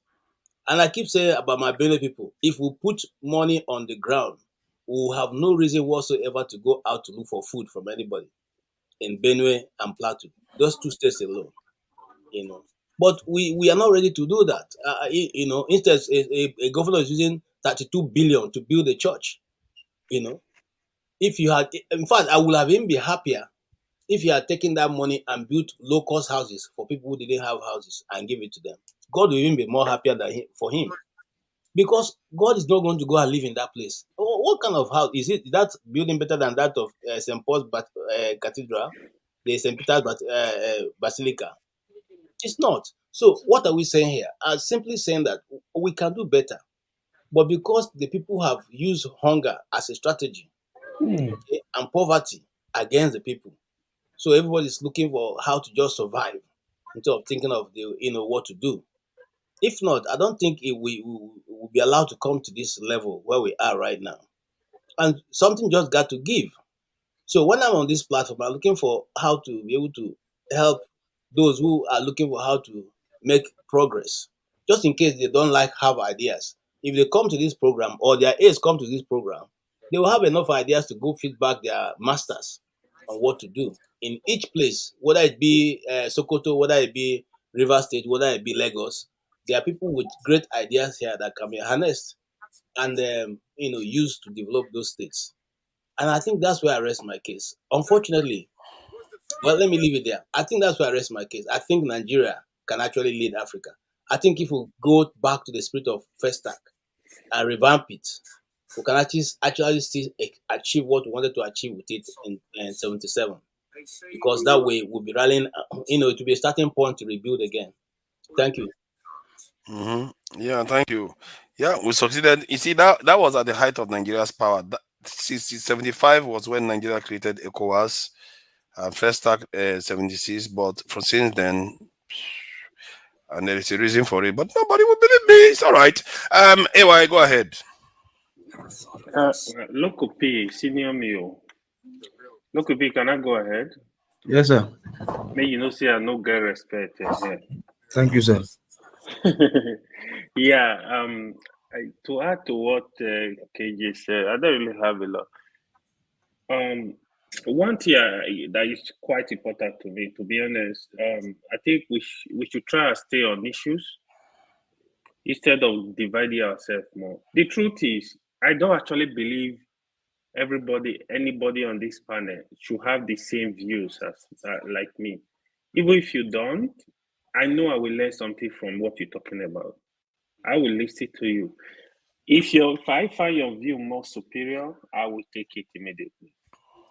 The other thing is what KJ was saying now. You see, I think we have a senator coming next week. We got everybody should prepare. Let's discuss real issues with her. Let's not come here to waste our time to play. Let's ask them real questions. Let's make she wear helmet for me. Hey, Make she wear helmet. No, nobody is fighting her. I say make she wear helmet. Make she wear helmet for question. Okay, we should ask good questions. We should make good suggestions. We should let them know, people, these are burning issues. We are serious. We are not just here to play around. We should speak for people back home. If they don't understand these issues, we should keep pushing them. Because I see the senators sitting there. I think they don't even, what's the plan? Why can't they even discuss? Let's even say, for example, the country is not working. Why can't they have discussion? If they want to give more power to the state, let each state look for a way to generate more revenue. Let them do something. These governors, some of them, they're doing nothing. They literally sit there. More time they go collect allocation. They blow it up. That's it. That is what they do. Because just like KJ said now, see, I strongly believe there is no state that don't have anything to offer in Nigeria. Is it agriculture? Just imagine it's only rice we are producing for the whole Nigeria. The population of people we still have in Nigeria today, no matter what, is above 100 million. Nigeria eat rice every day. If you are producing rice, share people go chop. It's not only that. There are a lot of things each state can do. Even in the so-called north, the same thing, agriculture. Is it not that place they breed cows? Tomato, pepper. These are things we can get. We don't have any reason to even importing canned tomato from abroad. We have sufficient tomato that they build these factories. Let them be producing this thing. To me, everybody is just sitting down, just looking like this oil go finish. Saudi Arabia that are producing 10 billion of barrel of oil per day. They building renewable energy now. They want to export energy to Europe. They're building a new city now. That is going to be the future of Middle East. Neom City. Read about it.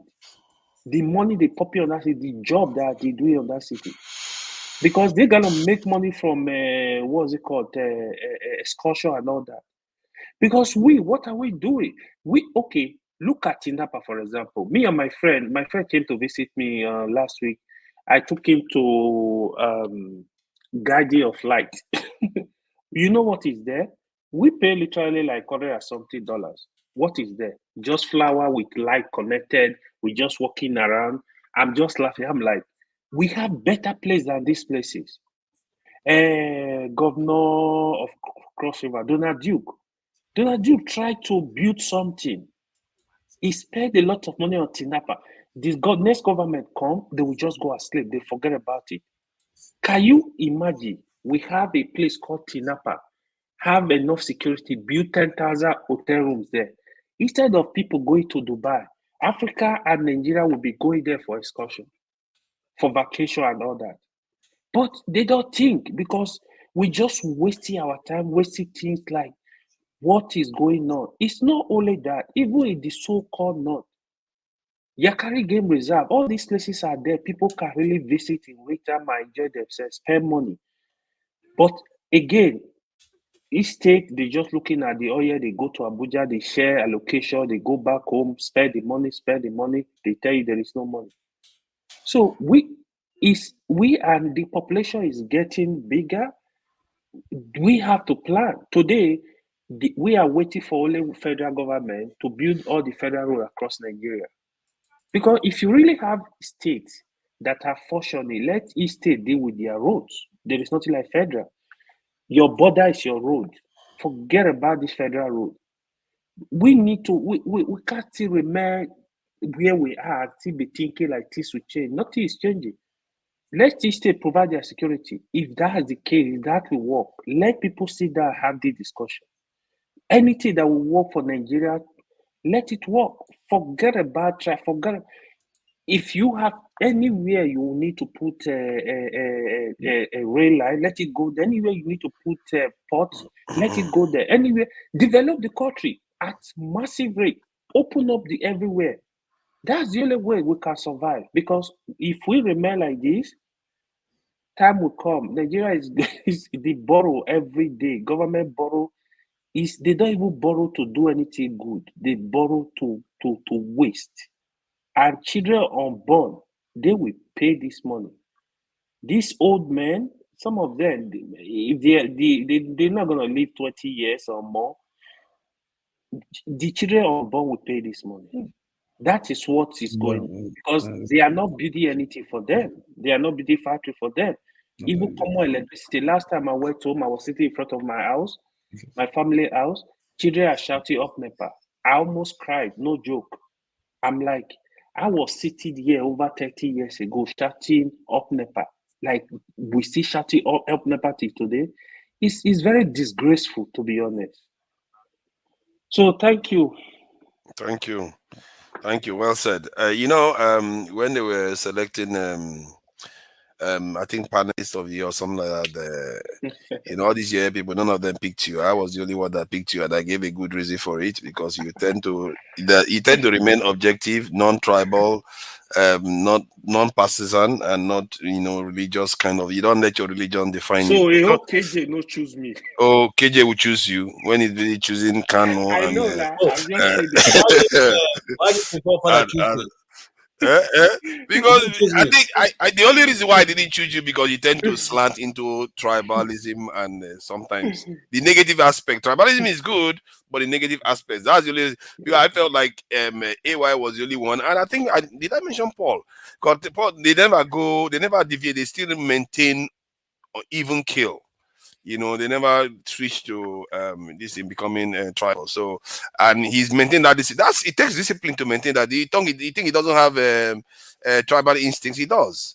So, But it so takes you would have discipline to been maintain happier it. if I accept that people in the East should be buying them with no reason, No, and then I don't want that too. So, but I'm not. No, I don't want that to happen to people in the East too. So it's just that sometimes I feel like, you know, that's just my vote. It's not that important. Nothing. It's okay. I mean, it's okay. Someone else will vote me. Oh Something. no, they probably My voted wife, you now. my They wife probably will vote voted me. you. My wife will vote me. Oh come on, I'm sure somebody voted you. Somebody voted you that day. You were not here that day. No, I thought you were here. You were not here. Oh, I see. Yeah, it turns out that I did win the panelist of the year. I didn't know, sir. I didn't know at all throughout that day until the very end of the this thing, because I went out. They were voting. I didn't know, so I just came out like, oh, what's going on? Oh, I carried on, and then towards the end of the show, somebody told me, you know, you won the panelist of the year. I said I didn't know. I didn't even thank anybody for voting me and all the rest of it. I just came and that was the end of it. Who voted you? I don't know. That's what I thought that was going to be the last. I was like, who voted? I didn't know because I wasn't expecting it. It was Because look at the kind of statement that I get now. Look at the kind of statement that I get. How did they vote me in? I get this is what I get all the time. They lied to you. No. Actually, they did. I was shocked about it because all I get is hate and cost. Look at the cost I get. On and on. It never ends. No, actually, it's true. I forgot 3 or 4 people, sure. Yeah. Look at NS is back. Everybody gets one thing or the other said about them. You see, the thing I'm using to cover my head is shame. No, it's not a shame. It's not a shame. It's called the IPOB cap. Please, I'm looking for. Don't mind them. Don't mind them. Send it to me. They keep badmouthing me all the time, and somehow they managed to vote for me. You know, they badmouth me constantly, but they still voted for me that day on that one anyway.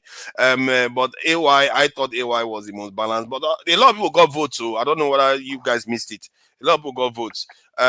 Okay, so it's a local stun. Local, what do you think? You know, what's your closing parting shot for the first? So Forefather, you didn't vote for me. I think I mentioned you. I mentioned because I know. What I was thinking was that I was thinking about people that are not partisan. They don't take sides in terms of tribal politics. And I know I mentioned AY. I mentioned it was Paul. I can't remember clearly. Sorry, I can't remember. If I didn't, I think that was a mistake. I was just kidding. I was not part of the platform. I was out of town. If I didn't, that was a mistake. I was out of town. Local people go vote me na enemy. Oh yeah, I mentioned Masca. I mentioned Masca because Masca, even if he's from the north, he never took sides. You're just because Masca was in London with you then. No, he wasn't in London. He was in Nigeria. So I mentioned Masca. So yeah. No, he was in London then. That takes that. No, you don't. You don't. I don't. None of you were around during that time. So I was there. I was okay. I wasn't. I didn't. You definitely don't take sides. You see, you definitely don't take sides. Yeah. Let me tell you one thing about Paul. Paul, I actually listened to Paul to get information. When Paul is speaking, I can say maybe 99% of the things, he doesn't just talk. He talk with facts. He talk with what he knows. Jago used to be like that. Jago, sometimes he can come very strong with facts. When they are talking, I want to listen to pick things, to learn things very fast from them. Yeah, but the be like say Jago don't they change now. No can understand that. This Kelly, you like to gaslight people. Who won then? why you? Who won? Don't mind this guy, man. This guy like to badmouth me constantly. Never ends. Who won? This comment section, they game out. Don't mind them. I know when he was voting that day. Yeah, people. I mentioned Masca. He's saying I didn't mention Masca now. I did mention Masca. You did mention Masca. I remember These people are wicked, man. This conversation. Can do. Welcome. Yeah. Yeah, look, you wanted to finish what you're saying. Some people say you need to finish what you're saying. What was I saying? Fresh air can do. Fresh. I swear, it'd be like the only thing I can be like it looks fresh. Yeah, 45-year-old Yeah, because you were working hard when he came before, so he just, oh my God, he's very, very fresh. Can do it. Now that we want to go, we want to say good night and good morning. Now you want to bring us back again. He's only a backstage brother. He doesn't like to. I do love backstage, man. Love backstage underground. He looked like CeeLo Green a little bit there, didn't he? That's why I said he want to bring us back for us not to say good night and good morning. Oh no, You his closing statement is what he's going to make now. When we are going, everybody makes closing statement. So Loco, finish yours, then we'll give Kandu a bit more time to close out. Closing statement. What do I have to say? The only thing I have to say is, look,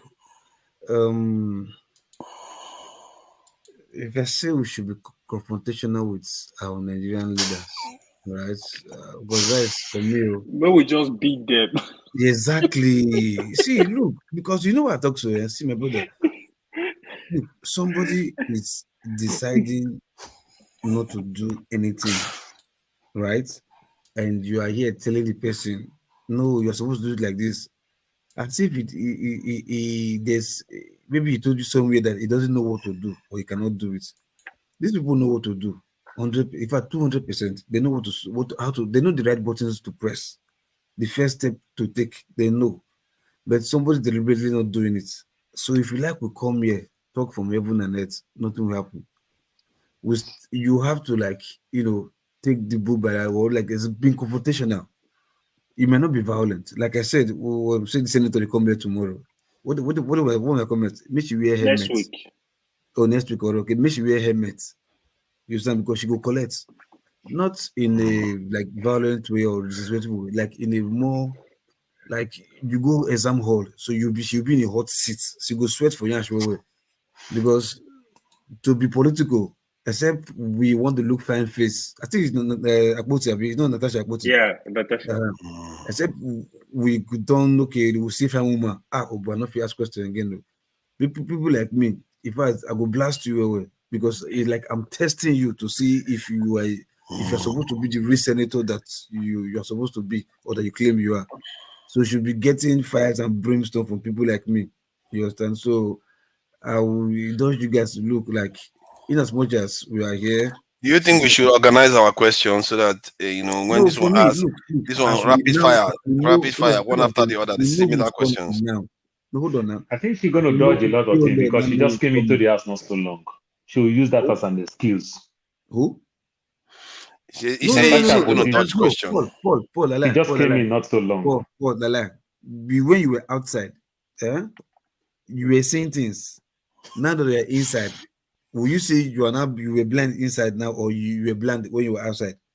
Like, what would you say now? Are you changing your mouth or your stance or your political ideology since you're not inside? No, what I mean, she just came in under 3 months ago. No, see, my brother, look. It doesn't matter, Paul. Let me ask you a simple question.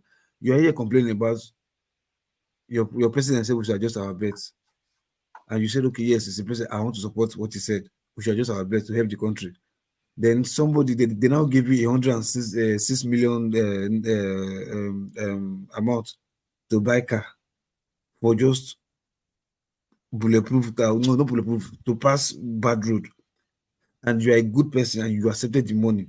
When your people, one person, somebody cannot even eat 3 square meals, you are now accepting money to buy car in the country. No, they didn't give them the money, they bought the car. No, hold on, no, they approved, not the money, they approved that the money should be spent. So my question is, like, how much is it to even fix the power situation in the country? How much is it to fix the country? So the question which you go get, truth, you go bless na beef, na trap you can enter. So I will encourage everybody, please, if we really mean well for the country, we should start writing our questions down now. I mean, sensible and respectable ones, you understand? So that when she know say not be child's play, she come, not trap she enter. Because whatever she's going to say, definitely she knows she's recorded and it's going to be aired live or whatever, and she get to be in her A game, or else we'll let her know, say, come, madam, you're just there as a rubber stamp senator. You just the electee will try and be very polite. No, we're polite. No. That's what I'm saying now. No, I'm so very that good. Come, next no. time she will come back. This But platform, we will not joke. We need to bomb no. her with a lot of Despite we serious come here questions. and play with ourselves, shout for ourselves, this and that. We know, yes, it's for me. I want to believe that it's we doesn't hold the personal against NFOs here. We just the passion and that's it, and it ends there. You get my point. So, and for those who wants to be, thank God she's even from a minority tribe, so nobody should be tribalistic here to tell me, hey, no, because you are from. So I thank God she's from a minority tribe. So at least I will not hear anything like tribe or whatever here. So we should please be constructive and dash out the bullets in a respectful way. And sure, when she come here or when she move, she go no say, man, there are people in Nigeria Nigerians who really who die hard Nigerians who can really die for the country with what she just got, and at least by so doing, it will say attract more people to come here, come to the platform and come and answer questions too. So please, we should be comforting in what we are doing. No mercy, according to what Ngozi said, political grudge, but not beef. If beef, it's who cares? I beg, so for Nigeria better, That's just it, man. So, guys, I want to go sleep. My Thank eyes you. are- Can do. You want to say something before we close out? Before I have my own and Yeah, good morning, my people. I think, it's all been said. All of it has been said. Like the saying goes, a journey of 1,000 miles starts with the first step. And there are so many first steps. It's difficult to know where to start. A lot of these people in power today have been planning for this for the last 30, 50 years to be where they are today. And I think it dawned on me probably about 30 years ago that, wait a minute, these people are sending their children to the best schools in the world. They're getting the best education that can be gotten anywhere. So I'm talking about 20 plus years ago.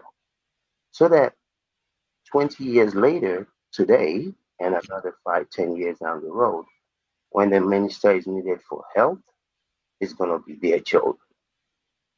When the director is needed for this, it's going to be their children. The challenges, as formidable as they are, they still need to be tackled. Like Mr. Alabas said, Mr. Jagno said, AY said, when I sit down, what I ask myself is, in any society, what do the thinkers of that society, what do they think about? Like the Chinese, they plan for 100 years. It's never about today. You have to plan for the future that you're not even going to partake in. You have to be the Moses that plans for the children of Israel in the years that you will be far gone. And like AY said earlier, what do these people sit down and discuss in their Senate and House of Assembly? It boggles the minds of people like me. Saudi Arabia is planning to export electricity to Europe. Even with their 10, 11 million barrels of oil a day, you with your 1 point something to 2 million barrel, you're planning on continuing to share oil money. The population of Nigeria, based on projection, by 2050 is going to be 400 million people. Who are the people planning for this? People that is definitely not people that are buying 140, 160 million naira SUV. These people are not it. And any one of us that either here or in abroad or in Nigeria that think that these people are going to carry you into any future needs to wake up from that dream. Need to wake up from that dream. Again, KJ, everyone else has said it. There is more than enough resources, human, material resources in that country to propel Nigeria into the future. But unfortunately, these people are not going to live. They're not going to go. You are going to have to force them out. They will fight you tooth and nail. So, like a lot of the people have said, we have to have media houses. We have to educate people. But the average Nigerian, even those that are not in politics, their mindset is how can I get away with something? And an hungry man is an angry man. So it's not just the politicians. If you took out all these politicians, if Obi had won, Obi will not be able to tackle these people. He will have shown good examples on how the way forward should be. But the system itself is rotten to the very core. And it is, I don't know how you fix a system whose core is rotten. So I'm not an optimist, I'm not a pessimist. I just look at things for what they are. I believe Nigeria is going to be good one day, whether that is 50 years from now or 100 years from now. I'll keep listening, I'll keep participating, but that journey is far. Thank you. Thank you. Yeah, the conversations we've had today, I did take it's been quite heavy on some areas, and people, feel like I may be too difficult to convince. I'm very, very easy to convince. You have to give me logic. You have to give me reason that I consider to be superior to what I've got. And by superior, it has to be grounded in facts, in terms of evidence, supportive evidence, not just one source. Even I don't reach conclusion with just one source. I don't. No matter how people say I like to Google a lot, I do Google a lot, but I don't reach conclusion with one source. I look at everything and add them together. Like I said, you always have to use your common sense to an extent. But I'm not a difficult person. I just like good logic, and for me, there was one quote, because in my head, like when I saw that pastor making our people crawl on the ground, that kind of stuff gets to me, because it's like, it just shows you what we think of each other. We don't treat each other as human beings at all. We don't value each other. That's why we sold human beings. We really, and there are consequences to these things. And if any of us were here when the Benin Kingdom fell, and Ijebu, King Java Opopo, when all those nations fell, if you were here, the world would have seemed like it was coming to an end. It's a shame. The people that took over after colonization didn't have that memory. It was gone because they didn't live through it. If not, maybe their behavior would have been very different at this stage. They would have remembered what it was like.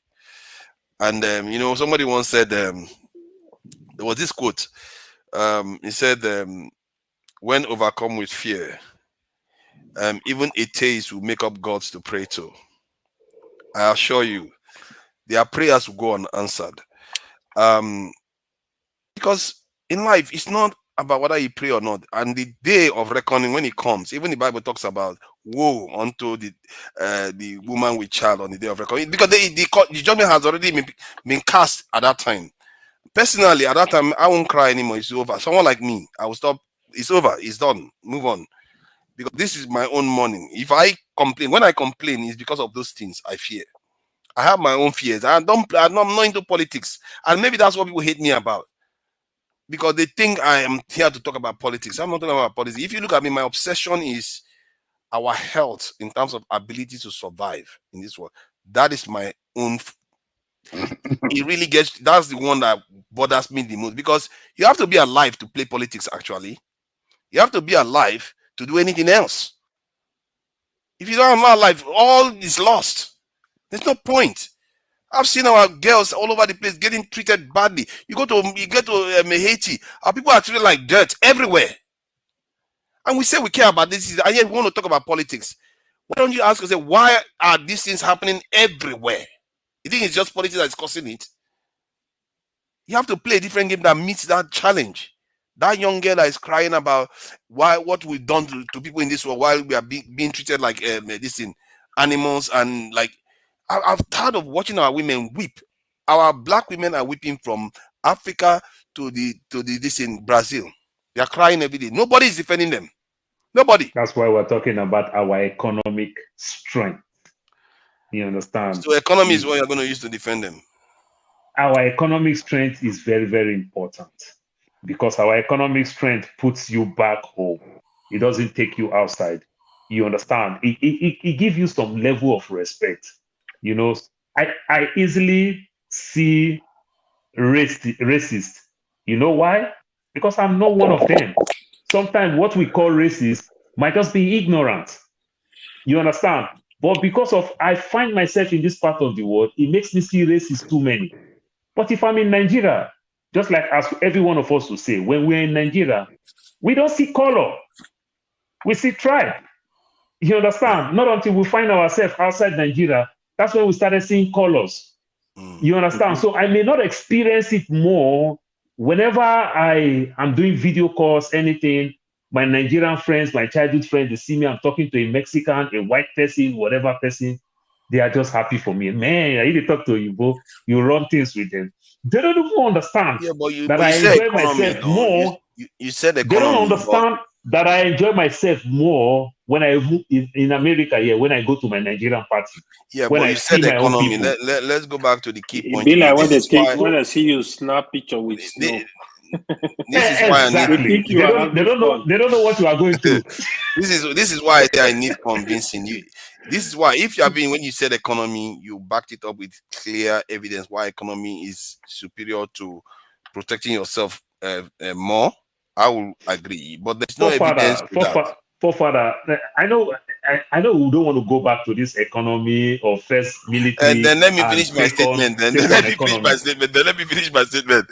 Because it is clear. Evidence is proven clear. There's so many evidence. I can use the Jewish people that actually did buy us as slaves. They used to own slaves. They used to own ships. They own banks. They owned everything. But they didn't control their security. And look at what happened to them during the Second World War. It tells you that there's no substitute for protecting yourself.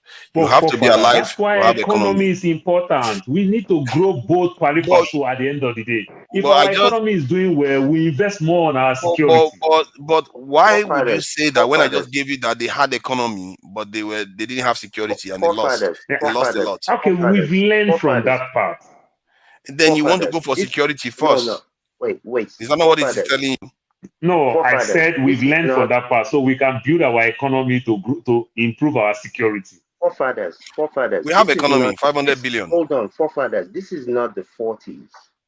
In this day and age, you have to be able to walk and chew gum. You can do the economy while protecting yourself as well. And like you always emphasize, you see, we self-awareness is a very important thing.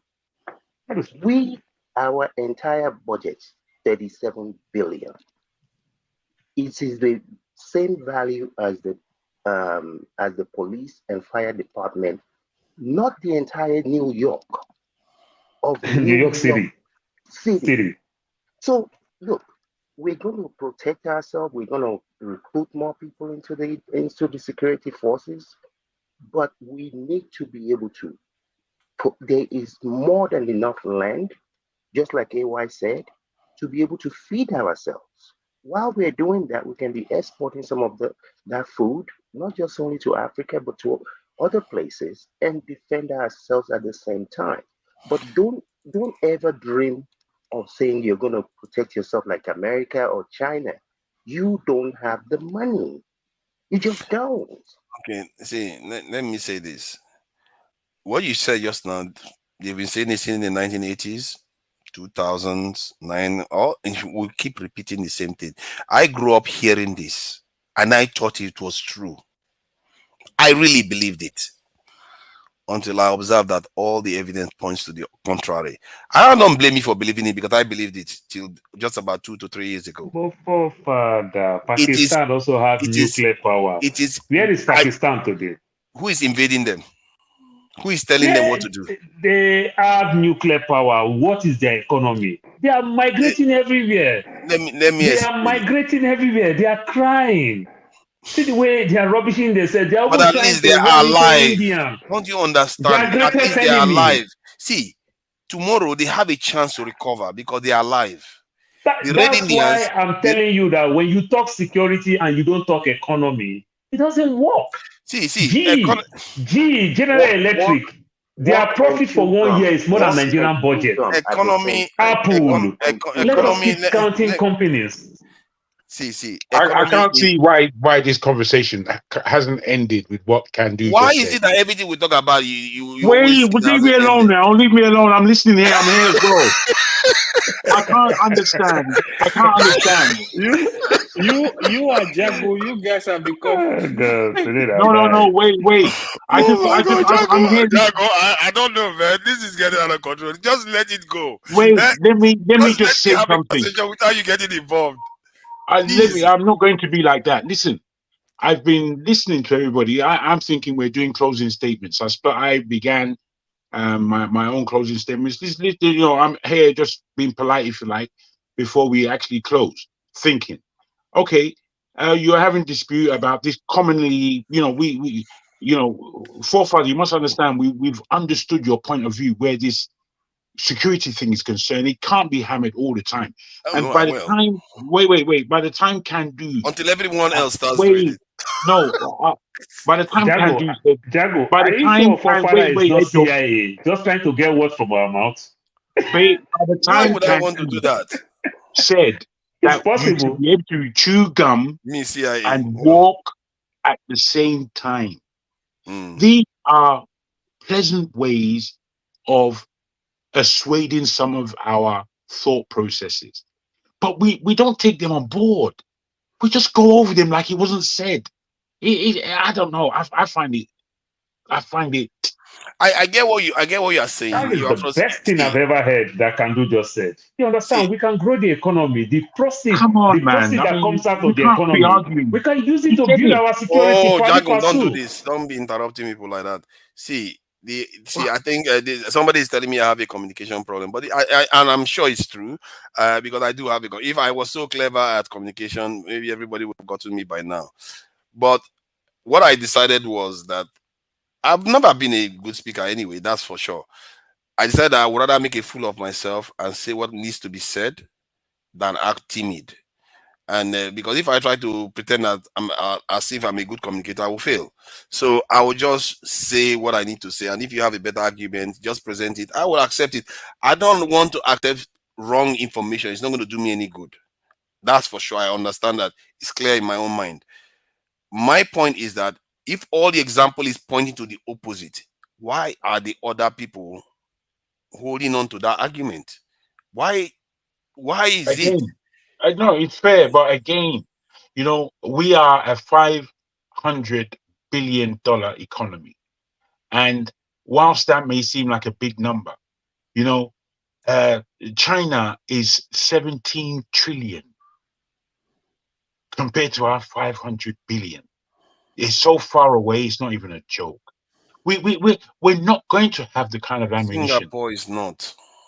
We're not going to have the kind of ammunition that they do. South Korea is not. The ammunition that we have, we're not even using it correctly. We don't need ammunition to start with. We just need to organize ourselves. What I mean is that our security apparatus is just good for West Africa.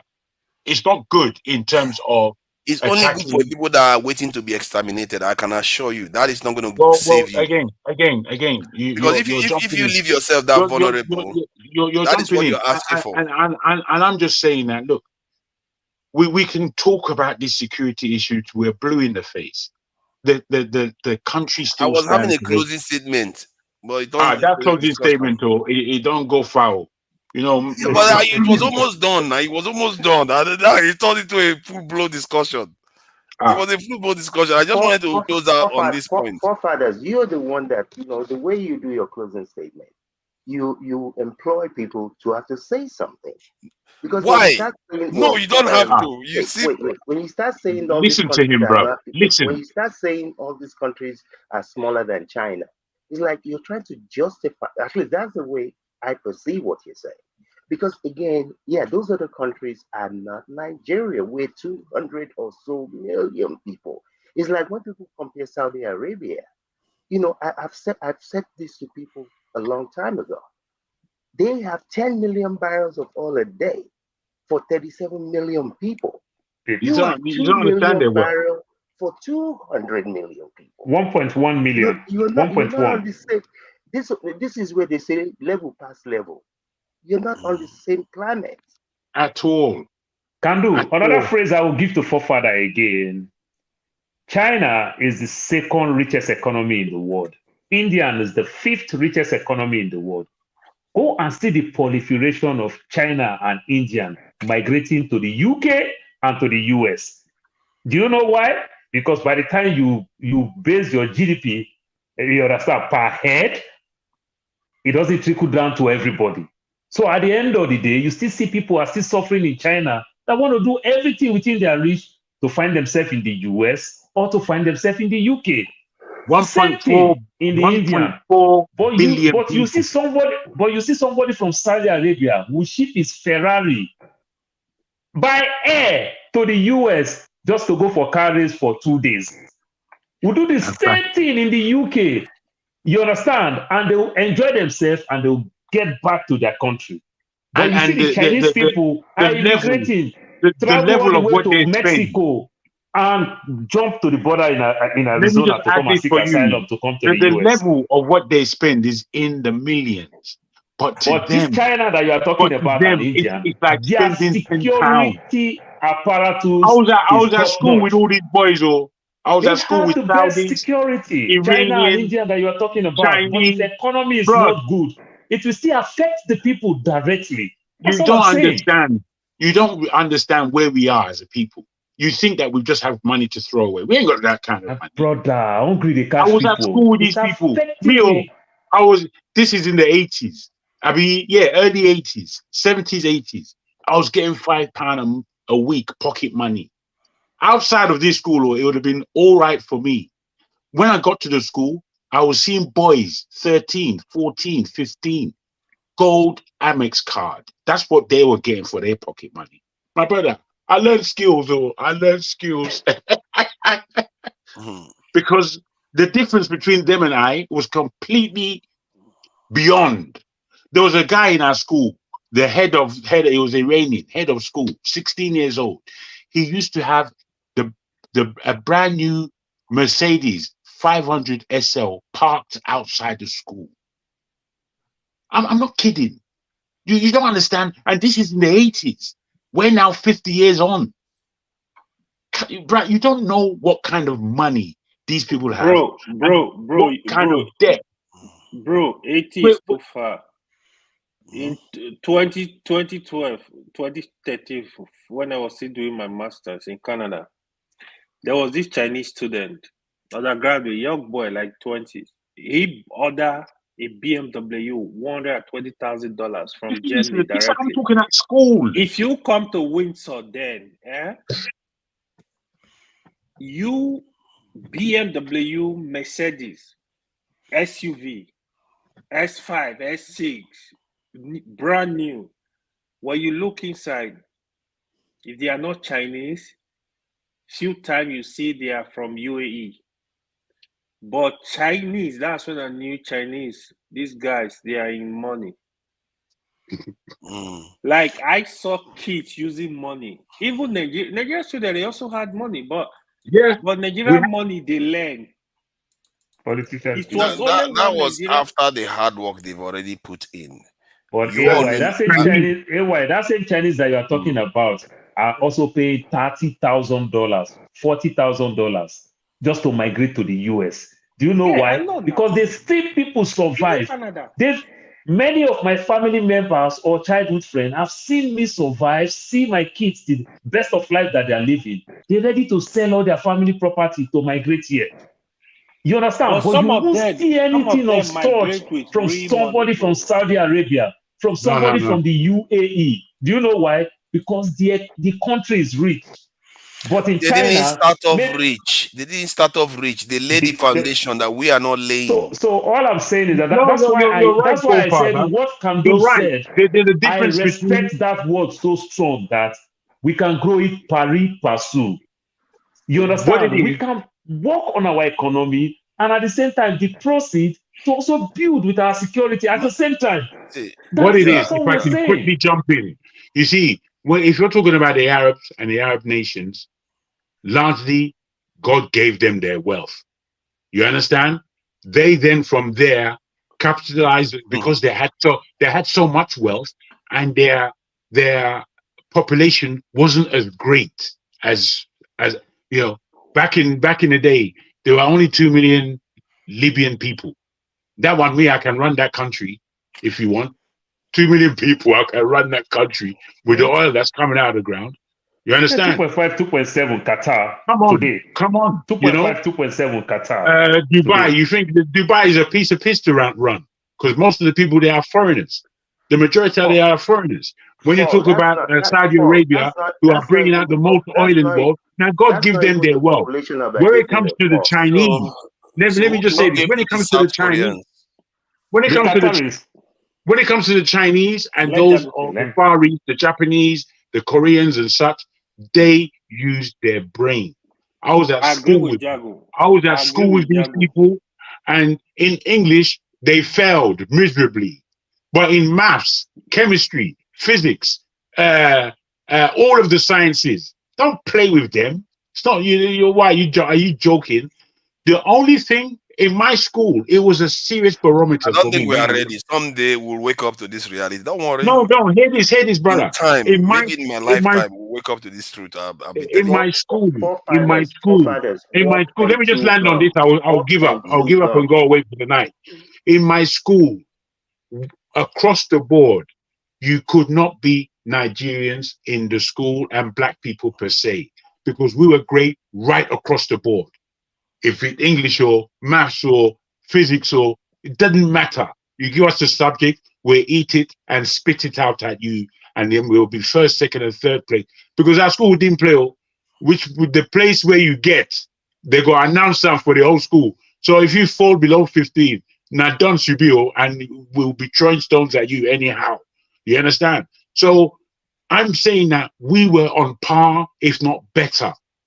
But somehow, when it comes to the reality of life, we are not investing our real talents and bringing our real talents forward. We are putting our worst in front of us. So, we must say it as it is. Bro, what say Jagus just everything said other now. than what needs to be Let me said. What just did he add to say what that you Jagus. agree Let me with? That just they are let me educated? add to. No. Let me add to what Jagus No. said. Sorry. Everybody has Just had 1 their minute. say. Just 1 You minute. said what you agreed with was their education. I understand that there's no need to add more to it. You want to repeat what he said? No, not What did repeat. I you want say? to add something. Okay, go ahead. Yeah, just to add to what Jagu said, right? See, I strongly believe that the leadership in Nigeria really caused problem for Nigeria. Nigeria, we don't have reason not to compete with any country in the world, even in terms of knowledge. When I was doing my master's, when I was in Nigeria, I used to think they are so smart. I used to think, because if you are in engineering, you are in science, you are in medicine, most of the textbooks, they are written by India. I thought they were so brilliant. So when I go to Canada, I was in class with them, a lot of Nigeria, a lot of Chinese, Indians. And that is when I knew they were copycat. Even during exam, there are some of them that are very brilliant. They always copy. We Nigeria, we were maybe close to 10 Nigerians. We go study. We enter class, everybody will go sit down for the different places. India will come and choke. Even exam hall, you see them like, I used to respect these people. Even after the exam, we did way better. To be honest, Nigeria can compete at any level. But the only thing that we did not really harness our talent. We should be able to go into, is it IT? Is it research? Nigeria would have been able to do a lot, because when I see Nigeria, the kind of brain these people get for book, Nigerians are good. It's just that they just mess everything up. The little ones that is many people are just leaving the country. The People brain are is leaving the hungry. country, going to different Hungry to places. learn. But Nigeria have people that can actually sit down and get something done. God bless Nigeria, but it's just a mess. We are in the state we are. God bless Nigeria, but we don't listen to God. You see, the thing is, I was where everybody was. That's the weirdest thing. Why did I move? Don't worry. Someday you Go guys will back. find out. I moved. There's no point of going back. Why? If the place was so comfortable, I would have remained there. Every day I kept finding things that push me, and the evidence is overwhelming.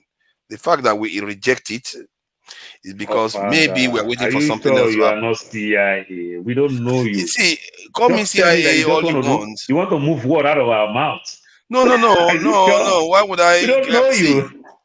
No, it's fine. It's fine. You don't have to say what you don't have to say, but maybe I should be allowed to say what I want to say. I'm not forcing you to say anything. I'm just saying. You see, now what you said is what reminds me the kind of risk I'm You'll be taking so by saying shocked that some the things I'm greatest saying. CIA in our country may be all these are big pastors.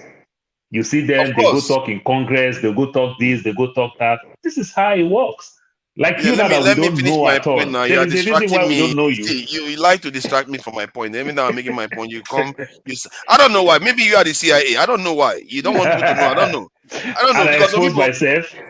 some And I people. expose No, myself. seriously, And this you is keep why yourself private. you should not necessarily trust anybody. No, especially the ones that expose themselves. That's the one that are most confident because they know they don't have anything to worry about. So So you have what to are be you careful. protecting? What are you hiding? Oh, maybe because I'm afraid of the CIA. I'm afraid of them. Why you didn't do nothing wrong? Oh yeah, because I'm busy calling them out all the time. I don't know, man. I don't believe forefathers is anything. Exactly. I mean, I don't believe all that stuff. You want that today. Personally, I tell people. I mean, I'm born and bred and brought up in Lagos. Originally from Ogun State, Abeokuta. But I tell people I'm a Nigerian. I associate with people. I don't care if you're Chinese, if you're from Calabar, Edo, Kano. It matters not to me. I deal with people on an individual level. I don't care what you are. I mean, you can be a member of my family. If I don't get along with you, I'm not going to say it's do or die. So, I hear people say, forefathers, where are you from? Where are you from? To me, I don't really care where you're from. It doesn't matter. Today somebody said forefather is in Gala because he spoke about in Gala. Everything they call me. There's nothing they've not called me here. From devil to just name it. Just they say Papa da Fulani. Why? I don't know. Why? They call me all kinds of names. Do you know somebody came to me? He said, "Oh, like he was asking me your forefather. Oh, do you have his number?" I said, "No." He said, "What are you talking about?" Then he kept asking me. He said, "Oh, is he married? Does he have?" I said, "Oh, we only met on the platform. I don't know much about her." He said, "No, you lie. Like you are." I'm like, "No, I don't." I'm like, "Why do you expect me to go further before we can agree on something?" Or more people for you. Like real issue. He said, "I don't believe you." He said, "I don't believe you." I'm like, "Whatever. I don't care." AY didn't tell them that I told forefather that I'm in London, and forefather told me that he's in Arizona. Don't start that. This person even asked me, said, have I ever visited forefather in London? I'm like, are you still asking me this question? What are you talking about? I'm like, why don't they want to know whether you visited me? Forefathers, I don't even know what the point is. Forefathers, they be like say some ladies for the panel, they take style check you out. They want to know. There are no ladies here. There are no ladies here. No, I meant in the chart. I meant in the chart, not panel. I meant in the chart. Sorry. Yeah, it's just one of those things. I don't know why people think I'm very, very mean-spirited. I really try to understand. I really do. And I'm airing my view because I was like everyone else. I keep saying it. I was like you. I used to believe exactly what you believe. Our economy, our education, our healthcare. We need to go and do it. Like, but the others, this is not what the others did. That's what I keep repeating. I will keep saying it until because you know what I imagine in my head. Because when I was reading these Ovaronwe books and reading about King George of Popo, the shameful ways they all lost everything. I asked myself, if somebody was warning them 300 years or 200 years before that time, maybe they would not have made that messed up like the Japanese didn't mess up, the Chinese didn't mess up like we did. We messed up heavily. Maybe somebody wasn't warning people then. So I thought, maybe I should just make a fool of myself, say it as much as I can. If we are lucky, a few might listen, and if something happens, they will know exactly how to react. I don't know. Bro, you said it's just like what when I you can't do it. say Just say naive you and they get people to repeat after you. right? You said the Some, Japanese didn't mess up, the sometimes Chinese didn't mess up. if Do you know if their you're, history? target Do you for No, do I you know know their what happened to history, the not as Chinese? much, not like we did. brothers, Yes, I listen, know brothers, their if you're a history. Do target, you know what right? happened to the Chinese I When know. people before they? when you have These always things been I happened know, to but it's them, not at the same level and on, like right? we did. bro, You won't see what you're saying. bro, Trust me. bro. You don't understand. If you're being a target on, you won't see what you're saying. You understand? Sometimes you look And I'm also a moderator, so that makes me more of a target too. So if I was a panelist, it would probably be different. See what I'm trying to tell you, right? You see, sometimes if there was a plan, cooked up or ganged plan, or cooked up plan or orchestrated plan, but not just one nation against another nation. It's continents versus a Yes, country so or continent yeah. versus a people. You get so you see Asia, Japan, Chinese, whatever. Look, these useless people founded from coming from Rome or Europe or whatsoever, Germany, those that they have as an ancestral link with Rome and Germany, because they're the problem of this world right now, even as far as when gone to Israel and all that stuff. You understand? Polish people and all what have you. You see, those people, like they if they knew, or how would I put it now, if Africa has nothing, there was nothing in Africa, no human capacity, no mineral resources or whatever.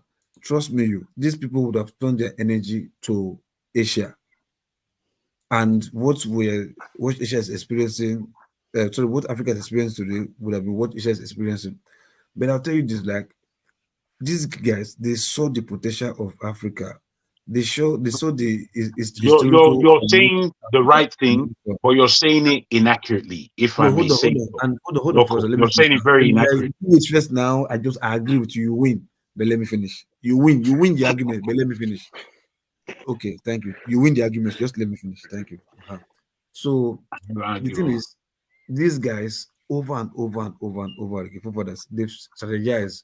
They've seen that this like education and what have you came from Africa and other stuff. So let's pitch our tent here first.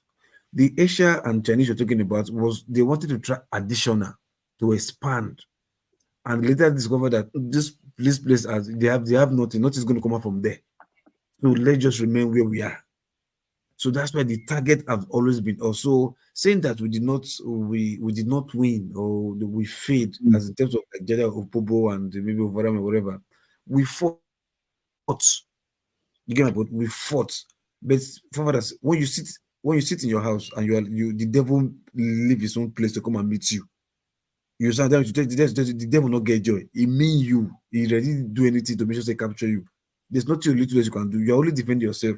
Had it been we have the mind to go and capture them in their own place, maybe the reverse would have been the case, or Well, they we would have did. been. We just didn't do it in their way. You see, prior to No, slavery and all we these don't. things happening. No, We wait. Prior didn't. to slavery and all these things happening, black people were in Europe in mass. No. I said to capture. Listen, I said to No. Hey, and I understand what you're saying, and as I said, you're right, but you're inaccurate.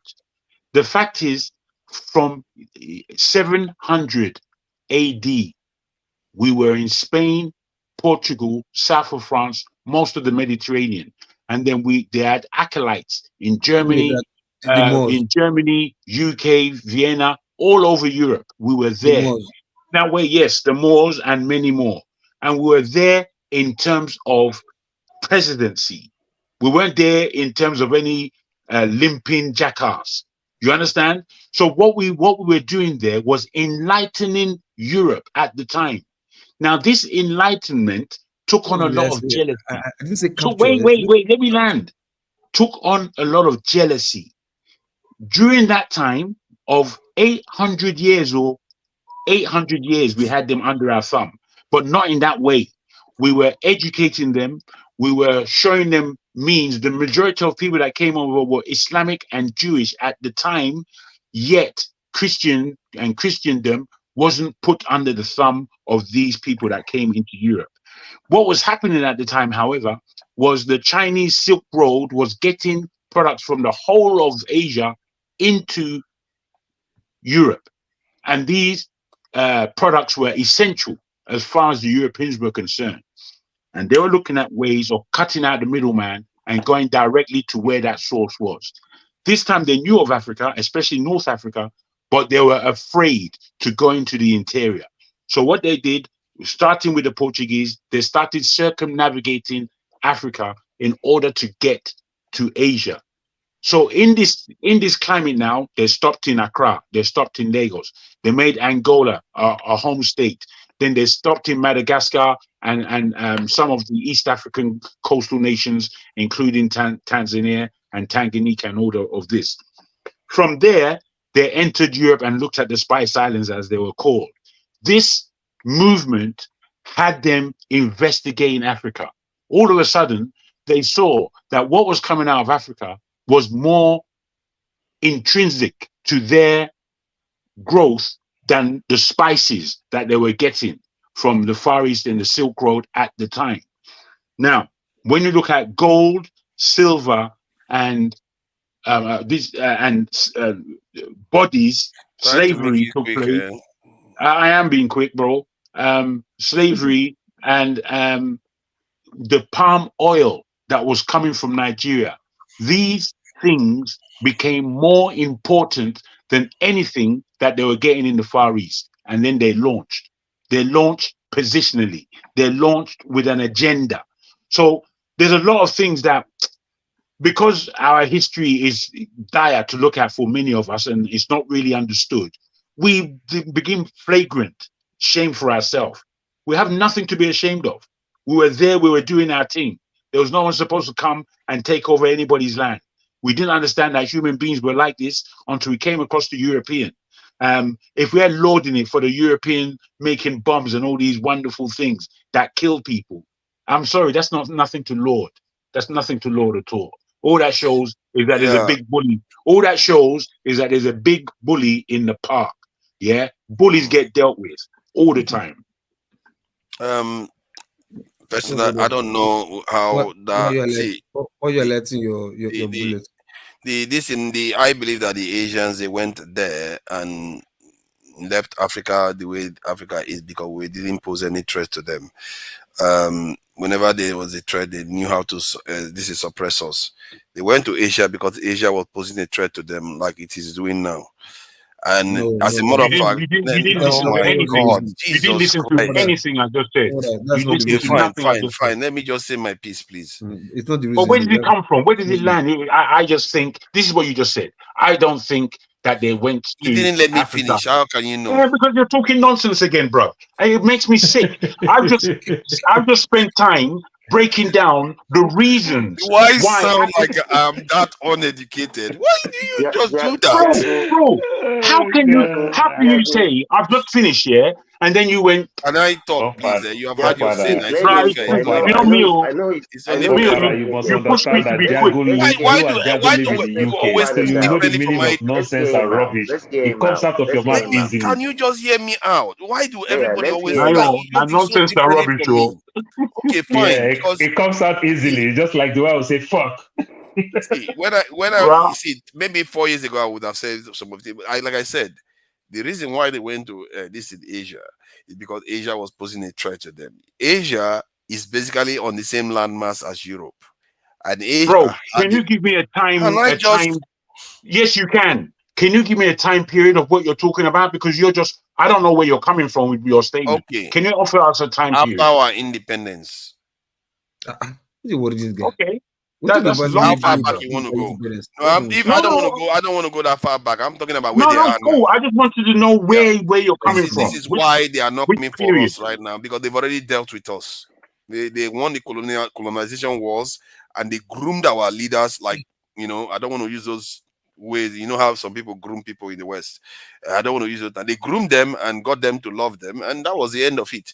And then all they had to do was, according to what the Israelis say, come and mow the lawn now and again.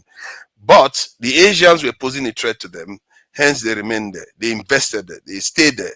Till today, they are still doing the same thing. And for good reason, and because the Asians are posing a threat right now to them too. The Chinese, they went to the Chinese because they saw that if they pull the Chinese away from the Soviet Union, they are going to buy time. And it worked. It gave them enough time to pull the Soviet Union down. These people are very, very strategic. They knew if China and Russia, the Soviet Union was working together, they would have controlled the world by now. And China, Russia working together would drag India in. And 2 billion, more than 2 billion people by now, there are about 3 billion, including Russia with the highest stockpile of nuclear weapons. There will be no looking back for them. Till today, now that dynamics is beginning to resurrect again. The Russians are rising, the Chinese are rising. They are doing their best to pull India away from them. Because they understand if that part goes together, that will be the end for the West. So you have when I said this before, I thought I was so wrong until I checked the answer. I asked the same questions only to find that I used to think that, oh, they just went to China because they just wanted to have a relationship with China. But later on, you all got to me that China is communist. Why would they go there? It doesn't make sense. Why would they go there? It's communist. It's everything they don't represent. And yet they went to China. They offered China. They didn't even go to India. Why? Because China was so close to Russia, and China was heading to 1 billion in population. And if China and China was already nuclear, they couldn't stop China, not like us. They had to go there. If they didn't get involved, China and Russia, Soviet Union will be controlling the world right now. Tell me this, Father. Given the period of time you're speaking in, when would you say that Africa, most especially Nigeria, being what it is, had the time to become a nuclear power, or had the authority or the sway? Because to become a nuclear power, you have to be given permission, basically, by the nuclear powers of the world. So tell me when we had that chance, because it seems that's what you're talking about, becoming a nuclear power. I think to an extent we had the chance. And Jago, when you talk nuclear power, of course they will not approve you. They say you are not up to that level. Of course. So which means sanctions going to come that will crumble your economy. I know. If you want to think about that nuclear power that you are thinking about, you first need to build your economy very well, because definitely sanctions going to come. Paul, not only that, you have to have power. You have to have power to power nuclear. You can't even power a Jegule. You're going to have nuclear power. How does that I'm asking forefather. I'm asking forefather. We have enough power. I'm not limiting my reasoning. What I'm saying is, we can buy power. We have enough. We have enough. You see, the Chinese never had all the gigawatts in the world. Forefathers, this is 2023. We're not talking 1932 anymore. Exactly. You have to be able to You know what we are doing? You know what we are doing? We have become professors of finding problem with every solution. The truth is that the solution remains the same. If you want to get power, there's only a part to it. I think the reason why we are not able to do that, we didn't experience what the Chinese experienced. We didn't experience what the North Koreans and all the others experienced. We didn't even experience what the Jews experienced. The world does not care let me ask you this. reasoning. I'm so sorry, can do. If we had that experience, by now we'll not be talking like. You see why they said it doesn't come at matter. the time. Hold on now. Let me finish my point. Care about your reasoning, your excuses. It's either you do it or get off the stool. Get off the stool. You see, we are just finding excuses for why we wait. Before you know that you know that you haven't answered my question one. And they didn't let me answer. Do you know that there are nuclear physicists in Nigeria who have a program for nuclear proliferation to the point of power? Are you aware that this is happening in Nigeria and that's been happening for over 25 years? Are you aware? That there was a Nigerian what? Not was, is. Please ask the question again now. Let me get it. Please. That there is uranium in Nigeria to a great extent. And this uranium is being used. And there are nuclear plants being exercised by way of practice of where nuclear can go in Nigeria. Do you know that it's been there for over 25 years? I know of a what do they call it? Something reactor that we have for mostly academic purposes, and we did have enriched uranium in Nigeria that was enriched, I think 1 kg or so, to capable of weaponizing.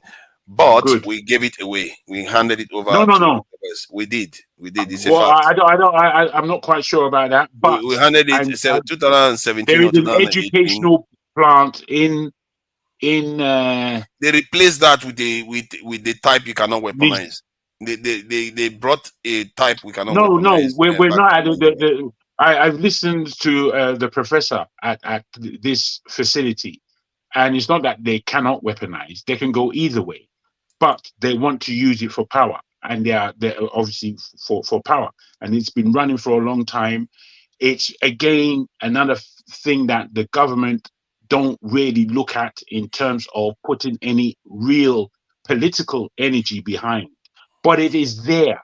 You see, sometimes Americans send their soldiers. They came into Nigeria, took those things, and Nigerians were never consulted at all. But this has happened, and it happened in Ghana. It's well, almost like this they it tell happened. you.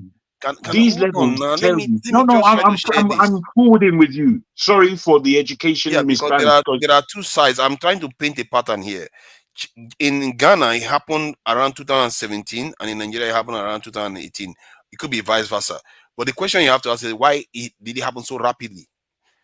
I fear that they understood that the world was changing and they may not have a chance to influence these people to do what they were doing there. They tried to get the one from South Africa from South Africans. South Africans say, "Up yours. I'm not giving you my nuclear materials. You are not going to take from me." So this is the kind of stuff my point is that our people are not even in the space to think like that. If they have been, we experience what the Chinese experienced, we experience what the Japanese experienced, we experience what the North Koreans and all the others experienced. You We think can't we'll go hand over that backwards. kind of stuff? We'll never have handed over that kind of stuff. Again, forefather, unfortunately, we can't do this thing that you often do, which is to go backwards and say woulda, shoulda, coulda. We're at a point No, that's now. not what I did. I'm just Wait. we are not in the mind space. We are at a point right now where there are opportunities. And I'm saying we are not ready. Where there are opportunities. You see, Niger, Burkina Faso, and Mali want to make a confederation of countries. And within that confederation, apart from the economic balance that they would also have a power advantage if they use their thing well. Now, Nigeria should be keying in to this opportunity to become a nuclear power, at least for the sake of energy for the whole of ECOWAS. But are they doing that? Does it look like Tinubu's got any viewpoint on this after he's already scuppered his beginnings Why do you think as a he's not president? keying in? No, he's half scuppered his relationship. They are not there. Well, They this can't. is what we're talking about. When you go on this level, it's not that we don't understand what you're saying, but we wonder what country you're talking about. Because if you're talking about Nigeria, then Nigeria is not the place to deal with. It's like, what's going on? We don't understand. The connection is loose, very So if loose. you understood that, then why are you not arguing for it instead? No, forefathers, you're not ready on so many different levels. Let me tell you this. Like the city of Los Angeles, right, has 10 million people. The city of Los Angeles. They utilize 40,000 megawatts. 10 million human beings. 40,000 megawatts. So whether it is, you see, the world does not care about your reason. They enslaved you. They didn't enslave you. Your leaders are, they're subjugated by foreign powers. Nobody cares. What are you going to do about it now? Isn't that what I'm saying? I just told you what we need to do let about me it, just but you're arguing against it at the same time. Say, what are we going to do? Let me summarize. You see, the thing that I took away from today was very, very saddening to me.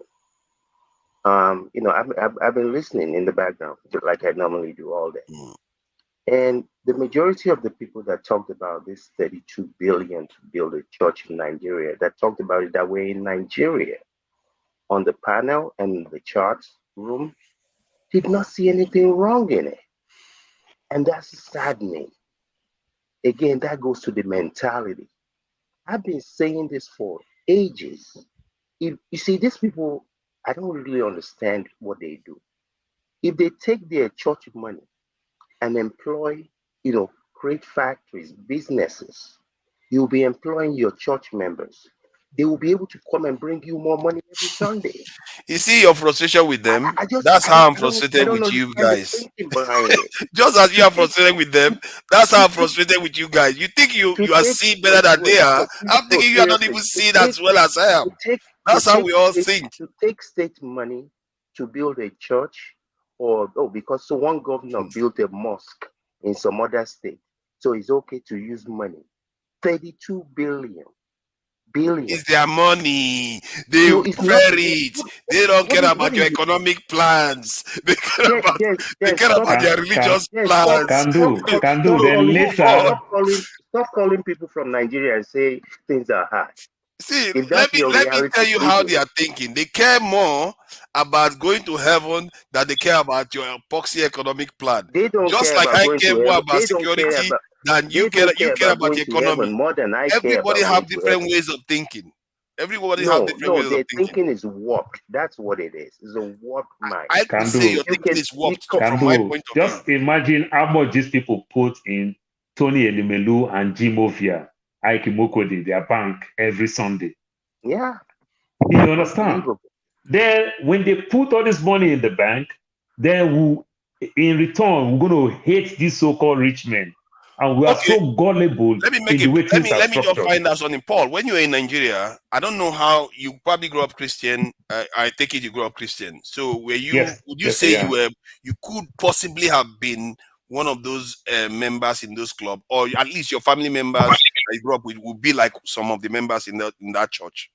Okay, so I'll tell you one. Don't story. Answer the question. No. Just an evening story. Then I will go back. Let me just tell you I'll just tell you small evening story. Then I will go back. What do I mean by that? Let me tell you how funny it is. My father is Jehovah's Witness, and my mother is Pentecostal. But funny enough, my father got to marry his boss' daughter. My grandfather is a captain in the Navy. So just imagine my father who want to be a teacher, go marry his boss' daughter. So my father don't have that African control over his wife. In as much as my father was educated and my mother is a stark illiterate, he doesn't have that control because it's his boss' daughter. So that decision of my father want us to go here was not there. So that bent me more into Pentecostal than Jehovah's Witness. Though I go to Jehovah's Witness thing whenever there's free food, I go eat the food, but I just don't want to carry it back. You wouldn't have had problem with your. But let me tell you how funny it is in the evening hour. No, it's a straight question. You wouldn't have had problem with your church getting bigger, would you? Forefather, when I became, I just want to move fast with your question. When I became U.S. citizen. Oh, your mindset changed, eh? So no. So I called my mother. I said I become U.S. citizen. My mother was wondering, what is U.S. citizen? I've already told her this story many years ago, and they celebrated it. Because what everybody knows is green card. And I told my mom, I have a green card. I traveled to Nigeria. My mother came to America. My mother left. So she understands that I already have that paper that they are talking about. What is citizenship? So I had to explain clearly to my mom that, U.S. citizenship is better than a green card. Now I can vote. Now I can even decide to live in Nigeria for 20 years. Any day I go back, I'm still a citizen. I can from Nigeria vote. My mother went and told pastor. Then the pastor told my mother to go and buy 150 chairs in the church. They did not pray for me. They did not write for exams. Oh, that's when your eye opened, eh? No, not me. I'm already in the world. Remember, I'm a son of Jehovah's Witness. So we are trained to argue. In quote, like the Pentecostal people would think, say Jehovah's Witness are mad people. They read the Bible upside down. You understand? So I'm that Jehovah's Witness product who they teach us more how to read, how to defend our word, convince us with fact and figure. Don't convince me with my pastor. But what I'm trying to get at here is that you were once like those Nigerians. I was never there. When I started, look, your family members were, your mother was. Forefather, in the early stage as a young boy, when I started making money, working in the airline as a young boy, I was making this money and everything. That was when Christ Embassy started in the early stage. But you didn't hate church. Okay, you believe in Jehovah's Witness then. I went there because I'm a money bag. You're wiggling everywhere. You're shuffling everywhere. You believed in Jehovah, church. You didn't have any Jehovah problem with Witness. church. Forefather, you Jehovah see, Witness, they Jehovah can Witness. build big churches too. It's No, not like Jehovah only Witness. normal churches that build big But churches. ask yourself, where is the fund coming? This fund is coming all the way from the US, some other places.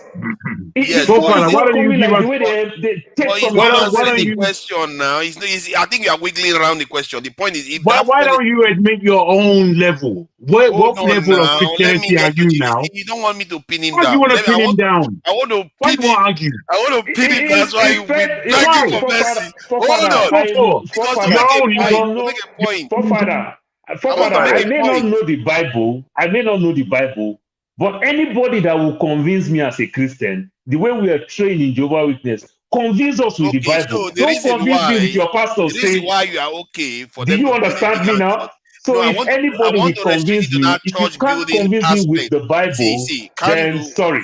So no, Kandu was talking about the church. I want to restrict it to that church building stuff. Why?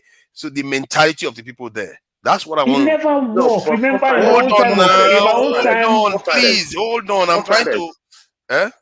Forefathers, Paul is Yeah. not against, not Paul or Jagun or anyone that I've heard are against the church building whatever. Just don't do it with state money. That's all. Exactly. Our church's money building is coming from the US. No, It's coming from the okay. So you are US. okay with people just building church when they have the money for other things? You can build Ogun Shrine. I don't care. It's your money. So it's just the state. Exactly. It's just the state one. Don't That's the take one. from the poor, the person that have not eaten. that church, Like they want to the church that take is being built 150 is shares being from my built by mom. the state. The church is being built by the state. Is that why people are against? Yeah, with state money. Of course, yes. That's horrible. Now I thought it was like that's somebody the argument. prioritizing churches like that. Look, if you get your people to contribute whatever and you want to build whatever, that's your own business. Like I said, I don't. If you want to sit down in front of your fireplace and be feeding it with $100 bill, But the people of the state seems to be okay with it, though. No, because they're ignorant. The church member, like somebody tell you, it is the church member that will go steal the work clock in that They church. prioritize that. Just like you say economy is the best, I say security is number one. And fortunately though, Nana Ado, the Ghana president now built a church for 5 billion. He said he promised God. You understand? Atamis did the same thing. Paul, let me you talk understand? now. Isn't that why I keep saying that we are not there? Because the things we prioritize are all the wrong things. You are sitting here now criticizing them. I am sitting here criticizing you because you say economy is the number one. They say their faith is number one. Who is right? And I always, that's why, hold on, please. That's why I say to find out who is right is very, very important. This is the key because everybody has different opinions. So, who is right with economy and the church? With economy and the church, the economy will always be right 100 over 100. That is classic. That is classic. The people that are building that church will say God is right 100%. No. Listen, forefathers. Wow, I can't believe you just said that. Whether it is a governor in Nigeria, whether it is a president of Ghana, the problem is, I don't care what you believe. You cannot use state money. Go and raise the money from wherever. Call all your friends. Call whoever and use it to build the church or the state is happy. The people of the state are happy with it. They are not complaining. No, because they're blind. Their mind is blind. If you take the you think their mind is blind. Yes, if you take I believe their mind is blind, but I'm arguing from their point of view that they don't think their mind is blind. They think you are too obsessed with economy. Stop it! Stop talking about economy and let me worship my God. No, okay. Nobody's. Are you greater than God? No, look, nobody's stopping you. If only that was their argument. That's not the argument, though. What is the argument? The argument is they want to worship God. The argument is much worse than that. All I'm here to say. All I'm here to say to Forefather, because this church issue, put it down, it's a waste of our life. What I'm trying to say is, Forefather, do you believe that Nigeria could be $1 trillion economy first, or a nuclear power first? Which is the easiest to get to? $1 trillion is a lot easier to get to now. Absolutely it is. Just around the corner. Absolutely it is. And from there, you can start building whatever it is that you want to build because you have economic because of economic power, you can now upgrade your security to X level. The other way around would be very difficult, if not impossible. All nations that ended up big, they actually took care of their security first. That's the problem. I wish most nations got rich for the I can tell you, Nigerian concept, if you build security without building the economy, that security will not be security, will be we've never done that today. That security will be dictator today. We've never dictator. No. If you said we've never done that today, that's why a policeman who is crying that they pay me only 50,000 naira is taking bread for somebody that they pay 20,000 naira. And yet, they don't care. And yet, there are nations out there that are being run by dictators, but yet they don't take bribe the way we do. And you see, South Korea was run by a dictator that was elected for how many decades? And look at where the country is today. Singapore, the same thing. Dictatorship, I think this freedom thing, we are overstating the hype about it. China is communist. They are not. North Korea is not an example anywhere. They take these people out of this world. North Korea. How about China? China is supposed to be China still have their freedom. China that travel everywhere. There are thousands of China at the border. This is the first time I've heard somebody saying the communist China has freedom. This is the first time I've heard anybody say that. No, what I'm telling you, they still travel out. They still see the world in as much as they deprive them. Oh, don't do Google. Oh, don't do YouTube. They still see the world. Compared to North Korea, this is only what they have. It's like the village girl in my village that I've never seen a city. How about South Korea? All of them took their security first. You cannot even go out of North Korea. You'll be shocked. Exactly. No, there's some truth there, but I'm saying that it's not only North Korea, there's South Korea, there is Japan, there are so many, Singapore, there are so many that have done the same thing. The key is, for me, if you have a house, that's why the principle, you can even start from your own house. The more money you put inside your house, the more security you put. Today, maybe you may have a little bit of money. Let's say somebody's a bus conductor. The security is going to put for his house is different. Though. The moment he brings 2 billion into that house, he's going to upgrade the security. You see what I mean? You are talking. He brought 2 billion into that house, which means his pocket is doing well. We agree with you on security, but we already have a lot of wealth. Listen, our problem is that we are not protecting the wealth we have. At this point in history, we have to walk and chew gum. We cannot decide to do 100%. One for the other. We have to look. People. No, I agree. But it's just that we are not doing the other one. We don't have the luxury of time. See, I agree with what you are saying. You said walk and chew gum. The problem is that some people will say, no, let's just chew gum first. Let's not walk. No, Father. Nobody saying that to Father. Nobody. Why we are not doing nobody saying that. It's only because you have an extremist view. It's because your view. It's because your view is very extreme and a bit archaic. Okay, what if you are busy doing your walking, chewing the gum and not walking, but because you are busy chewing gum, we never said either or. We said at the same time. We never said either or. Okay. My problem is that when they say either or, what they mean is economy. They don't mean security. Well, I think what it is that we have to. They will never ask for security, but they will say what it is. They hate recruiting more into the military. They hate no. Things. All those ones, the way of all this discussion that we're having on military and how to grow our military, they're not real discussions. They're just people talking and waff, as far as I'm concerned. Where it is real is that we have to begin where we are. A lot of what we are saying, especially from you, Forefather, is speaking this pick and choose level. We're not at that level where we can suggest to ourselves that we are going to become a nuclear power today. I'm not saying we should become a nuclear power. I know you're not, but that's the way it comes across. See, I am where your current president was just a few months ago. Let me just say this, brother. Your current president was there because of the police. Talking outlandish stuff. Yes. Because of the Tinubu, hold on. Tinubu, wait. I haven't finished, my brother. I haven't finished. Hold on, no. You are just making an assumption that I didn't make. Don't worry. No. I'm not going to go long. You should allow me, bro. You should allow me. 15 seconds. I've just begun. I've been quiet. You guys have been arguing. 15 No, seconds no. is not going to kill you. This is you wanting to hear your own voice again. If you 15 don't mind me seconds, saying, yeah, for 15 if you seconds. just, I don't mind you 15 seconds in 15 seconds time when I finish. Yeah, What no, I'm 15, trying to say, are you going to finish in 15 seconds?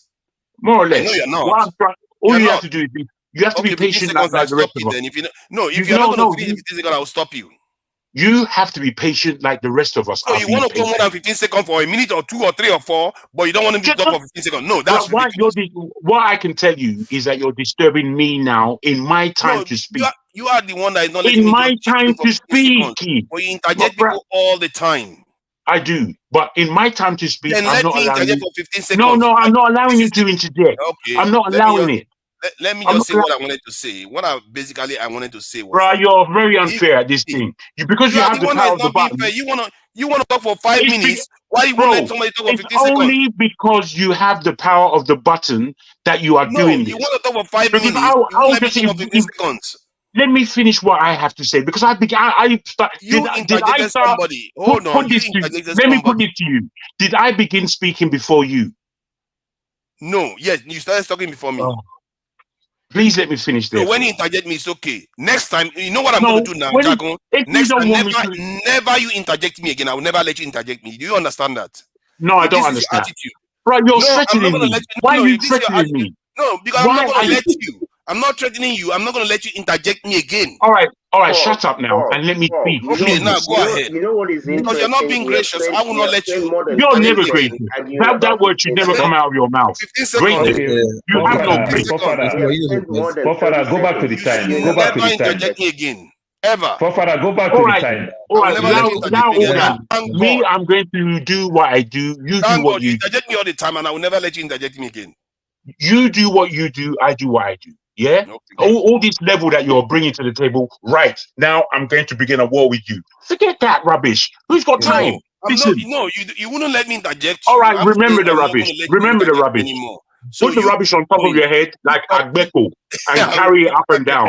Okay. carry on. Carry on. Fofana, do you know what is called Agbepo? Do you want to I talk? don't think Fofana know what is called Agbepo. He didn't live in I'll give it Lagos. to him. He never lived in. I thought I did know what Agbeko is, but I don't think I do. Yeah, But go ahead. no, you You see don't. that I don't think you mispronunciation? know. You see, we've spent 15 minutes on nonsense before you just Fofana, let you it didn't land. watch Jaguar. If Arguing you watch about Jaguar, at 15 least you will have an seconds. idea. Hi, Arguing it'd be about like 15 saying we have seconds. the rogues on board today. I We know not of Java. fit I've talk. forgotten the face. I've definitely have watched it, but I can't remember the face now. Finish your statement now. I'm not going to interject you. Just finish your statement so that we'll be talking You rubbed the civilly with each statement. other. You rubbed the thing out of my mind. You're very successful. Forefathers is You too rubbed young. out. Forefathers is too young My to closing remember statement, Agbeko. nobody will let me close out Yeah. without interjecting. No, he And didn't when I grow up ask in of you, Southwest when anyway, I so ask you for may not 15 know second that. Let me interjection, tell you you won't let about me closing interject. statement. When I began closing statement, it was 5 o'clock. And I said 5 o'clock and I began speaking and I said my piece. And it was in less than no time. Now it's 10 minutes to 7 on But your because you closing won't statement. let me close out. Bro, you always got someone to blame and to have vengeance for. No, I'm It's not blaming. terrible. I'm not blaming. I'm It's saying, terrible, bruh. I need you to hold your balls and see if you have two. interjecting me now. Do you have two balls down there? I mean, they don't. It's just the Skype down there. Be a man, my brother. I don't know what's going on with this panel, man. Shit. We have all this emotion that we're holding for each You other. are the one displaying it here. Thank you. Thank you. You You love won't let blaming it me. go. You won't let it go. Just calm down. You've already had your say. Except you want to say something, I'm not going to interject you at all. If you want to say something, I will let you talk. Forefathers, hold on. Sometimes you see why people, it seems as if they're attacking you. Look, they say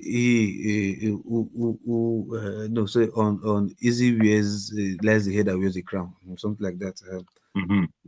I really You are wish the you can volunteer to this thing my friend, moderate. keep It's not by quiet force. there. I don't have to moderate. Keep quiet. They should put gun for your head. Did they put gun on your head and you should moderate? Keep quiet there, my friend. No, because there's nobody there now. Listen to me now. Hold on. They're fine. Good. See, there's nobody there. Maybe they're afraid of what you are experiencing right now. That's what everybody's afraid of. Do you think I don't want the admin so that I can moderate? Like, no. I tell myself, I ask myself deep question. If I'm good, if I'm there, what will I do? Will I said, no, I don't want to make enemies. I don't want to start. I don't want people start insulting me for, even if they don't mean it. I can't. I just want it. There's no point. If not, I would have volunteered. I would have called Rudolph. Rudolph, give me the admin, give me this, give me that. But I just want it. But apart from that, I don't have time. Let me know, like, no time for me at all. But regardless, you is like, because you are the moderator, so to speak, it pains me if I see you don't take the high road to like, oh, okay, I'm representing Rudolph, right? Let me, I can't be like him, but since I'm taking over the show right now, let me just try and possess some, leadership here. Okay, you have your say. Listen, by the time you let people have their say 1 or 2 times, let them know that, look, I let this go for you just because I just want to take the higher route. You do your thing. Second, you do your thing. They have it in their subconscious mind that you just let it go for them. You understand? By the time you tell them, like, hey, look, this, I think it's that time, with all respect, you have to let me speak. Before you say the word finish, they just, okay, I'm quiet. Absolutely. Absolutely. Because it's a psychological thing. That's why when you use the word Did you grace, say I should keep quiet? no. That's why when you use the word grace, Can you because let him talk? You don't have to read. No, I'm backing him. I'm with him, my brother. We're both talking at you. Like a game, because right? you use the word grace. Argument game. Yes. Sometimes you have to be argument game. We don't have because to you are the moderator, you have the power to like, no, I must. Sometimes it's not like that. Just look what Kandu was You telling see, what I you. notice is that I Kandu was telling actually you something. count the time. I Listen, actually count the Kandu, time, but you all think that because I'm a moderator, I shouldn't have a voice. No, let me finish No with this, way. right? No way, bro. If you take back any time where you are moderating, you will find that percentage-wise, who has spoken the most is you, the moderator. Yeah, I'm Yes, telling because you. I'm asking You people know when you were questions. Yes. quietest, somehow there were people worried about you today. There were people worried about you today because you were so quiet during the time when Rudolph was moderating. People were talking about seeing this guy quiet. Or there was even saying, it's because of me. I lambasted him the other day. That's why that people like Alexander Gomez. I think that's what is going on. Let me tell you what I have observed. Make no mistakes. There is nothing you will say to me that will shut me up. Because let me tell you what I have observed. You might not be very conscious of this. You see, this is what I have observed, looking from the outside. If there are 10 people on the panel, right, you may want to go back and look at some of these recordings, right? What tends to happen is one person will say something and you have a need to say something about what they said. Then the next person says something, then you have a need to say something about what they said. Exactly. So what ends up happening is you end up talking more than everybody. Because you having the need. I mean, look, I am one of your biggest supporters on this place. What you do, there are not a lot of people that can do it, especially when they're not getting a paycheck. Even with the paycheck, so people like myself appreciate someone who is willing day in, day out to spend all this time to do it. But I think this is not even a criticism, it's just an observation. That what ends up happening is somebody will say something, and because you're the one moderating the panel, maybe not all 9 other people, but maybe 5 or 6 out of those 9, when they say something, you'll be like, let me show you something, or let me look at this, let me play this. You always want to prove, I think that's where the frustration of a lot of people come from. Exactly. And Forefather, just to add with what Kandu said about it, you might think you ask question, you never ask question. 3 hours, you will not even ask one question. No, you give your own opinion, your own idea, not a question. You don't ask question like doctors will ask question. You always say your own idea. So when you give your own idea, you say your own opinion. That is not a question, which means you contribute if I say something, you contribute if the next person says something, you contribute when the third person says something. You are not a moderator. You use the platform of moderator to have your view more than everybody. Or maybe what I can be doing then is when Dr. Damages finishes, I kick everybody out and I just do my own thing. Even if it's 2 people or 5 people that is watching, that's okay. Is that a better way to do it? That might be a better way to do it. That way, I don't have any of these read news to us for 30 minutes.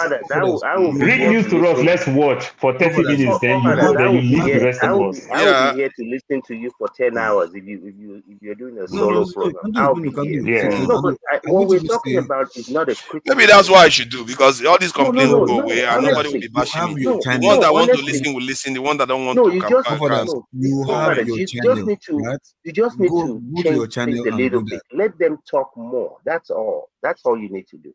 This stuff is being streamed on my channel right now. See a problem. Hold on.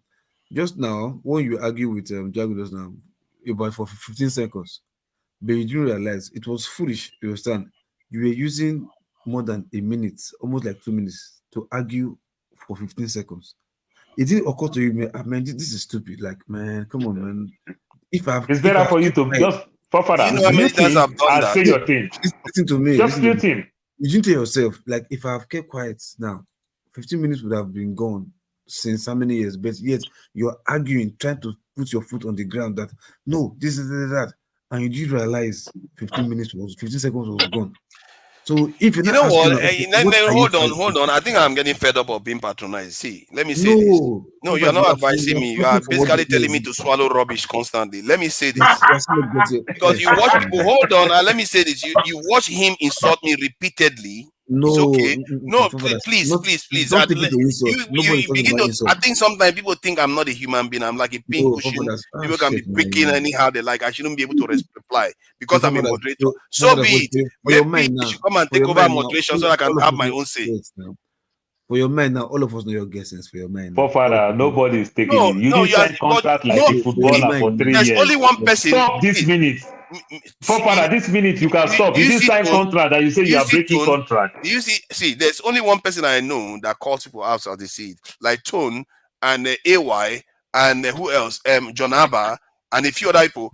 They are very balanced. When they see something that is not right going on, they will call it as it is. But you guys, as if you don't know, you see somebody like literally call me Agbeko, call me all kinds of stuff. Then when I reply back, they say, "Oh, don't do that, don't do that." That is being facetious. No, you are not advising me right because you are pretending as if you are balanced, but you are not balanced really. Forefathers, that is not the case. Like I just outlined. Did you call him out for calling me all kinds of names? No. Jago has been insulting me repeatedly on this panel. None of you called him out.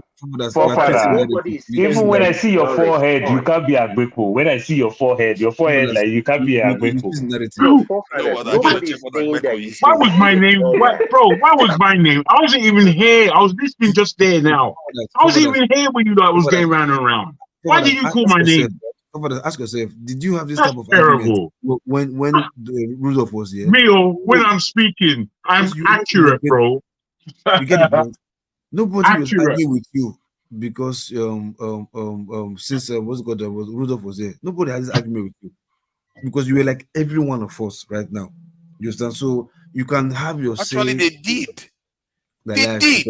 I barely even said one word. They just jumped into my mouth. While Dr. Damage was here. That was one of the complaints. Hold on now.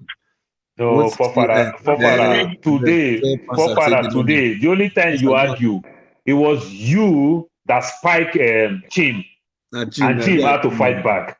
You understand? You were very quiet. I actually agreed with Jim. Jim didn't fight back. I told Jim, come on. To start my statement, I actually commended Jim for what he said. Jim didn't attack me. Jim left when I was making the statement, so it wasn't Jim. No, he came back and attacked you. You understand? He felt so bad. He didn't do that. You want me to play the video? I can play the video so you see it. I don't know why people remember. No, don't do that, please. I will play the video so we show the evidence of what's happening. I'm telling the truth. When people attack me, some of you, because of your previous animosity that you have against me, instead of you to just be reasonable and call somebody out for being obnoxious, you don't. You pretend as if you are being level, but you're not actually being level. I know the ones that are very, very level-headed. Like Tone had a go at me today, but I will forgive him because I know when he sees things going wrong too, he also calls other people out. John Abba does the same thing. Other people, but others will pretend as if they don't see somebody actually downright being unfair and rude. They'll pretend as if they don't know. That is not right. If I see somebody being rude to some other person, I'll call that person out. You are being rude. Your behavior is not right. But you pretend as if you don't see it at all. That's not right. I try to be as objective as I can be with anyone. It doesn't matter who they are.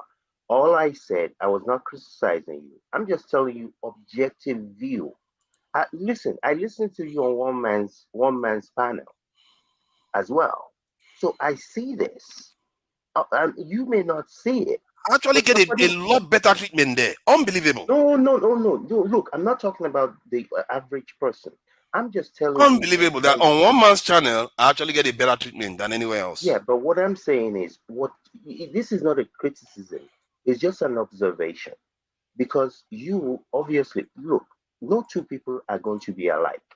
I would never expect you to be like Dr. Damages because you're not. I would never expect you to be Stripe. We all operate from different modes. So I get that. But all I'm saying is, truly, is nobody should try to keep anybody silent. That's not the thing. But what tends to happen is because of your need to get people to explain what they're saying, give proof, you tend to end up saying more.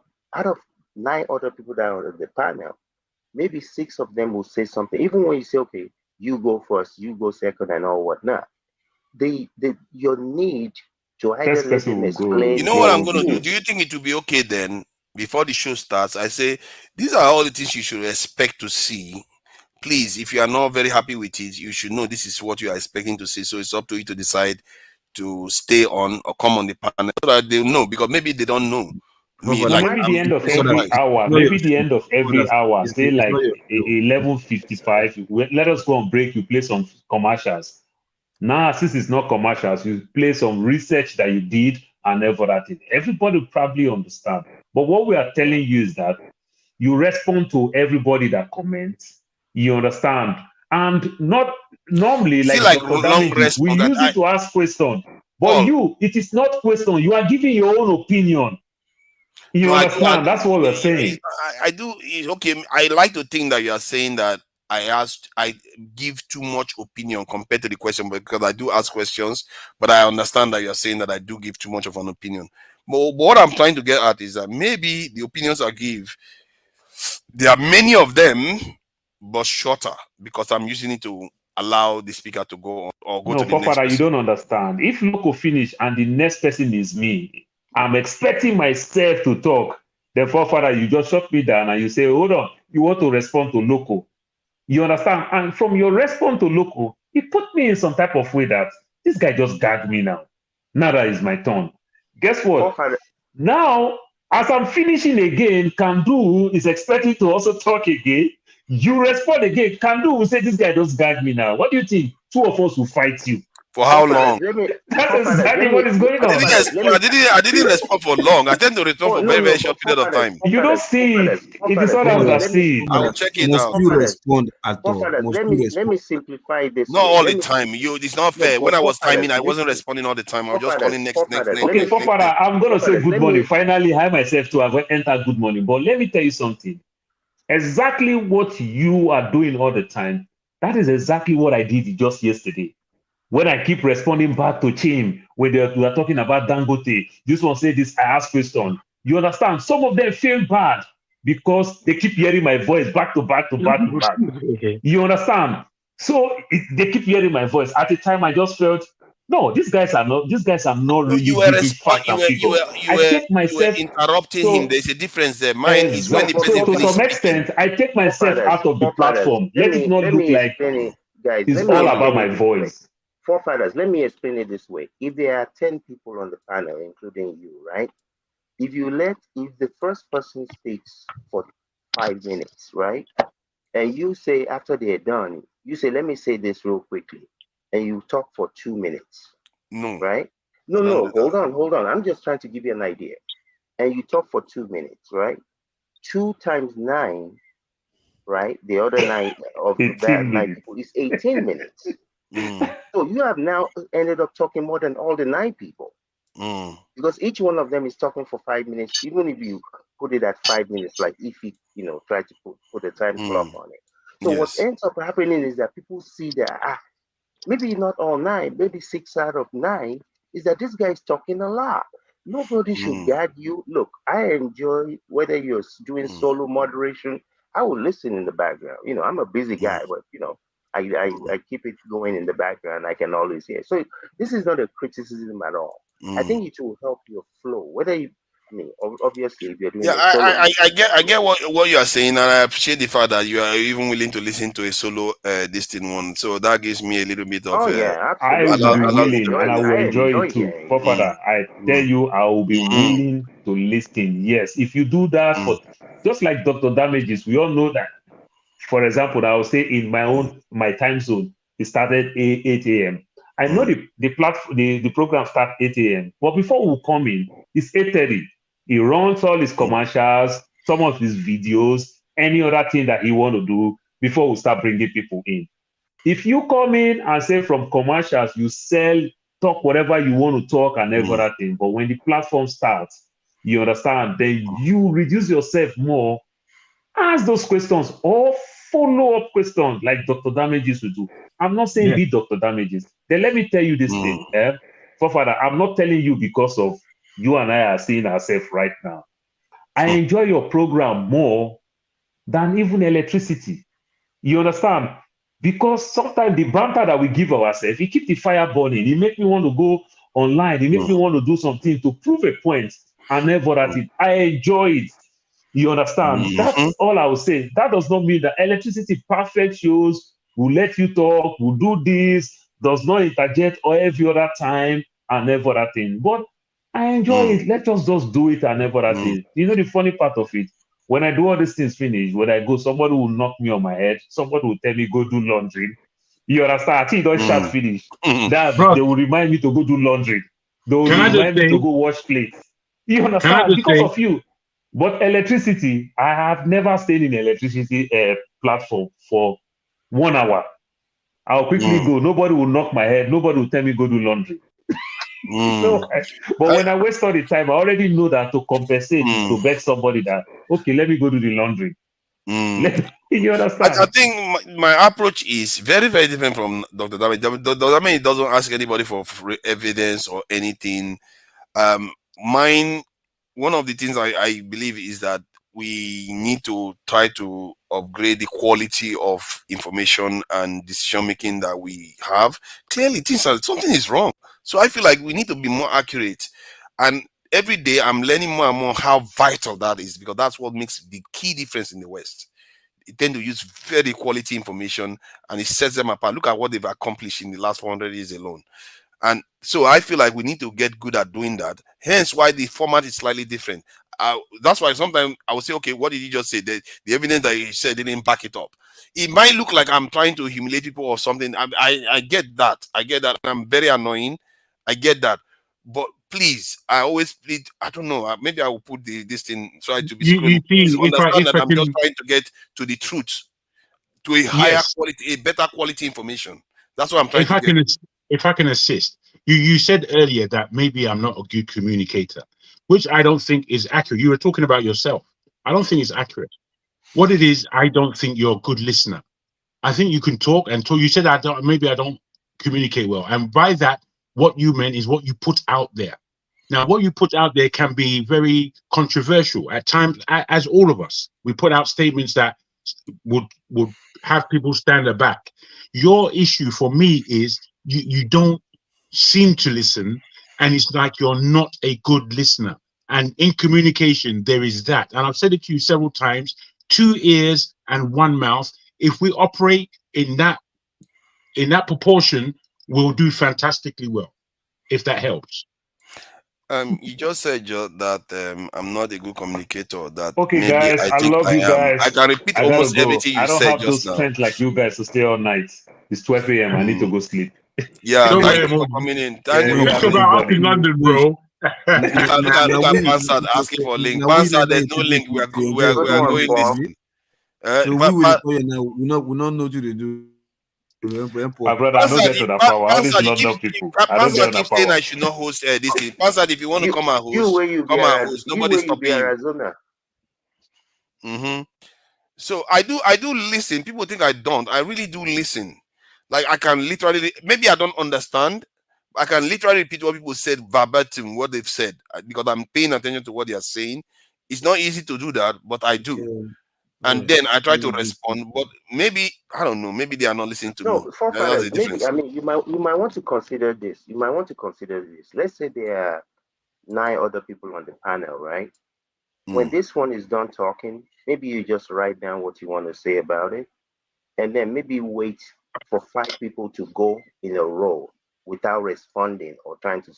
Then you can say, okay, after 5 people, then start pinpointing. Then just say, okay, let me take 10 minutes or something and respond. I said, It is the frequencies that's of the difficult. response. How am I going to do that? No. Yeah, it is the frequencies of your responses to what is said. Can I think you you can won't just give take someone that time. You know what I to think? I think it's because they disagree. If you disagree with somebody, it's harder for you to hear them interject. I think somebody still told me earlier on write today. it down. You can See write what it you down. said That just way now. you What you don't said forget. just now. You see, the reason why sometimes I always come across as argumentative.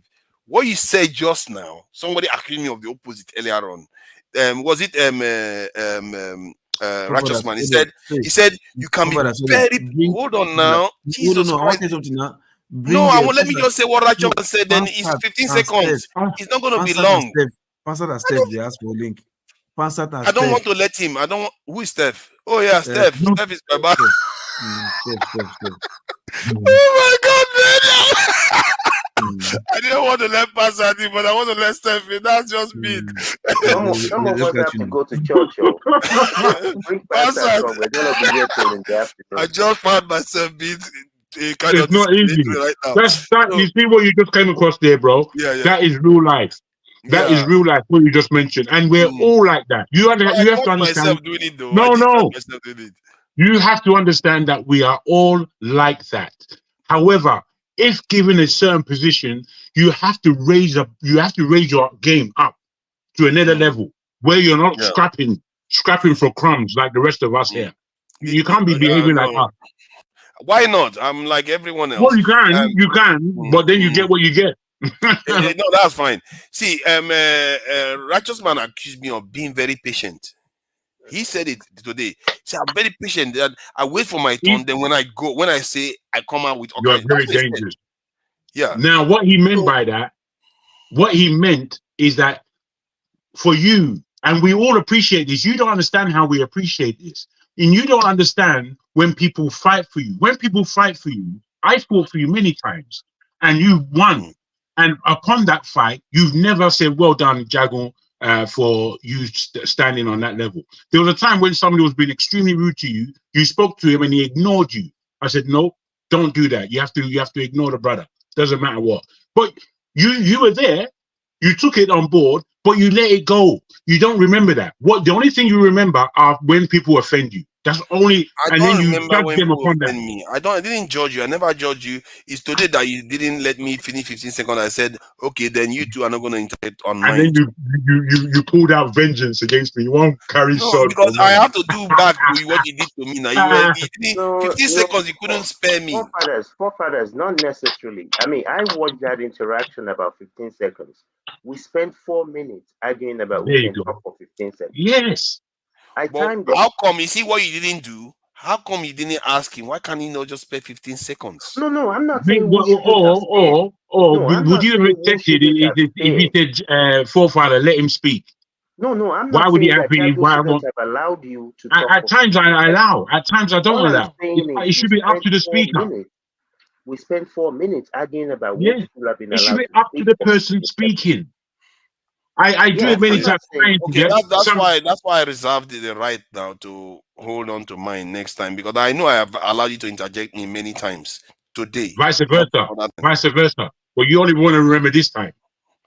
Yeah, because no, but I don't know how many times I've interjected. You always let me finish what you're saying. Bro, you're an interjector, mate. You don't let you. Okay. Par excellence. You do it at the highest level.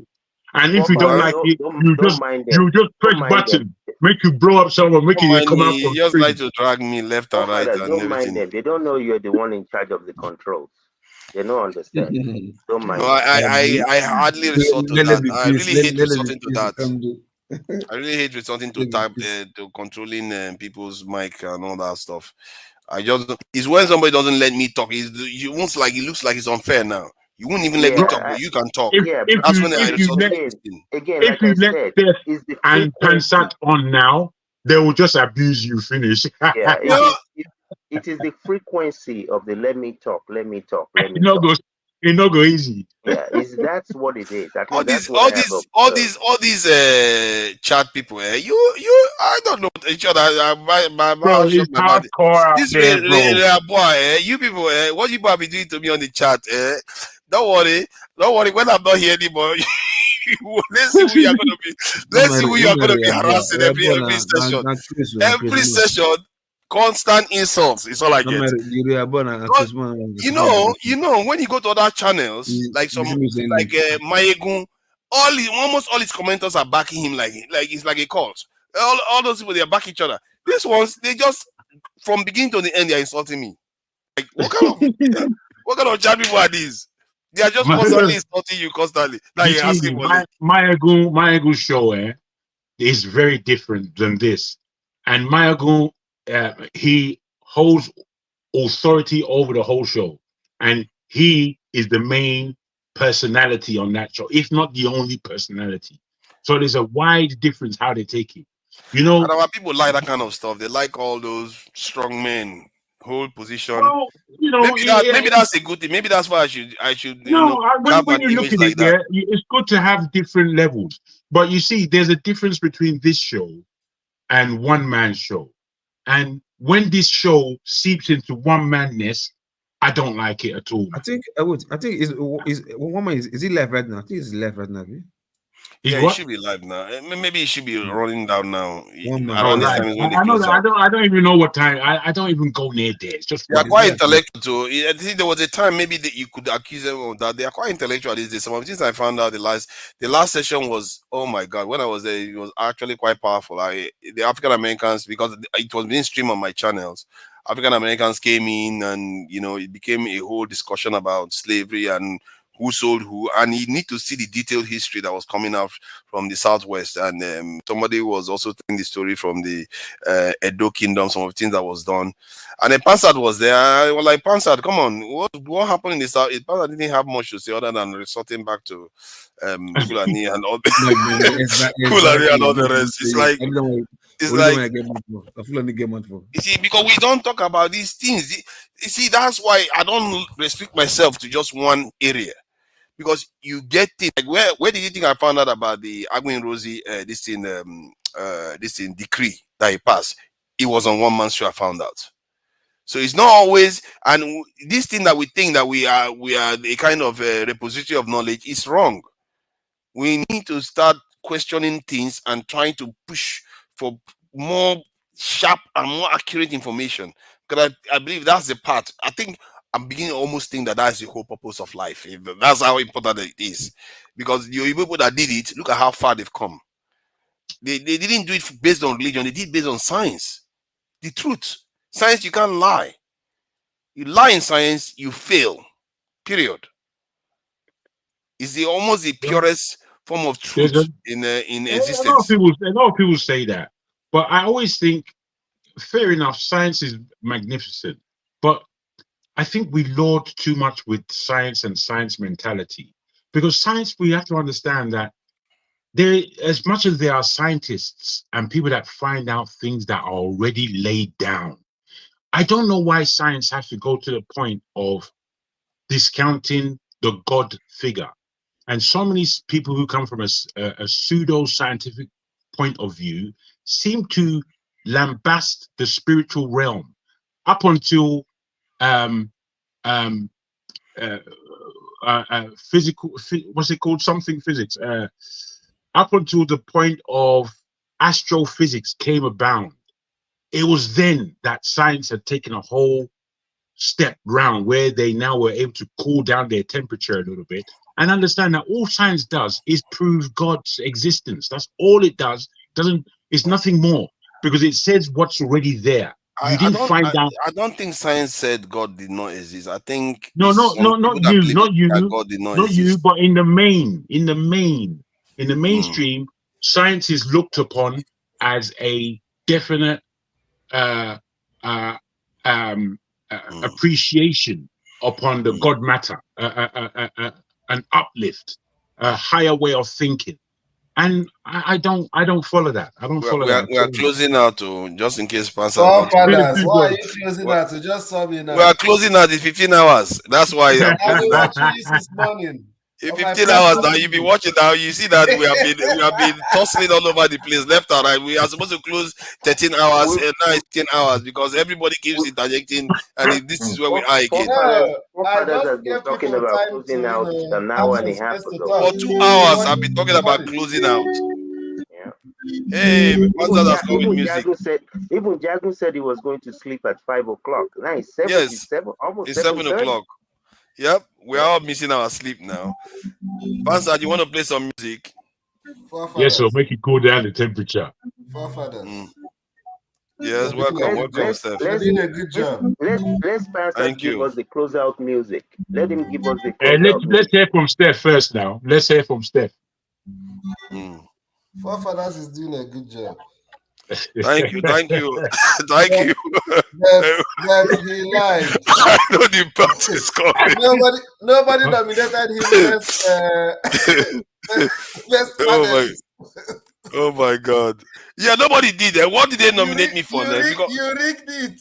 Was it you that told me they nominated me? No, you rigged the nomination. You rigged it. Somebody did. I don't know how that happened. Somebody did somehow. I didn't know.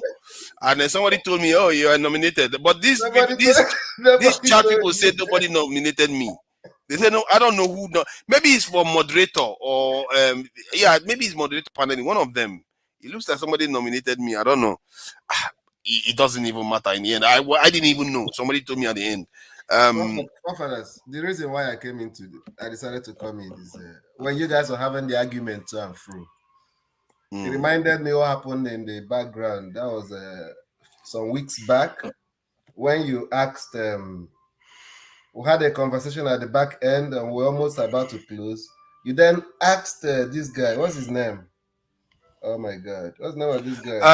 That reminds me. You asked him. No, listen first. You asked him why is the reason why he always attack you in the main forum, but when we come to the background, everybody had a nice conversation now.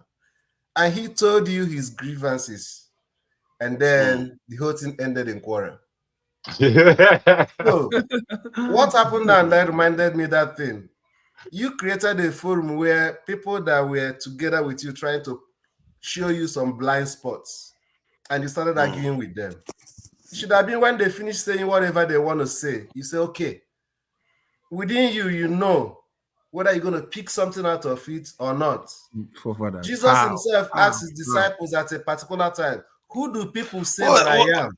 This local, okay, go ahead. Back. Wow. So when you ask such question, I thought that maybe you want a feedback to help you improve. It doesn't necessarily supposed to call for arguments again. You understand? If people, if they don't love you, they won't even tell you. So for the fact that people are pointing to you, I think if you do this, it's going to be better. It's going to help you improve. I think it's a privilege. It's an opportunity.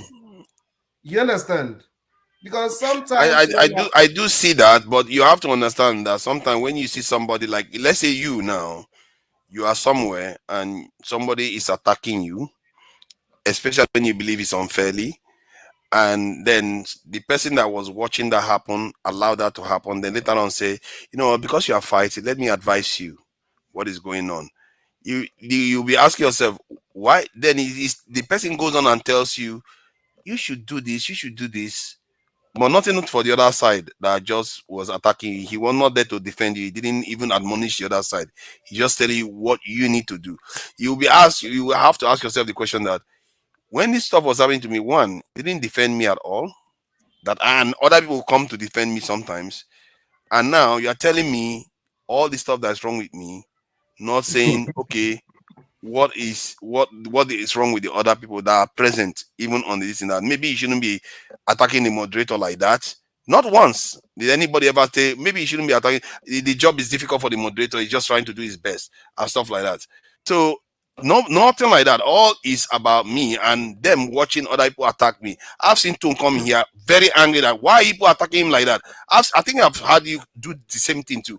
Other people have done it. Jonaba has come in, but some people they will never do that. They will just say, "Oh, it's on you to take all the beating, one way or the other." No, I understand. Forefathers, you will But never when those get, things have all the happened, people to do the same thing. I mean, again, in the panel, even when people have been like, even when people like Pansetta have been like, don't let this man do the show anymore after Dr. Damages is done. My position is, if forefathers or staff or whoever wants to run the show, if you don't like it, go to another channel. Don't say that somebody shouldn't be running the show. If you don't want to listen to what is being said, either go to another panel or shut your computer. Go do something else. Go for a walk. Go for a run. Okay, let me respond to Can Do on that point. Obviously, hello to everybody who's here and those who are listening. Yes, sir. Come with some hot and satire, please. No, listen. This kind of discussion is obviously off topic of really why we come on this show, but it's okay. It's late now over here where I am. But Can Do, what you just said is proper if it's on Two Nigeria's channel. He has a YouTube channel. It's his own. So Exactly. if he's got his own show and I don't like it, I'll tune into another show. But here he's guest hosting a show that has a format, that has a credibility, that's built entirely on Rudolph's personality, right? So it's his show, it's his format. I'm talking about Rudolph, right? So when we're here, we try to make the platform better. If you listen to the criticisms that I lay on forefathers, it's not frivolous. It's not about his handling, his moderation, not at all. I've been on many shows where he actually finagles to become the moderator of many shows that I've been to. Like he said, one-man show. And we get along over there, and he hosts the show. I've been on other platforms where he hosts the show. Now, on this particular platform, Rudolph is a journalist, right? He's a journalist. And he's a comedian as well. I don't find his jokes very funny, particularly, but he's a journalist. He's an author, and he brings guests that we're interested in. But more particularly, we have a problem in our country, right? So we come here to, knock heads together, try to find out what's going on. We have a lot of our people getting killed. Now, I'm not easy on Rudolph. I'm particularly hard on forefathers because, the other day I was painting a portrait of his outlook for Nigeria. The first time I encountered him, he was against ASU. There was a strike in our country. So he was supporting the government in that case. No. Now, yes, you were. I could dig out. There are many tapes of you doing that. As a matter of fact, in many, what is the Edo platform there? I had you. I had you kicked out over there.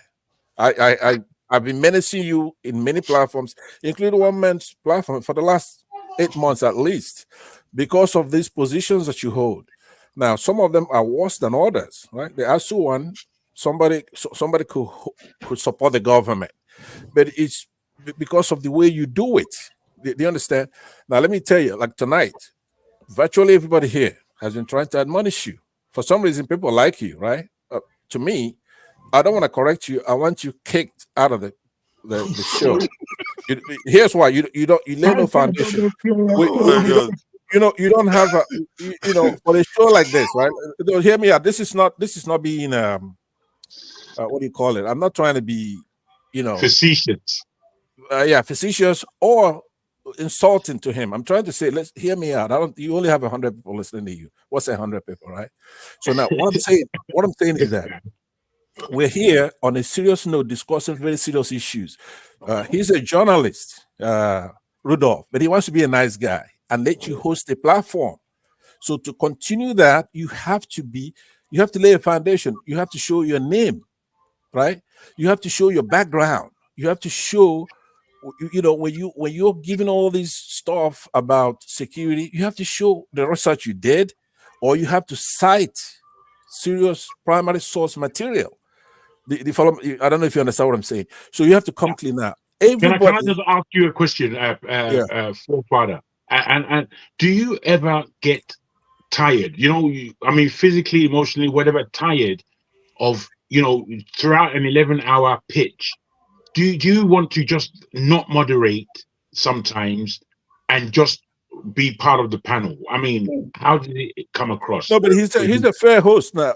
Forefather's hosting is not bad. It's not a bad. It's not a bad. It's not a bad host.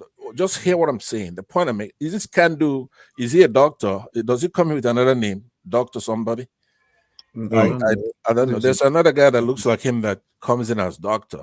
Looks like Yeah, I another know one. the But anyway, doctor. I know the okay, doctor. that's another guy that come here. I forgot his name now.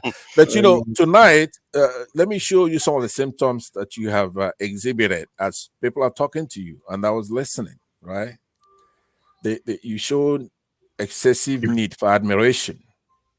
You disregard others' feelings. You have inability to handle any criticism. And you have a sense of entitlement. Now, guess what that's going to be diagnosed as? I wrote it on the comment section. It's narcissistic personality disorder. It's a disorder. Listen to me. It's true. You have to be able to handle criticism. My criticism of you is I'm saying if we have people being killed in the country, scores, it's not like one person or two people. You have scores of our fellow citizens being massacred. First of all, you're not supposed to be laughing like you see your face right now as I'm telling you this. There should be a grimace in your face about that. Hold on 1 minute. No, because I'm looking at one African American here from my channel, and yeah, look at what he says. Here, Nigerians roast me. No, but it's not a roast. This is not a criticism. It's constructive, right? I'm gonna land in a minute because I know other people want to talk, right? So it's very hard to talk to you. You don't like to listen. This is not a joke. We have a lot of people getting killed. Nobody is being caught or prosecuted, which is the angle that I'm trying to say to you, right? Mr. Steph, which Choma is that? Is that Amroba Choma? Hey, Mr. Steph. Huh? Now, who is that? Is it the Amroba Choma? Who? There's no Choma there. But so let me just conclude by saying why I'm saying no. that should not let you host the show is that it's not. And now it's been a long time. What's this blue face blue smiling? What does that mean again? I think it's Amroba Choma. Is it no much Choma? Amroba. It's been a while. I've seen her around. Choma is a boy. I could be right here playing my guitar. I think it's a girl. Right? If you don't want to listen, no, go ahead. So what I'm saying to you in conclusion is that some of these things, I'm not doing it behind your back. I have Rudolph and I talk. I'm saying what I say behind your back. I'm saying that if you're not going to be serious, right, when we're talking about people getting massacred, you playing the devil's advocate. Most times you're playing the devil himself. Our people are getting killed. I'm not happy about that, right? It's no joke. So I end with that. Just know that is why I'm upset, all right? You have to come onto the show serious, pursue the truth. Don't try to defend the Fulanis. If they want, they could get on the platform. Let them come here and defend themselves because they ought to be ashamed of themselves. You have so many of our people getting massacred. This is not a joke. But the angle that should upset you is that not one person has been apprehended and prosecuted. Because if they're doing that, yes, we could be brothers. But if you're going to be going from enclave village to village as we speak, massacring our fellow citizens, there's no reason you should defend anybody like that. Especially where they don't show up here to defend themselves or to condemn and say, you know, somebody said it earlier, at least don't do this under my name. A lot of people like in them, you have Rudolph say, look, I'm not an IPOB, and I condemn what they're doing in the Southeast. A lot of Igbos, I disagree with people who say that, but a lot of Igbos say that. If you go to Yorubas, they will say that every African will not support anybody killing people in that magnitude. Every real Nigerian, nobody will support anything like that. You know what I mean? So why should you defend people who are doing that? And nobody could support the kind of government we have. A government that has at least 70% underemployment, maybe 80% underemployment, but maybe 50% unemployment. There's no health care. The jurisprudence is completely in shambles. You have a Islamic legislature, executive, and judiciary, right? And it's going down fast. So now, if you're a Nigerian, you wouldn't have that smoke you have in your face right now. Look at your face. Now, is that fair? After what I just told you. My face is not a very good face to be looking at, because when I'm looking at the chat, I not know that. necessarily I know. I know that. I know. Your face is not a good face. But you also should not. You should not defend. You should not defend people who are killing our fellow citizens and then host a show. You could come in as a panel and then I would debate you mano a mano, right? But if you're gonna be hosting a show, whatever we talk about, you take it to security. That I spent two hours debating you on that security. I wasted my time. You have spoken, and you have spoken very well. Allow Forefather to please answer my small question as to, is he tired at times when he's moderating to the point that he would like to give it over to someone else and allow them to moderate while he just plays himself, as it were? Nah, Forefather's got the energy. No way. He's got the energy. No. If somebody wants to do some, like, shadow forbid, let me take a break. I don't mind. There's no rule that says I have to sit here. It's just me doing a service, and it's just what it is. Anybody that wants to do the service is all good.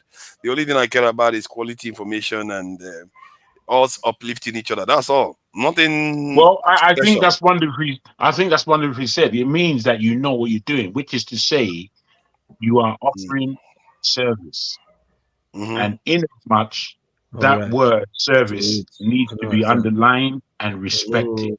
That's what it is, and that's what we respect as panelists, at least. I am not aware of anyone else that can do what you do at the level that you do. So, in spite of again, I don't think any of this criticism or roast of you. Everything I have said to you are just my observed reality of what I have seen. And I think my best example was using the 5 minutes and you having the need to say things. Again, it's not the fact that, just because you're the host or running the show doesn't mean that you should not be able to say what you want to say. But I think if you try to compress the number of times that you actually respond, like I said, if you write it down, let maybe like 4 or 5 people go, and then just respond, so that it's not like you're responding 5 times. If you just did it twice out of 9 people, I think it will project much better. At least that's what I observe. I think I take your point on that, and maybe it might be worth trying. But something tells me that. Are you sure? Because by the time I try to go through all the things I have written down, they will just the first point. See, this is what, even when I'm a panelist or panel, you need to see some of the things I go through there. It's just brutal. I don't know why Nigerians are so against what I'm saying. And like the ASU stuff now that he talked about, they just choose to remember one side. I said plague on both of their houses, the federal government and ASU. They are conning Nigerians. The reason why I say this is because I've been in Nigeria since I was young, and ASU has been going on strike, and our university system and education system has been collapsing. Them and the federal government, they keep going on strike. You know who gets paid?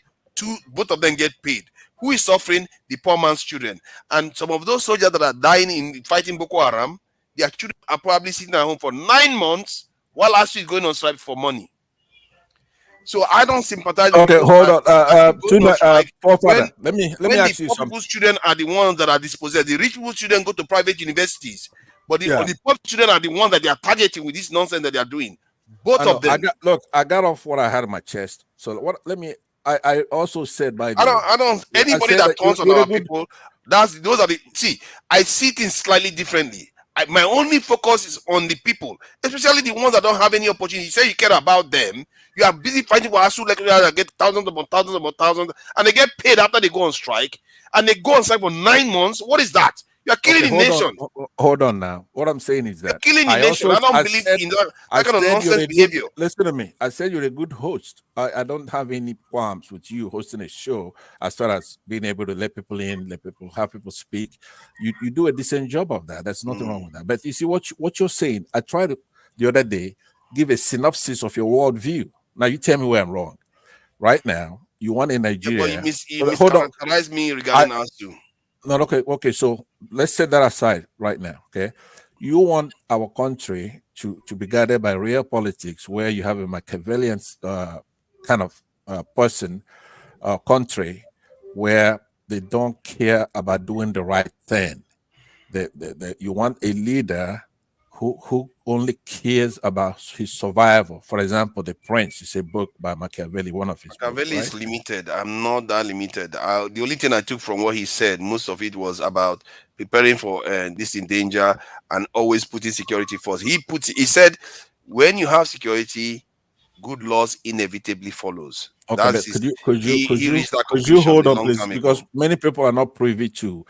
I'm giving a synopsis. So if you disagree, then you should disavow, right? If you don't agree with Machiavelli, you could say, I don't agree with Machiavelli. Just hold on, please. I would have thought the moment you heard that Machiavelli said this stuff, given that you know that I've been saying this stuff even before I discovered that Machiavelli said it, that should tell you, why should two of us reach the same conclusion?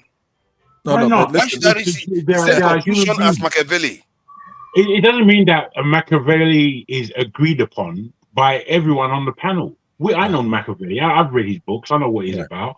And I don't. By the way, Jegun is a very, very intelligent person. On that point, I read the same conclusion that he did. I'm impressed with Jegun's Pansat. I read the same conclusion that he reached. Why should you know? See, you know what?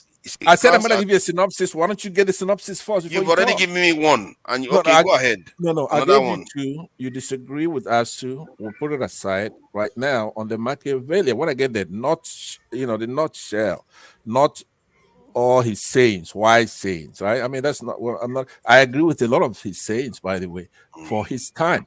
But somebody spent time. So I was there, and somebody spent time correcting you on this and telling you that Machiavelli was a man of his time. During his time, you didn't have the United Nations, you didn't have a hegemony that could overrule. And the person, I forgot who did that. He spent time and absolutely went point by point and corrected you on this, right? Machiavelli is what you study when you go into college, the first year in college. That's right. Politics 101, Introduction to Politics. You read Machiavelli and others. And I myself dug out a critic. Somebody wrote a book to criticize Machiavelli. I don't know if you read it. So now, the person who did an effective job of correcting you on that, I mean, it's open for you to understand that that's a different time. Today, you have United Nations, you have blocs, or you have hegemons like the United States, who would not tolerate injustice anywhere. To them, an injustice anywhere, somewhere, it's an injustice everywhere. So they won't let Machiavelli do some of those things he's talking about. Anyway, but what I'm saying though, from your prism, see, you have to look at the aperture that you view the country. It's not a healthy one. You want to do security first. Now, I debated you for 2.5 hours, and I was pointing out to you the different areas of security, right? Not just the soldiers. First of all, you have to have welfare for the soldiers, and it's a recurrent budget item. In essence, whatever you budget this year, you have to have it for the next year and the next, 2 years. If you're doing a 2-year biannual budgeting, right? You have to have the money. But more importantly, though, I'm trying to say to you that the enemies, we have a captured state. So the more powerful you make the state by giving them a lot of soldiers, then the more powerful they're going to be. Not only will they capture Nigeria now, they will attack Ghana, and they could challenge the United States, and they could challenge United Nations. Not that this country is mean any good for us, but Nigeria has to be solved where it's a fair, democratic space. Do you follow what I'm saying? So it's not security that we don't have anybody invading us. We have no, we don't have any invasion. We don't have anybody threatening to invade us. What we have are non-state actors who are, some say, and I'm in the camp of those who say that those are sponsored by the state, terrorists, right? Wrecking havoc. They won't let farmers go to farm. If you don't have farmers farming, right, Olo will give you the food. That you're crying you don't have food. There's no food in the country. Why? You have the basket of the nation, the plateau, the Benin area. Those are the farms. So you are like somebody who went there and killed both of your parents, and you come out and you're crying that you're an orphan. All these are self-inflicted wounds. So first, we have to be a democratic space. We have to have food security. You spend a long time. Yeah, but go ahead. Just running away. You shuffle go ahead. away. I'll come back to the synopsis. Go ahead. You shuffle away from the point. You see, whenever something happens, that's how I reason. Whenever, okay, I have some experience, I reach my own conclusion. That is my experience. That is my conclusion. Then I don't use that as a metrics to go and even talk to people. Then I'll compare it to all the other evidence around and what other people have experienced. If all that is telling you the truth, and you look at the world, the world is telling you the truth of that your experience is similar to what other people have had. It's like saying being bitten by a bee stings and it hurts. And you find out that, okay, some other person was bitten by a bee and it hurts. Then you can now conclude that being bitten by a bee hurts. Period. Anybody that tries to convince you otherwise, they have to give you a reason why. Give me an example where a bee bit somebody, it didn't hurt them. Okay, but is that let me finish my point. Hold on, okay. Please. Let me finish my point. Sure, so when I said that I reached a conclusion about 2 or 3 years ago, after thinking exactly the way you think, thinking exactly the way so many people think, that we have been getting this all wrong. Only to find out that somebody that Nigerians knew about actually believed similar stuff just about 2-3 months ago. I found that out. That he believed the same thing. For me, that crystallized it. And not only that, it didn't stop there. Then I looked at all the evidence around the world. All the evidence around it was pointing to the same thing. And you look at us, we don't have it. And when I say it, it seems like, for me, it's so clear. Because of the evidence I see in the world, because of the conclusion I reached, because of what somebody like Machiavelli actually reached to. There's too many evidence.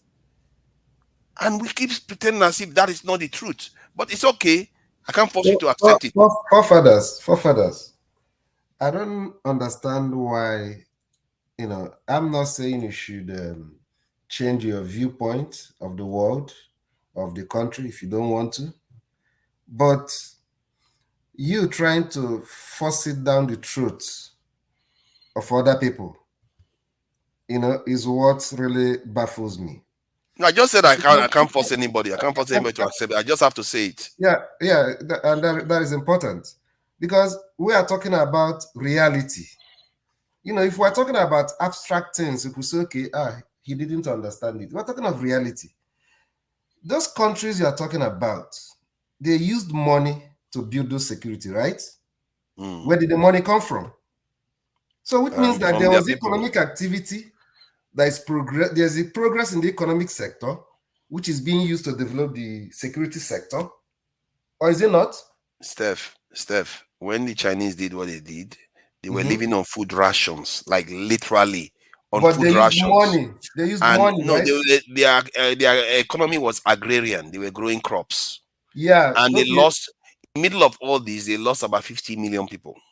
Agrarian. Yeah. Fast forward. What that tells you. That was the choice.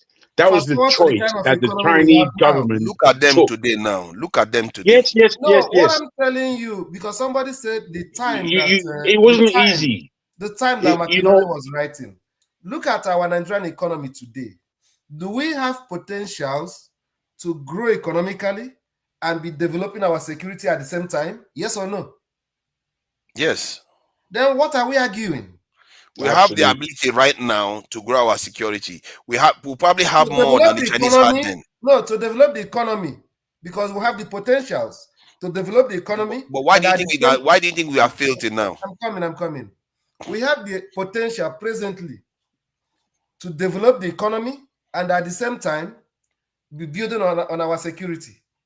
See, when the Chinese leader went to Soviet Union and why asked, are you going let back me to ask, war? hold on now. I'm talking about your asking, economy now. I'm talking I'm about your economy. Nigeria as it is today. Hold on now. Hold on. Look Just at economic indices. The how way many Nigeria seconds is is it going to today. take? Okay. Do we have the potential to develop our economy and at the same time develop You know what our I always security? say? We have enough economy. We have a $500 billion economy.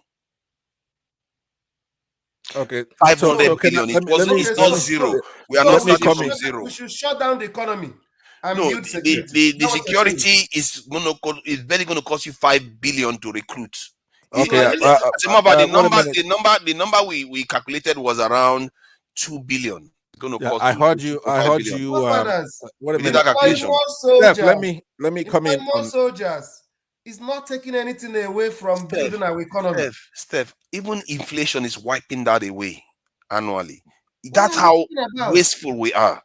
Even inflation is wiping that much money away that you are going to use to secure your country. Wiping is it more than what the government is misprioritizing? Yeah, but I mean, we go round and round. We refuse to do. We're already wasting that money. We can do both. I'm not saying we should not do both. Right. I'm just saying that the money. We have that's the what I'm saying. You're both agreeing. We have the potential to do both at the same time. Right, you're both agreeing. So, forefathers, here's a question for you. Hold on. Just focus on security. You know why? Hold on now. Hold on now. Don't avoid me. It's an excuse to focus on economy, not focus on security. When we say hold that, on. Because we've been doing that since I was born. He agrees with you. Two of you don't disagree. He knows that we can do both, right? He says no, but he said we shouldn't. He said we can do it, but we should I not. say we can do both, but I say not. Hold on, Steph. When I say we can do both, but I say the way you are saying it, in reality, what you actually mean is you want to pursue economy. You don't want to pursue security. Okay, that is why would you say that? That's not what he said. Exactly. That's a good question. Why would I say that? Because I've been hearing that since I was born, literally. So which means we and I believe that about the economy, we should just focus on security. No, I'm not saying you should not. Like I said, we are not starting from zero economy. We already have an economy, but not good enough. And everything is unstable all the time. But look, forefathers, you know everybody's heard you make this point. But here's what I'm asking you. Listen to me, right? Please, just calm down, be rational, right? You can be wrong. I could be wrong. So this is not, if you admit it, all I want you to do is to channel your debate in the right source. If right now do you believe Nigeria has the ability, the military ability to go in, apprehend or ameliorate this menace of terrorists in the country? Do you think there's enough? How many soldiers do we have? They don't. Soldiers and police officers. Save you time. They don't. Police officers, soldiers. They don't have enough. All our security men, we don't have enough to. How many terrorists are there? They never did. They've Hold never on, had. how many? Okay, look, we're gonna have to check your judgment because it's a judgment call. So let's see if you're right in your judgment. You have to have some numbers that made you have the conclusion, right? How many soldiers we have, and then how many terrorists are there? Just please, I'm sort of got you. Right now, I'm giving you the numbers that they gave us from the this thing on the website. It's about 220 million, 220,000 soldiers. And right? The active ones are 45,000 or so. Okay, I'll take those. But what about police officers, paramilitary, immigration, Air Force, Navy, all that kind of stuff? How many do you think we have? I don't know about customs. I don't know about paramilitary is about 60,000 or so, or some numbers like that. So it would be fair to say 200,000 total. Yes, that's our military. That's our military. Yeah. Okay, armed services men, right? Yes. So now, but the police is about 307,000, I think. Well, you then want to go up to 500,000 because police is paramilitary. Yes. Okay, they carry weapons. Okay, so now you have 500,000 that you're willing to agree to. That's how many guns that we have, right? Including sophisticated, quote unquote, relatively. Now, how many terrorists are there? Those people, Fulani Herdsmen, Boko Haram, anybody who's agitating, and it's a problem for the state. About how many do you think they are? number. Okay. You see, first things first, 80% of our security forces or the military, from what I know, is guarding critical assets. We have a large country and we have a lot of things to protect from internal and external. They are protecting those things. So 80%. So you have about if 80% is gone, at most 216,000 or so remaining for policing the states. Okay, but they could be reassigned, right? You were saying that they're already doing that. They say they already do that, and see that's why listen to what I'm saying. The northeast and the northwest exploded. Listen to what I'm saying. We want to establish the number we have, magnitude, what we have available to us. These people obey the last command. They could be reassigned. Let's say somebody's assigned to guard a governor. Then who is going to guard the critical asset? And but hold on now. Let's go step by step. How many terrorists do you think, numerically, do you think we have in the country? I don't know actually. I would say maybe at most 50,000. It doesn't even have to be that many. Okay, so at the most 50,000, could it be as few as 1,000? No, I don't think it's that few. Okay, could it be 5,000? I think they are more than that. Okay, so could it be 10,000? I think 10,000, 20,000 between there is more. Okay, so between 10,000, between 10,000 and 50,000. Yes. Terrorists. Okay. Okay, so I'll take those numbers. Now you've got 200,000. Some of them, I mean, you say 500,000. Some of them misassigned. If we have those numbers to tackle terrorists, and we're not tackling those terrorists because it's not yesterday, it's been years now, and they're doing serious damage. This is not just dormant cells. These are people out on a rampage daily, and they come back and they write a letter and say, hey, we're going to attack this village tomorrow. And they come and they do their job and they go home. So now, why do you think that 200,000 is not enough? These are the 200,000 you admit are solid, unassigned people, because the 500,000 includes people who are misassigned. Okay, but let's just say solid, hardcore, well-trained paramilitary, about 200,000.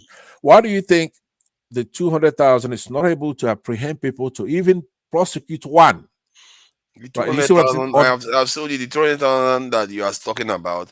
By the time they police people, like the police will just disappear into nothingness. By the time they start policing people, then the military, they are staying on the ground. They have to be on the roads. They have to be. By the time the villages, those people, the Nigeria is big. By the time they go into the village, you're not going to be there.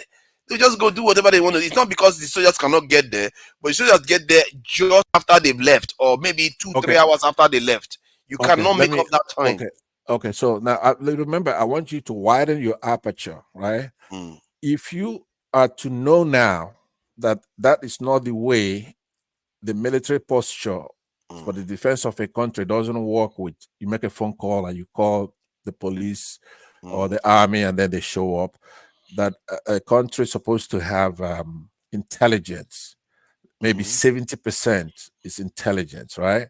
You're going to have human intelligence, not just that you have satellites in space and drones and technology with the phones, with microwave signal, heat signal, right?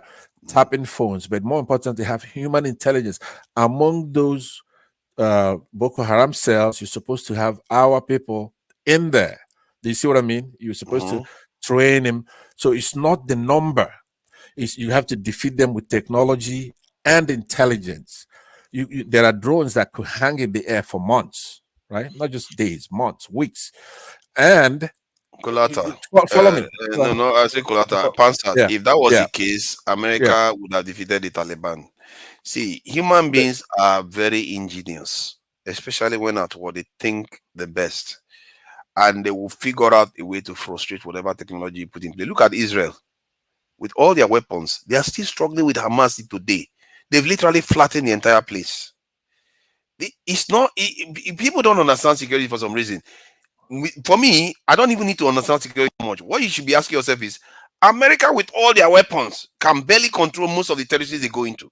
Okay, hold on, please. Let me. Why would Since you you said expect that, Nigerians look, that look, barely look, have anything to do that? let me It's answer you unfair. because you're wrong, right? Listen to me. The America has no problem. Self-indicting forefathers. How? What you said now. Yeah. Okay. I'm said gonna it's pass it over to unfair Steph to because I expect want to America hold on. that has. Okay, The let him tell me forefathers. how that is So it means self-indicting. that even if we increase our military, we can't even solve the problem. No, what it means is that I want him no. to What expatiate it on that. means is that So in forefathers, Nigeria, this you can is solve the problem in Nigeria. forefathers. This is what I'm talking about. You made your point. Steph came in, so let me land and give it to Steph because he deserves to be heard. What I'm saying is that what you just said there is flat out wrong. You have to first know when a country goes into a space, there's an interest they have there. Okay, America has no problem defeating any of its adversaries, any enemy. Well, the problem America has is They what's can win the called battle, but they can't win the war. yeah, listen to me. They do win both the battle and the war, and it's usually over. They don't have to step foot there. It's You mean all nation those people building. falling from the aircraft is with them Let winning? me land now. America is totally different from other countries. They don't take territory, right? They go in. Is the nation building that they have a problem with, especially with the Islamic world, right? If when America dealt with Japan, that was clean cut. The war's over. They write them a constitution and they're out of there. They didn't take any territory from them. Maybe they put some military bases there what to did help. you learn Let from what is me just going land on now. in Let me Gaza land. right now? Let me land. Listen to me.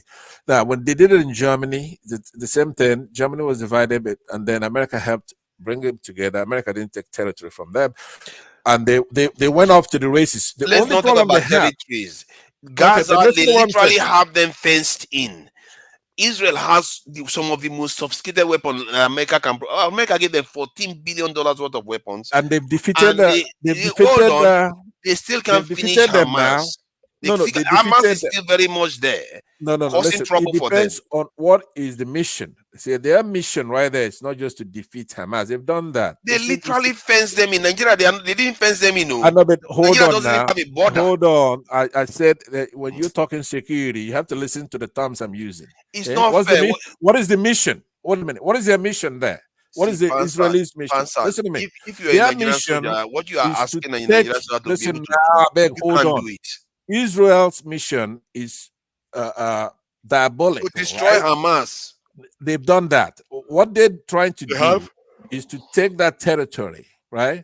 That's what you call destruction, eh? Okay. Yeah. No. Destroying They've already then what they still doing fighting there, right? But because they have a diabolical mission. They're liars. They know they want to take that territory, right?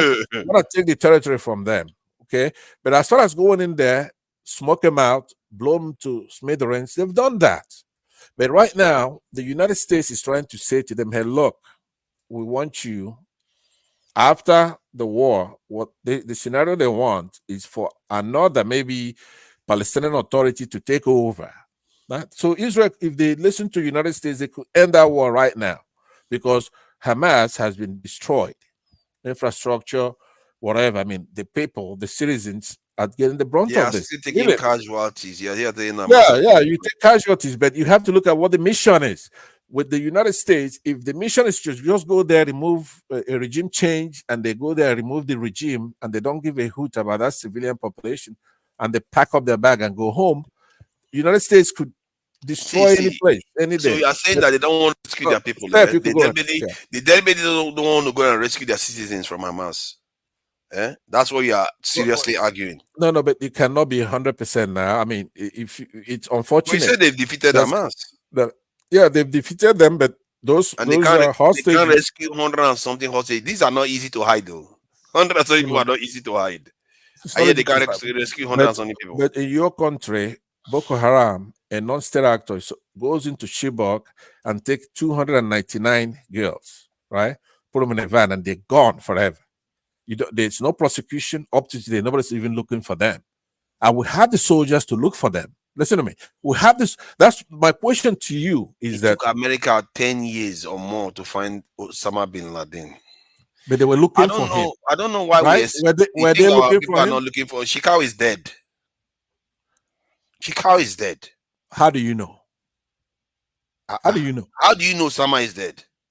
Because reliable sources show that he's dead, but you don't have reliable sources, including that of America, believe that Shekau is dead. No. So, Nigeria is not a reliable source, right? but America believes Chikau is dead. No. America doesn't believe anything about Nigeria. Go and look Oh at. my You know God. what you do? Go and look at the classified cables from ambassadors of Nigeria to the United States. I mean, it's a laugh. What they think about us and our government, how much less this particular one, right? Go and read the classified cables from this. All these. Chikau died 19th of May 2021. See, this is a Okay. fact. The people that killed him are not According even to Nigerian soldiers. Nandekado, Buhari died September 15, 2017. Is what the one the Do world you believe believes that? is the one. No, the one the world Nandekado believes is is more the one we credible accept. than the Nigerian government. My point So, is that the people you are not setting you are not being fair to your own fellow countrymen. No, I'm very fair. I'm very fair. If there's somebody takes you and puts you in a job and say you go and protect 1,000 people, you can't do that job. Nigerian soldiers are expected to protect more than 1,000, going to 1,500 people. How can you expect one soldier to be able to do all that? It's not fair. American soldiers, they have to spend 1,000 and this is 150. American soldiers have to defend 150 people. Nigeria.